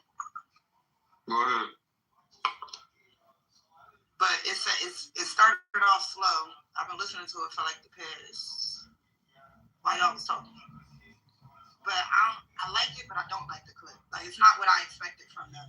I don't know if I want to wait for another video or find a video from somebody else.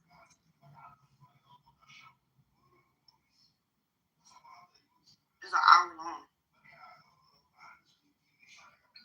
That's not a clip. You said an hour? Yeah. Hey, video, nigga. Hey. You know my mouse. Put it on so I can go to sleep. But I feel like this video kind of sums up like all the political stuff that's been going on as far as why, the reason that we went over and attacked Iran. Like I'm hearing them talk about China and that like before, because that piqued my ears up too. I never considered China and how they're getting bigger and how crippling them it could be the goal of this, or part of it anyway. Not crippling them, but kind of pushing their back against the wall. And resources. All this shit interesting. I'm not gonna lie, it's been all type of crazy shit that happened in the last few hours. I know, that's why I'm looking for a more recent video. It's daytime over there. It's daytime over there. Right, last time when that shit happened last night, for us, it was the morning for them. That makes sense because I got home, hopped in the shower, then got in here, started talking to y'all. I ain't scrolled through nothing on social media. I don't know what's happening. I really don't want to see that shit. I'm not trying to see niggas dying, bro, because of what a stupid reason niggas is pushing right now. I'm just not. Mine didn't even come up on social media first. I seen it. Mine didn't came up on none of my news stuff. That's what's crazy. Mine came up on Gmail. It came up on my Gmail first. I don't have my notifications on for that. I think about that too. I'll be like, you know what? I don't have a lot of notifications because I get overwhelmed, kind of, So. I had to turn my Instagram notifications on. Oh, yeah. Let me do it too much. Let me kill my battery. And I post. Well, I used to post a lot. I used to post a lot. Now I'm an old lady and I only post when I'm on vacation. The nonsense that I used to post. See, I got like 2,000 pictures on my page that I refused to delete. So, I feel you have to go and archive a whole bunch. Archive. That's all you really gotta do is just archive. If you want to clear up your page some, but you don't want to lose it. Archive. Bring it back every now and then. Like, you know what? My Instagram, my page go back to 2013. Oh shit, I ain't no screen about. Yeah, it came out today. My cousin just my fan pictures down. We met up after she left the movie theater. I'm probably gonna watch this shit. You know how some people lose weight and take their fat pictures down? Nope. I still got all my fat pictures up.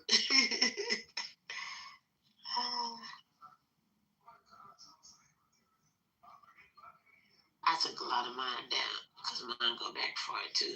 And I don't look like that no more, so. The funny part is I still look the same. I still look exactly the same.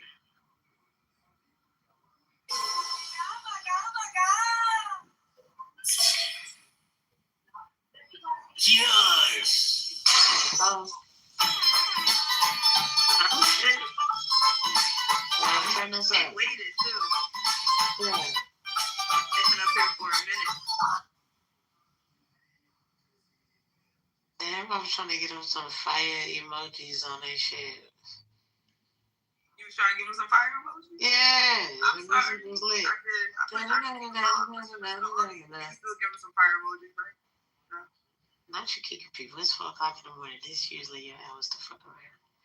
It is, but I can't talk to them if they playing music. Usually, you know, we troll a little bit, but if you just come here and play music, Yeah, just started playing. I can't tell us nothing. Damn. That shit was hitting though.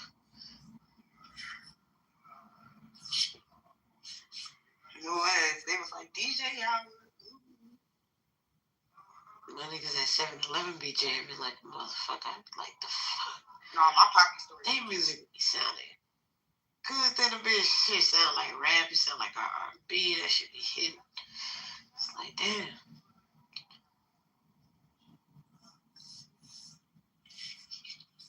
You know, it took me to I am black too.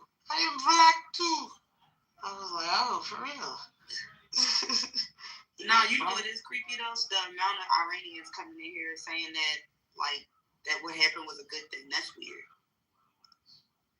Yeah. They wasn't in Iran. Them was all Asians. Yeah, you can tell just with the way in which they speak. Because I'm talking about the chat right now, too. This same thing. I did see something online saying that they were happy that their leader, I guess, got killed today. I don't know. I've been kind of out of the mix, y'all. But I think who got killed? Their leader or something? Yeah, the Ayatollah. But which I didn't believe it at first, but come to find out, he actually was at home. He told Putin that he did not want to be in Russia, and that he just wanted to live his life like it was a normal day. So he actually went home, and they did kill him. But as usual, now everybody's mad. I'm up here watching tons of videos. They are pissed off. They hung the red flag at the top of the mosque, which symbolizes revenge and blood. I seen them do that last time during the 12-day war. In several countries, protesters have taken to the street and attacked U.S. embassies, and one of the U.S. consulate buildings have been set on fire. And I think that's Iran. Now, remember earlier when they were saying that the citizens in Iran was allegedly happy when the bombs were dropping? Well, there is official footage where in Iran, they actually were happy when the U.S. base got hit. Like, they were running towards it, screaming, yelling, laughing. The one guy was driving his scooter on Snapchat laughing, which is not a good thing. Because I'm thinking all of these countries we got bases in, we didn't establish, diplomatic ties, and, we cool with the people. But apparently, we got bases in countries where they don't like us, which is weird. Because it put those people at risk. Even though most of them been evacuated, it don't seem like we got any casualties, at least not officially confirmed. There's some reports saying about 200 U.S. Civilians or service members were killed, but I don't see anything backing that up. The only thing I seen is how many people died in that naval ship that they threw missiles at. Now that part I don't know because that's an important base, and I'm almost thinking that it was somebody there. I think they killed somebody at that base. It seemed like everything else they shot at, they hit a couple of the bases with some drones or something. But that base right there specifically, not only did they hit it with that drone, but first thing I seen this morning was when the ballistic missile hit that bitch, and I was like, damn. That's what I seen this morning too. I was like, whoo. But that's the only one they was able to really dog was that specific base. But that's like the most important tell one. us it was building parts or body parts. For real. That shit was crazy. And they don't show kids either or women. I was reading something about this. But hey, we killed all the videos and stuff. Like 80 plus little girls are dead now in their school. But I don't know. You know, it's propaganda. The death toll went up to blaming it on multiple people. Damn, 105. Yeah. And at this point, you don't know who did it. I think that is a fact. We have learned enough. That straight. That was an initial preemptive strike. You said Israel claimed it? Yeah, because Iran didn't retaliate until hours later. But remember when other people claimed strikes on the U.S. 9/11? That's what I'm thinking. Like they originally claimed it. Yeah, me not being able to listen to y'all, but seeing stuff in the chat and stuff, I'm like, today I'm like, damn, that did happen to us in the past. People took claim for stuff we did on our own people. I'm not saying I believe that Iran did this to their own people, but I can understand why people are like, oh my gosh, it wasn't there, it wasn't the U.S. Where I'm like, clearly it was the U.S. To me, it's clear, but I can understand why people don't believe it. And that's part of the conspiracy mind, you know.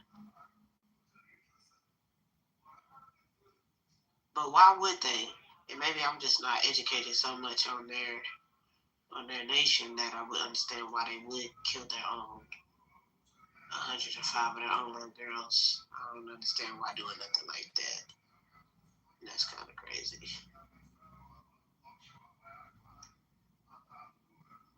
That ain't kind of crazy. That's just crazy.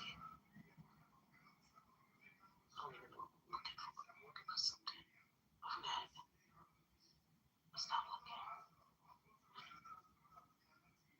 What the fuck was I looking for?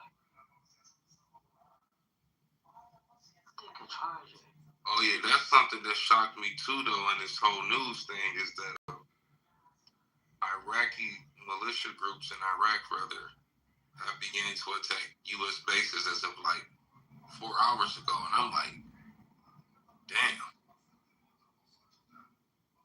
how the fuck, like, damn.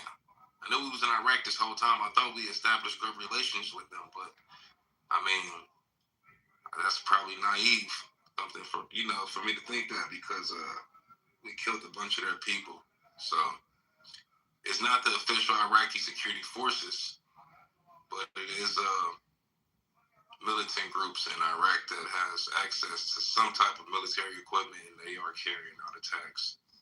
Now, I don't know how many service members we have left in Iraq, because I know the biggest base in Iraq, we left it permanently like 2 months ago, I think. So, yeah, I'm going to keep looking for some more updates on that. Hey, you saw how, I took a screenshot. I went to the whole page. Hold on, let me read it directly. Iran's nuclear facilities have been obliterated. And that was June 26th of 2025. That's what the White House website posted. But now they're telling us that we have to worry about nuclear weapons when y'all just told us 6 months ago, 7 months ago, somewhere around that they have been obliterated. Chose that big ass word for Trump, right? They try to choose a sophisticated word. And I screen recorded it just in case anybody want to say, you're just taking something offline. No, I looked that up yesterday, February 28, 2026. Myself found it and screen recorded the whole page. They said it was obliterated. So why are we worried about that now in 2026? I don't know. This is just the beginning, man. It's only been 1 day so far, going on 2 days now, and man, they didn't do some shit, man. I can't call it, man, on what's gonna be the fallout behind this, but I can definitely tell you that it's gonna be some fucking fighting going on in the Middle East again, and what I'm thinking is like, and oh yeah, also, I Ayatollah's son has already been named, from what I'm seeing, the new supreme leader of Iran. So they already put him in position. But I'm thinking to myself, like, yo, if this shit get worse, how the fuck are we going to maintain situations like Taiwan and Venezuela? Because at some point, can't use the Navy ships forever to carry out attacks. They got to be reloaded, refueled. Well, not refueled because they are powered by nuclear engines, but you definitely have to reload the munitions, and they have to go back to base for that. So I'm just thinking at some point you're going to have to commit manpower unless they're able to strike some miraculous ceasefire and some type of deal. But we know that by them replacing him with his son, there's really no regime change.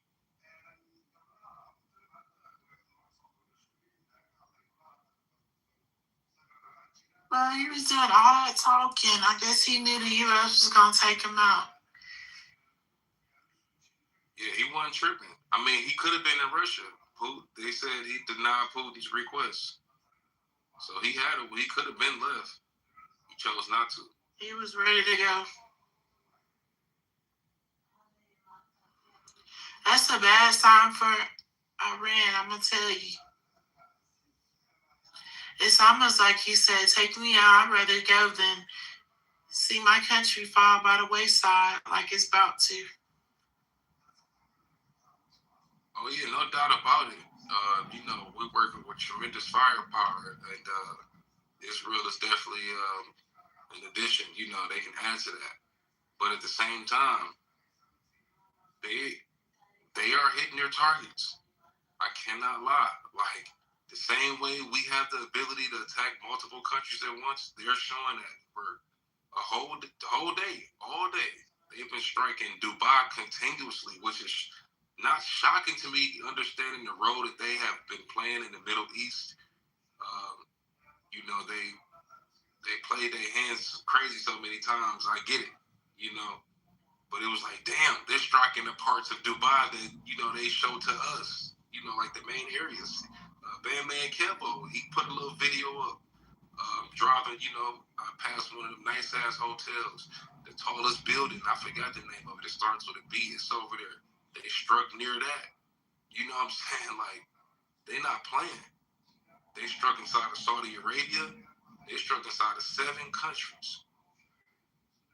As soon as that happened, and the IRGC like, oh, fuck it. I'm like, damn. They got some firepower. This ain't some little pushover ass country. And they not just shooting free aim projectiles either. They shooting laser guided fucking missiles. That's so scary. I seen the airport, they said Dubai was shut down for people to leave. That's gotta be real scary for people that's just out there vacationing. Yeah, they showed some other black chick. She real big on Instagram. She's stuck in the parking lot because that's where they got some people for evacuation purposes. Yeah, I know when I went to the Middle East, I always, and this is no disrespect to nobody, but I always felt uneasy out there. Always. I always felt like at any point in time, something could go down. And the thing that got me is when I got to my hotel, they had like these dogs that they walked around the car. And I said, what's the dogs? I said, for drugs or something? They said bombs. That's what the taxi driver said. He said bombs. They're checking for bombs. That made me feel so uneasy. And then he was like, oh, no, that's a good thing. That means you're at a good hotel. It's dignitaries here. I said, no. I said, the fact that they have to have bomb-sniffing dogs, So this ain't. I felt uncomfortable my whole time there. I would have too. Like, y'all, is bomb a drug over? That's how y'all say drug? Y'all talking about a bomb to go boom? That's what they talking about a bomb to go boom. I'd be like, yeah, so the airport, we can go back that way. That's where the airport, okay, can we just...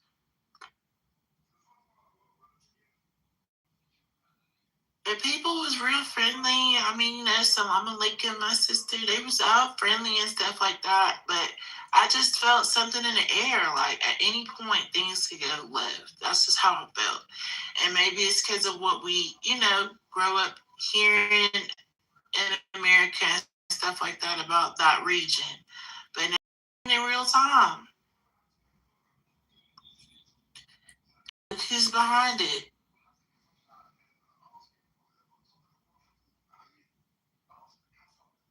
I ain't gonna lie, Israel playing crazy. They ain't want none of the footage being uploaded, but they getting smacked. Tel Aviv is getting smacked. Oh, they going after them too. Oh yeah, they not just striking at U.S. military bases.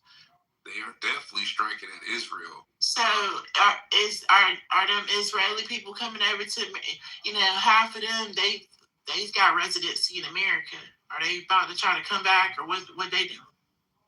It's a page that shows like flight patterns of like, you know, military planes and stuff like that I follow, and it showed that Benjamin Netanyahu's plane took off and he was supposed to land in some country, and they told him no because they didn't want to get struck by Iran. So they said his plane flew in circles for like 2 hours and then went off the radar. So they don't know where he went after that. No, they probably Germany. So his plane. Yeah, Germany. That's where he is now. Germany.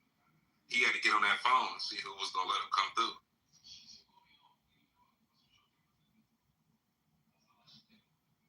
Imagine that. Germany. Right. Right, though. I thought the same thing. A Jew going back to Germany. Not saying it like that, though, but for protection.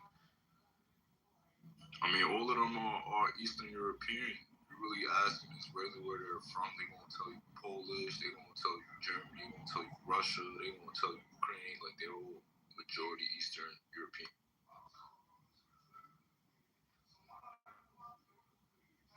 And Netanyahu name ain't really Netanyahu.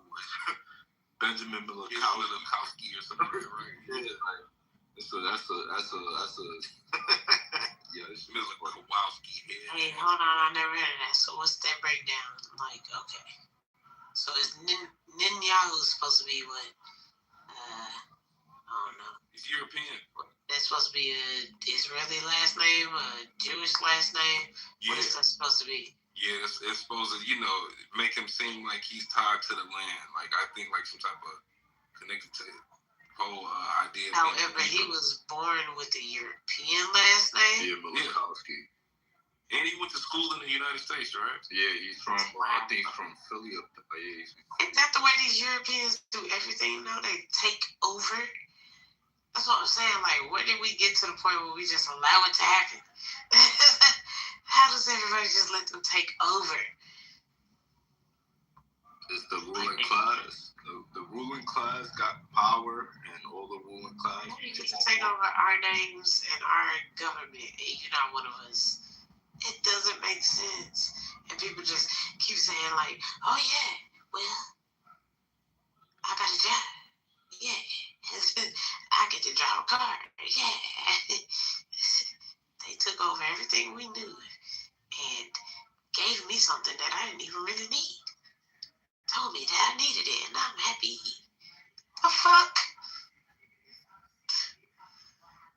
I was gonna tell you, sister, the only reason you probably felt that way when you was, I don't know exactly where you went, but man, those Shia Muslims, those people know how to fight. Like, they not some pushovers. They not some, like, yeah, you gonna press our buttons all day long to get you. Like, now them people, if you fuck with them, they'll fuck with you right back. And that's why it's just so much animosity in the air, because they're one of the only few people that really, like, you know, really willing to do shit about it. And that's why they got smoke for Saudi Arabia, because Saudi Arabia got all this oil money. And they're like, yo, you supposed to be, you know, despite our differences, this is Islam we talking about. And these people trying to wipe us out, trying to take our land, trying to tell the rest of the world that we're terrorists. And you colluding with them. So that's why they getting hit too. So it's a whole bunch of, it's just sad.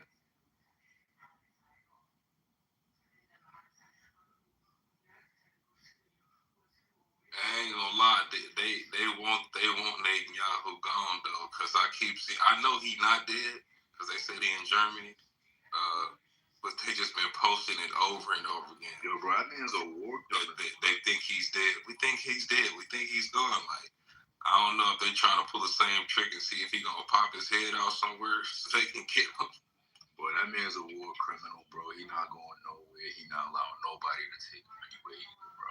Like, this is like him and Trump are both some war criminals that are not trying to leave power anytime soon. So, you know, I told this to somebody. This is like a Nepo baby or a trust fund baby getting the keys to a Lambo. Like, it's like, yo, you're incompetent. Like, you shouldn't be behind the wheel of Lambo or Ferrari, my man. You just got your license. You know, chill the fuck out. But because of that proximity to power and money, it just allows them to be able to do that. So now we got a whole bunch of nepotism, bunch of trust fund babies, bunch of incompetent ass individuals that can't even do what the fuck they say they're supposed to be doing, and they're running this country into a hole. And you know, the same people that voted for them are the same people that grew up off of propaganda. Like, this shit is just funny to me, honestly.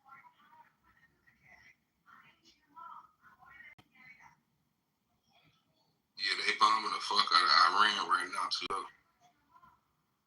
Yeah, I'm seeing the videos on TRT and Al Jazeera. It's crazy. It says the Tehran Revolutionary Court was reportedly destroyed in the last wave of U.S.-Israeli airstrikes on the capital of Iran 53 minutes ago. And they attacking the U.S. embassy in Iraq as well. They getting crazy in Iraq right now.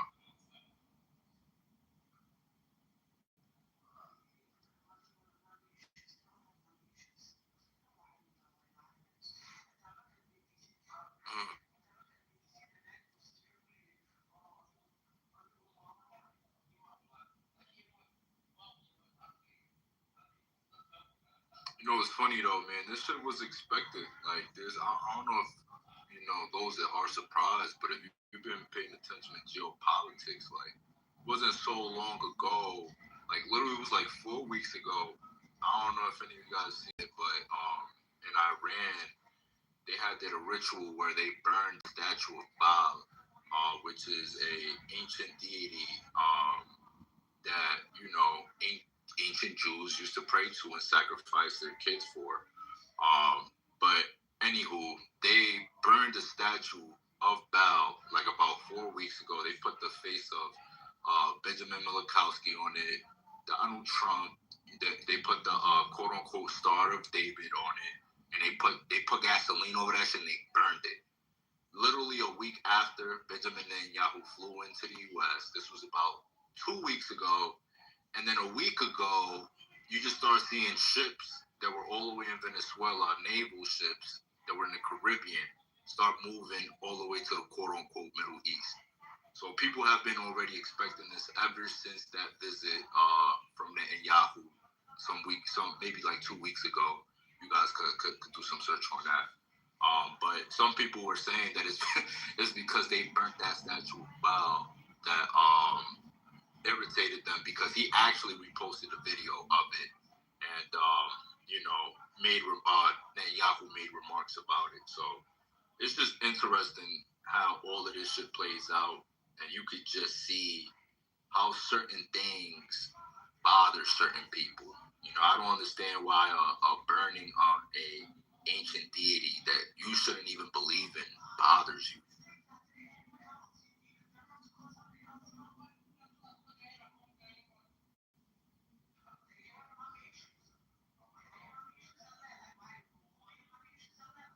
So are you saying Israel put it up on Iran's territory to say, this is my territory, bitch? Repeat that again, guys. Put it down, and they got bombed to the slave. Wait, repeat that again. Are you saying Israel put that statue on Iran's territory? Like, okay, this No. The Iranians built that statue. So the Iranians are worshiping Baal. No. They are mocking the Israelis. Mocking it. Oh, okay. Yeah, because in All right, so back in ancient times, you know, the Jews have an issue with, you know, worshiping deities. Like, you know, they used to worship a golden calf, then they worship Baal and sacrifice their babies to him. If you look at who Baal is, so what they did was they built a statue of that, you know, demonic deity, and they burnt it as a mocking to them, like, yo, this is who y'all really worship. Y'all say y'all worship the Abrahamic God, but we know y'all to be people that, you know, idolize other deities, and that was one of the deities they chose. And yeah, it was a slight towards them. But yeah, I think that did that did fuck up their that did bother them.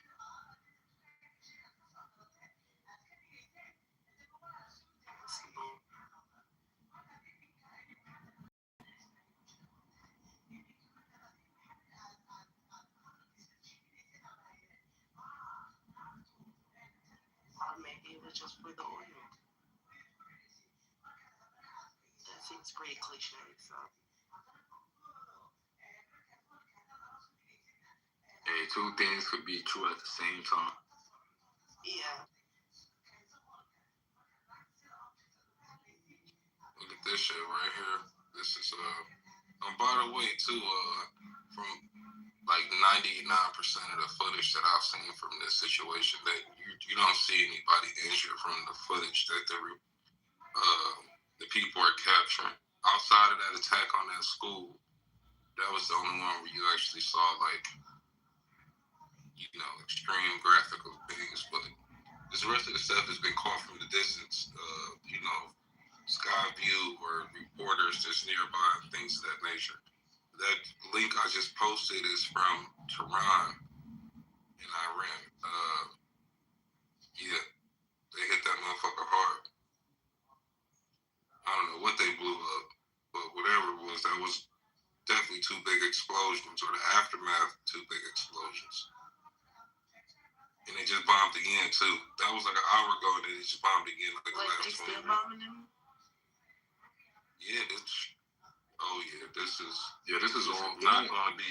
Yeah, this is ongoing. This ain't gonna be something over in, man. Because everybody involved has a lot of shit to access. You know what I mean? When it comes to weapons, they have a variety of weapons. They have millions of, you know, people willing to get down with the get down on all sides. So yeah, this is just the beginning of this. And they killed the supreme leader too. This is not gone yet. This ain't about to stop soon.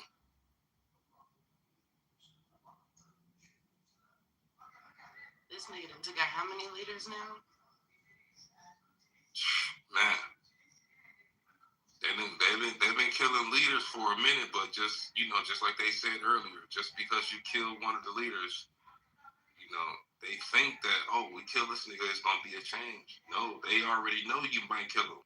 So they set they shit up to where they got a whole line of niggas that look just like that nigga. If they kill, and as soon as you kill one of them, the next gonna step up looking the same way, turban, big long gray beard. Hey, same shit. They already got the niggas ready. They got the niggas to school. That's what I be trying to tell certain people that are Zionists. Like, you want to get rid of Hamas, and you can't, because it's an ideology. Every time a young child in the world, no matter where they're at, sees an image of another child going through something traumatic because of this conflict, they're creating another Hamas soldier, and that's a fact. Like, you're seeing the undiscriminate killing of innocent people and expecting people to just sip the Kool-Aid and act like this shit is normal, or that, you know, whatever reason you could try to come up with is going to justify a genocide. And they think most people are that stupid, which I'm hoping most people are not. And clearly, most people are showing that they're not. And that's what they're having a hard time with. Like, they're doing all these war crimes, and now because of the digital age, we get to see in 4K, and that fucks with them. So just like as you said, Big, like we get in small bits and pieces, you know, what's really going on. But we really could tell what's really going on because we get to seek that information out ourselves.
How long y'all think this whole thing gonna last? Short in the movies. Nothing. They've been at war since I've been at grade school. I was just about to say that, like, it's been lasting. It's been lasting. So if I got a little boyfriend or something out there in the Middle East, when do you think I'm gonna be able to visit him next? Girl, what? You might as well, yeah. Talk him.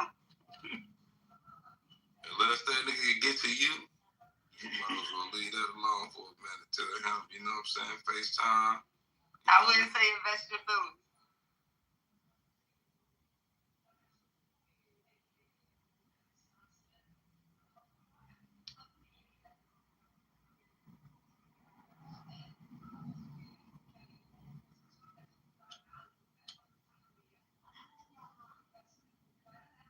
Yep. It's gonna cost us another few $1 trillion. Maybe about $16 trillion, $30 trillion. Another 20 years. You know what I mean? Yeah, that boy Jared Kushner happy as shit. He's like, yeah, we about to spend X amount of billions trying to build casinos and turn this shit into a real estate property in terms of Gaza. Like, I feel this shit is to them just straight land grab. Literally, like, turn shit into a parking lot and just reconstruct over it. And now this shit is a resort spot that a bunch of Jeffrey Epsteins could fly into. Hey, and not only that though, but the orders is just coming in like crazy right now. You know, the military industrial complex, they gotta get some new because this is war. So ammunition, equipment, you know what I'm saying? What they eat right now, whoever is in that industry of making weapons or any type of munitions or any type of weapon systems or vehicles, jets, whatever, oh yeah, they happy right now. They're like, oh yeah, we got a whole new front we just established. A whole new war front. Israel gonna need new munitions, new equipment. They gonna buy from these corporations. Britain talking about they was involved at some point. They ain't said nothing since then, but they did say they was coordinating with America and Israel as far as at least in the Air Force perspective. They was assisting them in the air, but yeah. The complex right now is happy. They clapping their hands right now. They're like, hell yeah. They having a party.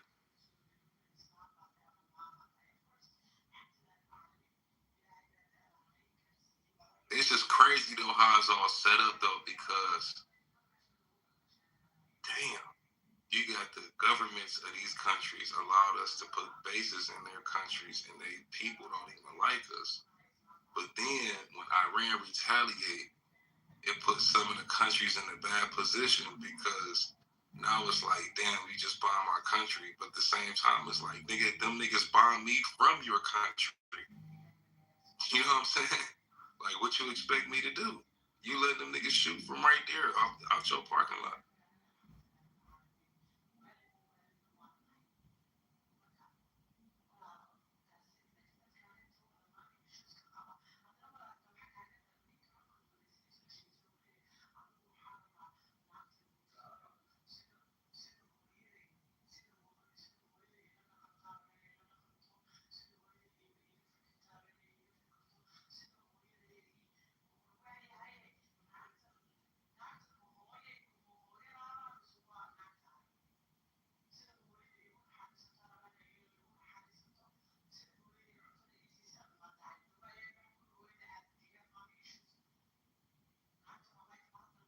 Oh yeah, it's an hour ago they did hit they struck a CIA building in Dubai.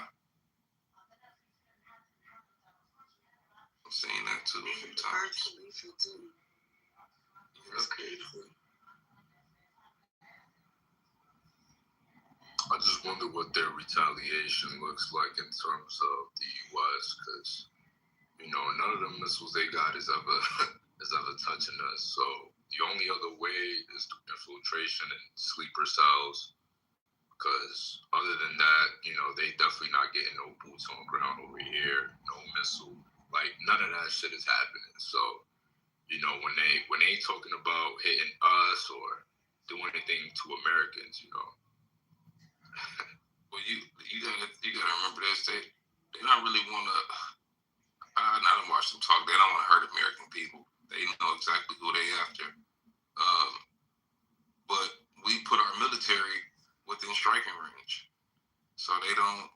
I don't think they so pressed about hitting American soil. We pulled up.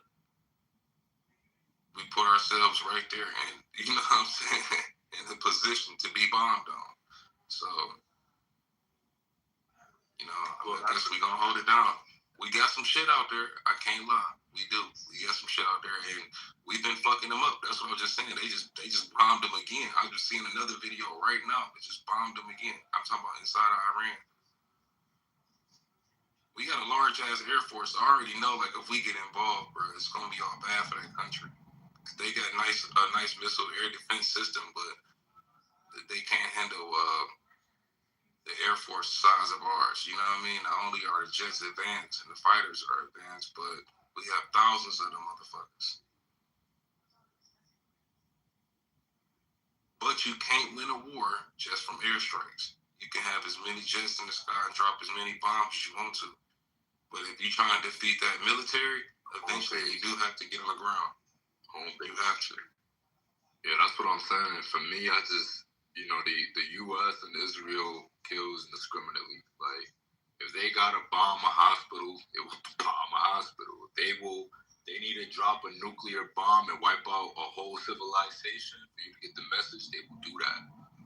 So far from what I've seen, they've just been hitting pretty much our bases and our proxies. But I just wonder if there's ever a point where it's like, yeah, like, nah, it's time to bring it to the civilians, because they want to come after our civilians. Let's do that. And that's just the shit that I don't like about the U.S., because we constantly do that, indiscriminately kill. And it's like, when that shit happens to you, you ain't going to be celebrating at all. So why not stick to the international laws that exist? Why not, not commit war crimes, and keep this shit as, but hey, that's a utopian world, man.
am seeing some reports too. Says breaking the British Defense Minister, the launch of 2 missiles towards Cyprus, where thousands of British troops are stationed. And I've been seeing this too. I haven't seen any official reports come out of Iran, of course, but it said there's a rumor that Iran is planning to enter Israel for a direct war. But there's somebody else too. Iran launched 2 missiles towards the island of Cyprus, which houses a large British air base.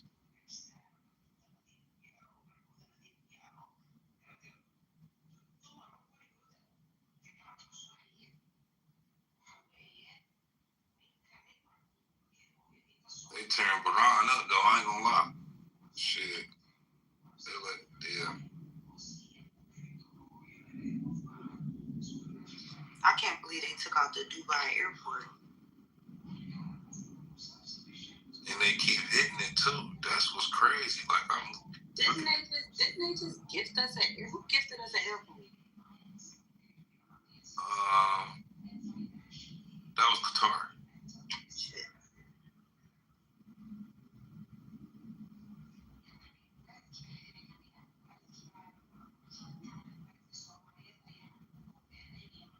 Damn. I can't tell you that Dubai airport was gorgeous. That was probably one of the nicest airports I ever been to. Yeah, I was thinking something about Dubai too. I was wondering, like, man, see, they said it's a CIA building in Dubai. I'm wondering, it's like they trying to stop people from leaving, like some type of American personnel is there that we don't know about or something. Because I'm like, why they keep bombing it? They hit it once, and I'm thinking like, oh damn, they hit the airport, but they keep hitting that bitch like they don't want them using that airport.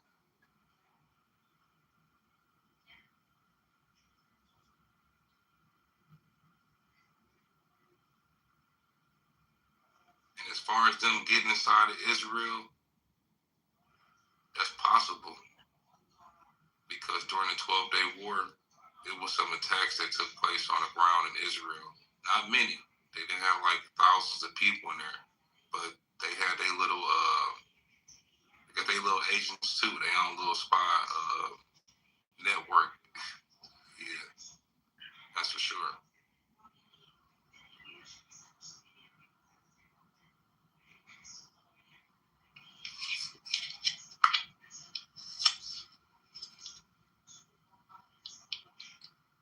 I feel bad for the people of Iran though, man, because damn, they bombing like a motherfucker inside of that country. It's crazy.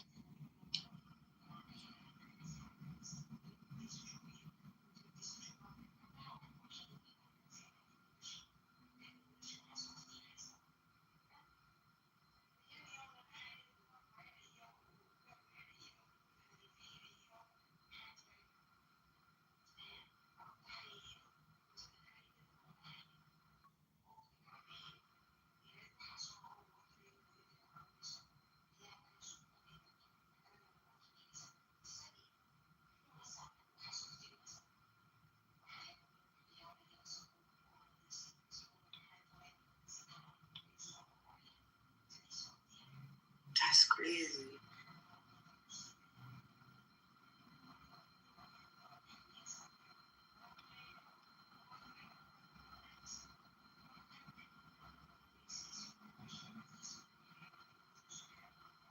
It's a shopping mall over there too. It's called it says a large shopping mall in Where? Sharjah, Dubai. Sharjah or something like that. Like the world's largest shopping mall?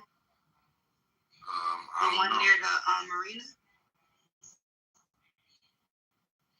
It just said a large shopping mall. I don't know if it's the largest one.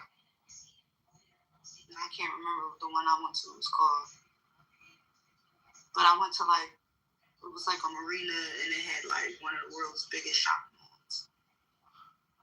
Oh yeah, this was a direct hit on the Palm Hotel. Damn. My heart go out to Dubai for real. Because I know they wasn't expecting that.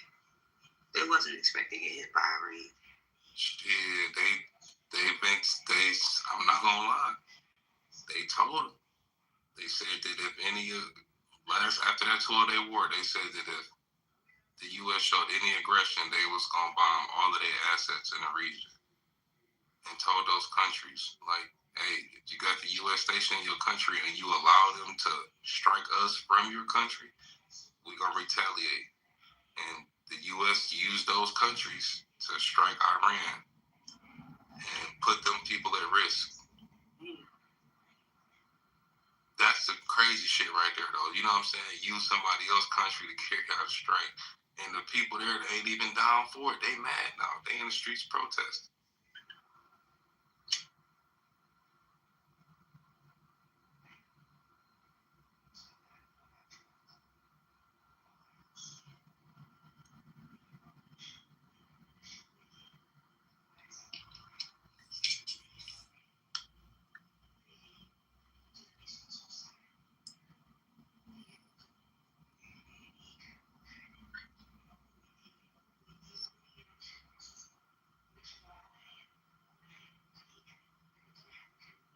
And in Dubai, where they bombed at was the wealthy. It's crazy.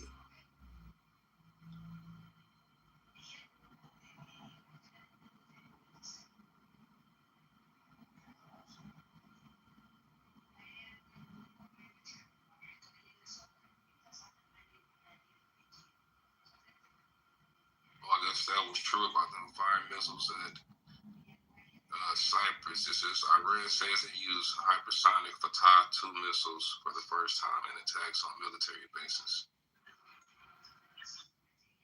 And then it says Iran times breaking. Today we will launch an attack with overwhelming force in Bahrain, Oman, Saudi Arabia, the UAV, Tel Aviv, and Kuwait, wherever there are American bases. The public is requested not to go near American bases.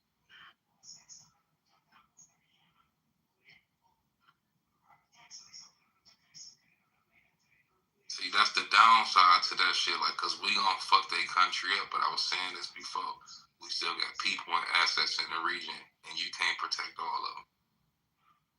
Most of them being protected, but you still got these 2-3 reports where Bahrain, Doha and Qatar, and the shit in Dubai all got hit. So those bases get destroyed even if you're able to protect the personnel. But that's bread we got to spend, either rebuilding the bases or leaving that area.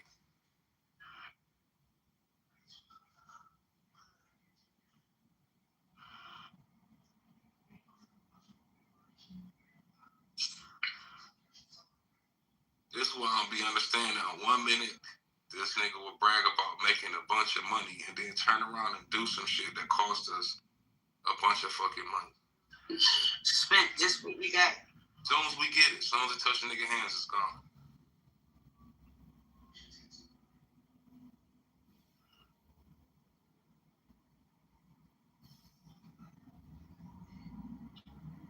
Me and my girlfriends was looking at simulations of where they would hit if they were to retaliate. What would be the most likely places? The most likely place, of course, is the East Coast.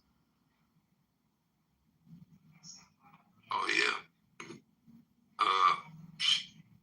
Of course, and DC is on the East Coast, but I don't think it would ever happen. I'm gonna be honest. Now I'm knock on wood because I don't want any of the shit to ever happen. If, just saying hypothetically, if they were to try something, I could see something like a person or people doing something on the ground, getting themselves fucked up, but still attempting to do something. You know what I mean? I could see them trying, or, you know, if that was the case, but I don't see them using no type of missiles or anything like that. Because unless they're able to send thousands, it wouldn't work. Or unless they got like the best missile in the world that we've never ever encountered before. We just cannot touch that bitch. But that bitch would get shot down. It would definitely get shot down. They just shot one missile. It wouldn't make it. Not by a long shot.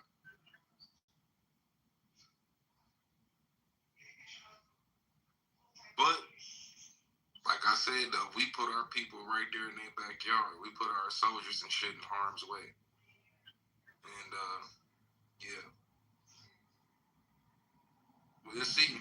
We got several Navy ships out there, submarines, Air Force bases. We got shit going on, so we'll see. So far, it looks like, and I don't like it, but so far it definitely looks like we got the upper hand for sure. It's just that Iran has the ability to strike back. They probably can't cause as much damage as us, but as far as longevity, that's where Iran is a problem, because they got hundreds of thousands of missiles. They probably only fired a few hundred in one day so far. You know what I'm saying? So this shit can go on forever.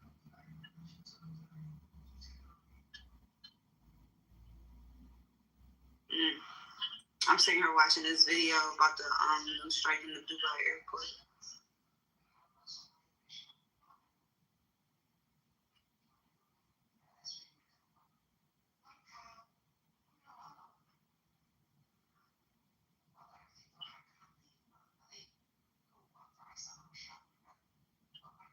It looked like they hit a part. They didn't completely cripple it.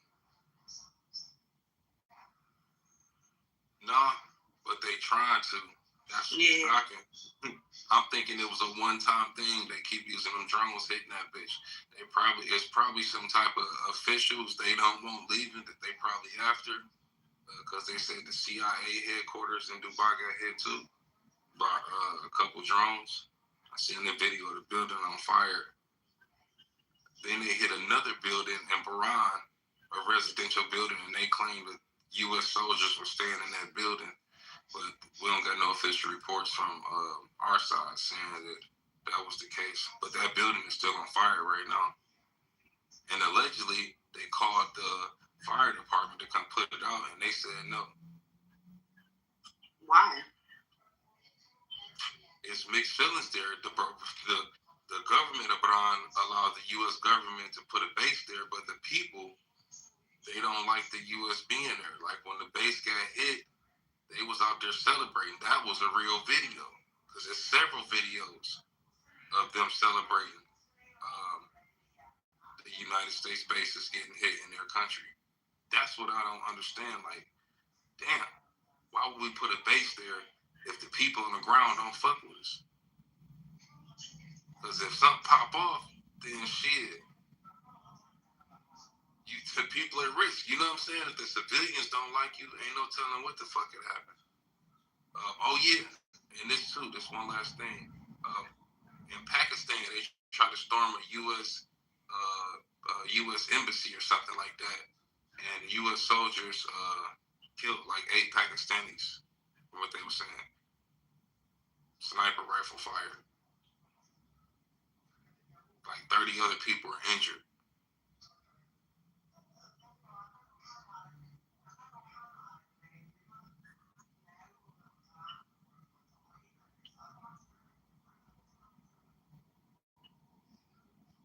You saying about to hit Abu Dhabi?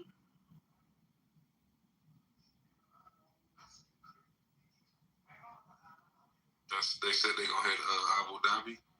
That was 5 hours ago.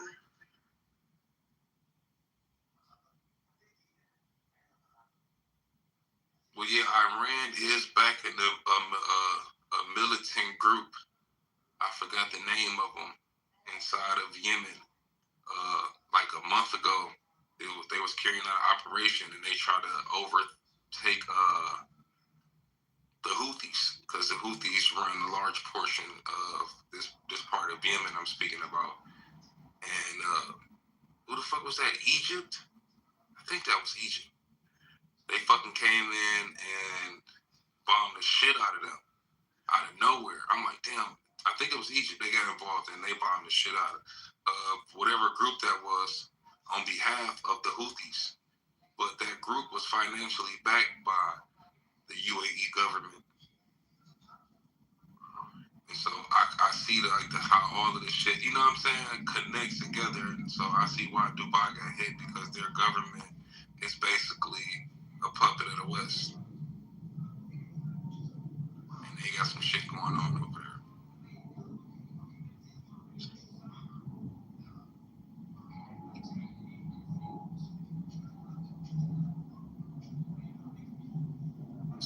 Arabia too, but that'd be fucked up if they jump Iran like that.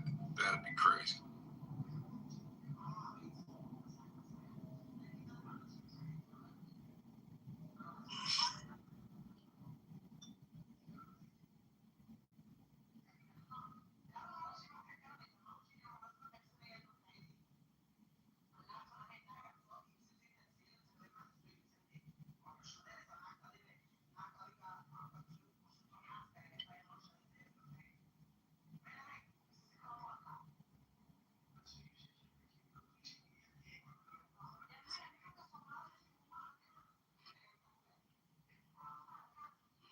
These commercials almost make me want to pay for it.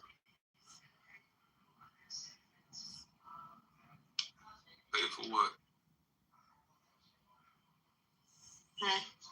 What, YouTube Premium? Yeah. When I'm watching something interesting.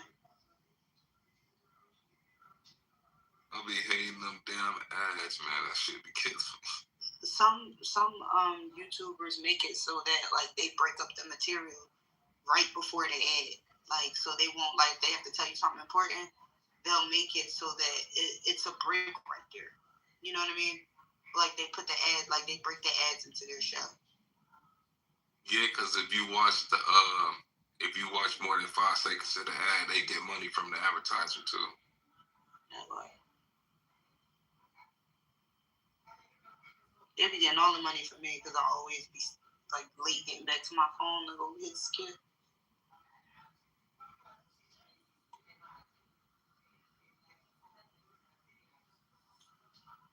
About to go get me a damn coffee. You know what I'm saying?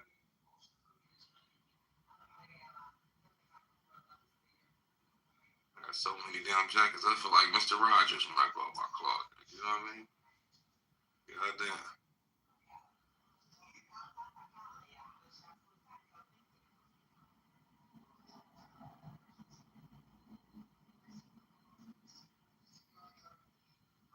Out of curiosity, you remember them drones that we were seeing on the East Coast? Yeah. You think that this could tie into that as well? Because remember, they thought that was Iran the whole time. Nah, that was us. The U.S. We aggressive as fuck, man. Anything would have been flying over us would have got shot down. They would have traced that shit back and went to war immediately. That was us testing some new layer of defenses they probably implemented. It's probably got something to do with the Golden Dome, and they just didn't want to say nothing. The orbs too. All that's probably got something to do with the Golden Dome, because I know with projects like the Golden Dome, usually they've already been working on it. They don't announce it and they ain't got nothing done, or at least the groundwork laid. You know what I'm saying? It's usually like we almost done with that shit. Not we about to start sometime soon. and something like the Golden Dome, if it's supposed to be a better version of Iron Dome, then I could imagine it's multi-layered. So you're probably gonna have autonomous drones that's gonna be armed, some tracking projectiles. You're gonna have missile-based or land-based missile systems, low Earth orbit, if I'm saying that correctly. Systems also tracking and possibly armed to shoot down missiles, and you also have the Air Force.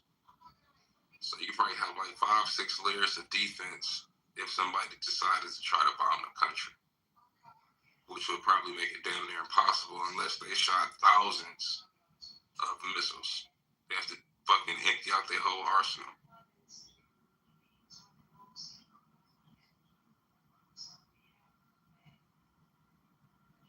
But once again, we like to keep our asses in people's backyard. So people really, these countries, I don't think they even thinking about striking the U.S. Mainland. They probably want the ability to, so they can always make that threat.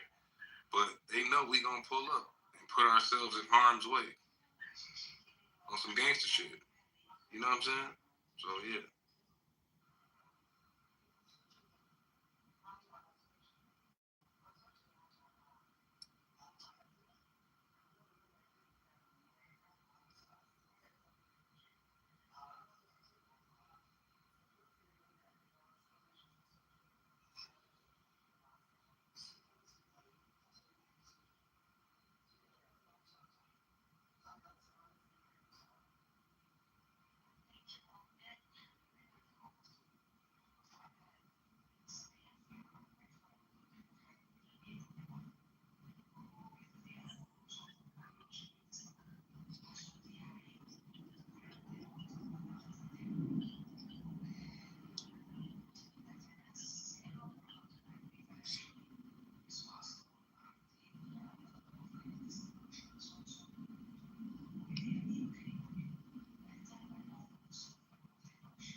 I ain't heard nobody give no updates about Mexico. I need to look that up.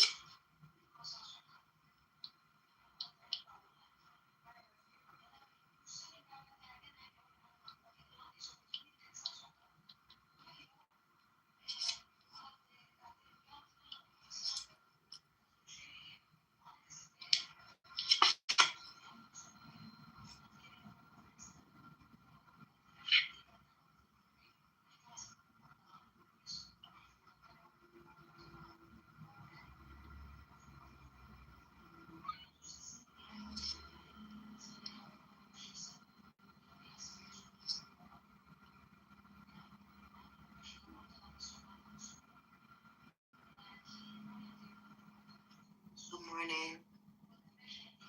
Good morning. Good night. I haven't even been paying attention much, but I realized that so I heard a war has been started. Wow. Yeah. Yeah.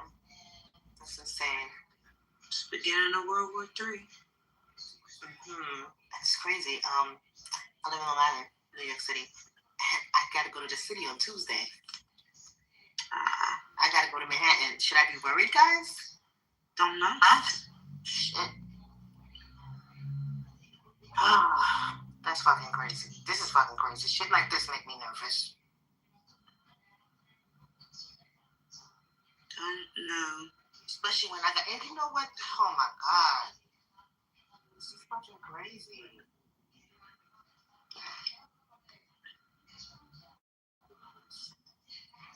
So far, they've been retaliating against the UAE. But yeah, I heard I'm worried about attacks here, as everyone else.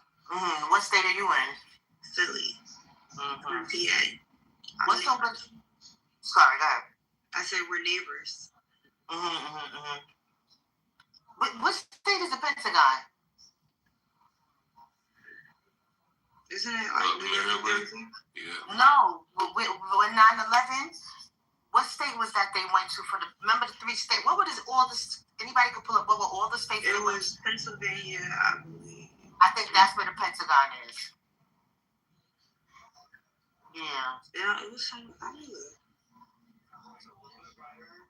Yeah, because DC is just a district, but it's inside of Maryland though. But and then PA is right there. What is it? It's in Arlington, Virginia. Virginia, yeah. They definitely went there. Yep, I remember that. We had a plane that crashed here. When? Around that time, around 9/11 time, there was a plane that crashed in PA. Yeah, that's what it was. One plane crashed in PA, one hit the Pentagon, 2 hit the top. That one that crashed in PA, it actually did a U-turn in Cleveland, in my city. It flew up to Cleveland and did a U-turn.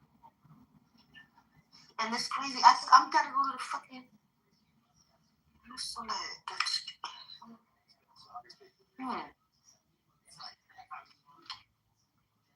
I think I'm gonna hold off on Tuesday of going into the city. What y'all think? This might remind me of one of them 9/11 moments when the guy called out from work and he's able to tell the story how he called out from work. Is it a way you can work from home? No, it's actually I'm supposed to go handle some business. Some important business in Manhattan. And I could put it off. Fuck that. Yeah, no, it's not work. Not business matters. But no, I think you'll be alright though, man. I really don't think we got nothing to worry about over here, man. No, if you was somewhere, what state you in?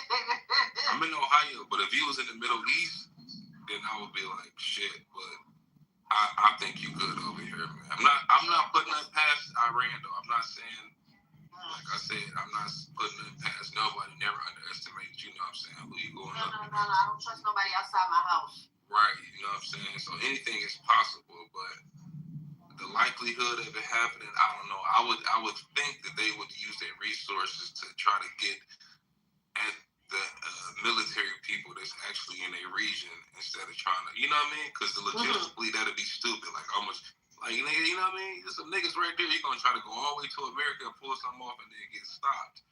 You know what I mean? If I'm gonna invest my resources in retaliation, it's gonna be almost some guaranteed shit. Where is these niggas at right now? Type shit. You know what I mean? Yeah, but you can't even see, you don't even know how a next man is thinking. But do they have, are they like the Afghanistans where they have like suicide, are they into suicide bombing and shit? They have. I don't know much about them, y'all. So if I ask questions that seem stupid, you know, whatever, I'm just not knowledgeable. Are they into suicide bombing? Yeah, they're into all of that. What? Shit. What did blood clot this? It's not funny though. It's not funny. But what?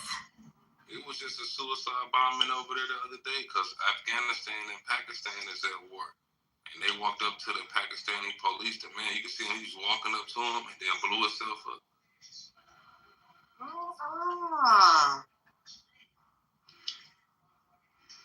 You see, and that's what I'm trying to tell my family that's in the islands. Y'all talking about y'all want to come to America, Y'all think there's a bed of roses over here. Shit, I'm trying to get to the They better stay in them islands. Yeah, that's what I'm thinking, because it's like, wow. Shit, stuff like I'm this. sitting up here, I'm planning the trip for my son's birthday in July. And, you know, I was like, damn, I want to take him on a cruise. And I'm like, well, where I'm going? Damn sure not Mexico.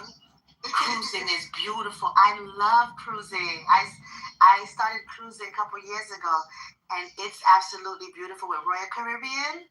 That's the cruise I chose too. Yeah, you could do go to their Coco Cay. Yeah, that's what I chose. Yeah, that's wonderful. What ship? Wonder of the Seas, I believe. Okay, yeah, that's nice. That's yeah. But yeah, I was like, I'm gonna go ahead and go to the Bahamas. Go to the Bahamas. It's a short cruise though. It's like 3 nights. Yeah, that's good. Oh, that's too short. For him, it's just he turning 11. He'll be alright. Okay. No, I said for me. But for your first cruise? Yeah. Yeah, that's great. I don't even know if I can be on the water anymore. I don't know. You can't feel it.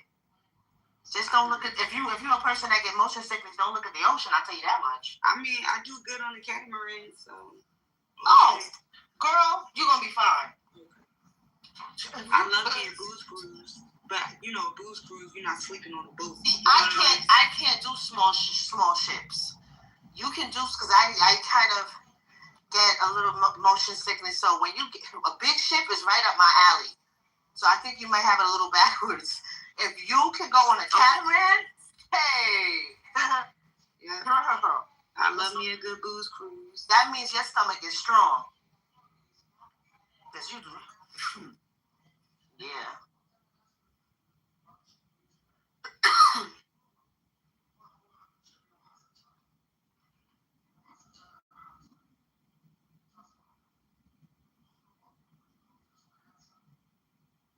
Yo, the crazy part though is out of all of this is that the shit that George Bush plotted out a long time ago, all of that shit has happened.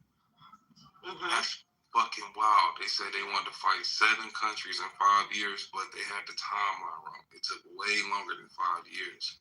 But they eventually fought all those countries, and they said they was going to end with Iran.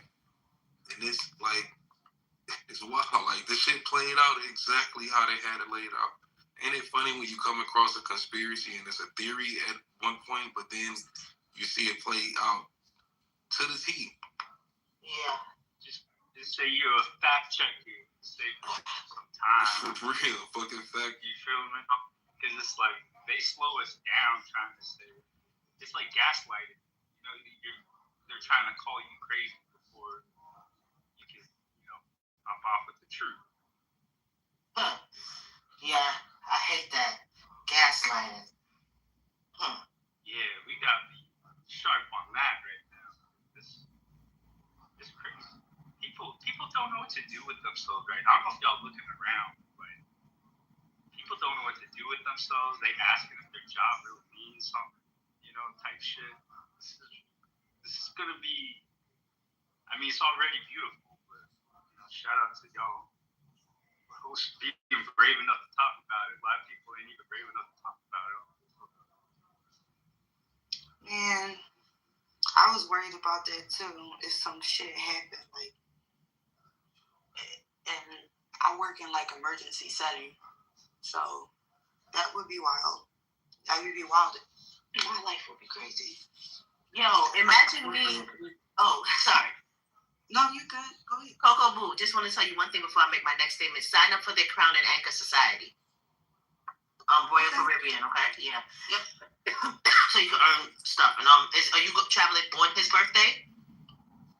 No, I'm gonna travel the week after because I'm coming back from. Oh, okay. Because they would have gave him a free gift in his room, everything like that. But it's okay. I'm gonna say this. Right now, I'm about to send a text to my family in Haiti to pray for me. And you know what? That sounds so crazy. I was thinking it in my head. Imagine I'm sending a text to Haiti to pray for me. Haiti and Jamaica are mixed. Like, this is ironic. And they're going to be like, we the ones that usually need praying for. Haitian and Jamaican, I know your food good. I'm sorry. Yeah. My mom's dad is from Haiti. And then my dad is Jamaican.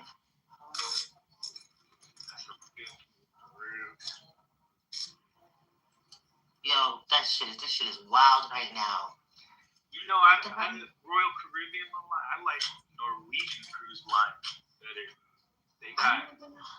You should try that shit. It's very approachable. It's got good rates, and the cool part about it is like there's no assigned seating.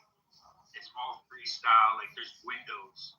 There's no like set time. You got to be here at like a job or like like it's like the chocolate buffets from like 11 to 1 a.m. You know what I'm saying? Like there's no pressure. Yeah, I fuck with Norwegian. I'm looking into that. I was looking into it, but I don't like their ships. They're all. They're nice. Yeah. Okay. I don't know. I saw it. Norwegian? Nah. I'm sorry. When it comes to the ships, Royal takes the cake. Why? Why do you say that? Their ships are like islands, moving islands. Literally, they have the biggest ships in the world. Oh. Yeah, you didn't know that? Yeah, they got like three biggest ships in the world. Wonder was the Wonder, and then it's Star of the Seas and Utopia of the Seas, Icon of the Seas. I think they got 4 now. I wanted to go on Icon of the Seas, but they didn't have the dates that I needed. Icon of the Seas, when I looked at that one, it looked like. But it looked like. Icon of the Seas looked crazy. Like it looked like a time. Everything lit up. Yeah. Pretty. It looks really, really nice. I definitely did see Icon of the Seas. The only reason I want to do Icon, I feel like it's too big for me personally. Because let me tell you another thing about going on a used ship. It's a lot of walking. It's a lot of walking, and it depends on what you like. You should really pick your room so that you could know if you want a budget. Let them pick it, but if you're not, what's the best? It looks like I'm gonna be on deck 7 or something. Okay, that's good. I chose the balcony room. They had a special. It was like about one person, the other person 60% off. Okay, you chose the deck 7. I can't remember that, but that's good because the higher decks are gonna be near the pools and the buffets.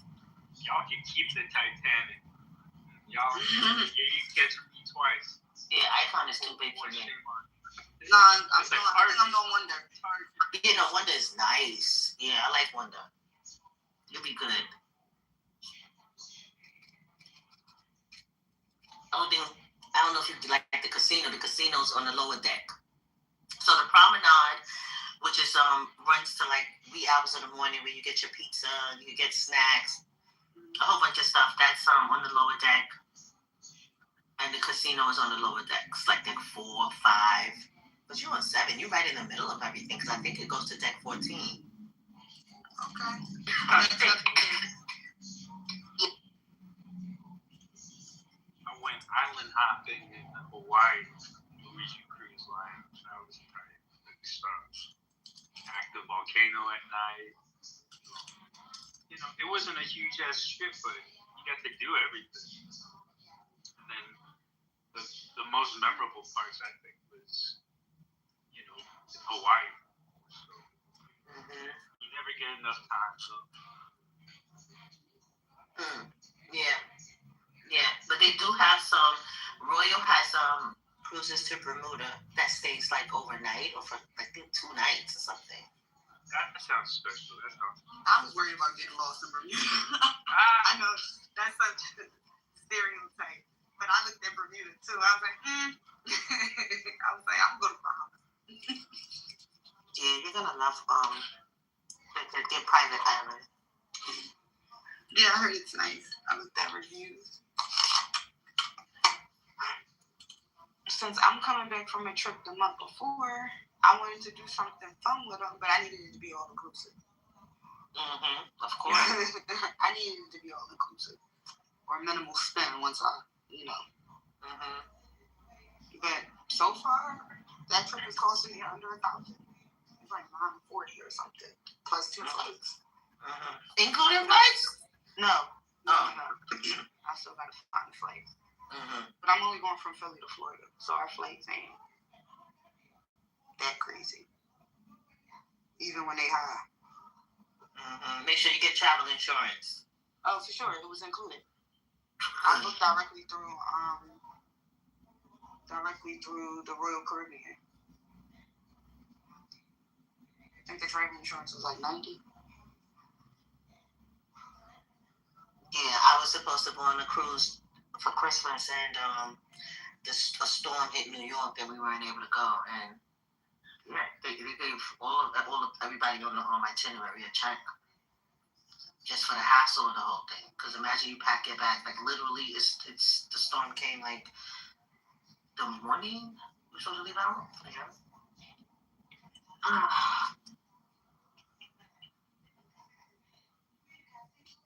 Right back, yo. It's crazy. Topics are still popping off at 3 a.m. Like, you know this shit's fucking going down right now. What state you in? I'm in Cali. Oh, okay. That's because of the time difference. Yeah. So, like, what time is it? That's true. It's like 6 a.m. But still, 6 a.m. for like things like this, that's pretty early. No, but over there, what time is it? Where it's actually happening? I'm saying, no, these are all American groups. I ain't seen it with Iran yet. But that's an interesting point, though. That's why the news is coming into us at 4 or 5 p.m. Because it's the middle of the day over there. But wait, this started happening yesterday. Yeah, but it started happening at like 8 a.m. our time. Well, Eastern Standard. So it was like. Because wait, my mom was telling me about it yesterday, Saturday. I was on the road. I was like, I don't want to hear about no war. I got to go to the city on Tuesday. Yeah, she started telling me about it yesterday morning. She'll be all right. Do her thing, you know? Shit, with all this promotion, I might be moving inward. Just be telling the storm how big God is. You know, don't tell God how big the storm is. Say shit. It's just a fart. But shout out to Iran. I hope they get it done. Because I ain't trying to be on the hook for another 10 years building their military just so that they can go. We didn't get enough money. Can we make another extension for 10 more years, 20 more years? Like, no, Get off our titty. This is crazy. It needs to stop.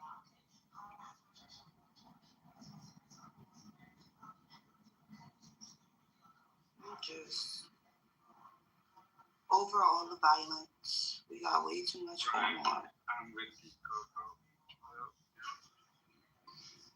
Violence everywhere around us. Well, except Canada. They definitely doing something. We just don't Yeah, care they got about some funky on them too. You know what I mean? Like with their racism, you can't even like get into it. If you want, at least I don't know. I agree. You know who cool as shit from I met a big ass group. It was a wedding party at a Rio in Cabo, and it was a bunch of Indians, and they were all Canadian. They were cool as shit.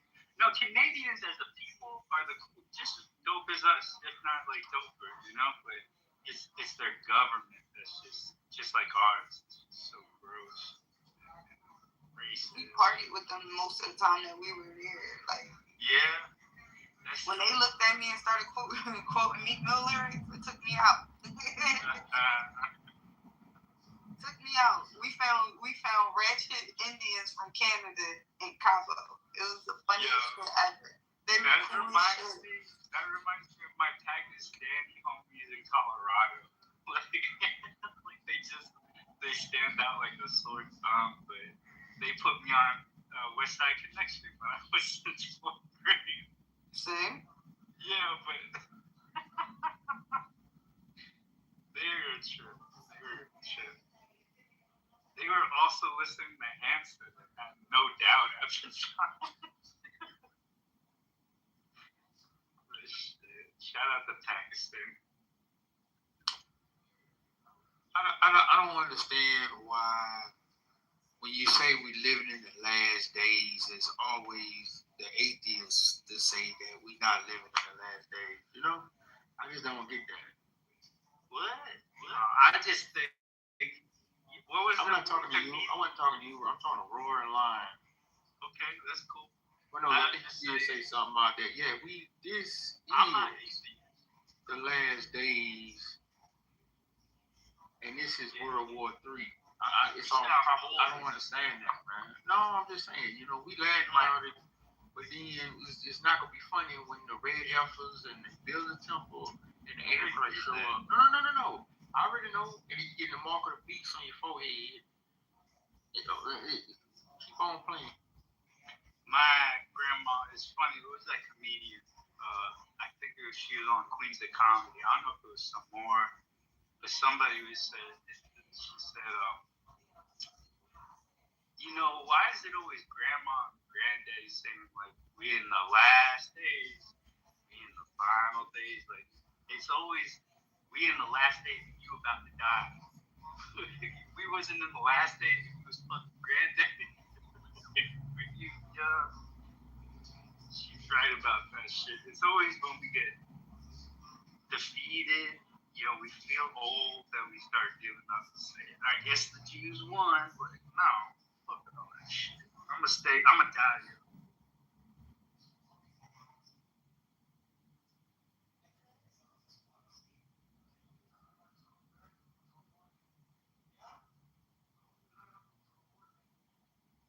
Y'all so desensitized now. You know, y'all laugh at the Epstein files. You know, y'all just laugh at talking to yourself, gangster. Ain't nobody laughing at it. We're laughing at what they released. Well, while I was going to sleep, boy, but look, I'm coming back to you. Hey, we're gonna have to do that again, bro. I'm gonna have more material. It was a good night. For what? I'm about to say I woke up not too long ago.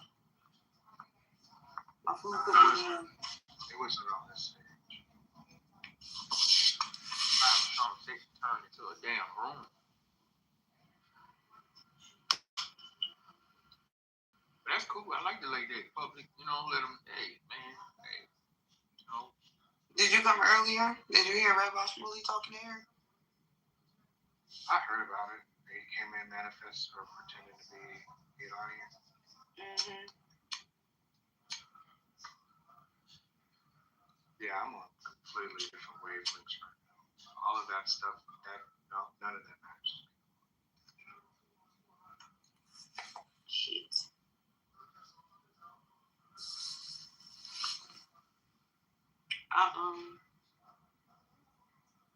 I noticed that when I went to go look up the stuff about Mexico, like any cartel news, The only thing that I can see recently was in the last 22 hours. 22 hours ago. In news media was the last time somebody said something about the Mexican cartel. So I'm curious what's happening there.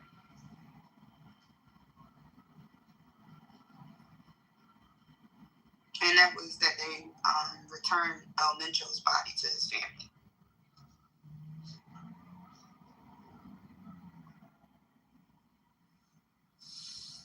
It's crazy how they kidnapped that lady and they can't show no proof of life for that $1 million. Yeah, that's wild. She should have started with $1 million out the gate.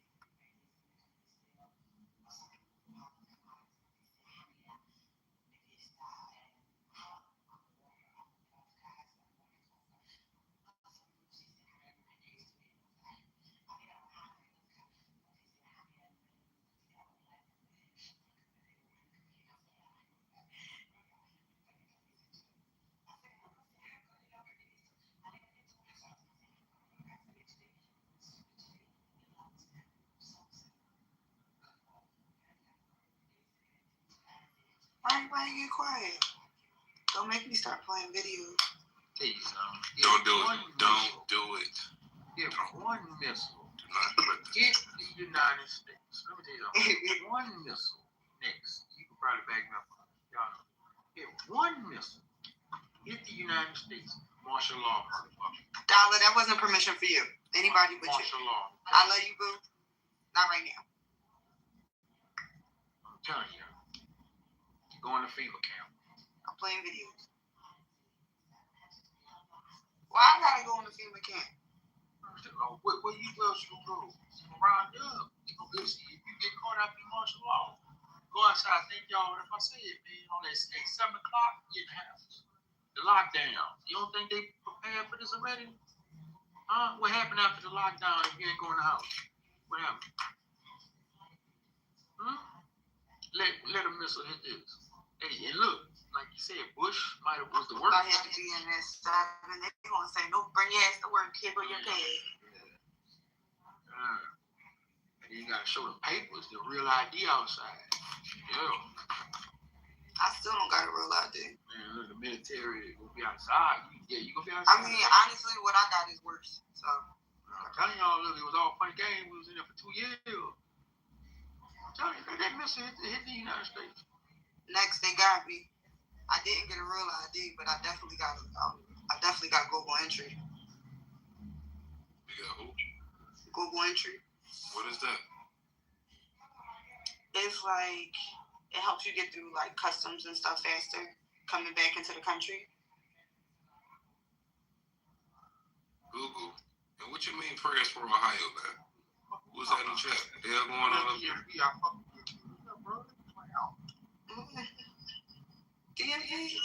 Man, shoot. There was a mass shooting downtown. Put a link in. I'm done fact checking. I believe I believe you, dog. It's crazy. I'm telling you, about to pop off, man. About to go ham, nigga.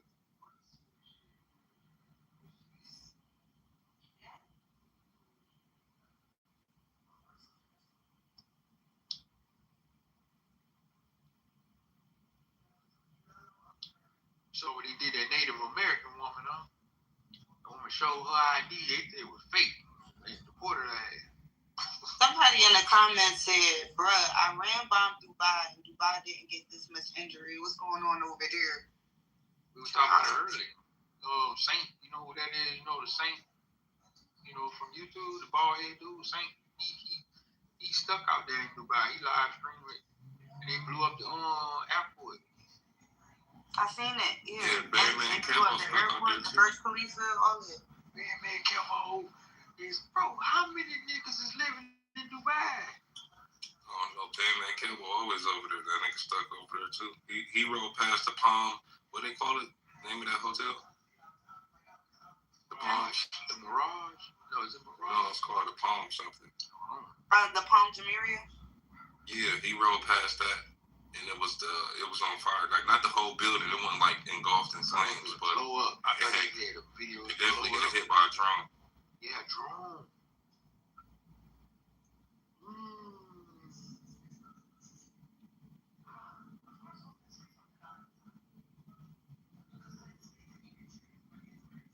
It could be. Now that I think about it, I mean, it could be officials living there, or it could be just simply because, not just because Dubai involved, but probably because they know Americans live there. You know what I mean? It could be that. Like, it would be Americans at that hotel, officials, military officials, civilians, all type of Americans. You know what I'm saying? And Dubai officials, mad at them too.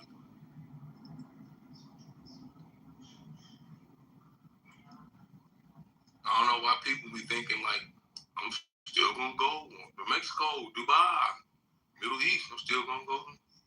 You know what I'm saying? Like, I know somebody that's booking a trip to Tulum right now, and I told her don't do it. She booking it for December though, but she was like, "It'll be cleared up by then." I was like, "Girl, we'll fuck around and be done piss more people off by then." That dude that he killed, that nigga wasn't just no king, bro. That nigga was number 2 in the religion of Islam. Man. He was number 2. That's like if Farrakhan was the vice president. And he, I put damn, I don't know why I said Farrakhan. But I'm just giving a perspective. I know what you mean. So, guess you know what their greatest weapon is? Allah Akbar. Boom. Motherfucker blow themselves up. That's what's scary about them motherfuckers. That's what you gotta watch out for. Them boys gonna run in malls and shit. You know? Allah Akbar. Boom.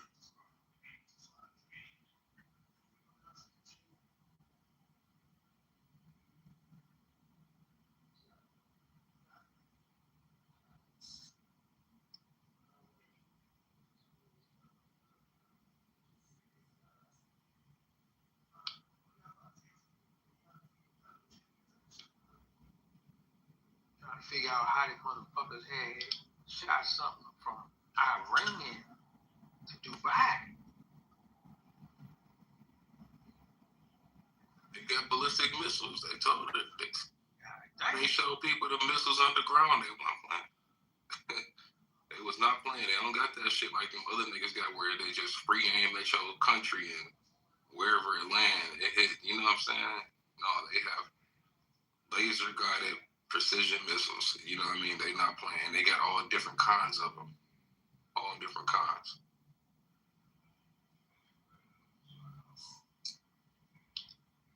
Bro, they hit Qatar, Kuwait,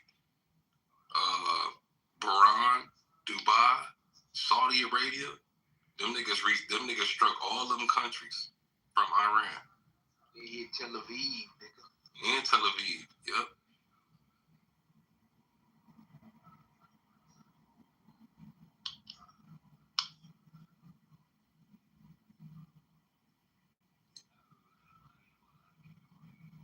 It's just gonna escalate.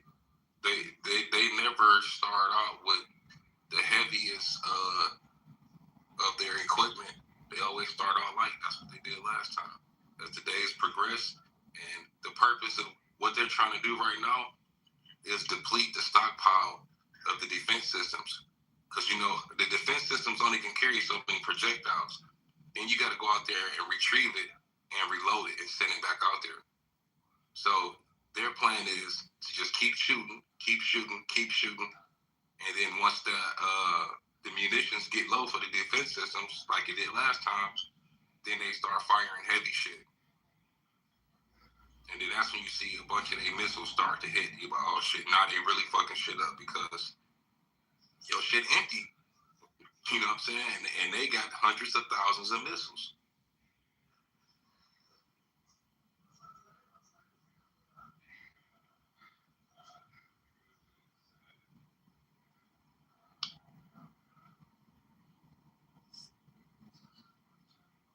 My opinion, man, before they lose, they gonna like lose. They gonna hit the lad, but no, they gonna probably hit Israel with that bitch.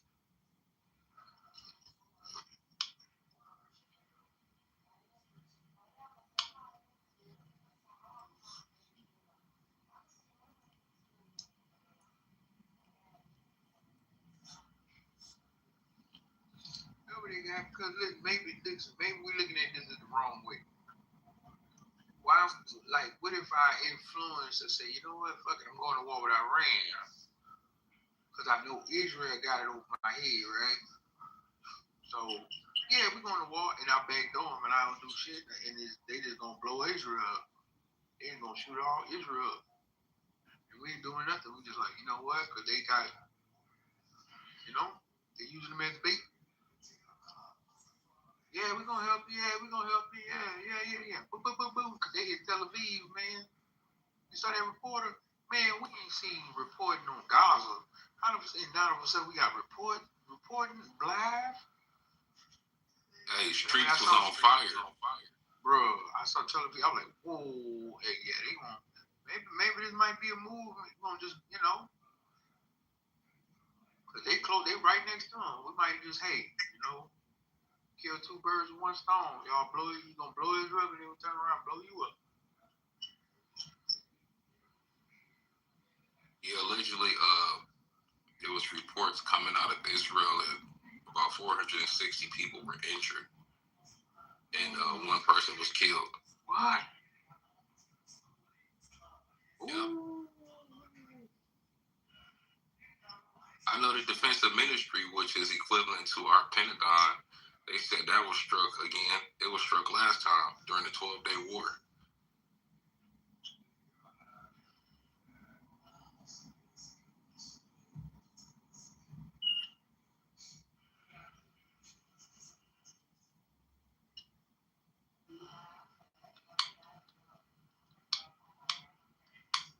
Maybe Donald Trump ain't so dumb as after all, because they're like, all right, you want to blackmail me? I'll start war with your neighbor. Yeah, we're gonna help. But when I see him hit Tel Aviv,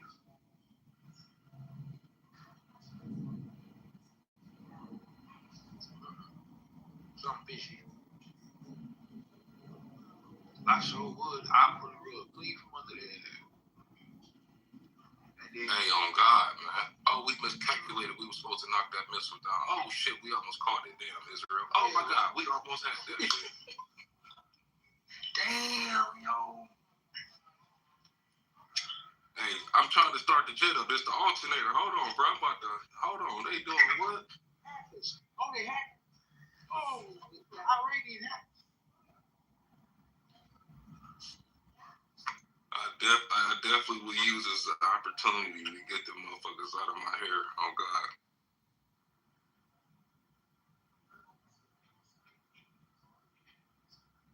But shit, they already bombed Jerusalem, I believe, and they already hit Tel Aviv.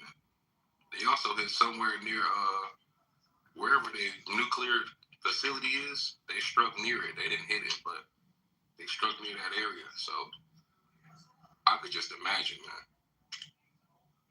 What I don't understand is Trump think by them killing the Supreme Ayatollah, which is crazy.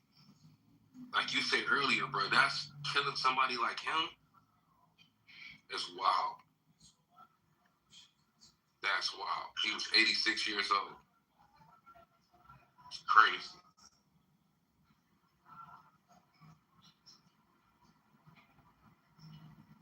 They've been trying real hard, though, to actually be at peace with us. That's one thing I can say about the situation. It's fucked up because they tried. They tried so many times, man, to be at peace with us. And we were just setting them up. Like, nah, nigga, we don't want peace. We want war. The negotiation, the talks, all that shit was just all a distraction so that they can build up the equipment and strategize on how they was going to take the people out. They ain't never want no talks with Iran. That was a facade.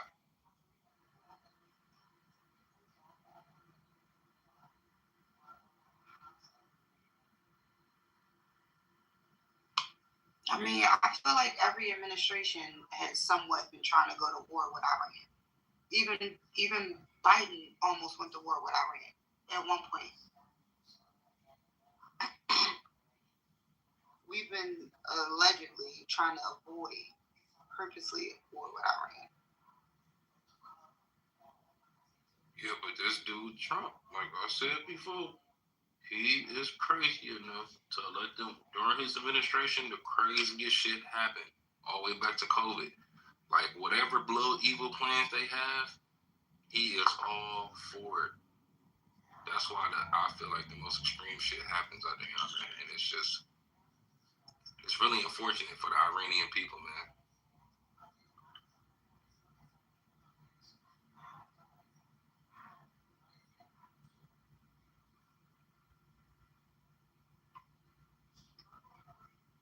Because remember, man, them missiles that hit Iran, when I first saw it, it said Israel shot them missiles. You know what I'm saying? And then, Trump said that, but where the boots on the ground at? Why would you announce that you put boots on the ground? You just do it. So he might have said today, oh yeah, we put boots on the ground. We doing this. And then Israel pop it off. We back, they gonna focus on Israel and that side. And that's it. I ain't gonna wait till where the boots at. Where the boots? That's what I've been like, oh shit. Y'all just fucked up. And like I said, they hit Tel Aviv. Where the boots at? I know Netanyahu. Where United States? Where the shit, man? Gotcha.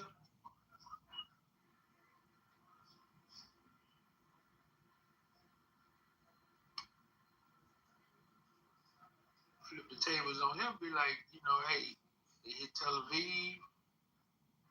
Like, either give us all the stuff from Epstein and all that blackmail, or because they can't fuck with no Iran.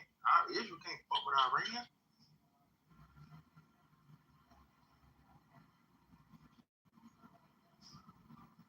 No, not at all. And that's the reason why America is. This is how you know that we working for these motherfuckers, bro. Like, bro, Iran can't touch America, man. But for some reason, we bombing the fuck out of Iran. What the fuck is America doing to bombing the fuck out of Iran? Instead of Israel, they can't beat them. I don't know what they done did, how they convinced our leaders. I don't know. They must have made these people a ton of money or something. I don't know, but that's just wild to me. To go fight a nigga that ain't did shit to you.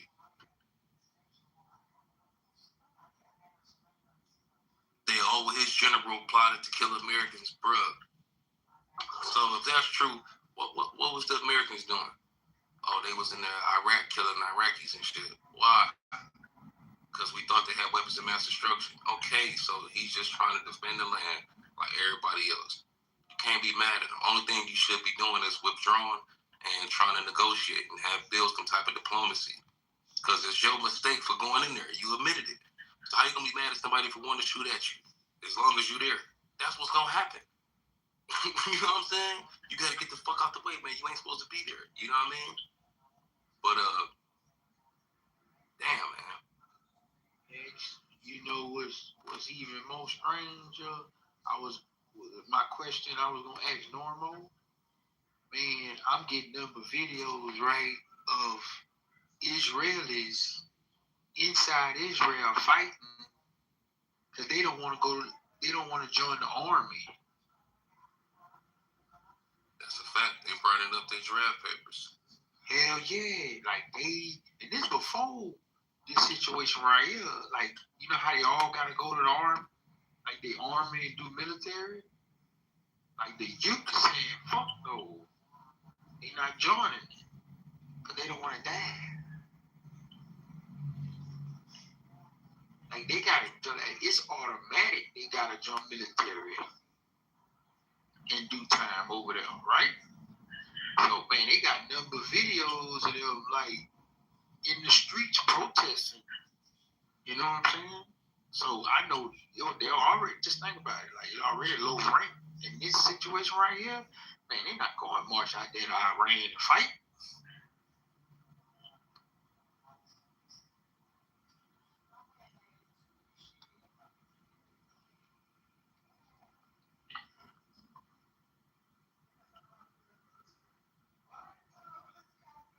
So nobody want to go in Iran and fight.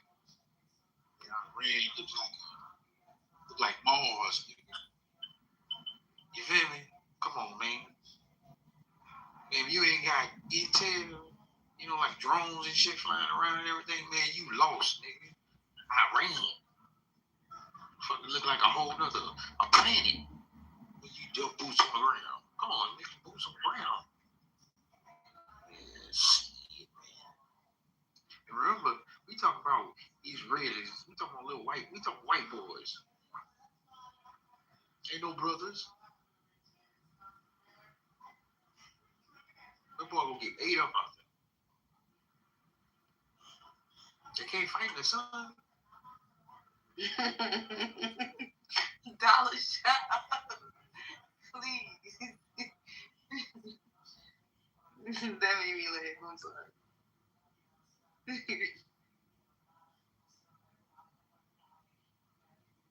Atlantic, bro, they ain't even got white boys in the NBA like that. They not athletic. You see them Jews, you see what they look, they all slim and they all like, man, brittle. They all wear the big hats from the block the sun, man. Man, come on, man. You ain't about to fight no hand-to-hand combat, Joe.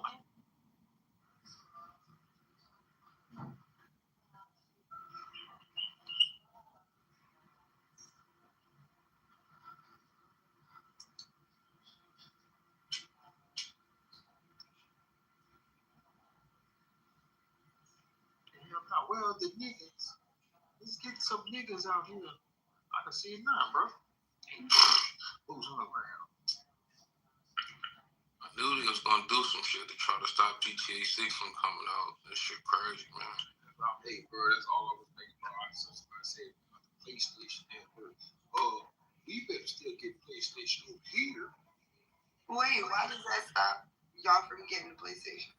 I mean GTA 6. Because they gonna want us to go fight, man. Hey,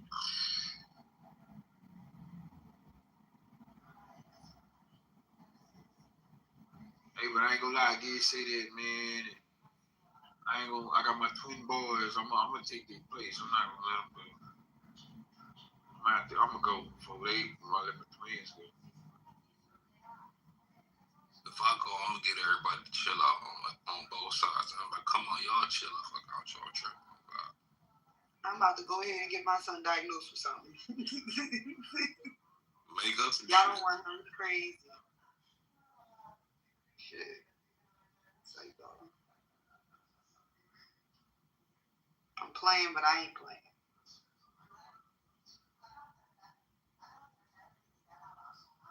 Tripping, man. We're gonna be out here, man. We're gonna get with the brothers, man. We're gonna be stealing. Fuck it. Cause you remember Saddam had all that money in the walls? Oh yeah, man. We're gonna be looting and everything. We're about ready. Money not gonna mean shit. You better get some gold. That's what I'm talking about. Oh yeah, we're gonna take shit.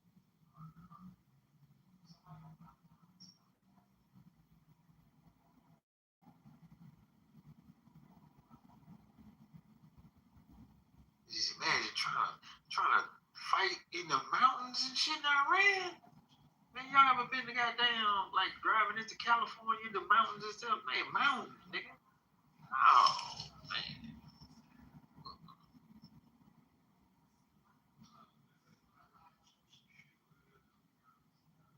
We with some Israeli fighters, and they gonna be dumb as rocks, man. Trying to protect these. Yeah, oh, no, I don't want nothing but brothers. I don't want to go. You know what I'm saying? If we going there, none of the white boys around me, bro.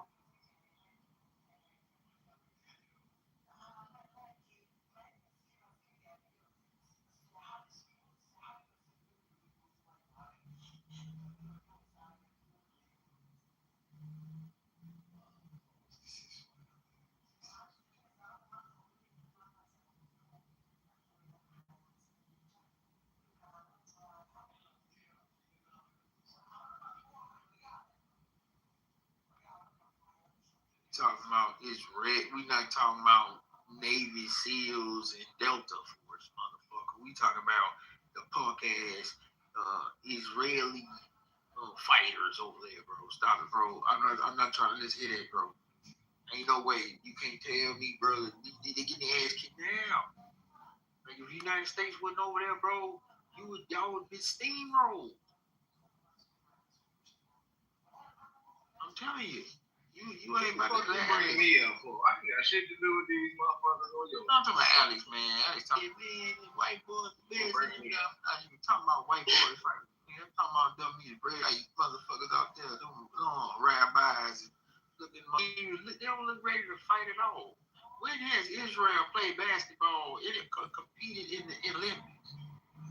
Tell me when.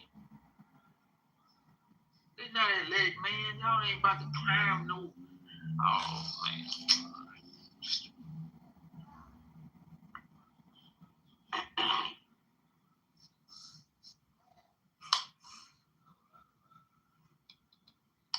Y'all might be fighting. We over here on the place. That's how it should be. We should be over there. Fighting nothing. Yeah, let's send the robots, bro. Fuck that.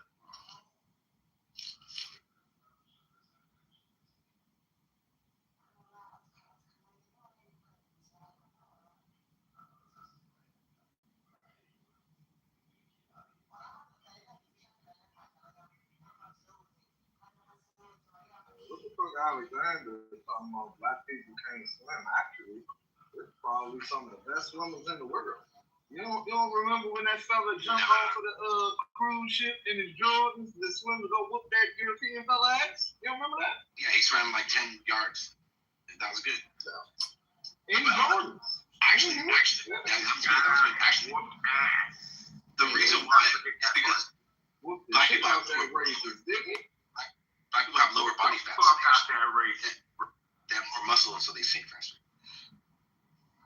in water. You a Native American. Yeah, we swim. We swim like a monk. So how you going? We swim like a monk. Let's send the Indians. Send the Native Americans. And see if that. You know what I'm saying? I mean, that's what we did. They're called the Wind Talkers, bro. The Navajo. They basically. Hey, we could beat the Native Americans up right now in this country. You already did. You don't need to do it again. No, I'm not. I'm black. I didn't colonize you. What do you think? What do you think? How many of y'all going over there? Hold on. What do you think of Buffalo Soldier? You not fighting the reservation, so they got it. They go. Let me Google that. The reservation. If it's a draft, they gonna draft y'all from the reservation. Hey, Google Buffalo Soldier.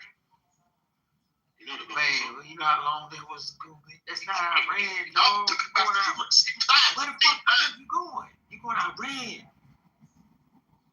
I mean, I'm not going there. I'm talking. When the last time you climbed the mountain? Hiked. About 10 years ago. That's what all, man. Yep, that's what I'm saying. I need to get back on that mountain. I think we all need to get back on the mountain. And you better put your fellas on, and you know what I'm saying? You're gonna need your spirit animal. Actually, all this shit. The Western Americans. The Pocahontas, what that is. I mean, the Apache were like the special forces of Native American warriors. Listen, man, go get this. Man, y'all so drunk. All y'all want to do is get drunk, man. Y'all ain't gonna fool me, bro. I mean, hey, that liquor was is actually by the white. That's a white man's drink right there. It fucks up black people too. It was a fire water. Like the black people. We see black people fucking all fucked up all the time. Man, I don't know nothing about no Native American at the shoot, man. I want to see that. Oh, you never seen Native American shoot a bone arrow while riding up? I didn't even see a shoot guns. Like, I don't know how you gonna shoot. See the shoot guns. You know what I'm saying? That's gonna be weird, man. That's why I say I want brothers around me, bro. When we get out that wall, I want brothers. That's it. You know what I'm saying? I don't care what you're saying. I don't believe in that, man. We don't need Cherokee out there, bro. We don't need. Hey, real talk. I'm not the white boy. Fuck that. I don't want the Mexican, Native American, or the brother. I'm the white boy. You crazy? Yeah, all right. Go with the. Yeah, all right. I'm just my own needs. Do you, boo boo? I want that. We gonna definitely split up. I want that technology. If you don't like it, it's cool. Be indifferent. But what people do is focus. And I just don't understand it. If I don't like something, I'm just indifferent. I'm not going to argue you that I don't like it or I don't want it. Like, I'm just indifferent. We're just having it's just a stupid conversation. It's hypothetical. It's not real. None of us are going to fucking war. I'm just saying. The stereotype is corny. But it is based off truth. Especially because my son's dad is Navy. It is based off truth. What son? What? I said my son's dad is Navy. He in the Navy? Yeah, he's Navy. Like, I don't. Shit, he ain't gotta worry about no boots on the ground. We talking about they gonna boot. I know plenty of black people that can swim. I know. I know plenty of white people that can. I know plenty of white people that can. I know plenty of black people that can. I know Spanish people that can and can't. I know. Like, I live in California, so my ex-girlfriend was black. I'm on the East Coast. You on the West. Yeah. Our surroundings is different. Yeah, sure. Doesn't mean you're wrong. Doesn't mean I'm wrong. Exactly. So to put down that black people can't swim is just weird. Would you say that if you had to add them all up, that more black people can swim than can't? I don't think so. Listen, where's the water in Iran? You got big. We talking about Iran, dog. But if they couldn't, what's it to you? Like, then we'll never make the stereotype true. This is funny. It's just funny. It's funny, dude. It's kind of true, but it's kind of true. That's why it's funny. It's not kind of true. It is true. Majority of black people cannot swim, and then y'all be outraged when people say it. But y'all can't swim. It's okay. What's up, dude? What's up? They got tunnels. They got big ass tunnels in Iran. Tunnels.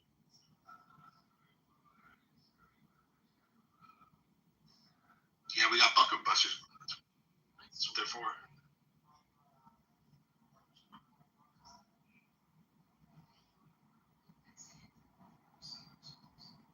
Y'all, hey man, let me tell you something. You better use your abilities out there.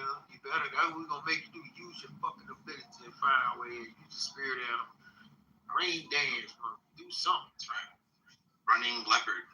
Yeah. You heard, man. And run the right way. Don't run the other. You run the other way. You know what happens, y'all. Man, I want to be flying fucking drones with the Xbox controllers and air conditioning in Las Vegas. That's what I want to do. You say the Xbox controllers.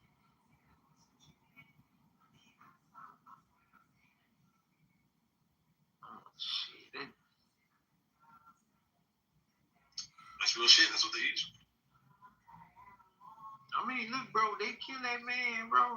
I didn't think that man was like that. I didn't think that man was number 2. Oh, yeah, man, they smoked his ass. Yeah, real quick. A vast majority of black people can't swim. Not a vast majority. I would say a little less than half of black people can swim. But historically, it's because of racism that we don't have a higher academic for swimming because of segregation of pools, waterways, due to the racist European government that was instilled in the United States. Actually, so racism is real. So if are you sure it's not because of the hair? Hold on, Alexander, because niggas been trying to come off mic correcting. So you literally said a little less than half. So what does that mean? Majority can't. All right, yeah, I just told you why. As a black person that cannot swim. It's not because we don't have swimming skills. It's not because we don't want to swim historically. It's because we were denied the ability to. Like I said, nigga, we're not gonna use that excuse. So I don't need to be, bro. That was back in the fucking day. What's your excuse now? You wasn't born back in the 1950s, bro. You also wasn't born in the 1960s. You wasn't born in the 1970s. So what are we blaming that on? the trickle down effect that. Oh, so we blame it on grandparents trauma. Okay, got it. It's the trickle down effect of the traumatism of slavery and the fact that your grandparents weren't allowed to swim, so they didn't teach your parents, and your parents didn't learn to swim from their parents who weren't allowed because of racism. So the trickle down effect is your silly ass. Hey, So actually, I can't swim because my mom taught me how. Well, She whoever also silly was ass. taught how to swim. Don't try to debunk Again, what you're the fuck trying to make it. You're trying. I don't think that you understand how far back that was, right? Because our parents and our parents' parents, they weren't a part of those times. It was their parents and their segregation parents. Like you're not even going back far enough, bro. No, because my mom did not live in that time. Like, stop trying to sit up here and act like that, bro. So it's just like, what the fuck are you talking about? My mom was actually going to white only. Oh, okay. Well, that's your mom. My mom was. You mute the fuck up. My mom was. Segregation was not even 60. So don't try to put that on What are you talking about? Segregation wasn't even 70 years ago, ma'am. Y'all really trying to sit up here and blame you not being able segregation to wasn't even water 70 on years segregation. ago, Do you know how long segregation has been done? Like, bro, y'all love blaming shit on shit that ain't got shit to do with shit. Can I get in there? Go ahead. First of all, and look, that shit came from Google. What dumb ass arguing with the internet? Get in there. Shut your dumb ass up. The misconception is just because I can't swim doesn't mean I'm scared of water. I just never formally learned to swim. My mom can swim. I just never formally learned how to swim. I'm not scared of water, and I can survive. Like, I can doggy paddle, I can float. I'm not scared of water. Shit, you can float it. I hop in the ocean. Like, I don't have that kind of fear of water. My son doesn't either now. Of the ocean, yeah, still, because big body of water. Wait, so then you're not hopping out. He ain't hopping out no boat. You're not hopping out no boat. But I don't have the fear of water. I just never formally learned how to swim.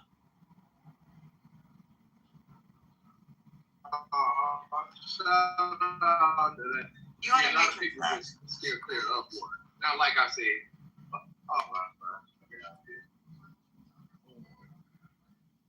stop yelling at me. Stop yelling. People always like to they try to turn their nose up. Oh, racism, and double, because that's what the fuck it is. Shut up. Approximately 60 to 70% of Black Americans have low or no swimming ability, according to a USA Swimming and the University of Memphis studies. Recent CDC data confirms that over 1 in 3 Black adults report not knowing how to swim. This significant racial disparity is linked to historic segregation. First fucking thing. Nobody cares about what Google says, bro. Like, I'm tired of Black people using dumbass excuse as segregation and racism as a reason to why they can't do shit. Like, bro, that shit is not an excuse anymore. It's not an excuse for you, and it's not an excuse for your kids, bro. Like, that shit irritates my soul. Y'all love leaning on shit and using shit that is no longer relevant as an excuse to why you can't fucking do something. I can't tie my shoes now because over 100 years ago, Black people weren't allowed to tie their shoes with white people, so I never learned to do it. Like, shut up, bro. Yeah, meanwhile, fuck your feelings and your opinions. The truth is the truth. Well, the truth is that it's still true. I read it. I knew it before I even read it. Most Black people can't swim. That's what I said. It's a fact. It's because of your white ancestors. They always get mad when you say that, but it's silly. It doesn't mean it's funny, dude. Just like the truth is because of historic racism. It's the reason. Well, it's still true. I'm trying to convince you. Step the fuck around that shit. It's funny, bro. Not everything's fucking piece. Black people just can't swim for some reason. Well, it's because of them wicked ass racist white people. Black people are really fast. Is that racist? Like, it's kind of true, right? I don't know, actually. Are Black people most, like, the fastest? Bro, fuck all that shit you talking about. Argue with Goofy, nigga.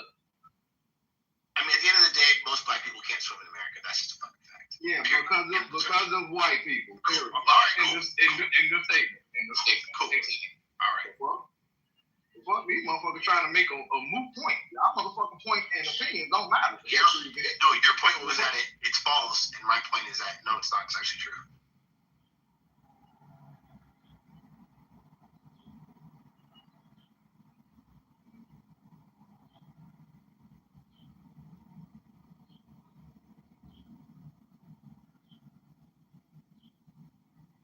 All this is your fault, Alexander. The Native Americans, y'all taught them how to plant corn. Y'all seen them off the Mayflower and the Pilgrim. Y'all ain't do shit. Y'all saw the white man. Hey, Mr. White Man. Hey, we're gonna cook for you and everything. Y'all was cooking for them. Y'all don't want to let them in. Wait, hold on. Black people weren't cooking for white people? No, I'm saying when the Pilgrims came off the white. Listen, man, the Thanksgiving. Bro, you were cooking for them Monday, Tuesday, Wednesday, Thursday, Friday, Saturday, Sunday. We got a holiday called Thanksgiving. We swear. Y'all, listen, y'all was the first ones to encounter them. Yeah, and you know what? We were. You know what? We were kind. That's what y'all did. And they took advantage of our kindness. They took advantage of our kindness. Y'all should have. How the hell? This is what I want to know. How the hell the European had pants on, but you had loincloths? I mean, because we got balls. Just PTR. I get where Doctor was coming from, but PTR. Ain't know where I was coming from. That shit is motherfuckers arguing with historical facts. Where they found stupid as shit. Nobody's arguing with historical facts. No, we see your PTR, Coco. It's at what point do you let that change? Like Michelle said, Michelle's dad is well into her 60s, and he's a swimmer. So it's just like there are people who let certain shit limit them, and there are people who don't. Nobody's arguing with that. What I'm arguing with is every time somebody says something that black people can't do, they always want to blame it on segregation or racism or what we couldn't do back in the day. Bro, when do we stop the cycle? It's crazy. When white people stop. What the fuck are you talking about? Have they stopped? Like I said, my mom can swim. My mom can swim just fine. Like I said, I'm not scared of water. Like I noticed that a lot of people are. A lot of people are scared of large bodies of water. Like if it go past their knees, they not with it. So, but I just asked the question of historically, why is that percentage so low for black swimmers? That's all. Right, and then you put that truth, and then they want to argue. Fuck out of here. Right. Yeah, nobody's arguing with the truth. It's just, to me, that's a weak ass excuse. And then I don't know, bro. Like y'all be going back and forth with what information y'all want to use and what information y'all don't want to use from Google, and that's fine. I don't care about that, right? All I'm saying is, I don't know. It's whatever. I'm not nothing. I said what I said before. Google ain't do shit but back me up. Fuck out of here. Bro, and that's fine. And that's perfectly fine. You want to use racism and, because we couldn't swim together and we couldn't do this as a reason to why you can't do something today. That's perfectly fine. That's not going to be my excuse, and that's not going to be my story. And I'm not going to let that be my kid's story either. Like I said, at what point do we stop? Like, what point does it change? White people think they put off the historically, why we blowing up Iran right now? They ain't never stopped. Historically, why we gonna stop when they stop? That was the question. Like it wasn't saying that generations after didn't learn, because they did. Like I said, my mom is one of them. My mom swims just fine, knows different strokes and everything. Like my mom is a swimmer, but I just never learned to formally swim. But I'm not scared of water. So that doesn't apply to everybody. But like I said, not being scared of water and still not knowing how to swim, those are two. You still technically don't know how to swim. Just because you're not scared of water doesn't change it. I didn't. That's why I claim to not know how to swim. But I know a lot of people. The stereotype is that black people are scared of water, like large bodies of water. A lot of them are. Yeah, exactly. That's what I'm saying. Like, I'm not that typical stereotype. Like, it's just that I just never formally learned how to swim. So then you're part of that stereotype? Not of the black people that are scared of water, just the black people that don't know how to swim. Right.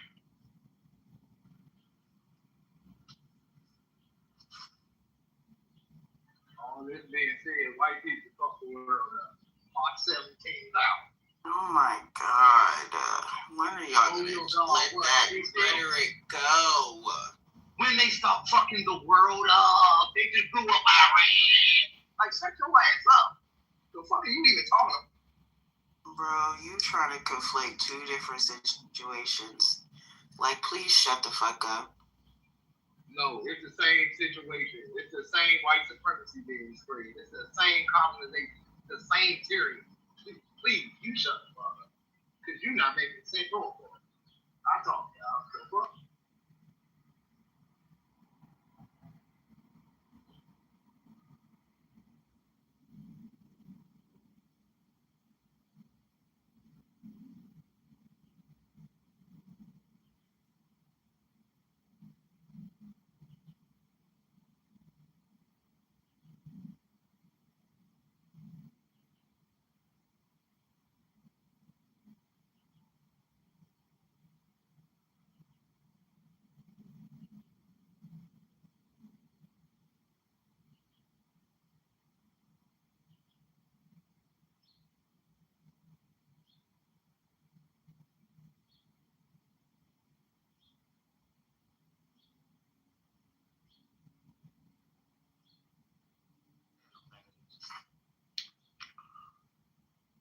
White man pull up, y'all was the first, y'all cooking for that man.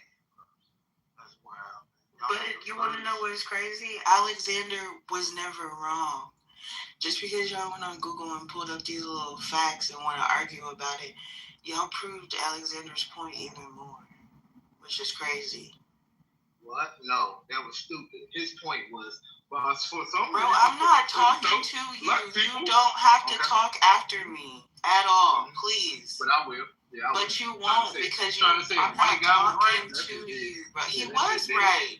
Like, I have no problem saying he was right. Yeah, I got no problem proving the fuck? I don't care. Go ahead, finish. Okay, she done. So no, I wasn't done. So every time you fucking talk, I'm gonna come off mic and interrupt you. No. Like, you always do that to somebody. You always want to fucking interrupt people, but then when they do it to you, you want to act stupid. So I'm gonna do that shit to you all fucking day. Man, you were done talking. No, I wasn't, bitch. You wanted me to be done talking. I was still talking, and you want us literally stop. Bro, just shut up. Wait. Yeah. For a white man. Bullshit. Move point. Am I Native American or white? I forgot.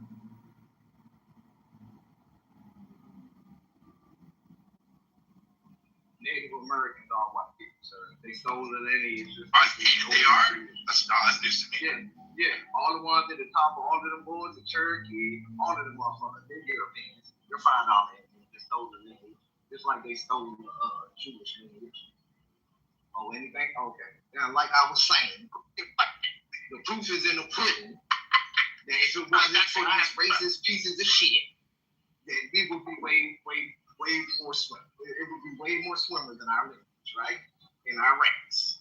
Proof is in the pudding. There's no way around it. He made a moot point talking about, oh, well, black people, they don't even swim. They're not good swimmers. Like, that shit is just... That's not happening. No. When you make a statement like that, you give the mitigating. It's not happenstance that it just happened. We chose not to how it happened. No. That was because it was stressful. Okay, that doesn't change the fact that it's a reason. That doesn't No. It doesn't matter. You can't argue with illogical. That is a definite illogical. And this is illogical, man. The fact that racism kept us up. The fact that instead of sharing a beachfront with black residents after they ended segregation, they chose to tear down the beach in DC. Bro, shut the fuck up, bro. Y'all, like, Sean, you definitely need to shut the fuck up. No word or something. Something stupid as shit, boy. Yeah. Demolish the beachfront. You hear me? It would have been plenty of black people down there learning to swim. They bulldozed that motherfucker. Demolish the beach. They said we refuse to share a beach with black people. Fuck out of here, bro. Go learn something. You sound really ignorant, bro. So I'm not even gonna argue. You sitting up here screaming, "Go learn something." You need to go unlearn something. Like, it's really sad that because you couldn't go swim with white people, that's the reason, like, that y'all are using that as an excuse. I don't give a fuck what historically has been proven. I don't give a fuck what Google says, bro. Like, at what point do we stop letting what was quote unquote been done to us as an excuse why we can't do something? That's literally all I'm saying. And you want to sit up here and cry, "Oh, they told us we couldn't swim with the white people." Okay, cool. We're not arguing that fact. The point of the matter is what Alexander said is still right.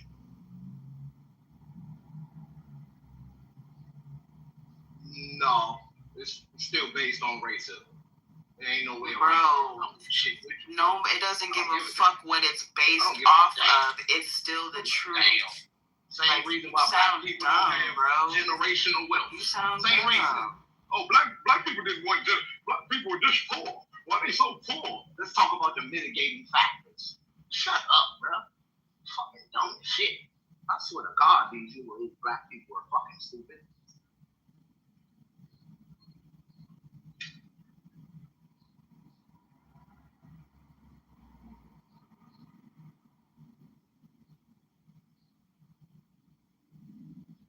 It's not that big of a deal, bro. It's just funny. I want to ask you a question. So, let's take it back. So when the white man pulled up, right, he was, quote unquote, an illegal alien. Now, in these days, we deport their ass, correct? Why did y'all have Thanksgiving? I just can't get the concept. Why do we have Thanksgiving? Is that what you said? Right, that's what I'm saying. Like, why when you saw the illegal alien? Like, bridge the gap to me. You saw the illegal alien. That's what I'm like. This racist piece of shit talking about we can't pass tests and all this big dumb shit. Yeah, and you saw shit. You the dumb ass shit. You went to food for the man, white man. You feel me? Y'all ran and they had Thanksgiving. Yeah, so, I mean, do you really want to go there?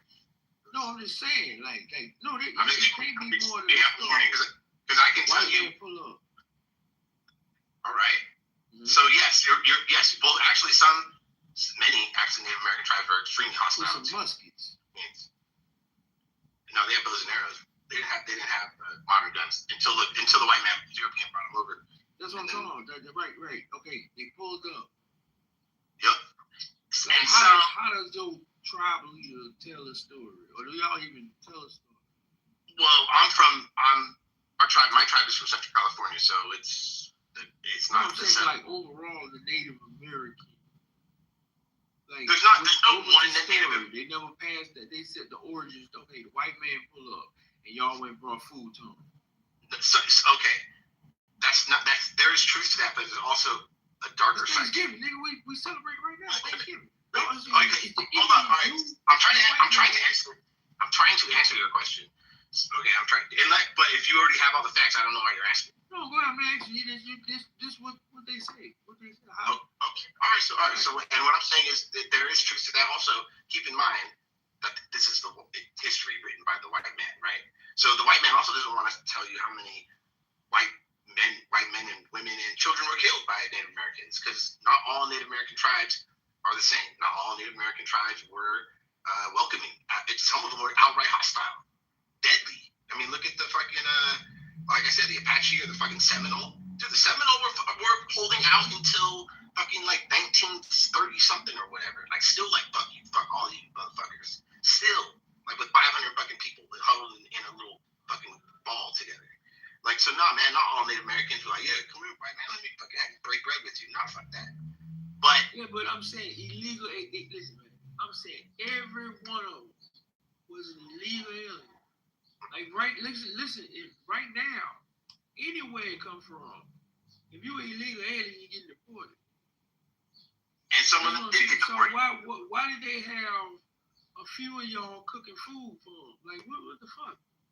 There were certain tribes that weren't war tribes. They were benevolent. They They saw the ships and they didn't know what that was. They never seen a ship like that. They never seen fucking metal like that or guns that spit fire. Like it would look like magic to them. So how can you fight that? Maybe in a way to preserve themselves. All that spiritualism. I thought y'all could turn But into vows and shit. But think about it, bro. Like if you saw the technology today. No. Y'all could turn into vows and hold on. If you saw the technology today, what we're gonna have in 200 years, you would think it's magic. Dude, we didn't. Do you know what ships? They were fucking ships. It wasn't a boat. They were massive. Mayflower. And other ships, and they had all types of shit that they never see. They had bronze and fucking like metal work, and like I said, pistols and muskets and shit that is gunpowder. You know, like what the fuck? You never seen gunpowder before, and all of a sudden someone fucking lights off a cannon. Sounds like fucking thunder. You hear it all the way across all the fucking mountains and shit like that. You never heard that in your life. Only time you ever seen it was that's crazy. So this being who's taller, who's wider, it has to control thunder? Like what the fuck? Yeah, are you sitting there? They say they're starving. Why didn't you let them die? Because what purpose would that serve them? They didn't know. They couldn't tell the future. They didn't know what was going to happen in the future. And like I said, some of them did let them die. Actually, many of them did fucking let them die and starve. We gonna listen. If you illegal right now, we gonna report you. Bro, like fucking them Native Americans would scalp their ass. You know what? Y'all was the security. Y'all was the worst security. Nah, bro, we were probably the best. We were probably the best security ever. Dude, Native American warriors are literally the best. You can even look at the Army's notes and what they say about trying to fight the Apache, or trying to fight the Seminole, or trying to fight the Cherokee, or like who could ride horses bareback and still fucking shoot bows and arrows perpendicular without even fucking looking where the horse is going. Like crazy fucking shit. They've never seen fucking they white man. the pictures of the white man at that time. You know, they had hair all over, like long hair, like on their arms and shit. Like the women, their titties was hair on. So how the fuck you ain't think that was a dangerous? That's an animal. Like it looked like a yeah. They got early pictures of it. Like man, they didn't come off clean cut like they do in the. They had hair on their face, like on their face. Yeah, and the Native Americans probably didn't look that much different. So, yeah, we look like rugged ass. All humans during that time look fucking pretty rough. I'm saying, y'all wasn't, it wasn't like you know, like how it looked on them. Like y'all got taper fades and shit, like all your beards lined up. They said they said the women had long hair on their legs. Like just say you never shaved your legs in your life. Yeah, it was crazy. So do you want to know what the number one killer of Native Americans was by the white man? It was disease. That's what really killed them. But why Thanksgiving? Why you pay food to the white man? Like, I can't explain. Y'all was the first one to bring him food. I can't explain it better than I already did. So you just fed the stray dog. That's what y'all. I said. What I said is many of them were considered hospitals. Bro, y'all dropped the ball, man. Many of them were killed ruthlessly. Some of them were treated as gas, or actually, in some ways, yes. Like, and I told you why they would feel that way, why they did it. And that's the truth. Now, unfortunately, the white man proved. I'm trying to figure out how y'all would even communicate. Because if y'all got a language and they came from a whole English language, how the fuck y'all communicate? The same way fucking African tribes communicate. What are you talking about? No, being honest, I'm saying this. You speaking Indian and he speaking European. How did y'all even have a connection? Hand signals. We can fucking. Like we can learn. Like they actually taught us here. We learn English, you know, like a regular person. Hell no. I don't see it, man. Now we got to thank it. Thank you. I mean, it wasn't our gift. It's gonna be the last time y'all take anything. I just know that. You know that. What if black? We're not gonna take that. What if black people protect? You stay in your casinos. You can't even protect yourself. What are you talking about? What if like casinos, drunk? drunk casinos. Yeah. I mean, and you know what? You're right. And unfortunately, Native Thank Americans. God. That's why y'all good for. I mean, I got shit like that because but you know what? Women. Hey, I've been to goddamn Arizona and all that Geronimo and Navajo stuff. All your women ain't got no ass. So maybe your women have too much ass. You ever thought about that? No, you got no ass. Like, maybe your women got. You don't like ass? No, I don't like big. I don't like asshole. Ass. But eat ass. Right? Yeah. You don't eat your ass. No, I don't even want to go with that. Wow, man, that's what I said, man. I eat her pussy, but I don't put my tongue in her ass. No. Oh, yes you do. You did it before in the dark. You just don't know. You get drunk, you alcohol. Drunk fuck. I don't even drink. I don't even drink. I'm like, what are you talking about? Your daddy don't drink. My daddy does not drink, actually, and my mom. So you believe in Jesus? Maybe not how you do. That's what I say. So what is the spirit animals? Like, tell us what is it? What's y'all spiritualism? Y'all ain't no Muslim. Nope. It's a way to explain nature. I mean, the earth itself could be seen as a god. I mean, it provides us everything, right? We come from this earth. No, we don't. You don't come from earth. Where do you come from? Where's earth come from? Like, that's why I say y'all ain't got no dog in this fight. We don't have no dog. Fight at all. I mean, to be honest, man, nobody has a dog in any fucking fight. It's all stupid. Like, what? Wait, hold on. I want to know that. What are we fighting for? What are you fighting for? Why are you fighting? A lot of people are really stupid and shit, man. This is crazy. That's why I said, but you can't get nothing out of the Native Americans. What you think? Like, for real. You can't get nothing out of it. It's like a fire alarm going on. Man, you got, zero. It's called work, man. Remember that? Zero. Why are you over here? What are you fighting for? No, but what do you contribute? I don't. Technically, I don't really contribute much outside. No, the Native Americans. What do y'all? We can't. We were. I know. We got too much dead weight in this country. There is no. Actually, no. There is no dead weight because there's not enough of us to have to be. Yeah, you ain't lying about that. No, I'm saying. Ain't a lot of y'all at all. I know. I mean, maybe we could have looked at how black people multiplied and learned something, but no. Real quick, gentlemen. Real quick. Welcome all to the waiting room. This is the aftermath of World War, I guess, coping. So, continue with your discussion. Good morning. Good morning. Go ahead, Donna. Keep asking them about the spirit animal. Man, yeah, that's all we had to speak. Oh my God. The spirit animal. Hey, the only thing made y'all relevant was Twilight, man. You don't believe in spirits? Ain't it 6:30? We still in the middle of Coco segment, and she let it dog over there. Yeah, I was all starting to argue and shit. No, it's my I was in segment, the comments. Hell no, your segment don't start till 7. Mute up. It's 7:31. Nah. Yeah. Central Standard Time, nigga. The official segment time, unofficial, is 5 to 7. Anything afterwards is extraneous. Let me tell you something. I'd much rather hear next than Dollar. Sorry.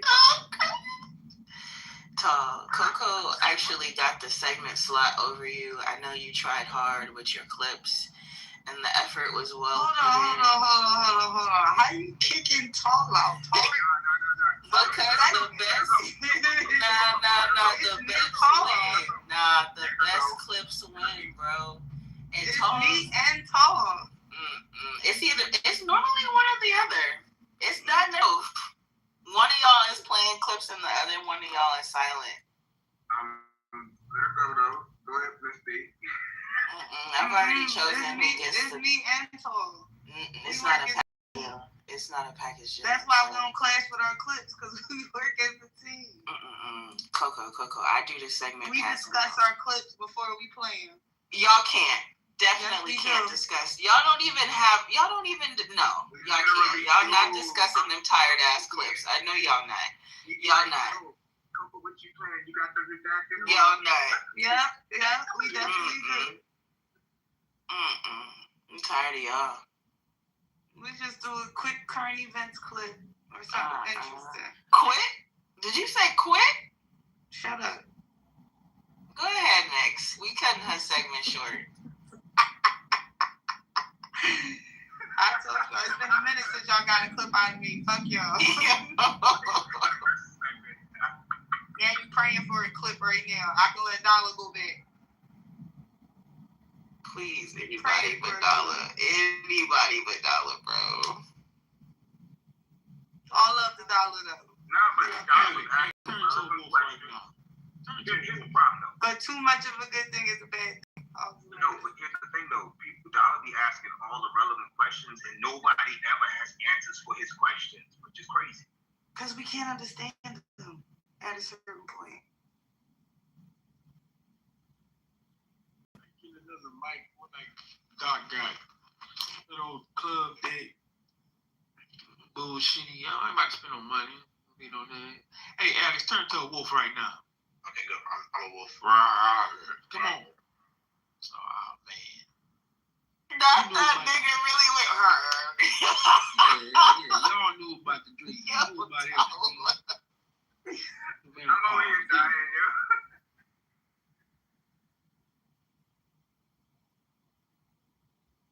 Hi, how are you? Man, make it rain. Man, listen. I swear to God, man. What the hell? Y'all you act like your people didn't fucking do the same shit. You know what? Corn is originated from Mexico. How the fuck? African tribes experience fucking all types of dances and rituals and shit. Y'all look uncoordinated like motherfucker. This nigga said, hey, how are you? You gotta be coordinated to fucking ride that fucking horse and shoot a bow and arrow accurately at full speed, at full gallop. A lot of coordination.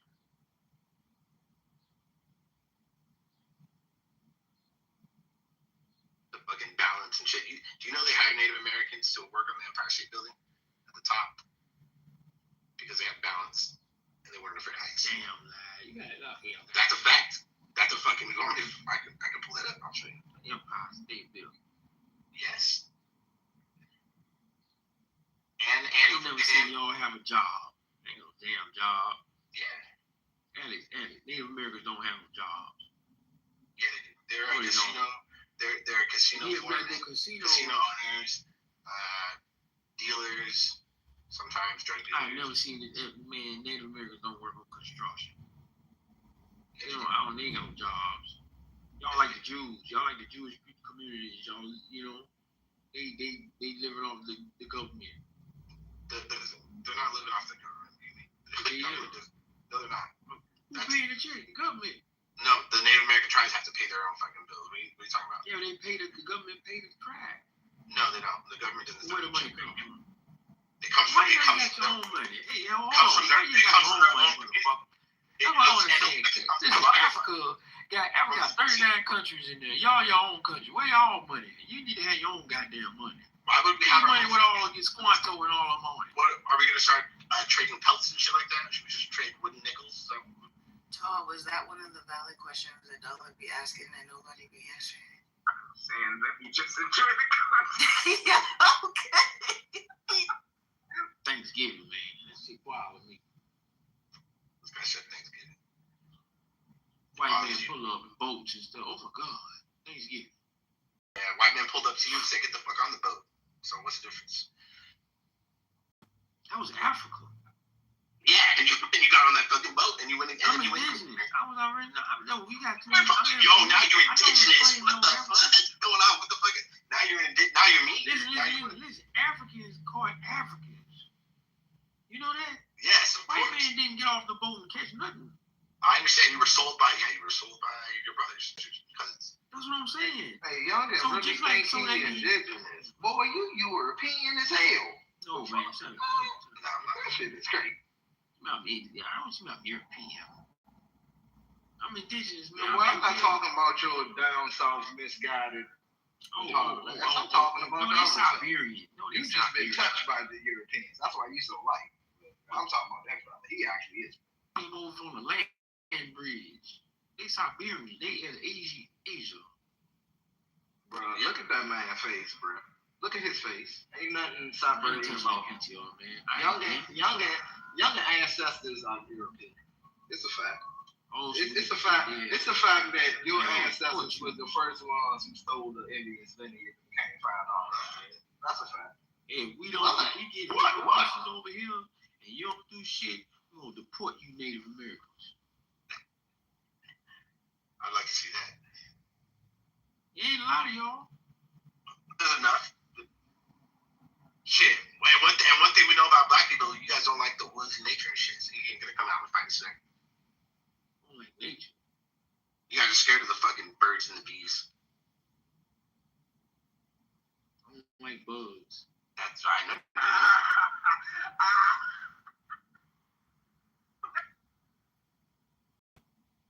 Bro, we'll just cross the river and that's it. We'll lose you. All we do is just cross the river. Fuck y'all was surviving the weather, like hurricanes. Because we're fucking badass. Because we learned how to live in harmony. We learned how to live in harmony with nature. You go to Oklahoma, they got tornadoes all the time. How the fuck y'all was living in tents?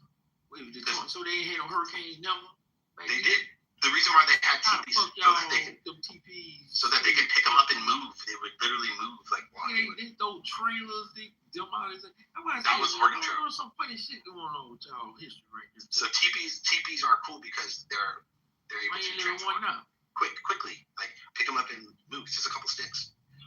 Man, I'm sorry, I can't deal with the fuck y'all had the last teepee? Hey, bro, if you trace all your ancestors back, you won't find one in the teepee, bro.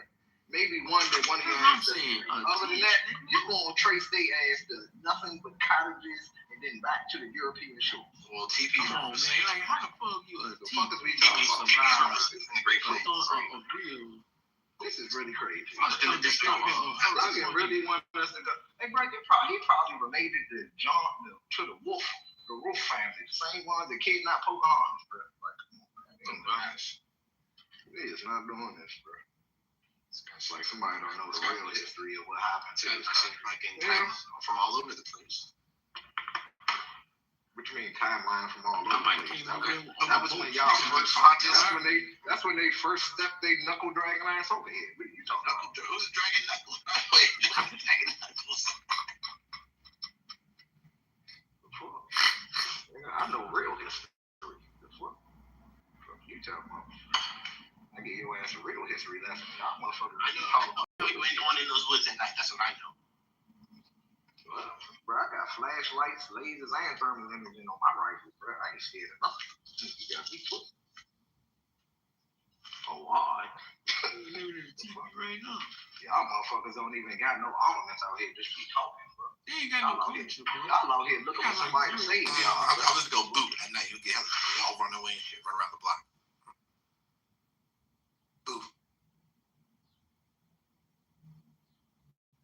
I ain't my ancestors. I ain't scared of white faces. I eliminate them. Fuck you. Ride bareback horses with their nuts hanging. Come on, man. I don't believe it. Ain't no goddamn way. Look, the European had pants on. These motherfuckers. Come on, man.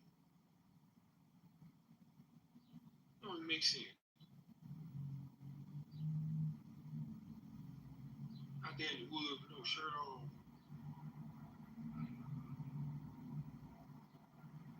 I can't see it. I'm telling you, they must have came over with them on the Mayflower. That's what I think. Ain't no goddamn way. Like, how y'all was literally surviving? Look, I was in Boston. And that shit got, like, down to, like, -13, you know. Even in the TP and a fire, they survived winters. No.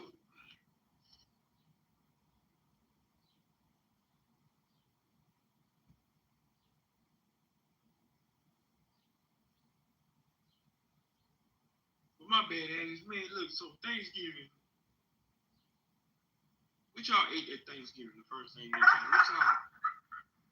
y'all, this shit crazy, man. You see something, oh shit, what is that? It's like oh God, let me go get some food. What? Thanksgiving. Oh shit. Are we back to Thanksgiving again? I thought we talked about this. Yes.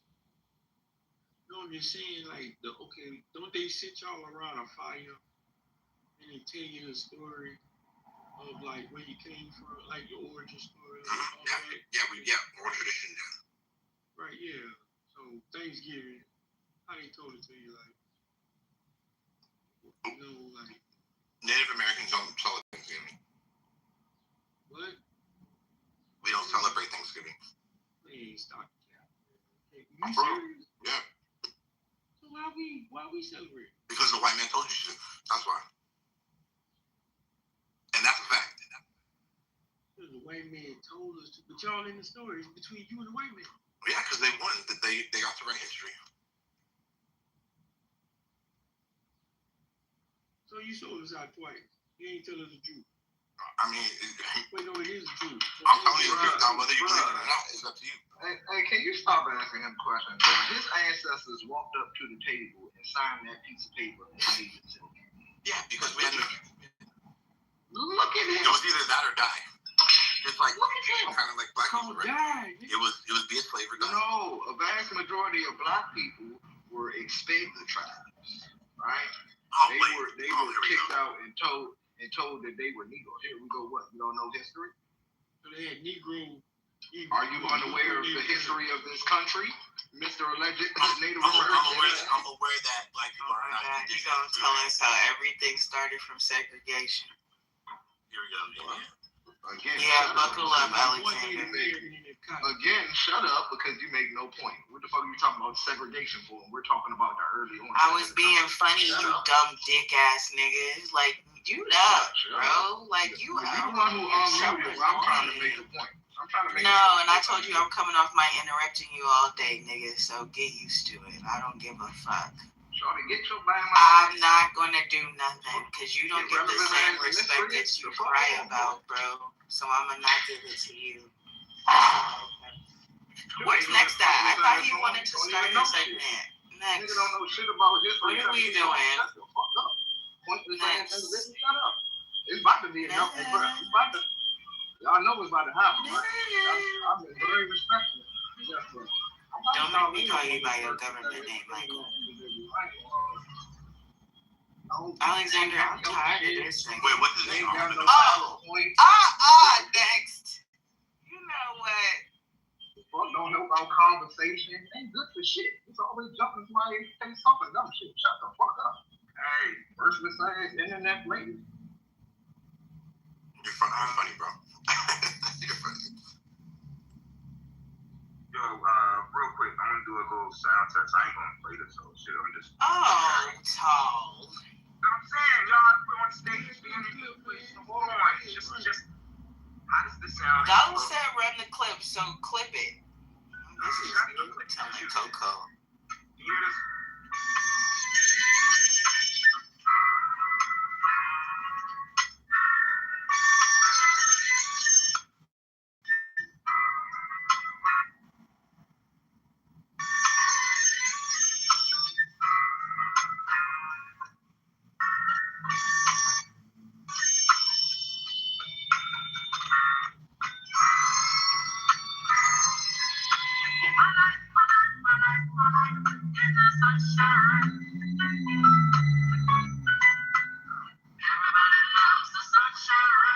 If you gonna play music, your audio is trash. Between the screeching and the hollering, no, I can't.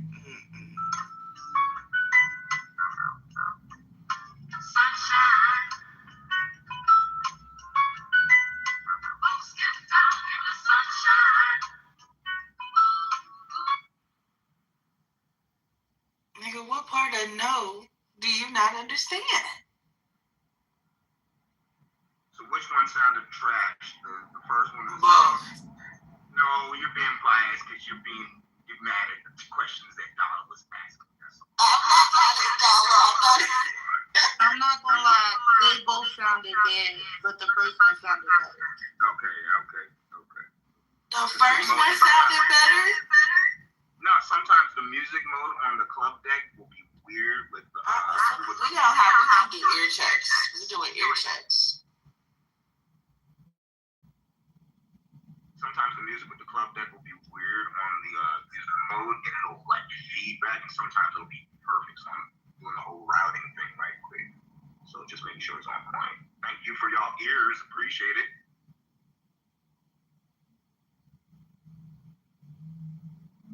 Go ahead, next. You had something. Go ahead, next. My bad. No, you good. You on the same page? Yeah, no, y'all ain't. Nah, real quick. It ain't no next. You got something to say? I was in the middle of talking for that motherfucker. Cause you know, the same shit. What the fuck we talking about? Go ahead, Doc.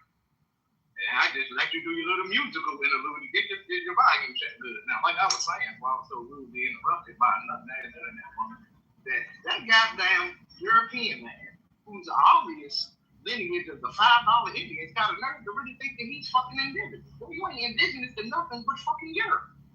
Your whole fucking bloodline. Look at you. Nah. Alexander, don't respond. Just let him. I ain't y'all let her control y'all. We trying to move on to somebody with some substance. What you trying to do? Next, can you I got my blunt roll for the morning news. Can we iced coffee? Can we start with that, please?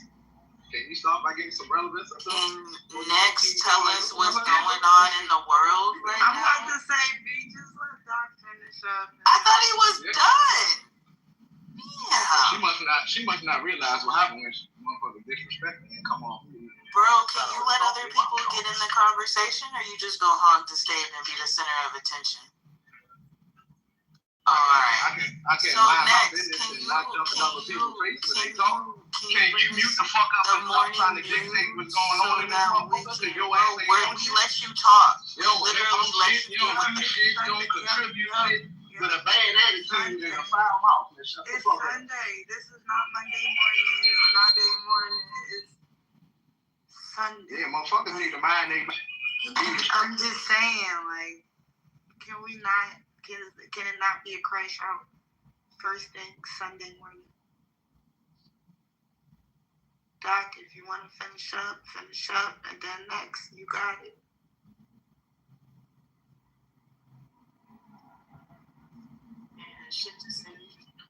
No, man. Ain't no can we not. Can we listen to the morning news? Like, damn. We gotta do. As long as people watch their mouth and be respectful, we'll never have a problem in this motherfucker at all. Who the fuck keeps muting me? Because I'll start cussing you out next, bitch. Stop playing with me. Shout out. No, bitch, shut up. Because you're the problem. And they want to sit up here and let you just tyrant all over the fucking stage.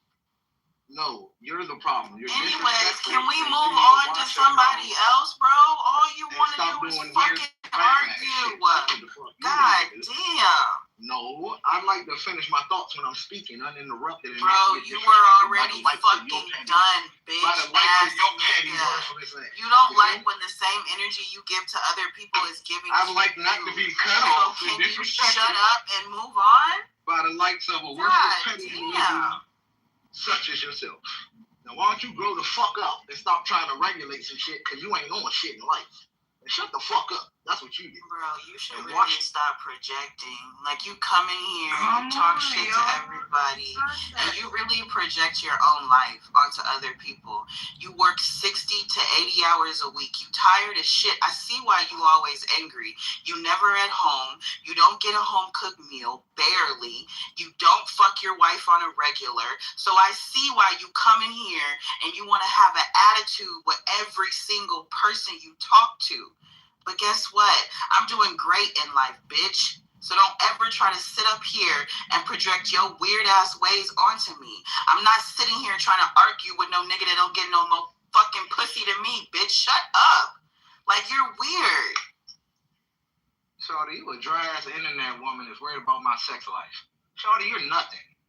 I make love to my wife every day. Doctor, nobody fucking wants to argue with a dry dick ass nigga every fucking day, bro.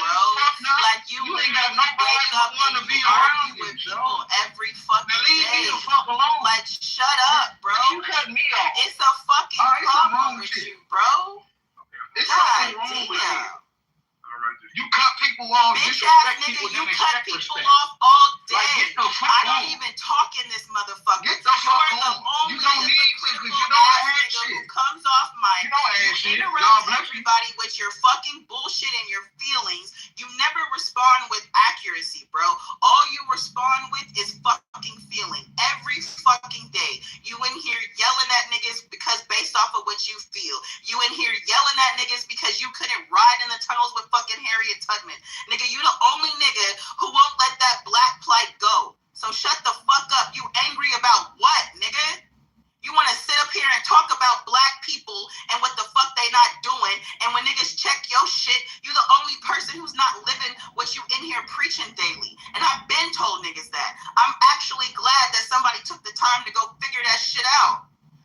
shut up for sometimes. Just shut the fuck up sometimes. God damn. No, how about you shut the fuck up forever when you hear me talk? Bitch, we ain't no tag team. And ain't nobody pull shit.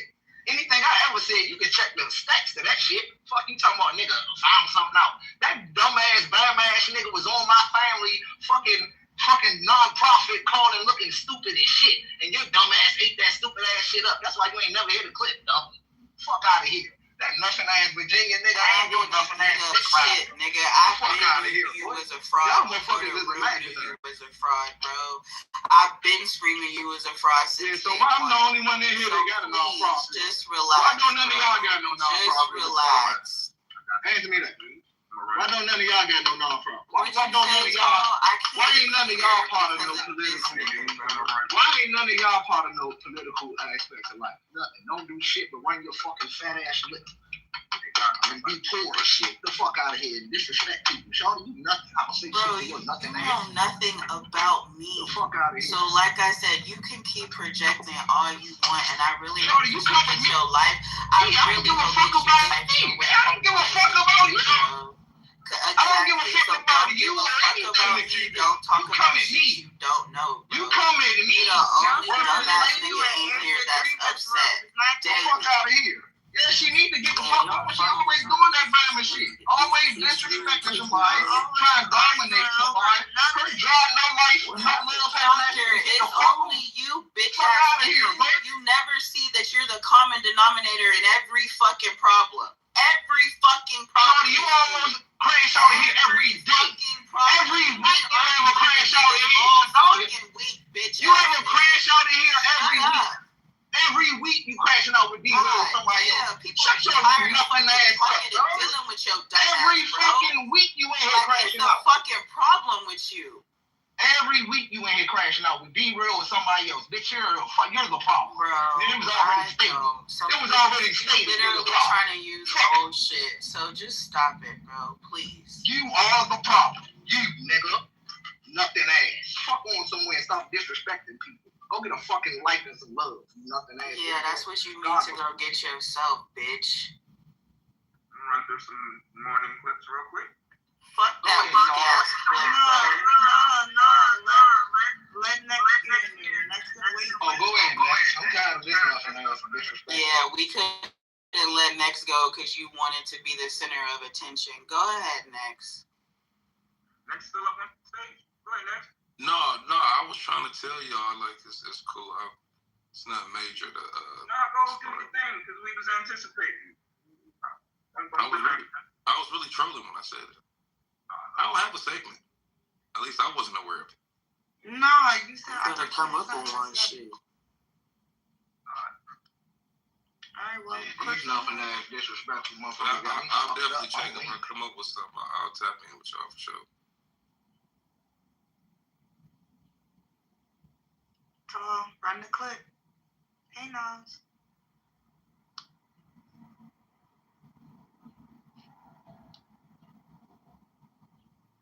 Latest news. At least 10 people have been killed near the U.S. consulate in Pakistan's Karachi. This is after protests broke out following the killing of Iranian Supreme Leader Ayatollah Ali Khamenei in Israeli-U.S. attacks. While hundreds of protesters gathered outside the U.S. consulate and chanted slogans. A crowd of young people climbed over the main gate and gained access to the driveway of the consular building, smashing some windows, and Pakistan police were seen firing tear gas at the protesters.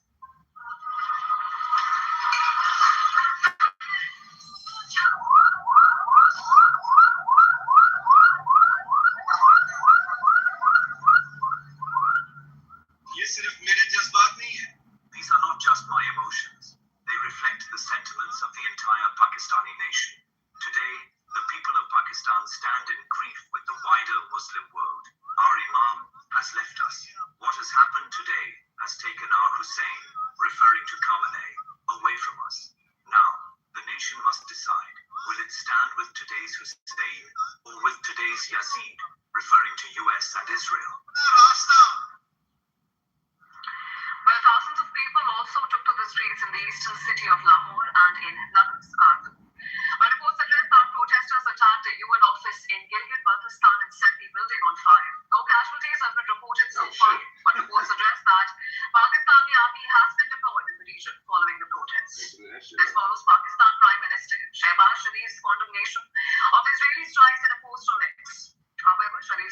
skipped any mention of the United States. Further, the Pakistan Prime Minister expressed solidarity with Saudi Arabia against Iran, reflecting Pakistan's diplomatic dilemma here.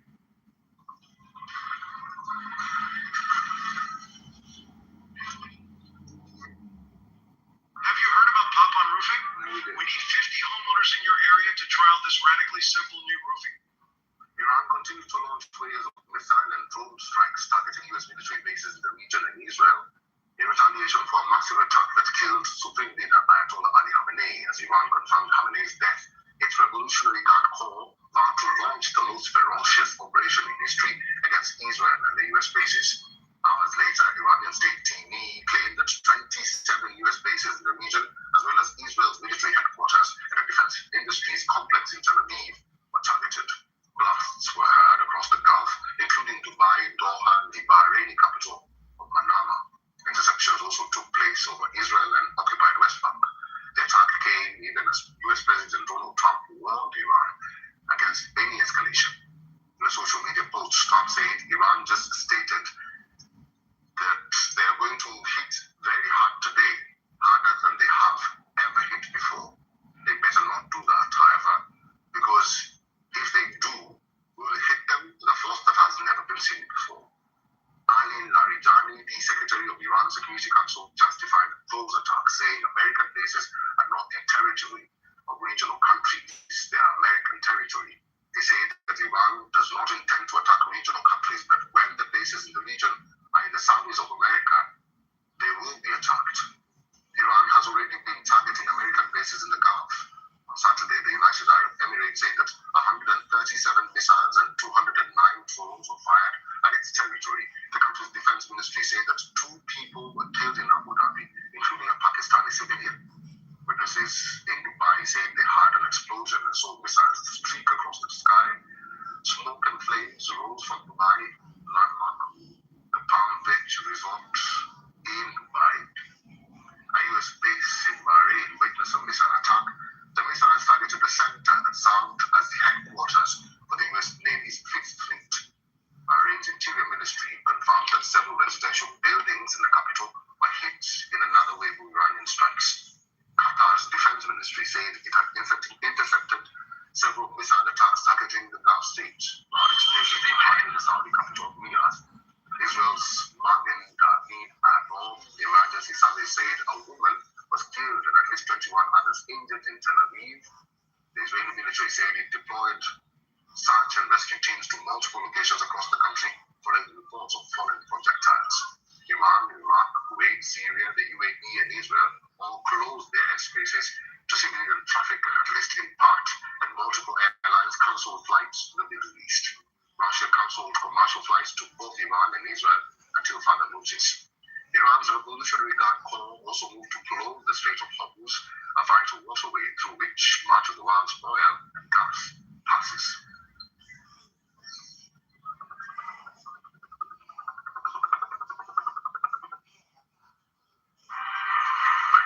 I'm only 40. Ignoring your high health, panic, chaos, and injuries at the Dubai airport overnight led Shahid drone striking a luxury hotel in Dubai's Palm Jumeirah. We're seeing the Middle East absorb a wave of Iranian retaliation. Strikes are hitting countries that host U.S. military bases, and reaching a port in Dubai is one of the largest and busiest ports in the Middle East. For how Gulf states are reacting, let's go to CNN's Paula Hancock in Dubai. So Paula, bring us the latest. How are they reacting to this? Well, Pamela, we've really seen no let up in the retaliation from Iran to many of these Gulf nations, and the reaction from the governments is one of anger. These are Gulf nations who, for the most part, had said that their military bases could not be used if there were to be this U.S.-Israeli attack on Iran. They had said that their airspace could not be used. They had also been lobbying the U.S. president behind the scenes and quite publicly not to take the military route, but to continue with diplomacy. So countries here in the Gulf really felt like they had distanced themselves with what has happened over the past 24, 36 hours, but it doesn't Iran still carrying out these retaliatory attacks, missiles and drones coming into these Gulf nations, nations which are very unaccustomed to being part of this kind of large, unprecedented military attack. This here in Dubai, I mean, this is an international global hub. This is a global commerce hub. It is an area where tourists come.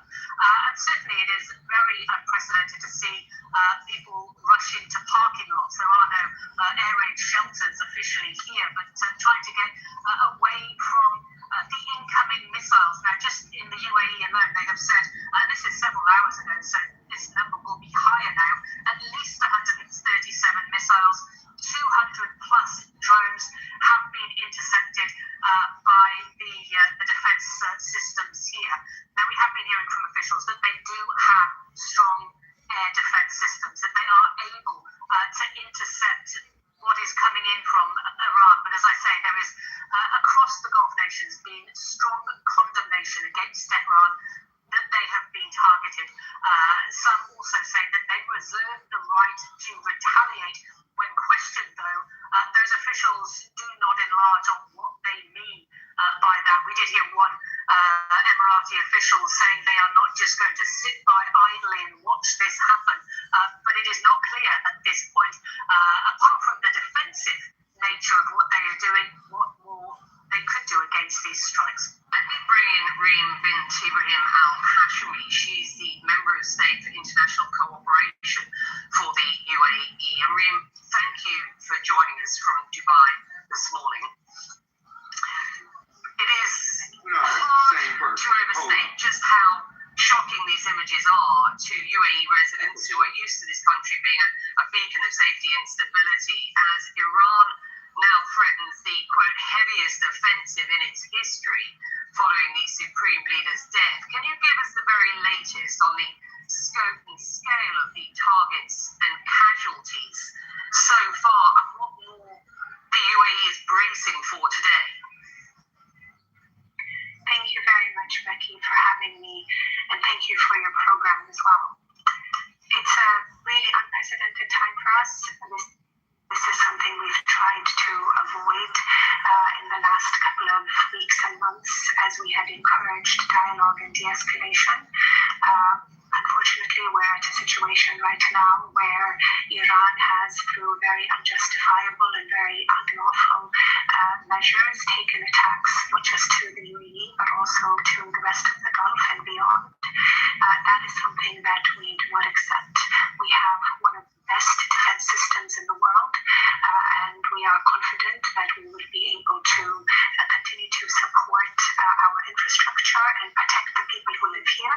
I know it's a scary time for a lot of the residents. You had mentioned that, because you're right, we don't hear these types of loud sounds, but at the same time, those are sounds of an interception, and where there has been damage, that has been primarily debris. And so I do think it is important that we reaffirm to the people of the UAE, both expatriates but also nationals alike, that we have one of the best air-to-missile defense systems in the world, and that we are doing everything to ensure that we continue to be safe and secure. These threats from Iran had been telegraphed should they be attacked by the US. They were on Saturday morning. The threats were on US bases, effectively, around this region and in the UAE. These strikes have been wider than that. I know the attacks, for example, on sort of hotels and civilian infrastructure in the UAE. How much worse do you fear this could get, and what is your sense of the target here? So however way they want to move, we will be ready for that. We, of course, do not want further escalation. We are calling for calm and measured responses, but by the same token, as you noted earlier, over 137 ballistic missiles, over 200 drones, that has been intercepted by the defense system of the UAE.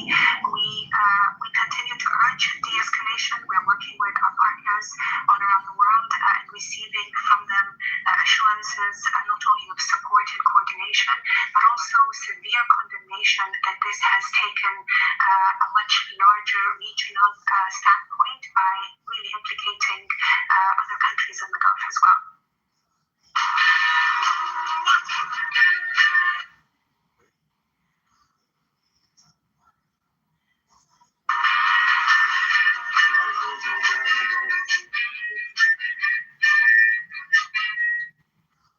Iran's Revolutionary Guard is sending radio transmissions to ships warning them that, quote, no ship is allowed to pass the Strait of Hormuz.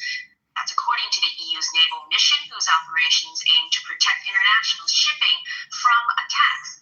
The Strait of Hormuz is a vital export route for the Gulf's biggest oil producers, including Saudi Arabia and the UAE. Around 20% of the world's crude oil flows through it. Experts have warned that even a limited disruption could spike energy prices and fuel inflation.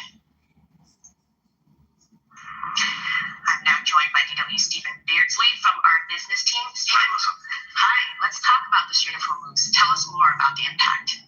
Yeah, the Strait of Hormuz is a geographical choke point and obviously an economic choke point in global energy shipments. And the thing is, it's not just crude oil and crude oil products, it's also natural gas, a significant amount of which comes out of Qatar. So much of what's coming out of the Strait of Hormuz is headed towards Asia, actually. So it's going to impact China, South Korea, India in particular, if there is any shortage. As far as we know, tankers are avoiding the strait right now. That means that there is certainly going to be a reaction on markets when they open. That's what we expect. What do you mean by tankers are avoiding it? How? Are they going around, or are they just sort of hanging out in the ocean seas? Tankers will either hang out in the ocean seas. They'll most likely seek port, to be honest, right? When there's uncertainty, because it's such a narrow choke point, because you have this convergence of maritime waters right there in such a short amount of distance, the better thing is to wait in port until something happens, or to not enter in the first place. That's where we're seeing more of. Insurers are already jacking up prices, canceling policies, basically saying this is not for us to cover. Tankers get the message, they're not going to do it. And what about the wider regional and global economy? What is the impact there? How are the markets reacting? The markets are going to react first when it becomes later. With later Sunday U.S. time is where we're going to see oil traders start to really digest everything that they've seen right now. We expect that prices will rise and sharply, and that is because, again, this is a choke point, because tankers are already avoiding it, and because markets have already been eyeing this for a while. The fact of the matter is that oil markets have actually had a lot of slack in them over the past year. There's been more supply than demand, and so we've seen the international benchmark Brent hover around $60 a barrel. That's gone up recently to about the low 70s because of this risk premium put in, because of what's going on in Iran, because traders are looking at it and saying, well, something could happen there. Now we're seeing a very broad attack. We're seeing something that's more significant than what happened last year. We're seeing the spiritual leader, Ayatollah Khomeini, has been killed. That raises more questions. The Strait of Hormuz is set to be closed. We know tankers are avoiding it. All of this is going to be priced in. It's likely that prices are going to rise significantly. They could look at what's going to happen with this regime, what's going to be its approach towards oil exports in the future. Remember that Iran is it doesn't just control this passage or seek to control this passage. It also ships out considerable amounts of products on its own to China, for example, to other nations. So you're taking off a world supply potentially. We don't know if oil facilities have been hit, to what extent they're capable of exporting.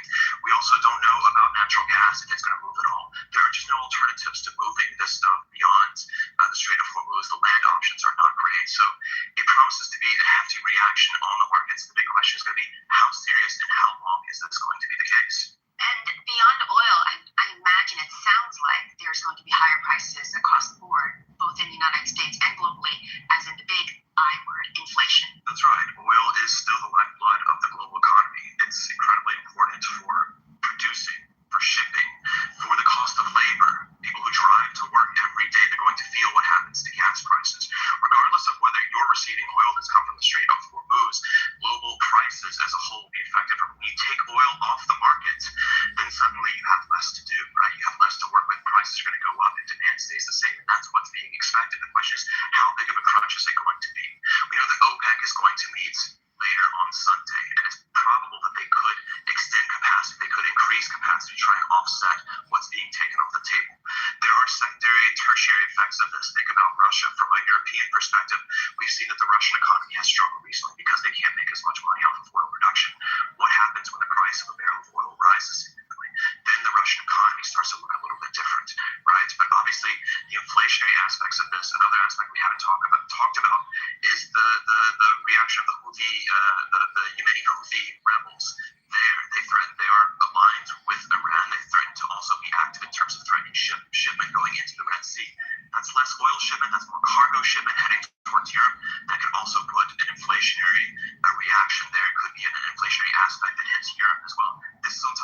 a new tariff uncertainty going on right now. So the deck is being reshuffled again when it comes to inflation, and you have to expect that this could be serious.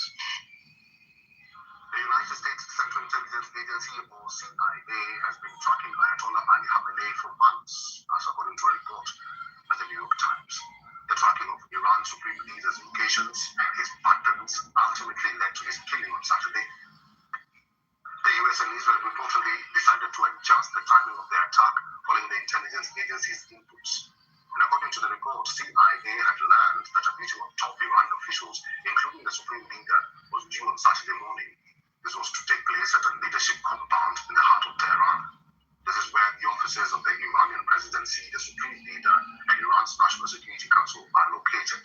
The CIA zeroed in on the location of Khamenei and passed its intelligence to Israel. Meanwhile, Israel determined that the gathering would include top Iranian defense officials. The US and Israel are already poised to execute the operation on Iran, which they had been planning for months. The two nations had originally planned to launch a strike at night under the cover of darkness. And that's according to the report. Following CIA inputs, they decided to adjust the timing. The operation began around 6 a.m. in Israel as fighter jets took off from their bases 2 hours and 5 minutes after the jets took off at around 9:40 a.m. in Tehran. The long-range missiles struck the compound. At that time, senior Iranian national security officials were in one building at the compound. Khamenei was in another nearby building. The strikes were carried out simultaneously at several locations in Tehran. An official cited by New York Times says Israel managed to achieve tactical surprise. This, even as Iran had been preparing for a war. President Trump had last year asserted the US knew where Khamenei was hiding and could have him killed. That intelligence, according to a former US official, was based on the same network that the US relied on Saturday. During the 12-day war between Iran and Israel in June 2025, the US reportedly learned even more about how the supreme leader and the IRGC communicated and moved while under pressure. The White House and CIA are yet to comment on the New York Times report. Meanwhile, the report reflects the close coordination and intelligence sharing between the US and Israel in the run-up to the attack. The operation also showed Iran's failure to take adequate precautions to avoid exposing themselves. This at a time when both Israel and the US sent clear signals that they were preparing for war.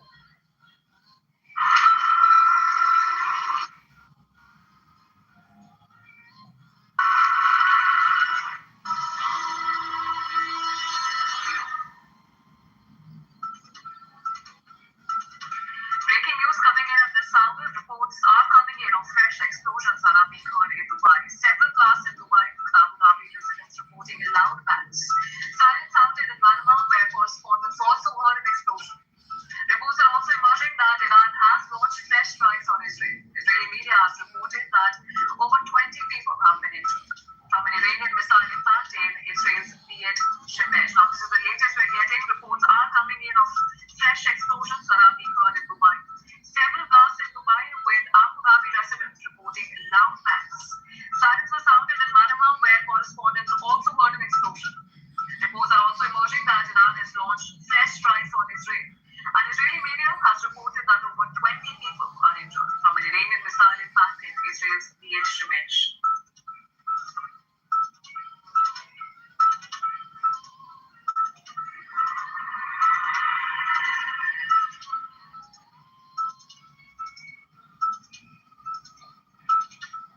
Getting from the tensions that are brewing in West Asia now, we have reports coming in of fresh explosions that are being heard in Dubai. Several blasts have been heard in Dubai, with Abu Dhabi residents reporting loud bangs. Sirens have been sounded in Manama, where correspondents have also heard an explosion. But reports are also emerging that Iran has launched fresh strikes on Israel. Israeli media has reported that over 20 people are injured from an Iranian missile impact in Israel's Beit Shemesh.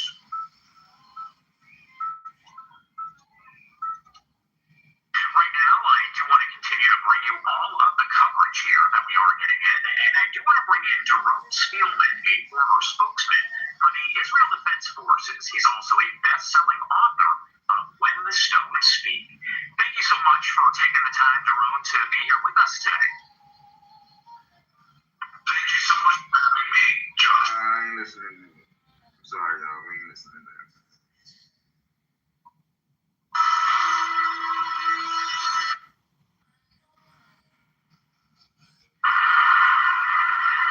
Ayatollah Khamenei had the final say on everything in Iran, the most powerful figure in the country. He saw himself as God's representative on earth. He came to power in 1989 after the death of Ayatollah Khomeini, who'd founded the Islamic Republic 10 years earlier, becoming political and religious leader for life. Ali Khamenei is said to have been his preferred choice of successor, and he continued its antagonism towards the West. He'd grown up in the holy city of Mashhad and became a cleric at a young age, but not one of huge consequence. And as supreme leader, he had to build his power base. He did so by aligning himself with Iran's hardline military force, the Revolutionary Guard.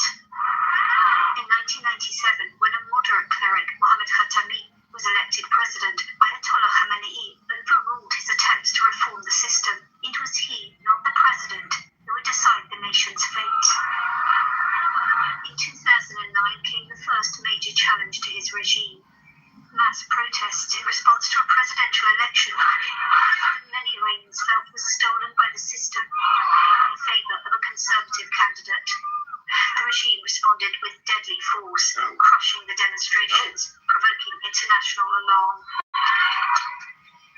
Then came an even bigger threat to the Islamic Republic, an uprising led by women, challenging one of the pillars of the regime, the compulsory hijab. It was sparked by the death of a young woman in custody, and again, the response was a brutal crackdown. Ayatollah Khamenei blamed the unrest, as he always did, on outsiders, Iran's old enemies, the US, and of course Israel. But he was becoming increasingly unpopular. Economic protests, which broke out in December 2025, quickly spiraled into nationwide fury and decades of repression by the regime, headed by him. He chanted death to the dictator, referring to Ayatollah Khamenei. With thousands killed in the uprising, hatred of him only grew. One hugely unpopular policy of his rule was Iran's sponsorship of a network of proxy forces, chief of them, Hezbollah in Lebanon, meant to act as a deterrent to any Israeli attack. But what Iran called the axis of resistance was dramatically weakened in the wake of the 2023 Hamas attack on Israel, leaving Iran critically exposed. For the outside world, Iran's nuclear program was a constant concern that prompted crisis after crisis. In 2015, Ayatollah Khamenei had authorized a deal that would curb the regime's nuclear activities in return for the lifting of sanctions. In the years since the deal was signed, Iran's aggression only increased. But Donald Trump then pulled out of the agreement in 2018 during his first presidency, and the following year Iran began ramping up its production of enriched uranium to a level close to weapons grade. It always claimed it wanted the program for civilian purposes, not a bomb. But Israel and the US didn't believe it and bombed key nuclear sites last June.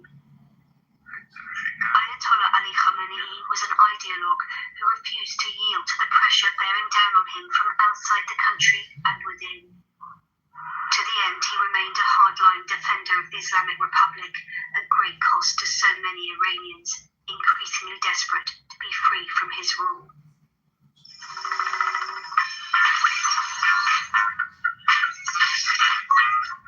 Breaking news.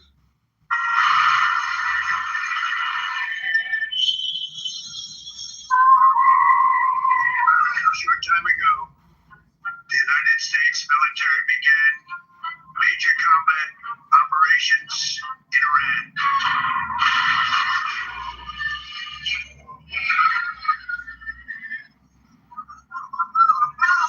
We are facing an act of aggression, and obviously we have every right to defend ourselves.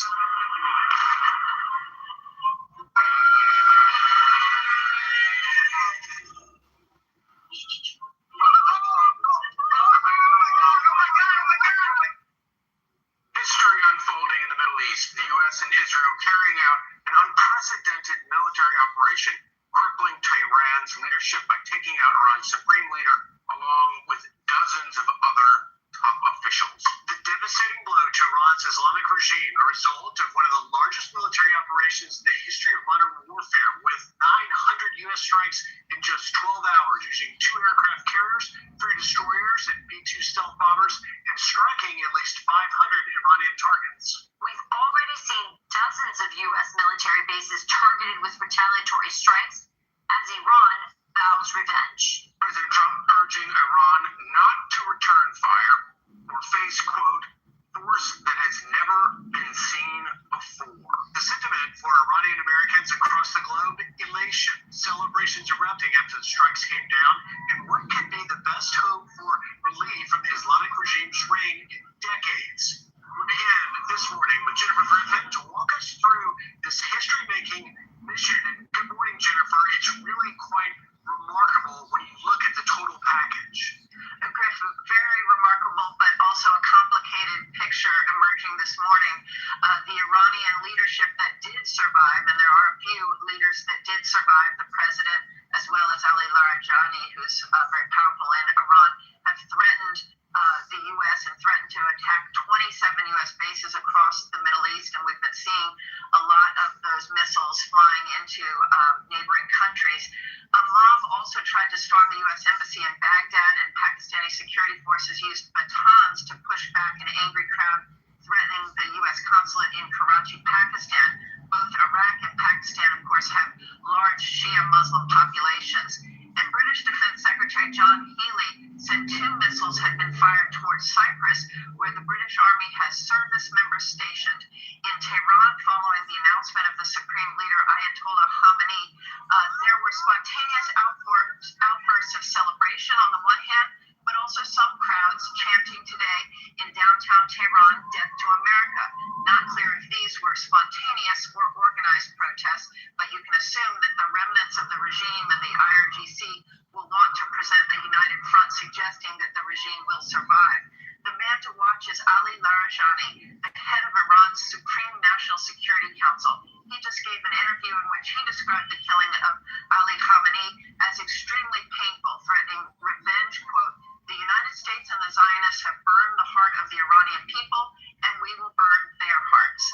Meantime, Iran managed to fire more than 300 missiles at the UAE, where the U.S. has a military base at Al-Dhafra, about the same number as it fired toward Israel. Actually, about 100 ballistic missiles were fired toward Israel yesterday, according to the IDF, so this was actually more missiles fired at UAE.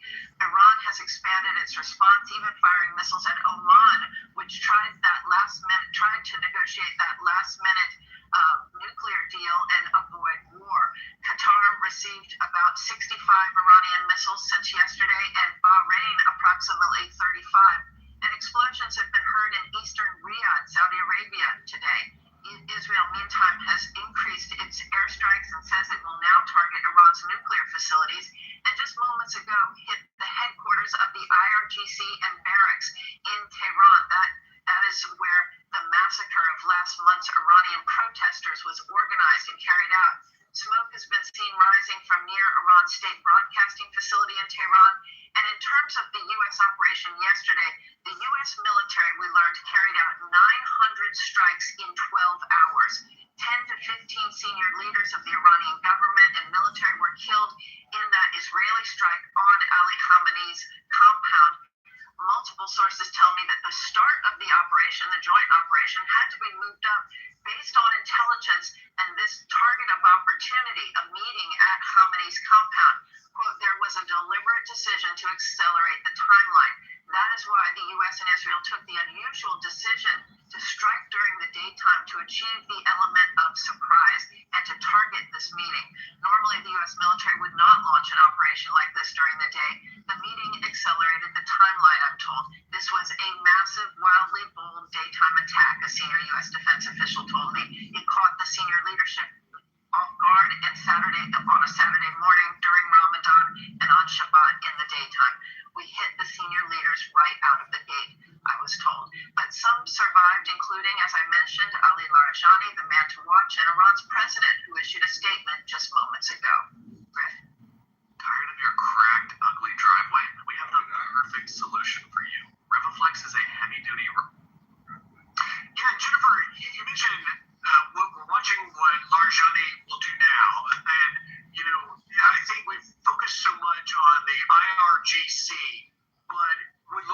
possibly try and go after or try to activate the besiege. People haven't talked much about the besiege, and it's important to understand that is a strong militia that can be sympathetic to the IRGC within Iran. Absolutely. The Basij are like the internal police, the state police. They're really very vicious and were responsible for a lot of the killing of those 32,000 protesters who were killed in December and January in Iran.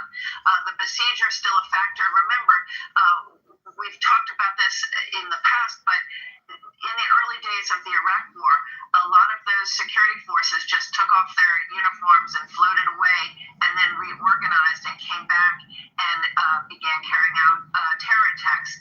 Now, the difference this time is the U.S. will not be occupying Iran. They don't have ground forces that are going in, so there won't be any targets inside Iran. But those Basij and the paranoia that's been created over decades of theocracy and state control and authoritarianism in Iran is going to make it may be one of the reasons you're not seeing people come out quite in the large numbers that you might expect after such strikes on their behalf.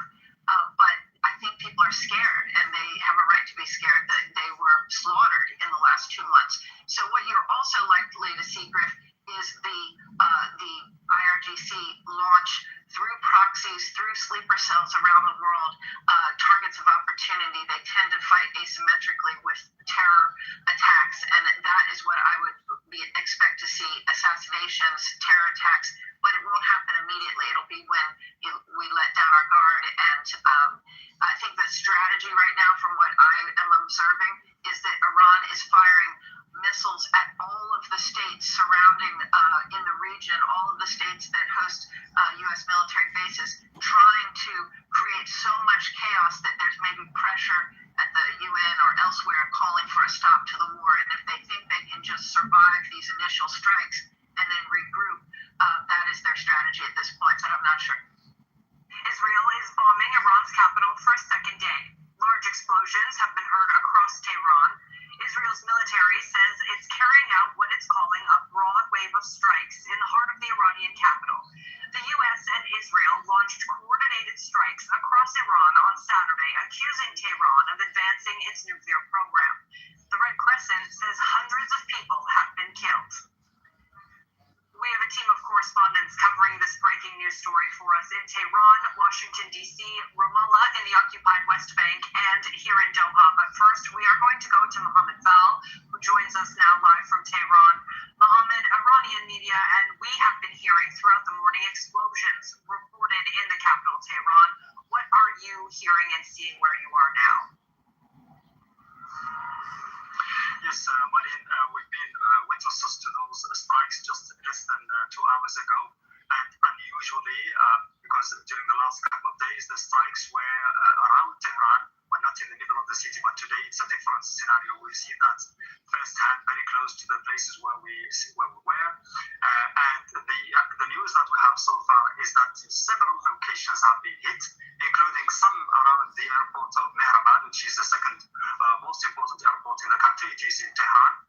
But there is no specific information about those targets, whether they are security places or whether they are military. But the understanding is that they are all linked to the army, the Iranian army, and also the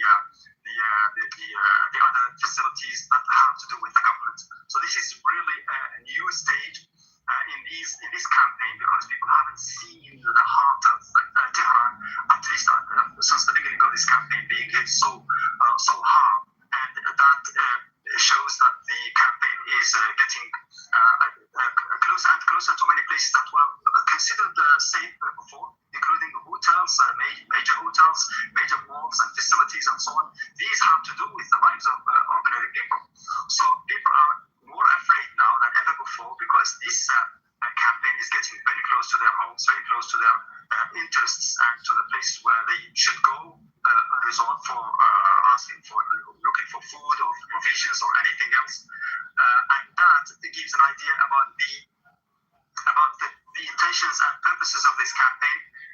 Some are talking about strong messages to the leadership and also to the people, those people who are still in doubt about the intent and about the objectives of this campaign. They have now to know that it is continuous, even though the top leaders have been taken out during the first wave of the strikes. The people in Iran who are still in doubt that this is going to continue until the objectives of set by the Americans and the Israelis now should know that it is continuing and that it is going to reach its objectives. But here in Iran, also the leadership is defiant. We have heard Ali Larijani, head of the Supreme National Security Council, in a defiant mode, talking about strong reaction by the government and that much force is going to be used more than ever before. So the same rhetoric that we have been hearing over the last couple of days, we have heard more of that today, even after these strikes and after the killing of the Supreme Leader and other top leaders. But Mohammed, of course, now that the Supreme Leader has been killed in sort of the first wave of strikes, one of the main goals inside Iran will be to find a new leader. And it looks like now that the Leadership Council is taking shape. What more can you tell us about that? Yes, it's going, of course, to take time because there is a lot of confusion and chaos and the country is at war. So understandably, this is going to take time, as I said. And there is this the Provisional Leadership Council that is being set up according to the Constitution, according to Article 111 of the Iranian Constitution. It is made up of 3 people. And we already know the names. They have not yet been officially designated, but they are designated by the Constitution. They include the President, Masoud Pezeshkian. They include Ayatollah Arabi, elected, who is a member of the Guardian Council. And also they include Ghulam Hussein Ijai, the Chief Judiciary Chief. So the names are known, but we're still waiting for the confirmation and the final announcement of this. And this means that the Iranian government is still adamant that continuity takes shape and that stability takes shape, and that despite the powerful, shocking news of the passing of the Supreme Leader and other top commanders and leaders, Iran will continue its course and the government will continue to function. So that's the message being sent to people in this situation. Thank you.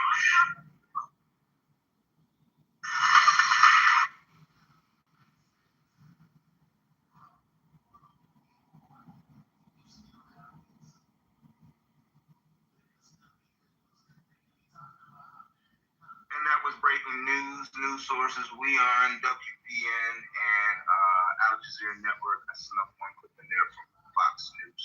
But yeah, that was breaking news from the last 2-hour news cycle.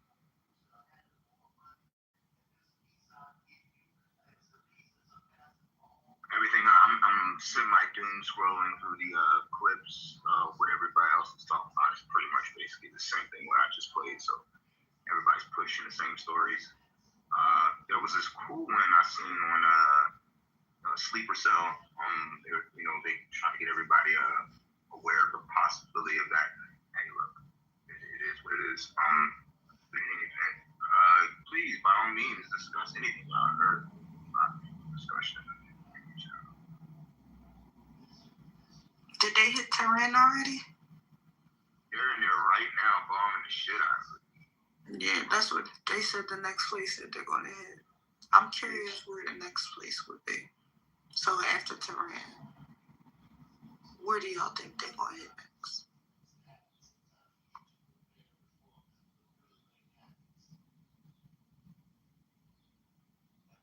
It's going to be one of the major cities. I don't know too many of the cities named in Iran. I think one of Emirates or something like that. I seen that they struck that earlier. That's where the IRGC Red Crescent building was at. I think that's like one of the, So I would imagine wherever the IRGC has any type of action going on at, that's probably where they're gonna strike at. So basically, currently they've been striking their adjacent neighbors. They have U.S. bases, and they've been taking out their airports, their bases, and parts of their infrastructure. Do you think that they'll make it anywhere outside of their immediate circle and end up somewhere over here? And if so, where do you think they would hit first? No, I don't think they would be able to strike America's mainland. But as far as any assets in a region, that's all fair game because they've I'm already. not even talking bombs next. Like, I'm talking, like, digitally. I'm talking. Oh, okay. On that note. Well, I'm sorry, Next. I mean to interrupt you, but we heard. Remember the report yesterday? They were saying there's an active cyber war going on between them and hackers over there, and the hackers who are battling on that side too. They said this shit's online as well, so it's like a. The stock market was inaccessible yesterday, right? It's crazy. I didn't hear that. I didn't hear it either. Early in the morning, yesterday, early in the morning, they said that they couldn't buy or sell anything. It's probably been fixed since then, but yeah, yesterday morning they were having issues with the stock market. That's exactly my question. I'm talking in the chat. That's exactly my question, Humble. Like, what would cyber war look like? Because you don't think they're going to try it over here? Cyber war would be, I guess, like, our electrical grid, our DHS services, like the attack we had last time. My girlfriend ended up changing her whole surgery date because we couldn't even get into the files and stuff. And that happened in Philly. The multiple hospitals. The systems were down. Right. I can imagine that on a large scale. That would be catastrophic, right? That's crazy. I was just watching a video about an EMP attack.